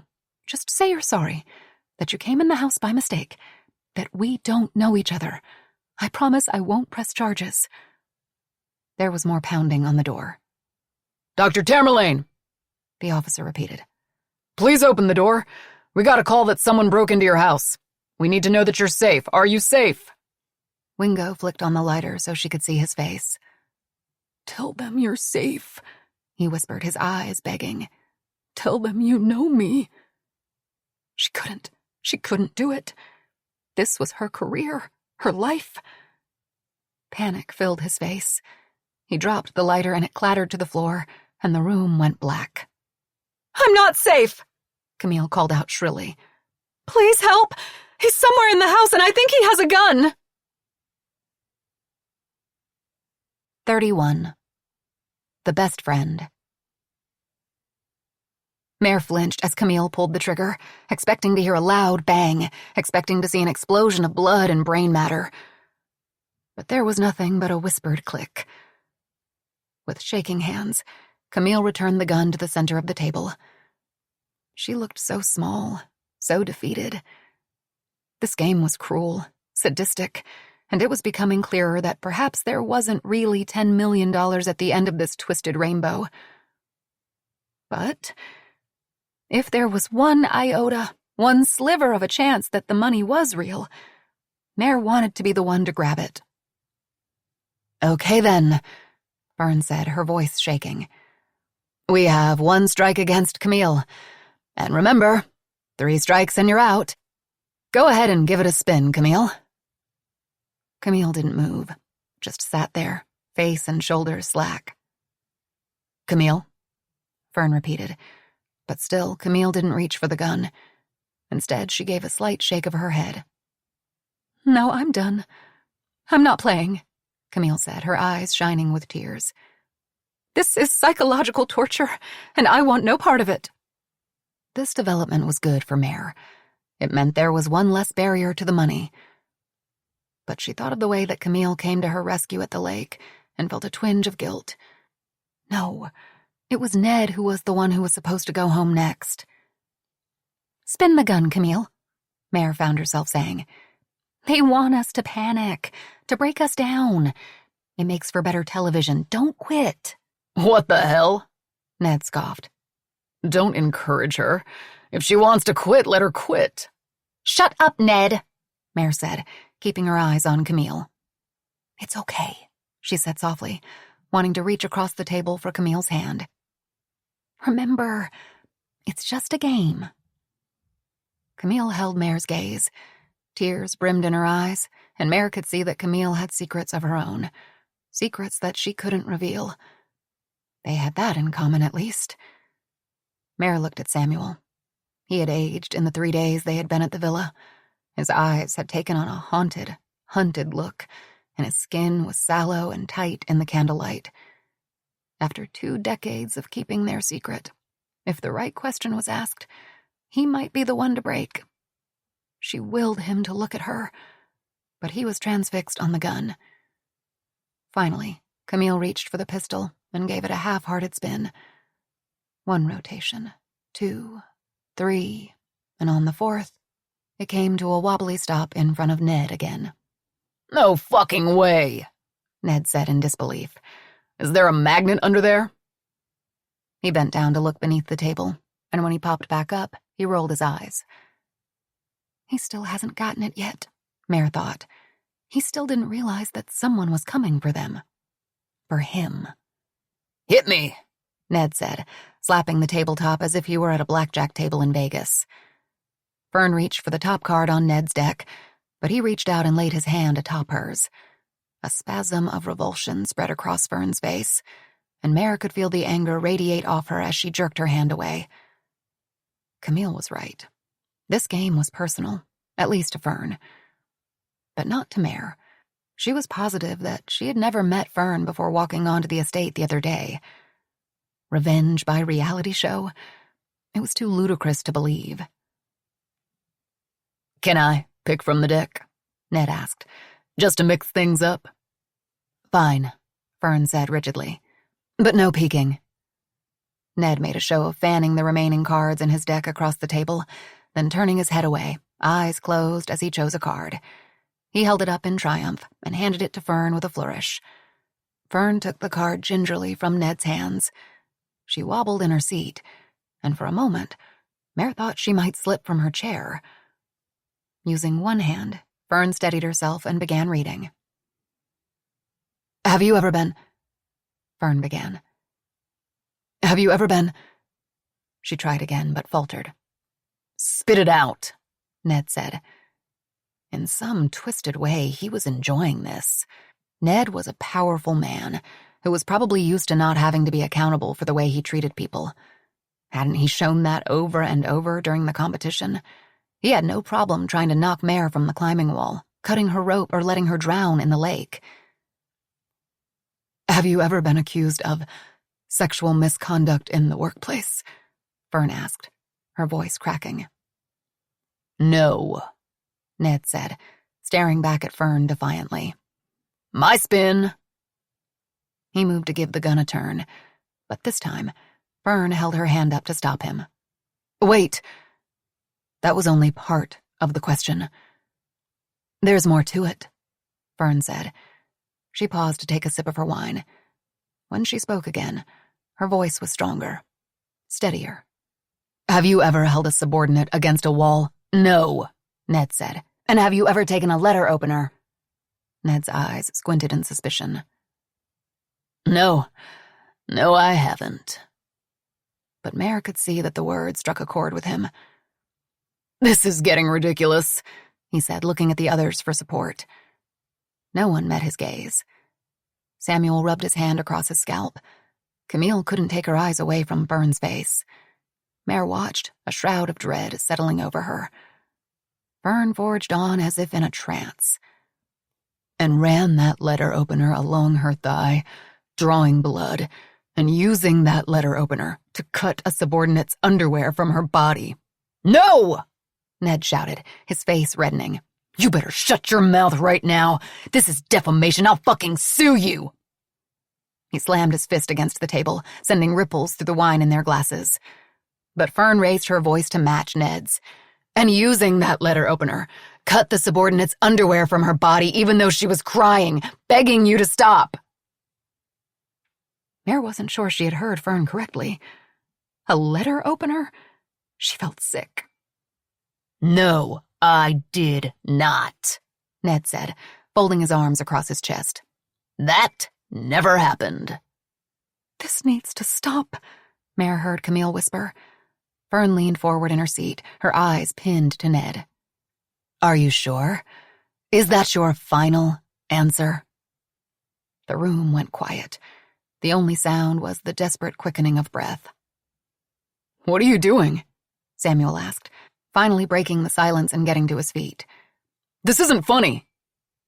Samuel was right. Camille was right. This had gone too far. "Fern, stop it, please," Mare begged. Fern ignored them all. "Ned, speak or shoot. The choice is yours." Ned lifted his chin, defiance flashing in his eyes, as he calmly reached for the revolver and pointed it at Fern. Everyone gasped. "That's not funny," Mare said. "Put it down." "Don't worry. It's not loaded, right, Fern?" Ned asked. "It's just a game." Fern crossed her arms over her chest. "Speak or shoot?" she asked again. A dare. "I choose shoot," Ned said, getting to his feet and pressing the barrel to his temple. "Maybe here," he said with a twisted smile.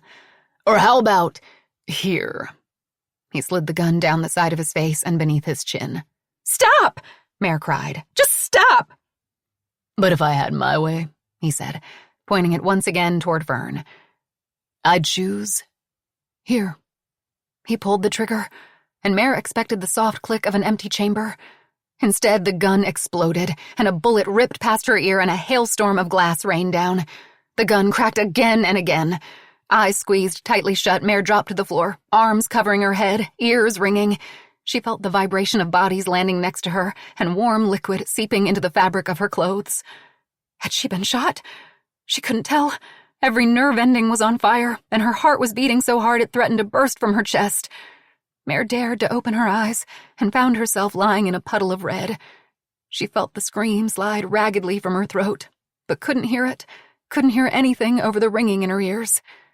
She turned her head to find Samuel lying next to her on the cold tile floor, his eyes closed, blood oozing from a gash at his temple. She reached out to touch his face. It was here. The day had come. They were finally going to pay for what they had done, just like she knew they would one day. 32. The assistant. Fern cowered on the floor, barely registering the broken glass, the shattered wine bottles, the smell of gunpowder in the air. The gun was loaded. How was the gun loaded? She had checked it herself just before the competition began 4 days ago. By the terror on Ned's face, he was just as shocked as she was. His mouth was moving frantically, but the gunshot blasts had left her ears ringing. She couldn't decipher what he was saying. Ned threw the revolver to the floor and fell to his knees. Fern was vaguely aware of the others also dropping to the floor. Had they been shot? Why couldn't she move? Her limbs were numb, heavy. Had a bullet hit her spine? She rubbed her legs, willing the feeling to return in them. No bullet wounds. Ned was still on his knees, his face contorted in anguish. Fern didn't care. She hated him for what he had done to her, hated the scars that he left behind. She needed to see if a bullet had struck one of the others and call for an ambulance, but she couldn't seem to stand up, and she was so cold she couldn't stop shivering. She must be in shock. Fern watched as Camille pushed herself up from the floor and crawled over to Mare and Samuel, helping them both sit up, her hands running over their bodies as she checked for bullet wounds. Camille pressed a white linen napkin to a cut at Samuel's temple. They were sitting in a puddle of red wine that at first glance Fern thought was blood. She should go get help, but she couldn't move. Who loaded the gun? Kat? One of the dozens of crew members and contractors who had been in and out of the estate? But why? It made no sense. "Fern?" came a distorted voice. "Fern?" Camille's face floated into her line of vision. "Are you okay? Are you hit?" "I'm fine," Fern said, the tingling feeling leaching from her limbs. Is Samuel okay? No one was shot, but you're bleeding. Camille nodded toward Fern's arms. Fern looked down to find her arms covered in small cuts. The broken glass. She must have landed on it when she dived for cover. Small bits were embedded beneath her skin. She pulled a jagged fragment from her palm and tossed it aside. She would need tweezers to get the rest out. What the fuck was that? Ned snarled. Why the fuck would you give us a loaded gun? Fern jumped at the venom in his voice. I swear I didn't know, Fern said. I don't know what's happening. Yeah, right, Ned said, getting to his feet and shoving a chair aside so that it clattered against a wall. Fern shifted, keeping the table between them. I could have killed someone. I'm not up to anything, I swear, Fern cried. Why would I give you a loaded gun? You could have killed me. You almost killed me. We were supposed to point the gun at ourselves, Samuel said accusingly. It was a miracle that Ned didn't shoot himself. Why are you doing this? Why are we here? Oh, God. The cameras. This entire fiasco was being streamed live to millions of phones, TVs, tablets, and computers. The viewers must have seen the gun go off. She swiveled her head in search of the cameras. The one placed among the wine bottles was now somewhere among the shattered glass. The one above their heads was shot clean away. It looked as if half of the veranda was destroyed. Fern felt her cell phone vibrating, an incessant buzz that itched against her hip. Cat. But no, Cat was still in the cellar. It was over now. Her chance to show Cat that she could host, produce, manage a hit show. It wouldn't matter that millions of people watched, that advertisers were clamoring to place their products with one lucky winner. A shooting on set would be the death knell for the show. For Fern. This isn't a game, Ned said. Not anymore. Nothing is worth this amount of money. Nothing. I'm done. I don't care. I'm finished. He turned and stormed back into the house. Fern's phone continued to vibrate. In frustration, she pulled it from her pocket. A dozen missed calls and texts from Alfonso. Of course, he was too much of a coward to come out to the veranda himself to see what was happening. She had to think fast. "We're fine," she typed. "Prop malfunction. Are the cameras still on?" Alfonso immediately responded. No, we shut them down. Social media is freaking out. You have to let them know. When do you want us to flip the cameras back on? She couldn't concentrate, couldn't think. Camille, Mare, and Samuel were staring at her accusingly. Ned was nowhere to be found. Thank God everyone was okay. But everything Fern had worked for was destroyed, ruined. She would never work again. She would be sued, arrested. She needed to get out of here, get in her car and drive. She had fucked everything up. The game was over, wasn't it? Another text appeared. What do you want us to do? She looked at her watch. How long would it take for her to figure things out? 1 hour. That's all she needed. Go live in 60 minutes, she texted, and Alfonso sent a thumbs-up emoji. Are you going to tell us what's going on? Camille asked, her face hot with anger. I honestly have no idea, Fern said, pressing the pads of her fingers to her eyelids. How did you not know the gun was loaded? Mare asked, as she dabbed a napkin against Samuel's cut. This game has been fucked up since the start. I'm out, Samuel said, peeling the cloth away from his head. The gash was long, but not deep, and had finally stopped bleeding. It's not worth getting killed. I quit. He stalked from the patio and into the house with Mare at his heels. At the last minute, Mare stopped and turned. Whatever you think you know, you're wrong. There's no proof. Nothing. We've led good lives. We're good people. At least Samuel and I are. Mare pointed a finger at Fern, tears streaming down her face. And for what? Ratings? You're not doing this just to us, to me. You're doing this to my daughters. Fern was covered with broken glass and wine. Her head ached. She rubbed her forehead, wishing they would all just go away. She needed to think. But Mare and Camille just stood there, waiting for her to speak. Did you really think I wouldn't recognize you? Camille asked. That I wouldn't finally put 2 and 2 together? I don't care what these people have done. I want no part of your revenge plot. Revenge, Fern repeated, getting unsteadily to her feet. You're just going to stand there and deny walking into my office 9 months ago and giving me some bullshit story about your name being Nan? Fern held up her hands. I have no idea what you are talking about, she said, trying to sidestep Camille and go back inside the house. But Camille blocked her path. Fern needed to get the hell out of here and to the airport. Come on, Fernanda. I know it was you behind the sunglasses, Camille said in exasperation. Same hair, same voice, same mannerisms, same shoes. She looked down at Fern's white Converse. You came into my office and rambled on and on about terrible people and how they needed to pay for their crimes. I know you're Nan. Stop it, Fern cried. I never, ever came to your office. I've never met any of you before. Fern faltered. She was lying. Could they tell? She had met Ned before, but he hadn't even recognized her, had he? He had no idea who she was. Was she that insignificant, that forgettable? Camille grabbed Fern's arm, flipping it over so that the inside of her wrist was exposed. Fern tried to pull away, but Camille held tight. Where's it at? Where's your tattoo? Camille rubbed roughly at Fern's skin, trying to wipe away the makeup that hid the ink. Let go, Fern said, pushing against Camille with her free hand. Camille dropped her arm but stood her ground.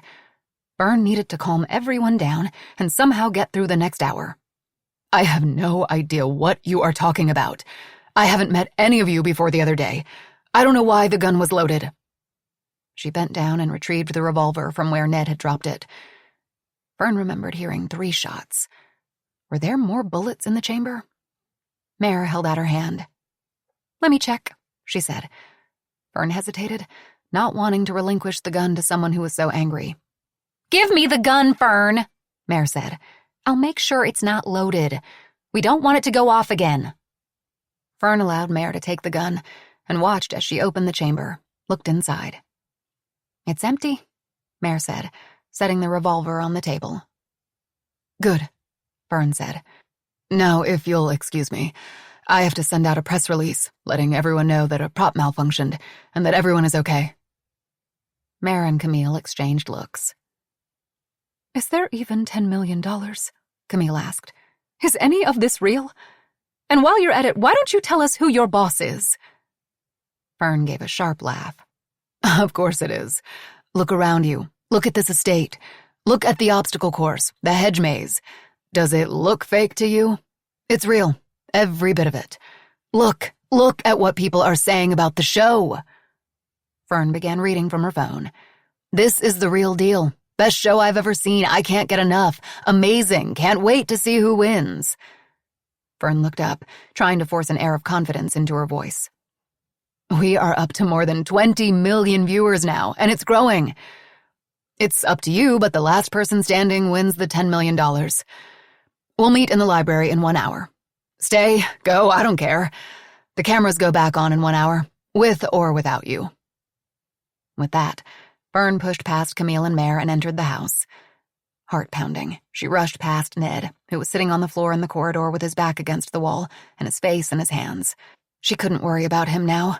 Let him wallow in the knowledge that he could have killed someone. Let him suffer. By the time they figured out she'd left, she'd be long gone.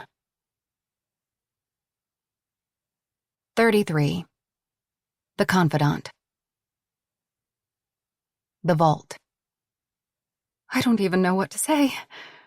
The fact that I'm sitting in this room talking to millions of people after nearly being shot should say enough.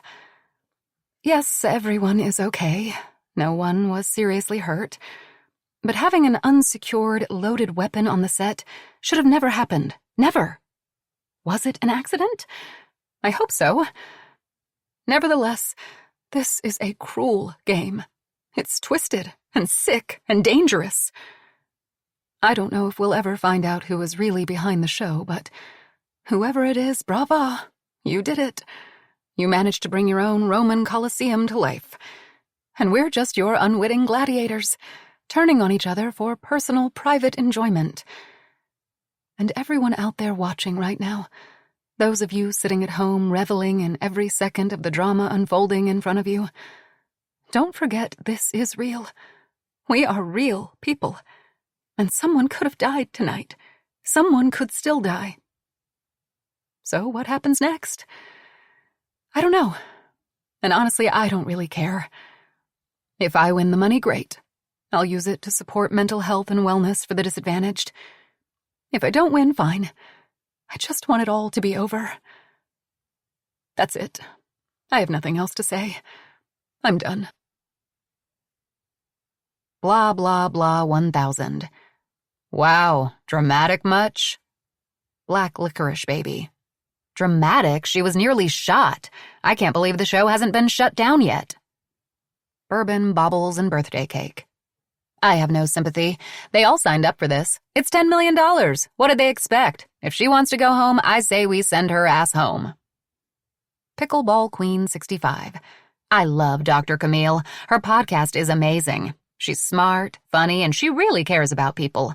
All you haters need to go listen to her show right now. You'll change your mind. Easy breezy leezy. Anyone notice how all these people say a portion of the winnings will go to their cause? That could mean $10 for mental health and $9,999,990 for the doctor's pockets for all we know. The only person who really told us exactly what the money is going toward is the best friend, for her daughter's care. I hope she wins. She seems the most genuine, the most real out of all of them. Black licorice baby. Cynical much? San Fran treat. She's full of shit. I know who this lady is. She acts like she is this caring doctor, but there is much more to her. My friend was a patient of hers, though she'll deny it, and she told me there was a client who was shot by the police at her office. The confidant accused him of having a gun on him. He did not have a weapon. It was a tiny little pocket knife, and it was in his pocket when he was shot. Not dangerous. He was harmless and wouldn't hurt a fly. He was bringing her flowers for fuck's sake. Dog Mom 4. I heard about that on the news a while back. I'm sorry, but I don't see her as the villain here. He broke into her house. He had a weapon. It was sad, but the police were only protecting her. San Fran treat. There is much more to this story, but no one will listen. Hashtag Justice for Wingo. 34. The Confidant. Do you believe me now? Camille asked, coming into the bedroom after her time in the vault. She had still been picking pieces of glass from her hair when some intern whisked her away to talk about her feelings. I don't want to believe it, Mare said softly from her spot by the window. Why us? I've never met Fern before. I don't understand why she's doing this. Does it matter? Samuel snapped, zipping up his carry-on bag. I just want to get my phone and get out of here. You know it's not going to end when we leave the estate, Camille said, dropping the shards of glass into a wastebasket. Fern thinks she has dirt on us. She has to have files somewhere. But what about the money? Mare asked, still looking out the window. Camille came to her side. Maybe Mare was ready to listen to her.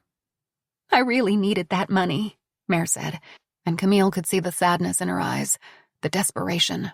Jesus, Mare, Samuel said. Can't you see this is bigger than $10 million? Fern is after us. At the very least, she wants us ruined. She's been trying to kill us or get us to kill each other since we got here. So no, Mare, I hate to tell you this, I don't think you're getting any money. Mare rounded on Samuel. You think I wanted to win for myself? My daughter is sick, and if she doesn't get the best treatment, the best doctor, she could die. Mare was crying now, and Camille felt the burn of shame rising on her cheeks. Camille had wanted the money for purely selfish reasons, to pay for cars, homes, and to cover her out-of-control spending, to help bury any hint of professional impropriety. But here was a woman who only wanted one thing, to save her daughter. There are resources for that, Camille said. Organizations. I'll help you sort through it when we get out of here. Why would you do that? Mare asked. You think we're awful people. You said it yourself. We all have our secrets, Camille said. We saw the clues. When Mare and Samuel didn't say anything, she threw her hands up in frustration. How many times do I have to tell you I don't care what you did? It doesn't matter to me. Let's just lay it all on the line, go through all the clues. If it has something to do with you, don't say anything. I don't care. But if you found a clue that relates to me, I want to know. They wouldn't meet her gaze. Camille shook her head. Fine, I'll go. The super clue I won after the obstacle course was a death certificate with the name and location crossed out. When Mare's head snapped up, Camille hesitated. How much should she share with these two, knowing they were being so closed-mouthed about their own clues? Did you get any other information from the certificate? Samuel asked. Just that the deceased was male and 32 years old, Camille said. Mare and Samuel exchanged a look. Interesting, Camille thought. Mare, during the shooting game, Fern asked you where you went to college. That had to mean something, am I right? Camille looked for some sort of confirmation, but got none. So, because of the questions Fern was asking Ned, he's a predator, Samuel said. It wasn't a question. They knew it was true. When I won the lake challenge, my super clue was a letter opener, he finally offered. It made no sense until Fern asked Ned about it. Then there are the wine bottles with the odd labels, Camille said, lifting Ned's now empty bottle from the trash can. Ned says degenerare.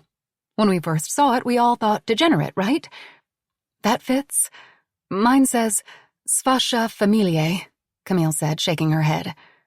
I don't know what that means. Samuel walked over to the bureau next to the senator's vacated bed. And the senator says imbroglione. He had an affair and a secret son. I don't know, maybe adulterer? Cheater? That makes sense, Camille agreed. And yours? Traditore, Samuel said, going to a suitcase and pulling out the bottle. It sounds like traitor to me, Camille said. Does that make any sense to you? It makes 0 sense, Samuel said with finality. How about you, Mare? Mare's forehead furrowed. Uccisore, she said impatiently. But who cares? They're just wine bottles. It doesn't prove anything. Listen, Camille said. I don't think people are all good or all bad. Whatever you've done, I don't want to know what it is, just like you don't want to know about me. It's better that way. What we need to do right now is figure out how to convince Fern not to take this any further. And how do you propose we do that? Samuel asked, sitting at the edge of his bed. She's in too deep. Think about it. Everything she's put into this, all the money and resources. What's she going to tell all the viewers? Sorry? A terrible, or maybe wonderful thought came to Camille. What if there is no show? What do you mean? Mare asked, dropping on the bed next to Samuel. I mean, what if there really is no show? What if it was just some weird piece of her revenge plan? Mare and Samuel sat in stunned silence. But the comments on the show, Mare said weakly. Fern read some of them to us. She said it was a hit, that millions of people were watching. Samuel rubbed his eyes and shook his head. So all this time, we've been playing for an audience of 1? Camille shrugged. Maybe. I don't know. Nothing about this makes any sense. But what I do know is if we want our personal business quiet, we need to get our hands on Fern's computer. Yeah, and how are we going to do that? Corner Fern and hold her captive until she hands it over? Samuel asked. I don't particularly want to add kidnapping to my list of chargeable crimes. Camille caught the look Mare sent Samuel. Soft, almost wistful. Yes, those two definitely had a history. I don't think it will have to come to that, Camille said. The cameras are down, right? If they were actually recording, yes, they are, Samuel said. Fern said for about an hour. We have about... He checked his watch. Another 30 minutes. Camille held up a thin, rectangular piece of plastic. It was Fern's key card, with her photo and full name printed across it. Fernanda Espa. I think this will take us to where we need to go, Camille said. 35. The assistant. Once in her bedroom, Fern locked the door behind her and looked around frantically, not sure what to do first. She needed to clean her cuts, change from her blood-splattered clothes, and send out that press release explaining that the show was continuing. That had to come first. She opened Kat's phone and typed a cursory update. An unfortunate mishap occurred on the set of One Lucky Winner this evening. Blanks from a prop gun went off, startling everyone and causing one of the contestants to accidentally bump into a display of Bella Luce wine, sending bottles crashing to the ground. We look forward to continuing the game. Live coverage will resume shortly. Fern reread the message. It wasn't perfect, but it would have to do. She hit send. As for Kat, once she was well away from the house, she would call someone to unlock the wine cellar. If Kat went to the police and she was detained, she would feign ignorance. She would claim she had no idea that Kat accidentally got stuck in the cellar, that she only noticed it once she was at the airport and checked all the security cameras from her phone. Kat was notorious for hiding away in her office for long hours, and it was no secret that she wanted to stay behind the scenes during the production of One Lucky Winner, that she didn't want her involvement to be a distraction from the show. Then Fern needed to leave, to disappear. She would get in her car and head straight to the airport. Portugal sounded nice. Fern washed bits of dried blood from her skin, from where the shattered glass left tiny cuts. She changed and threw some clothes in her suitcase. It was time to go. She looked down at her bed where she had tossed Kat's phone. Money. She needed money. She picked up the phone and toggled to Kat's bank app. How much to transfer? Too much and Kat would notice. Too little and she'd only get as far as Chicago. She typed in $12,000. It wasn't enough and was too much all at once. She couldn't do it. It was stealing, and Fern may be a lot of things, but she wasn't a thief. Then there was Kat's phone. She couldn't leave it in her room, and she couldn't take it with her. She'd have to drop it off somewhere it wouldn't be easily found. Beneath a sofa, behind a shelf, maybe. She slowly opened her bedroom door and peeked up and down the corridor. It was empty. Pulling her suitcase behind her, Fern headed toward the back staircase, the scent of dead flowers in the air. In the hecticness of the game, she had neglected to put fresh flowers in the vases. Both phones suddenly started vibrating. Probably Alfonso again. Fern opened the narrow door that led to the back staircase. She flipped the light switch and paused atop the iron spiral staircase that would take her downward in a tight corkscrew. Here. This is where she would leave Kat's phone. It would take her forever to find it. Fern shut down the phone and used her shirt to wipe any prints, then set it on the top step. Her head pounded. It was all so surreal. She carefully navigated the winding staircase, her feet echoing on the iron steps, certain that everyone in the house could hear. At the bottom, a door opened to the laundry room that was adjacent to the kitchen. She gathered a breath. Think, Fern told herself. Did she have everything she needed? She would never be coming back here again.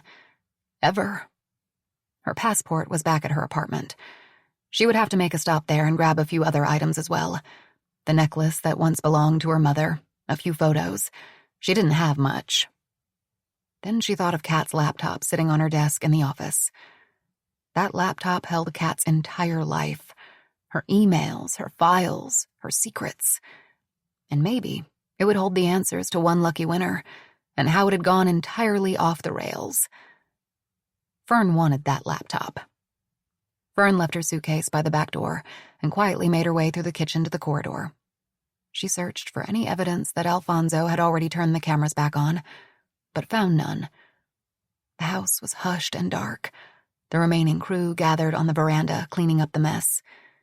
She had just about 20 minutes until they were back online. All she needed to do was get to Kat's office, grab the laptop, get in her car, and then be on her way. Where were the others? Back in their rooms?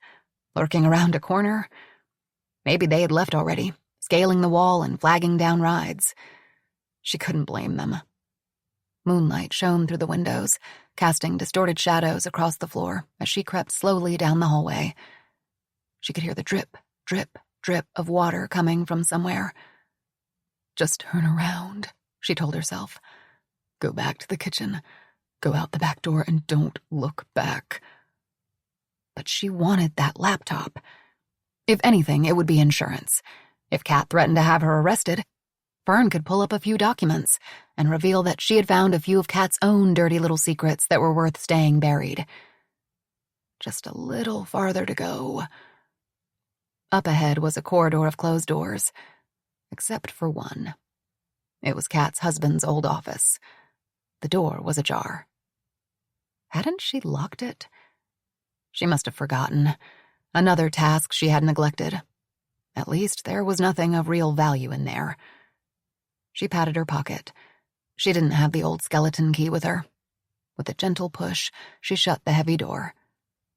Get it over with, Fern told herself. You're just wasting precious seconds. She forced herself to move down the hallway, ignoring the feeling that someone was in the shadows watching, waiting. Holding her breath, she hurried around the final corner until she was standing in front of Kat's office door. She shoved her hand into her pocket, fumbling around for her keycard.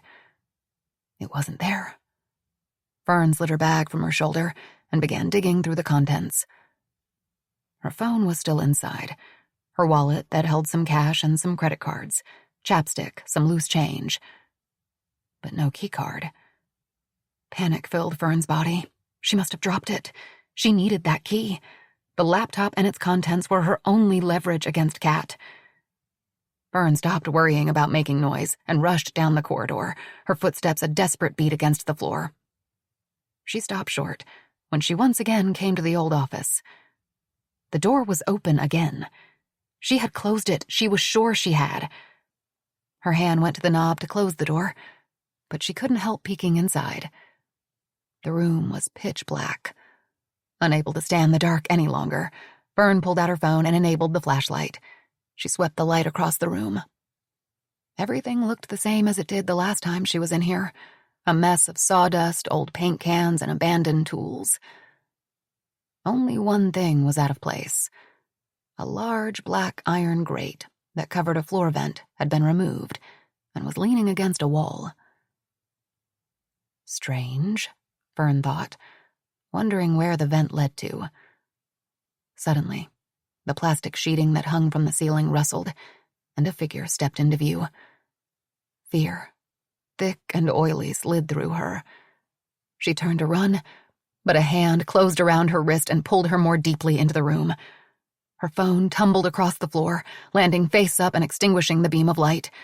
Fern opened her mouth to scream, but a hand clapped across her lips, muffling the cry. She couldn't see who grabbed her, but knew who it was. His smell, his touch, would be ones she would never forget.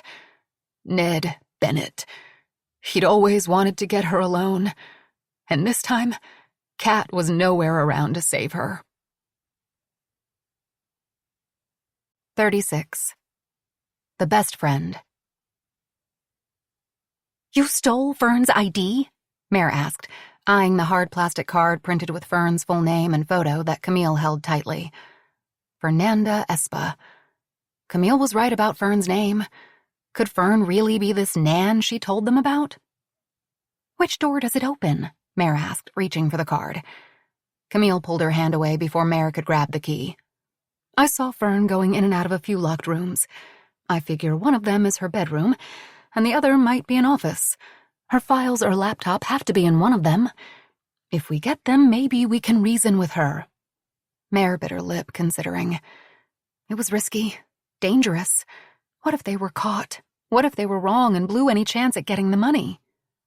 No, Samuel said firmly. No, I draw the line at breaking and entering. We can try talking to Fern or simply just leave, but I'm not breaking the law. Camille laughed, but there was no humor in it. Really, Samuel? After nearly getting your head shot off, you're worried about stealing a laptop? It's not just that, Samuel said, his voice rough with emotion. If I could go back and change things, I would. We would never have. Samuel? Mare said sharply, and he stopped speaking. Camille was staring at them, her eyes hungry for more details. A terrible thought came to her. Maybe Camille was in on it. Maybe this was all one big double cross. Camille always seemed to be 2 steps ahead of everyone else, and she was the one who kept planting the seeds of doubt in their minds. She needed to get Samuel alone and make sure he stuck to their story. "Like I said," Camille said, holding up her hands, "I don't want to know any details. Let's just go look for the laptop and files and go from there. We have to hurry." "Why don't you two go look for the laptop, and I'll look for Fern," Samuel said. "Maybe I can talk some sense into her.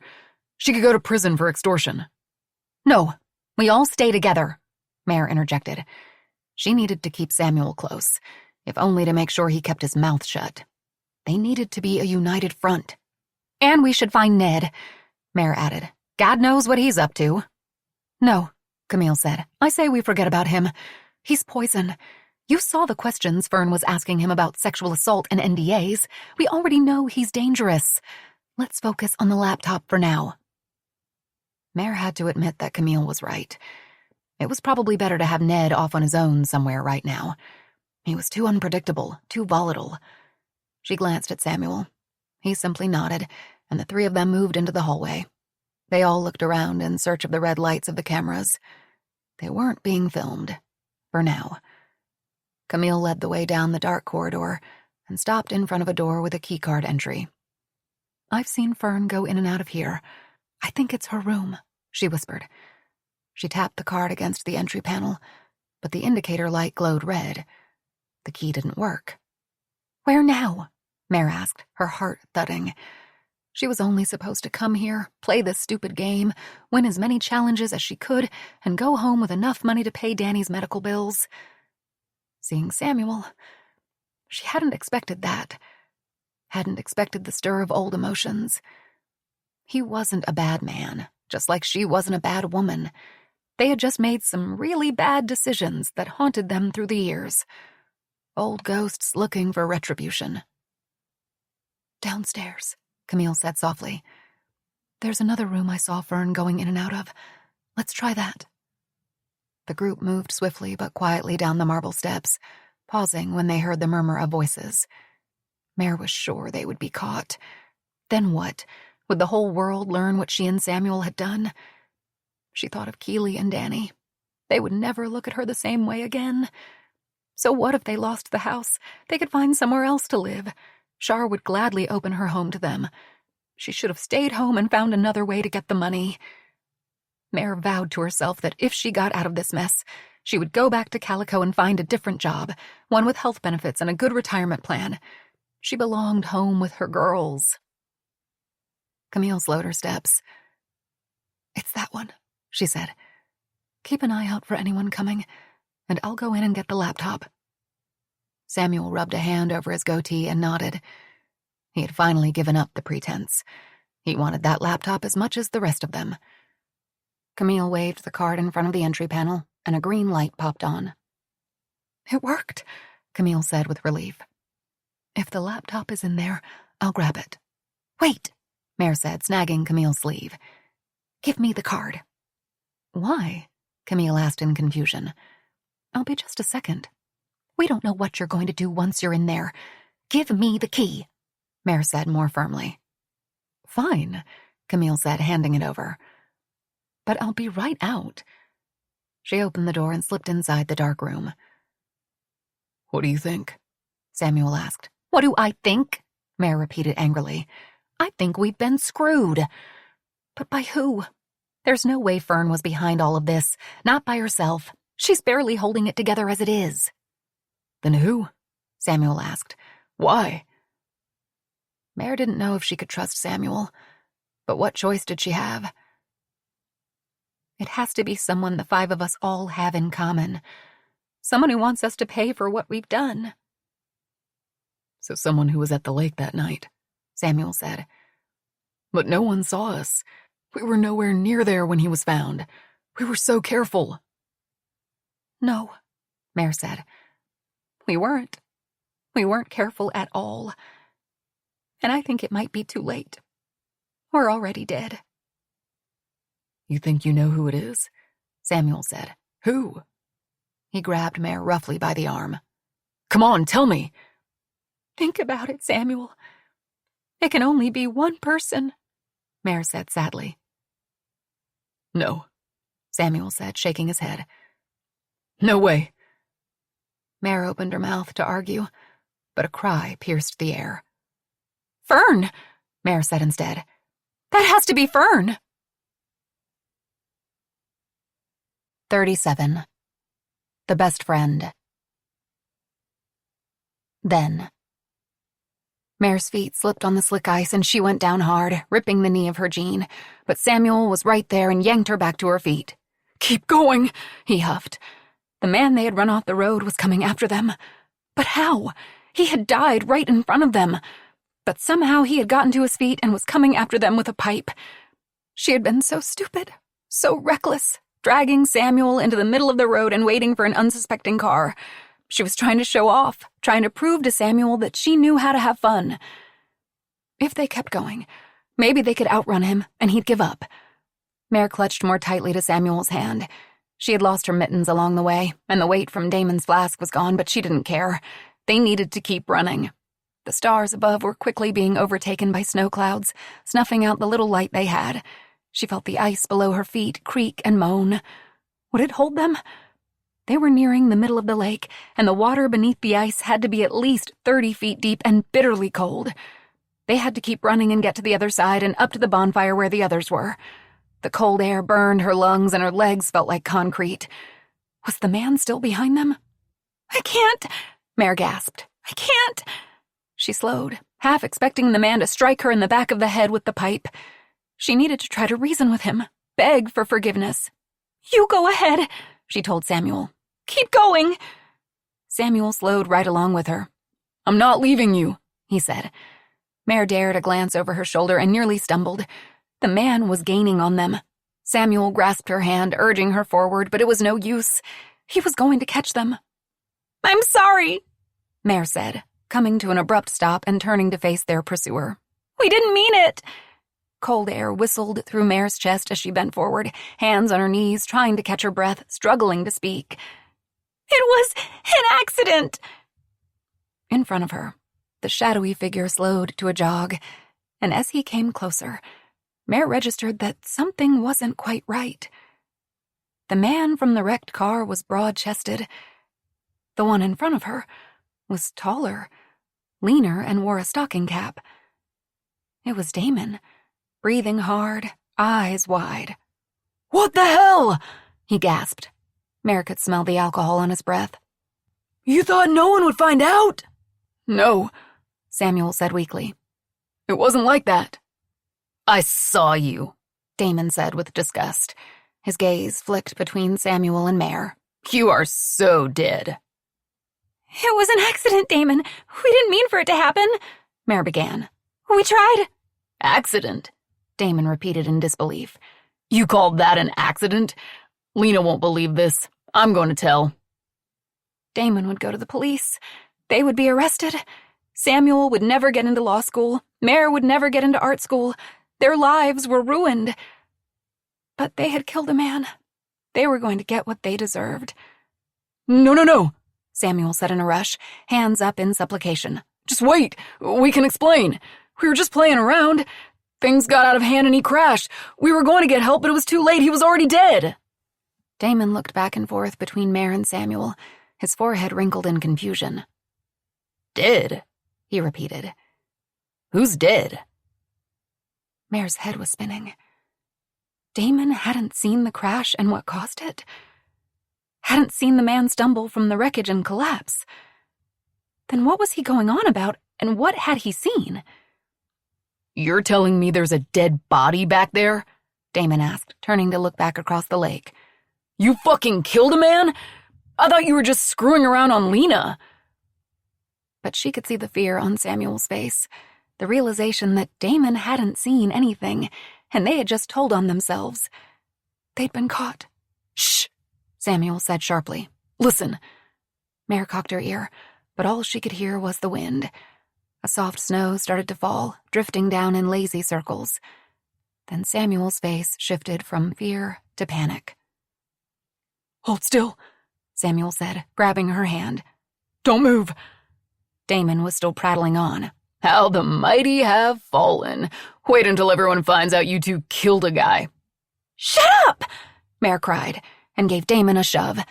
He stumbled back a few steps, his arms windmilling. When he regained his balance, he still had that smug, hateful look on his face. Ouch, Mare, he said, rubbing his shoulder. I think you can add assault to cheating and murder on your list of fuck-ups for tonight. Be quiet, Samuel ordered, his voice low, frightened. Something is happening. Then she heard it. A mournful moan beneath their feet. Spidery cracks shot out toward them, and then Damon was gone, dropping into the lake with only the slightest of splashes. It was as if a trap door had opened. He just disappeared. Mare looked down into the jagged black hole, hoping to see Damon's gloved hand reach up or the top of his burgundy tanglefoot stocking cap. But there was nothing. He was just gone.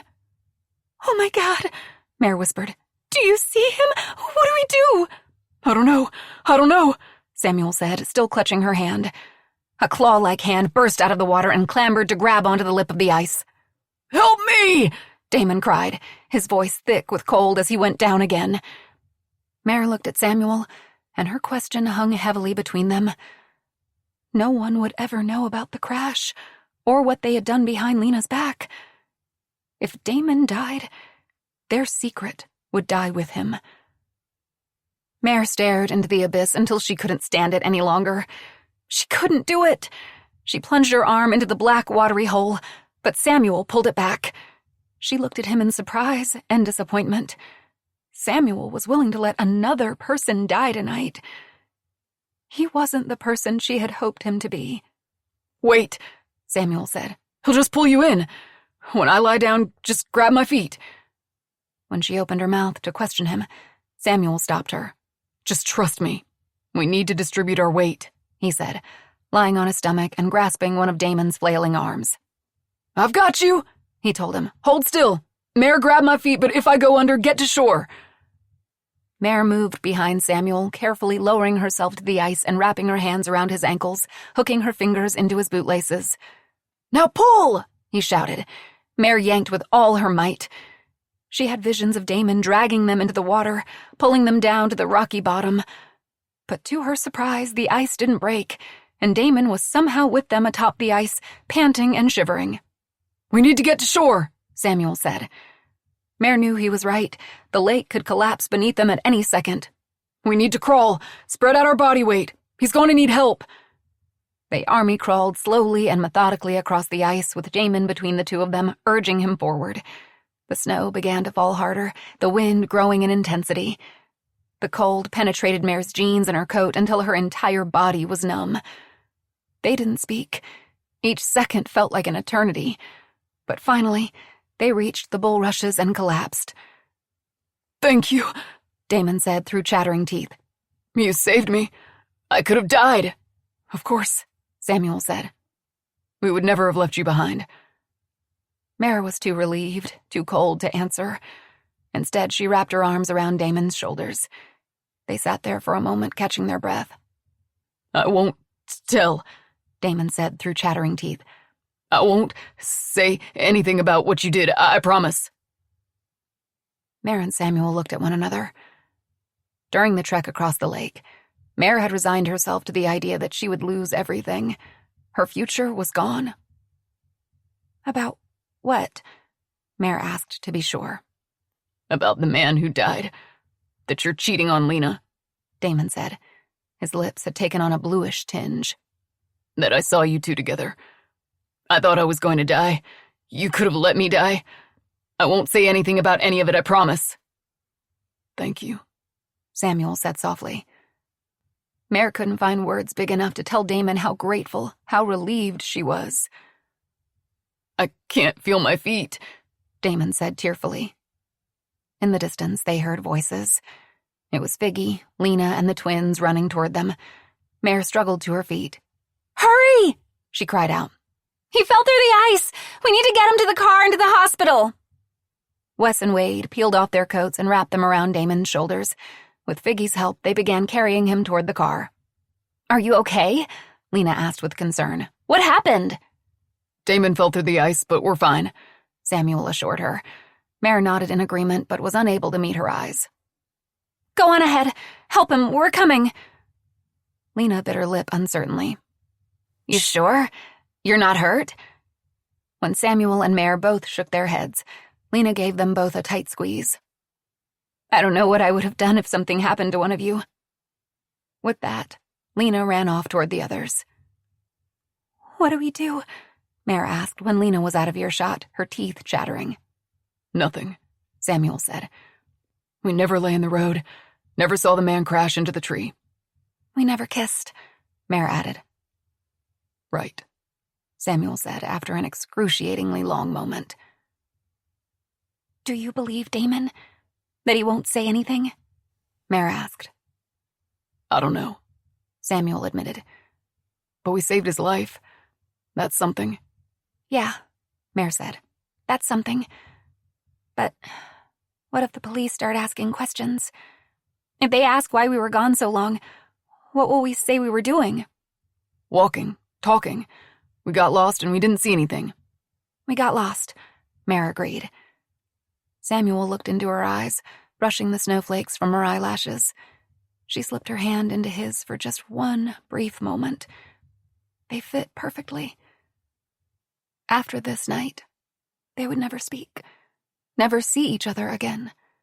Mare would never feel his lips on hers, never feel his skin against hers. She might never know what happened to Samuel, where he would go, what he'd become. And out of all the terrible, horrifying things that had happened tonight, that was the worst. 38. The assistant. Fern tried to twist from Ned's grip, and with her free hand felt around for something to use as a weapon, but she found nothing. It was too dark. She tried to scream, but Ned clapped a hand over her mouth. Shut up, he said through clenched teeth. I'm not going to hurt you. She didn't believe him. Why should she? Her abuser had her trapped in a dark room. I just want to talk to you away from the cameras, he said. Don't scream and I'll let you go. Promise, okay? Fern wanted to scream, kick, and fight. But what if no one heard her? Ned was an awful person, but she didn't think he would kill her. Not with people around. She nodded, and Ned slid his hand from her mouth and down her chin, coming to a rest at the nape of her neck. Fern felt her stomach roil. I know you, Ned said, his breath hot against her ear. You worked for me. It wasn't a question. Fern nodded, still afraid to speak. I fired you. That's why you're doing this? Fern didn't respond. Anger bubbled in her chest. He didn't remember who she was. To Ned Bennett, Fern was just one of many young women he assaulted. I think there may have been a misunderstanding between the two of us. In the past, I made some missteps. He paused. Some mistakes. But I've changed, I swear I have. What do you want from me? He asked, his voice begging, pleading. What can I do to make it right? Fern nearly laughed. But she needed to focus on getting out of this room, getting away from Ned. Time was ticking away. The cameras were going to come on soon. She was running out of time. Say you're sorry, Fern finally said. She knew that it wouldn't be enough, would never be enough, but the more quickly she could get out of here, the better. Apologize and leave. Then it will be over. Ned let out a breath. I'm sorry, he said. I'm truly sorry. And I've really changed. I've gotten professional help. That's why I've been out of the limelight for so long. I've been working on getting better. Fern wanted to call bullshit. He hadn't been working on himself. More likely he'd been dodging legal problems. She couldn't worry about that now. She just needed to get rid of him so she could leave. I'm sorry, he repeated, sounding more desperate than contrite. Okay, Fern said, though she wasn't moved by his emotion. I'll get your phone and you can go. Thank you, Ned said with relief. Thank you. Fern felt him step back, and she took the opportunity to reach for the doorknob, open the door, and step out into the corridor. Now she could leave. She still needed the key card to the office. That's where the phones and the laptop were. She looked toward the end of the hallway and saw Mare and Samuel standing in front of Kat's office. What were they doing? Then she saw it. Mare was holding the key card. Without waiting for Ned, Fern hurried down the corridor and reached to snatch the card from Mare's hand, but she pulled it away. "We just want to get our phones and leave," Samuel said. "You can't go in there," Fern said, vaguely aware that Ned was right behind her. "The locked rooms are off limits." Mare and Samuel exchanged a look. "Where's Camille?" Fern asked, looking up and down the hallway. Then she realized Camille was already in Kat's office. Fern wasn't worried about the laptop anymore. Not for the moment, anyway. It was the video monitors. What if Camille started pushing buttons and found a woman locked in the wine cellar? Kat would tell her that she was being held captive. Fern's life would be over. Fern grabbed for the key again, this time wrenching it from Mare's hand. She waved the card over the sensor and pushed through the door. Her first sight was of Camille sitting in a chair across from Kat's marble desk. Fern's gaze shifted, and that's when she saw her. Kat. Kat was sitting behind her desk, her back straight and her hands steepled beneath her chin. She had never seen her boss in this office looking anything but perfect, but now she was downright disheveled, exhausted-looking and angry. She had escaped the wine cellar. Somehow Kat had gotten out. Kat turned her sly smile on Fern. "Ah, Fern. There you are. I'm so glad you could join us." 39. The Confidant. As shocked as Camille was at finding Kat James sitting behind the marble desk, it looked as if Fern was equally surprised. "Kat," Fern began. "I'm so sorry. I didn't mean—" But Kat shut her up with a searing look. "Don't speak," she snapped.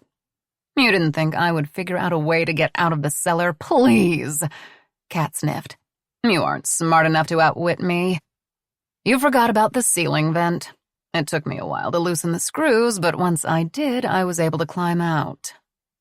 Fern seemed to shrink beneath Kat's words and retreated to a corner of the room. Samuel, Mare, and Ned stood in the doorway, speechless. Kat turned her attention back to Camille. The last time Camille had seen Kat was when? 2 years ago? They had been in Camille's office, sitting across from each other, much like this, but on that occasion, Kat's husband Jack was with them. And it was Camille who was in control, who had the power. She was their marriage counselor. Week after week, Camille had sat in sessions with Kat and watched the way she berated and humiliated the man, the way she took absolutely zero ownership in the state of her crumbling marriage. Kat would go on tirade after tirade until Camille cut her off and turned her attention to Jack, Kat's husband. She told him to walk away, to get out. Camille told him that there was nothing healthy or redeemable about the relationship with his wife. "Run," she told him. And Jack had. He had stood up from his chair and walked out of her office, away from Kat. Camille saw news of the divorce on X. Good, she thought. Kat James was toxic. "Svasha familie," Kat said. "Home wrecker." The wine bottles. So that was what they were for, to label each contestant based on their crime. So all this, the game, one lucky winner. Camille nodded toward the bank of video screens on the wall. Was all some big charade to, what, get back at me because you feel I betrayed you? "You destroyed my marriage. The minute that last session was over, Jack packed his bags and left. I never heard from him again except through attorneys." "Well, this is all well and good, Kat," Camille said, getting to her feet. "But I'm afraid I'm not your therapist any longer, so I don't have to sit here and listen to this." "Kat James?" Ned asked, and Camille froze. Ned knew her too. "Ned Bennett," Kat said smoothly. "Degenerare. Degenerate." Ned looked at Kat in confusion. Then his eyes darted to Fern. "You two quit the same day. The two of you are in this together? You wanted to come for me after all these years? Please, Kat said snidely. There's no way Fern could have pulled this off. Until you showed up, she thought another contestant was going to compete. She had no idea what I was doing. You are a disgusting human being, Ned, Kat said. You've been pulling this shit on women for years. You did it to me. And at the time, I thought there was nothing I could do about it, that I had no recourse, that sexual harassment and assault was just part of the job.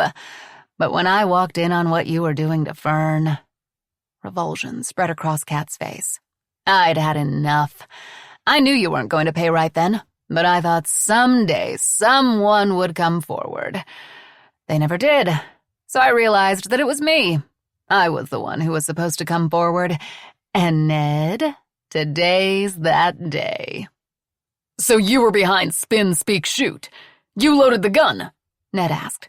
You had a bad day at work, 10 years ago, and you set me up to shoot myself or someone else?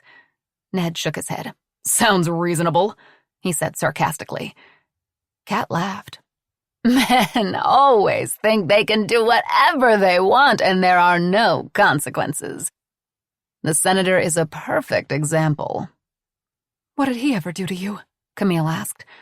Despite not being a fan of Crowley's politics, she didn't think he deserved to have his personal life splashed all over the news. What did the senator do to me? Kat asked. Well, let's see. You may not know this, but I got my start as a journalist in D.C. I worked my ass off and found out some interesting information about the senator. Found out his side chick was none other than a young woman named Shayna, who just happened to be a high-end escort. I confronted him, asked him if he wanted to offer a response for the article. He did not. 2 hours later, the story was killed, my notes confiscated, and I was fired and blackballed as a reporter. Turned out my editor at the paper just so happened to be a good friend of Senator Crowley's. Kat raised her eyebrows at Camille. So yes, I have a bit of a grudge against the senator. Camille looked at Fern, who stood there mouth agape, as if seeing her boss for the first time. She still couldn't believe Fern was innocent in all of this. But you sent Fern to my office months ago, Camille said. Had her claim to have knowledge of a series of crimes, of wrongdoings. You're not that clever, Kat. I figured that out 2 challenges ago. That wasn't me, Fern said quietly from her corner. I told you that wasn't me. Again, Fern is not that smart, Kat said, as if talking to a small child. She had no idea what I was doing. Camille was stunned. She was certain that Fern was Nan. How could she be so wrong? But the hummingbird tattoo, Camille said weakly. I don't have a hummingbird tattoo, Fern said. It's a fairy. I told you I've never been to your office. But what about Nan? Camille asked.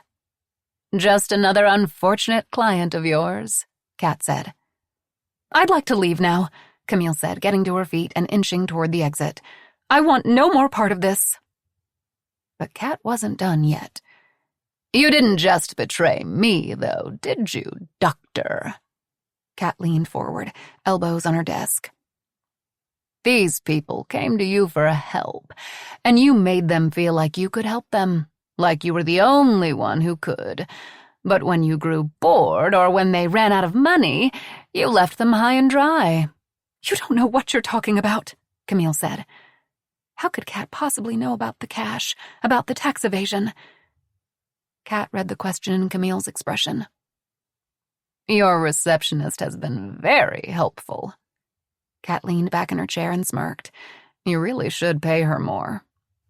Geraldine? Camille thought. Reliable, discreet Geraldine? Camille couldn't believe it.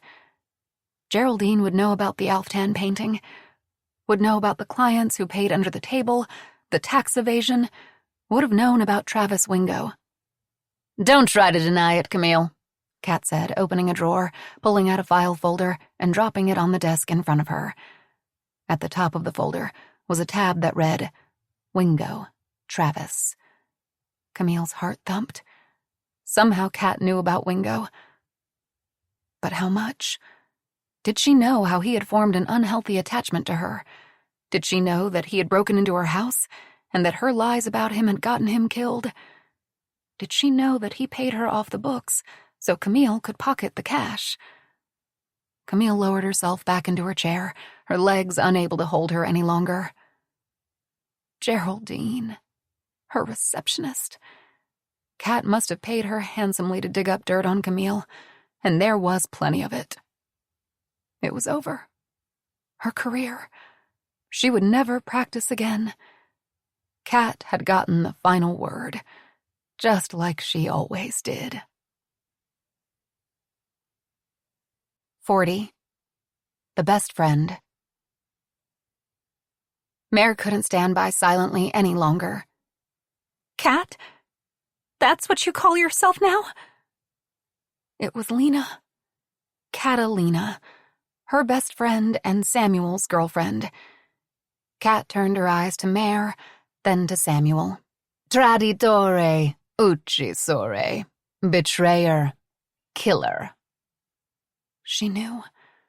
Somehow she knew what had happened on the road that night. It wasn't like that, Mare said. It was an accident. Kat gave a hard little laugh. An accident you caused. We would have helped him if we could, Mare said, the tears she had been holding back finally falling. He was dead. There was nothing we could do. Kat pursed her lips together. I'm afraid that man's family wouldn't quite view it the same way. You let him lay there in the snow like garbage. It wasn't like that, Mare began but faltered. What could she possibly say? Damon told you, Samuel said. He was the only other person who knew what happened. Kat nodded. Though I'm a little pissed that it took him nearly 20 years to tell me. He was in town for a work thing and we got together, had a few drinks. Turns out Damon hasn't changed much since college. Still can't keep his mouth shut when he's drunk.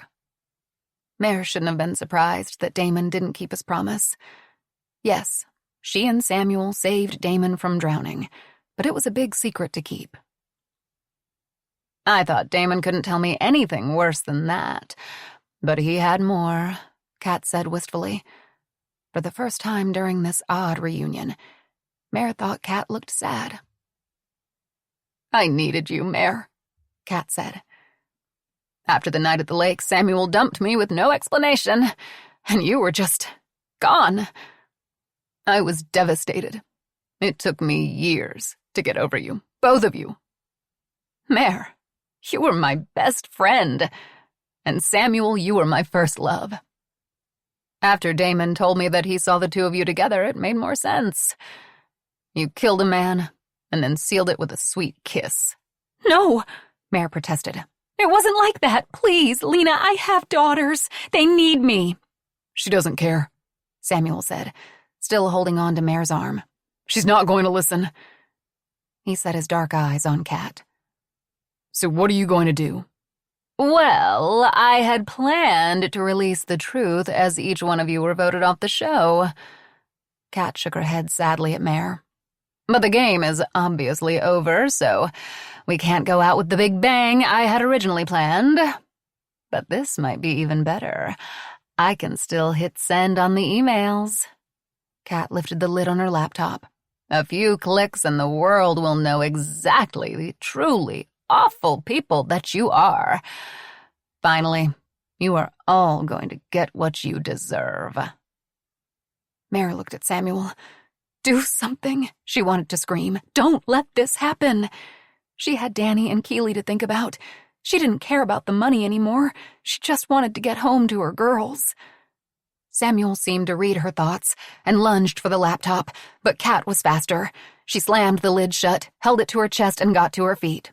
Now, if you'll excuse me, I think we're done here, Kat said.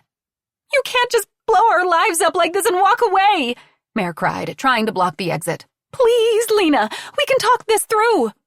The time for talking is long over, Kat said. Now step aside, Mare. Mare turned to Fern. You can't be okay with this. It's emotional blackmail. I think Fern is just fine with things, Ned snapped. She's complicit in every single sick moment of this so-called game. Sick? Fern whispered. After what you did to me, you're calling me sick? Yeah, Ned said. That's exactly what I'm saying. He held out his hand to Kat. Now give me the fucking laptop. You'll have to catch me first, Kat said, ducking around Ned and running from the room. 41. Figgy Pudding 13 stared at her phone, willing the cameras to come back on. She received the update that no one was hurt in the mishap on set and that the tech team was working on getting the show back on air ASAP, but she could barely stand the suspense. She wanted more spin, speak, shoot. It was brutal in all the best ways. And it didn't hurt that she knew the boyfriend and the best friend. They had gone to college together, and Figgy wasn't a big fan of either of them. They were in the same friend group. She and Mare were even close at one point, but everything had fallen apart after Damon nearly drowned at the lake. She hadn't talked to Samuel or Mare since that night. Figgy couldn't wait to find out who was going to be voted off next. Her bet was on Mare, but she figured she would end up quitting before she got voted out. Mare was good at quitting. Besides, she couldn't stand it if Mare went home with all that money. Already, social media was buzzing with rumors about the executive. Dozens of women were coming forward claiming that Ned Bennett had sexually assaulted them in the exact same way Fern had described. He had gotten them alone in his office, forced them against a wall, pulled out a letter opener. It was awful. But Figgy wanted more. Did that make her a bad person? Probably. Finally, the live stream started. Figgy practically squealed in excitement. At first, nothing was happening. The camera kept switching from empty room to empty room. The library, a corridor, the great hall, the kitchen, a sliver of the veranda where there was still a mess of broken glass and spilled wine. "Where is everyone?" Figgy typed into the comments. I think the executive shot them all. Not funny. Oh, wait, I think something's happening. Figgy peered at her phone. They were right. Something was happening. The camera was pointed down the length of a corridor, and a door had opened. Out stepped a woman. Her head was down, and she was rushing down the hallway, something tucked beneath her arm. Who is that? What's she carrying? A book, maybe? Why would she be carrying a book? Following close behind the woman were the others: the executive, Fern, the boyfriend, the best friend, the confidant. Figgy tried to get a better look at the new woman. She was slightly built and had blonde hair cut into a sharp-edged bob. She was wearing all white, but it appeared to be smudged with dirt. Who is that? Then it dawned on Figgy. It was Kat James. Or rather, it was Lena, her old friend. Lena from Tanglefoot, whom she had lost contact with after college. Lena, who used to date Samuel and was Mare's best friend. Lena, who went on to become the famous Catalina James. But why would Lena be on the set of One Lucky Winner? OMG, that's Catalina James, someone typed. I watch her makeup tutorials. For some reason, they were all scurrying after Lena. The camera flipped to another hallway and followed the group as they rushed to the Great Hall. Lena hesitated, as if trying to decide which direction to go. It is her! It is! OMG, this show is the best. Are they chasing her? Why? Figgy watched as Lena feinted left, then right, and then moved toward the grand staircase, taking 2 steps at a time. The executive wasn't far behind. Fern tried to snag the executive's arm and hold him back, but he shook her off, nearly sending her down the marble steps. Figgy cringed. Lena reached the top of the staircase, breathing heavily, still clutching the thin silver object in her hands. She grasped the wrought iron railing, and it wobbled beneath her fingers. I think she's holding a laptop. Yes, you're right. The executive slowly stepped closer to Lena, and Fern once again tried to pull him away. He wheeled around and shoved her, sending Fern tumbling to the ground. I don't think this is part of the game. No shit, Sherlock. Now's the time to call the police. Don't you dare, I want to see what happens.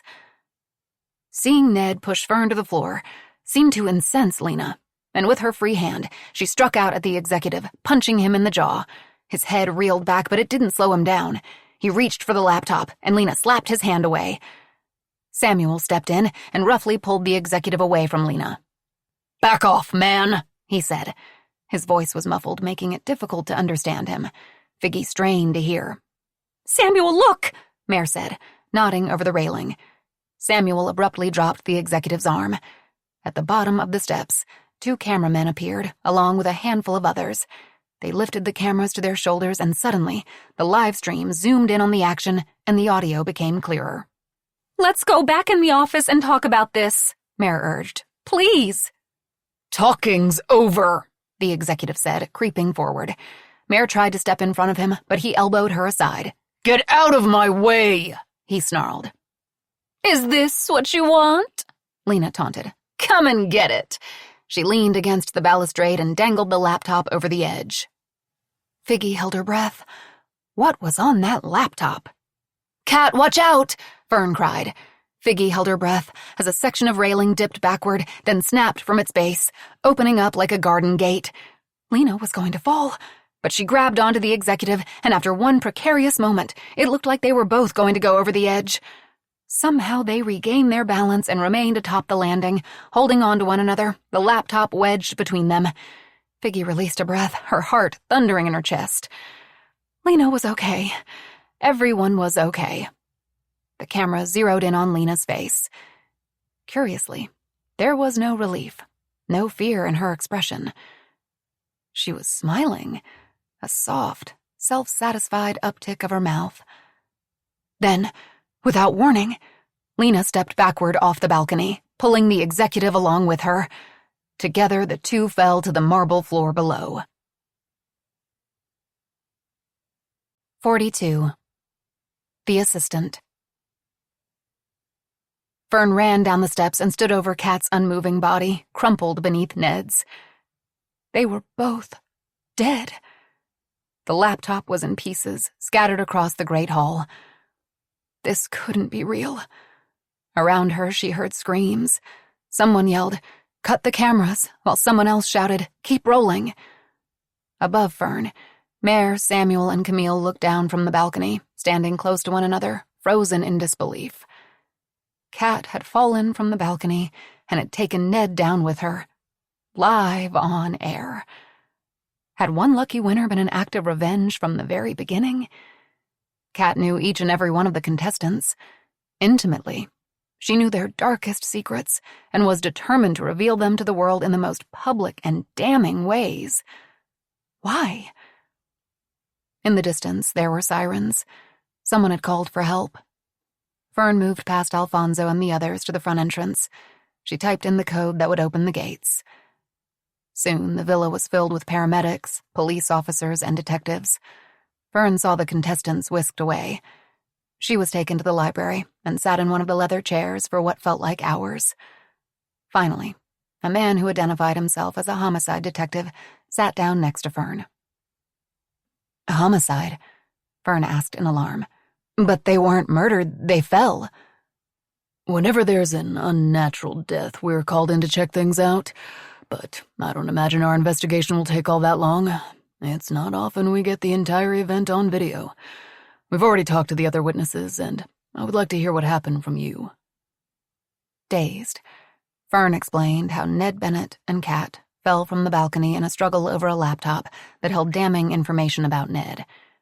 The video from One Lucky Winner would back that up. Fern lied and said that while she had worked for Ned Bennett briefly 10 years ago, she had no real interaction with him, that it was Kat who was a victim of his workplace abuse and wanted to bring him down. "We've taken the laptop into evidence. What's left of it anyway," he said. "And we'll need access to Ned Bennett's things. The accident scene in the room he was staying in will be off limits until our investigation is complete. Do you have somewhere you can stay for a few days?" Fern nodded numbly. "Yes, I have an apartment not far from here." "Okay, then. Is there anyone in Ms. James's family who needs to be notified? Any next of kin?" Fern shook her head. "There's no one." The detective lifted his eyebrows in surprise. "But I can take care of funeral arrangements and let her friends know." "All right, then," the detective said, getting to his feet. "We'll also need you to come down to the station for follow-up questions, but I anticipate we'll be able to wrap things up in the next few days. Tonight? Fern asked. She was so tired she couldn't think straight. I'm afraid so, the detective said, and Fern rose from her chair reluctantly. Together they moved through the villa, and Fern's mind churned with what the formal interview at the police department might bring. What if they found out about how Fern locked Kat in the cellar? What if she was held liable for the accidental shooting during the competition, or the dozens of other things that had gone wrong?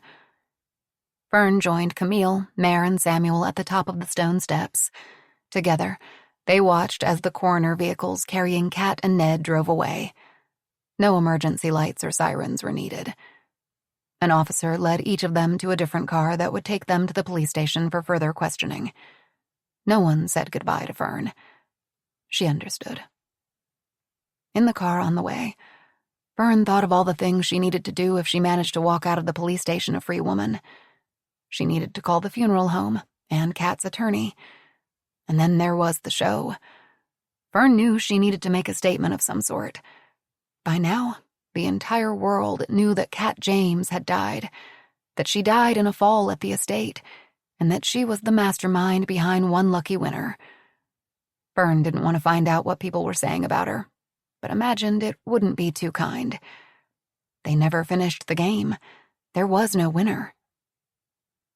3 days later, Fern was back in the villa. It seemed so much larger now without Kat here, so empty.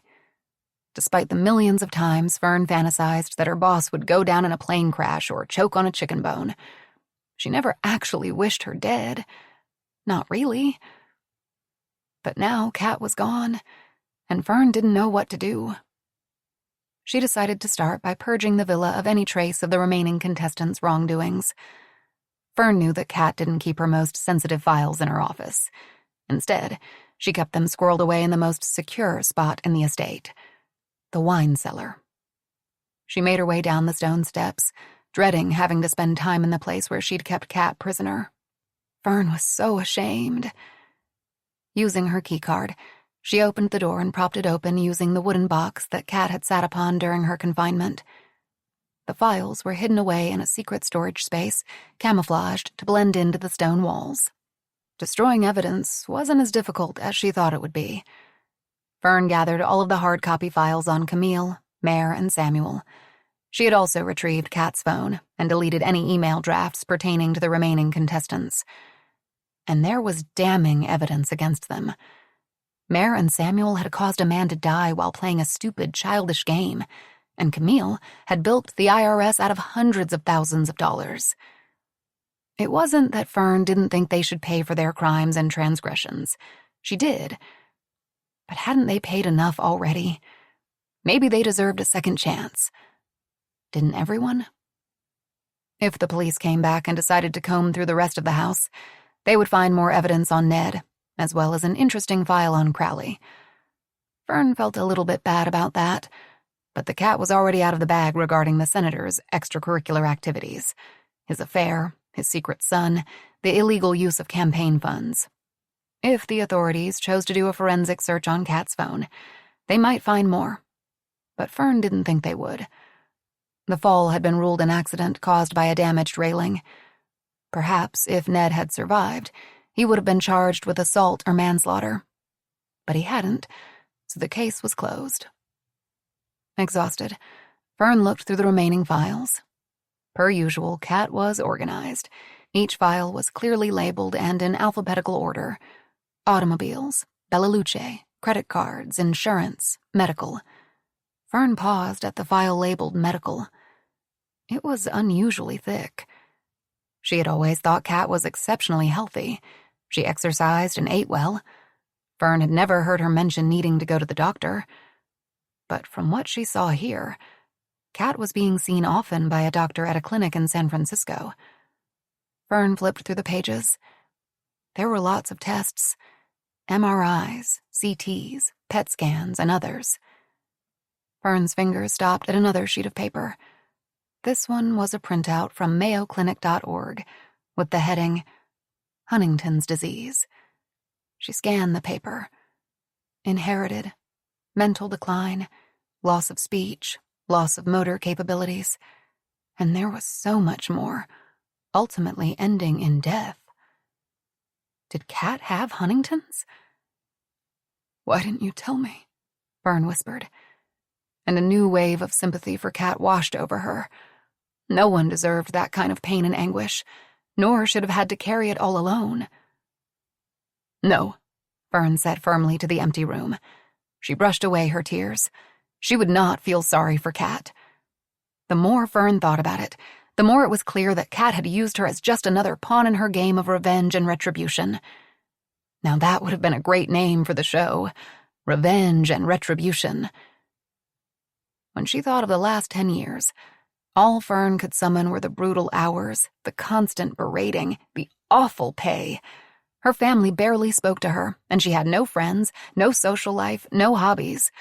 Her one and only purpose in life had been pleasing Kat James. And she had failed, miserably. And what was she left with?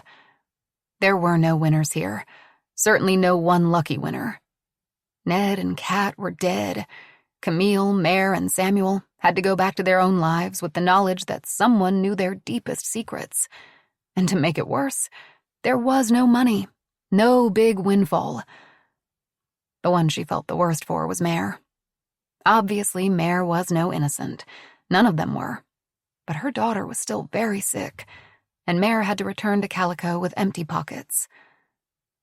Maybe that was Mare's cosmic punishment. She took a life, and now she ultimately had to watch her own daughter suffer. Fern shook the thought away. That wasn't how it worked. But still, she hoped that Mare and her daughters would be okay. She wished the same for Camille and Samuel, too. Fern returned the medical file to its proper spot in the cabinet and continued looking. There was nothing, until Fern's fingers landed on the final file tucked into the very back of the crowded cabinet. It was out of order. It should have been filed with the Fs. With difficulty, she pulled out the slim folder with her name on the tab. She opened the file and began to read. Inside were just a few sheets of paper. The first was a handwritten letter addressed to her and dated just a few days ago, right before one lucky winner began. October 13th. Dear Fern, if you are reading this letter, I'm sure you have many questions about the events of the last several days, and more than likely I am dead. I hope my exit was spectacular. You know how I like to leave an impression. My plan was to walk into the lake a la Virginia Woolf, except for stones in my pockets. I would be carrying my laptop and a stomach full of Ambien. But as long as the cameras were rolling, I don't really care how it all unfolded. Did we get a bazillion views? By now, you have probably figured out that I am sick. Huntington's disease. Not pretty. And you know how much I like things to be pretty. Anyway, I have it, and no matter how much money I have or how big of a following I've amassed, there is no cure. If things progress as expected, one day I will die an awful death, all alone. Instead, I have to go out in my own way, on my own terms. You must think me a bitter woman, seeking revenge in such a public, merciless way. But why shouldn't people pay for what they've done? Why should people like Mare, Samuel, Camille, Ned, and the Senator be able to go through life with zero consequences? It isn't right. Sure, I could have just given the pertinent information to the police and the people impacted, but this was so much more fun, don't you think? I wasn't always this way. Once I was just as doe-eyed and loyal and ambitious as you are. I was just a girl who fell in love with a boy and wanted to be a journalist. We all know how that turned out. I know I've worked you too hard, was too critical, too demanding, but you've always risen to the occasion. Well done. Now that I'm gone, I want you to go on and start thinking about your own dreams, your own hopes for the future. Whatever you decide to do, be true to yourself, be bold, and don't back down. It's always served me well. I've left a little something for you to get you started. Use it wisely. Sincerely, Kat. Fern set the letter aside. Catalina had a terminal illness and planned the entire One Lucky Winner fiasco as her final swan song. It was unbelievable, but also so like Kat. Fern swiped away the tears and lifted the second sheet of paper from the folder. I, Catalina James, being of full age and sound mind and memory, do make, publish, and declare this to be my last will and testament, hereby revoking and annulling any and all last will and testaments or codicils at any time heretofore made by me. It was Kat's will. Fern recognized the executor as Kat's personal attorney, who would have been charged with seeing to all the details. I direct that all my just debts, secured and unsecured, be paid as soon as reasonable after my death. All the rest and residue of my property, real and personal, of every kind and description and whatsoever situate, which I may own or have the right to dispose of at the time of my death, I give, devise, and bequeath in total to my hard-working, loyal assistant. Fern's heart skipped a beat. Fernanda Elizabeth Espa. She must have read it wrong. She started at the beginning, slowing down, taking in each word and phrase. Fern's name was the only beneficiary listed. It was Kat's signature at the bottom of the document, and it had been signed and dated by 2 witnesses several days ago. It was official. Kat had left her everything. The house and its contents, the cars, the businesses, the money, everything. After all of Kat's debts were settled, taxes paid, her net worth was approximately $10 million. Fern sat back stunned. She had no idea that Kat had valued her in this way. She had no idea that her boss had thought of her as hard-working and loyal. Fern's eyes blurred with tears. $10 million. In the end, she was the one, the last one standing. Fern was the one lucky winner. 43. The Best Friend. 6 months later. Mare quietly closed the door to Danny's room and stepped into the bright lights of the hospital corridor where her ex-mother-in-law was waiting. It had been a rough night, but Danny was sleeping peacefully, the infection that was ravaging her lungs under control for the moment. I got Keely off to school and brought you your mail, Shar said, handing her a cup of coffee and a small stack of letters. I'll drive back this afternoon, so I'm there when she gets home. Mare nodded and looked at the mail in her hands. More bills, Mare thought, her stomach twisting. Go take a break, Shar said. I'll go sit with Danny. Mare leaned in to give her ex-mother-in-law a hug, then moved through the hospital corridors, taking an elevator up to the top floor. She walked through a set of doors to an outdoor garden, a quiet spot for families to find a little respite from the doctors, the nurses, the weight of watching a loved one suffer. The children's hospital was a few hours away from Calico, but it was equipped with the best care for pediatric cystic fibrosis patients. Mare took a seat and set the stack of mail on the small cafe table in front of her. The morning April air was cool, but the sun was shining with the promise of a rare, warm spring day. Shar had been a godsend since Mare had come home from One Lucky Winner, helping with the girls, never asking what really happened on the show, giving Mare time to recover, physically and mentally. Her cuts and bruises faded, her shoulder healed, but the nightmares remained. Mare lived in fear that her secret would be revealed, that a police officer would show up at her door to talk about a suspicious car accident that occurred 20 years before. Though Mare resisted the urge, she couldn't help but look up the others online. Camille seemed to come out the other side relatively unscathed. Her podcast, Your Best Life with Camille, was bigger than ever, and a book deal was in the works. There was a small article in the San Francisco Chronicle about some tax issues that Camille was having, but her lawyers assured everyone that it was a clerical oversight and was being remedied appropriately. Samuel was back in Atlanta in his job as a district attorney, but was in the process of setting up a nonprofit foundation called the Center for Prosecutorial Integrity. Many times, Mare had considered reaching out to him. For what, she wasn't sure. To talk about Tanglefoot Lake, About one lucky winner? No. Some things were better left alone. After Ned's death, scores of women came forward with the same harrowing story. Ned Bennett was a predator, an abuser, a rapist. They had suffered alone for so long, but now had found a sisterhood and were working together to fight workplace abuse. As for the senator, his wife of 50 years was in the process of divorcing him, and any hope of a run at the White House was gone. There was also plenty of tabloid coverage about the senator's mistress, who begged the media to leave her alone, to leave her son alone. They didn't. More than anyone, the public wanted to know more about Fern Espa, the face of one lucky winner. Cameras showed up wherever Fern did. At Kat's funeral, at her apartment, at the grocery store. After a respectful amount of time, Fern did the talk show circuit, appearing on all the major network morning shows. The second season of One Lucky Winner was in the works. There were missteps, Fern admitted, but in the new iteration, contestant safety would be paramount. Mare had poured herself a big glass of wine after hearing that news. The press even hounded Mare and the girls for a short time. Camera crews showing up in tiny calico was a big deal, but she and her family stayed behind locked doors, refusing interviews until the frenzy died down.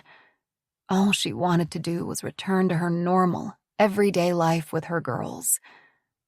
Mare went back to making her jewelry. Her Etsy store was getting a boost from the show's publicity. But it wasn't enough. Thankfully, Shar sold her small home and moved in with Mare and the girls to help make payments. They had a reprieve, but it was short-lived. Danny had a relapse and was in and out of the hospital all winter long. Mare took a sip of her coffee and looked at the pile of mail in front of her. The bills were still piling up. She would lose the house. It was inevitable. With a sigh, she began to sort through the envelopes.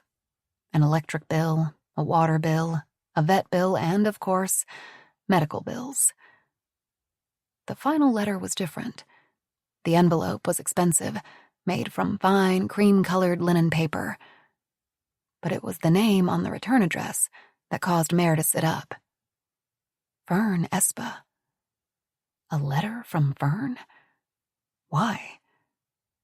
Mare opened the envelope, holding her breath as she pulled out the folded card inside. The note card was made from the same expensive paper as the envelope and was embossed with the initials F.E. What could Fern possibly have to say to her? There had been no communication between them since that last day at the villa. Fern was probably afraid that the contestants were going to sue the show or sue Kat's estate. Mare's mind spun as she opened the note card, and another piece of paper fluttered to the ground. With shaking fingers, Mare bent over to pick it up. It was a check signed by Fern in the amount of $1 million. Mare counted the zeros to be sure. Fern had given her $1 million. Tears filled Mare's eyes as she read the words that Fern had written on the note card in loopy cursive. You would have won. F.E. This is Brittany Presley. We hope you've enjoyed this unabridged production of Everyone is Watching by Heather Gudenkauf, presented by Park Row Books and Harper Audio. This program was produced by B Audio Limited. Executive producer, Carly Katz.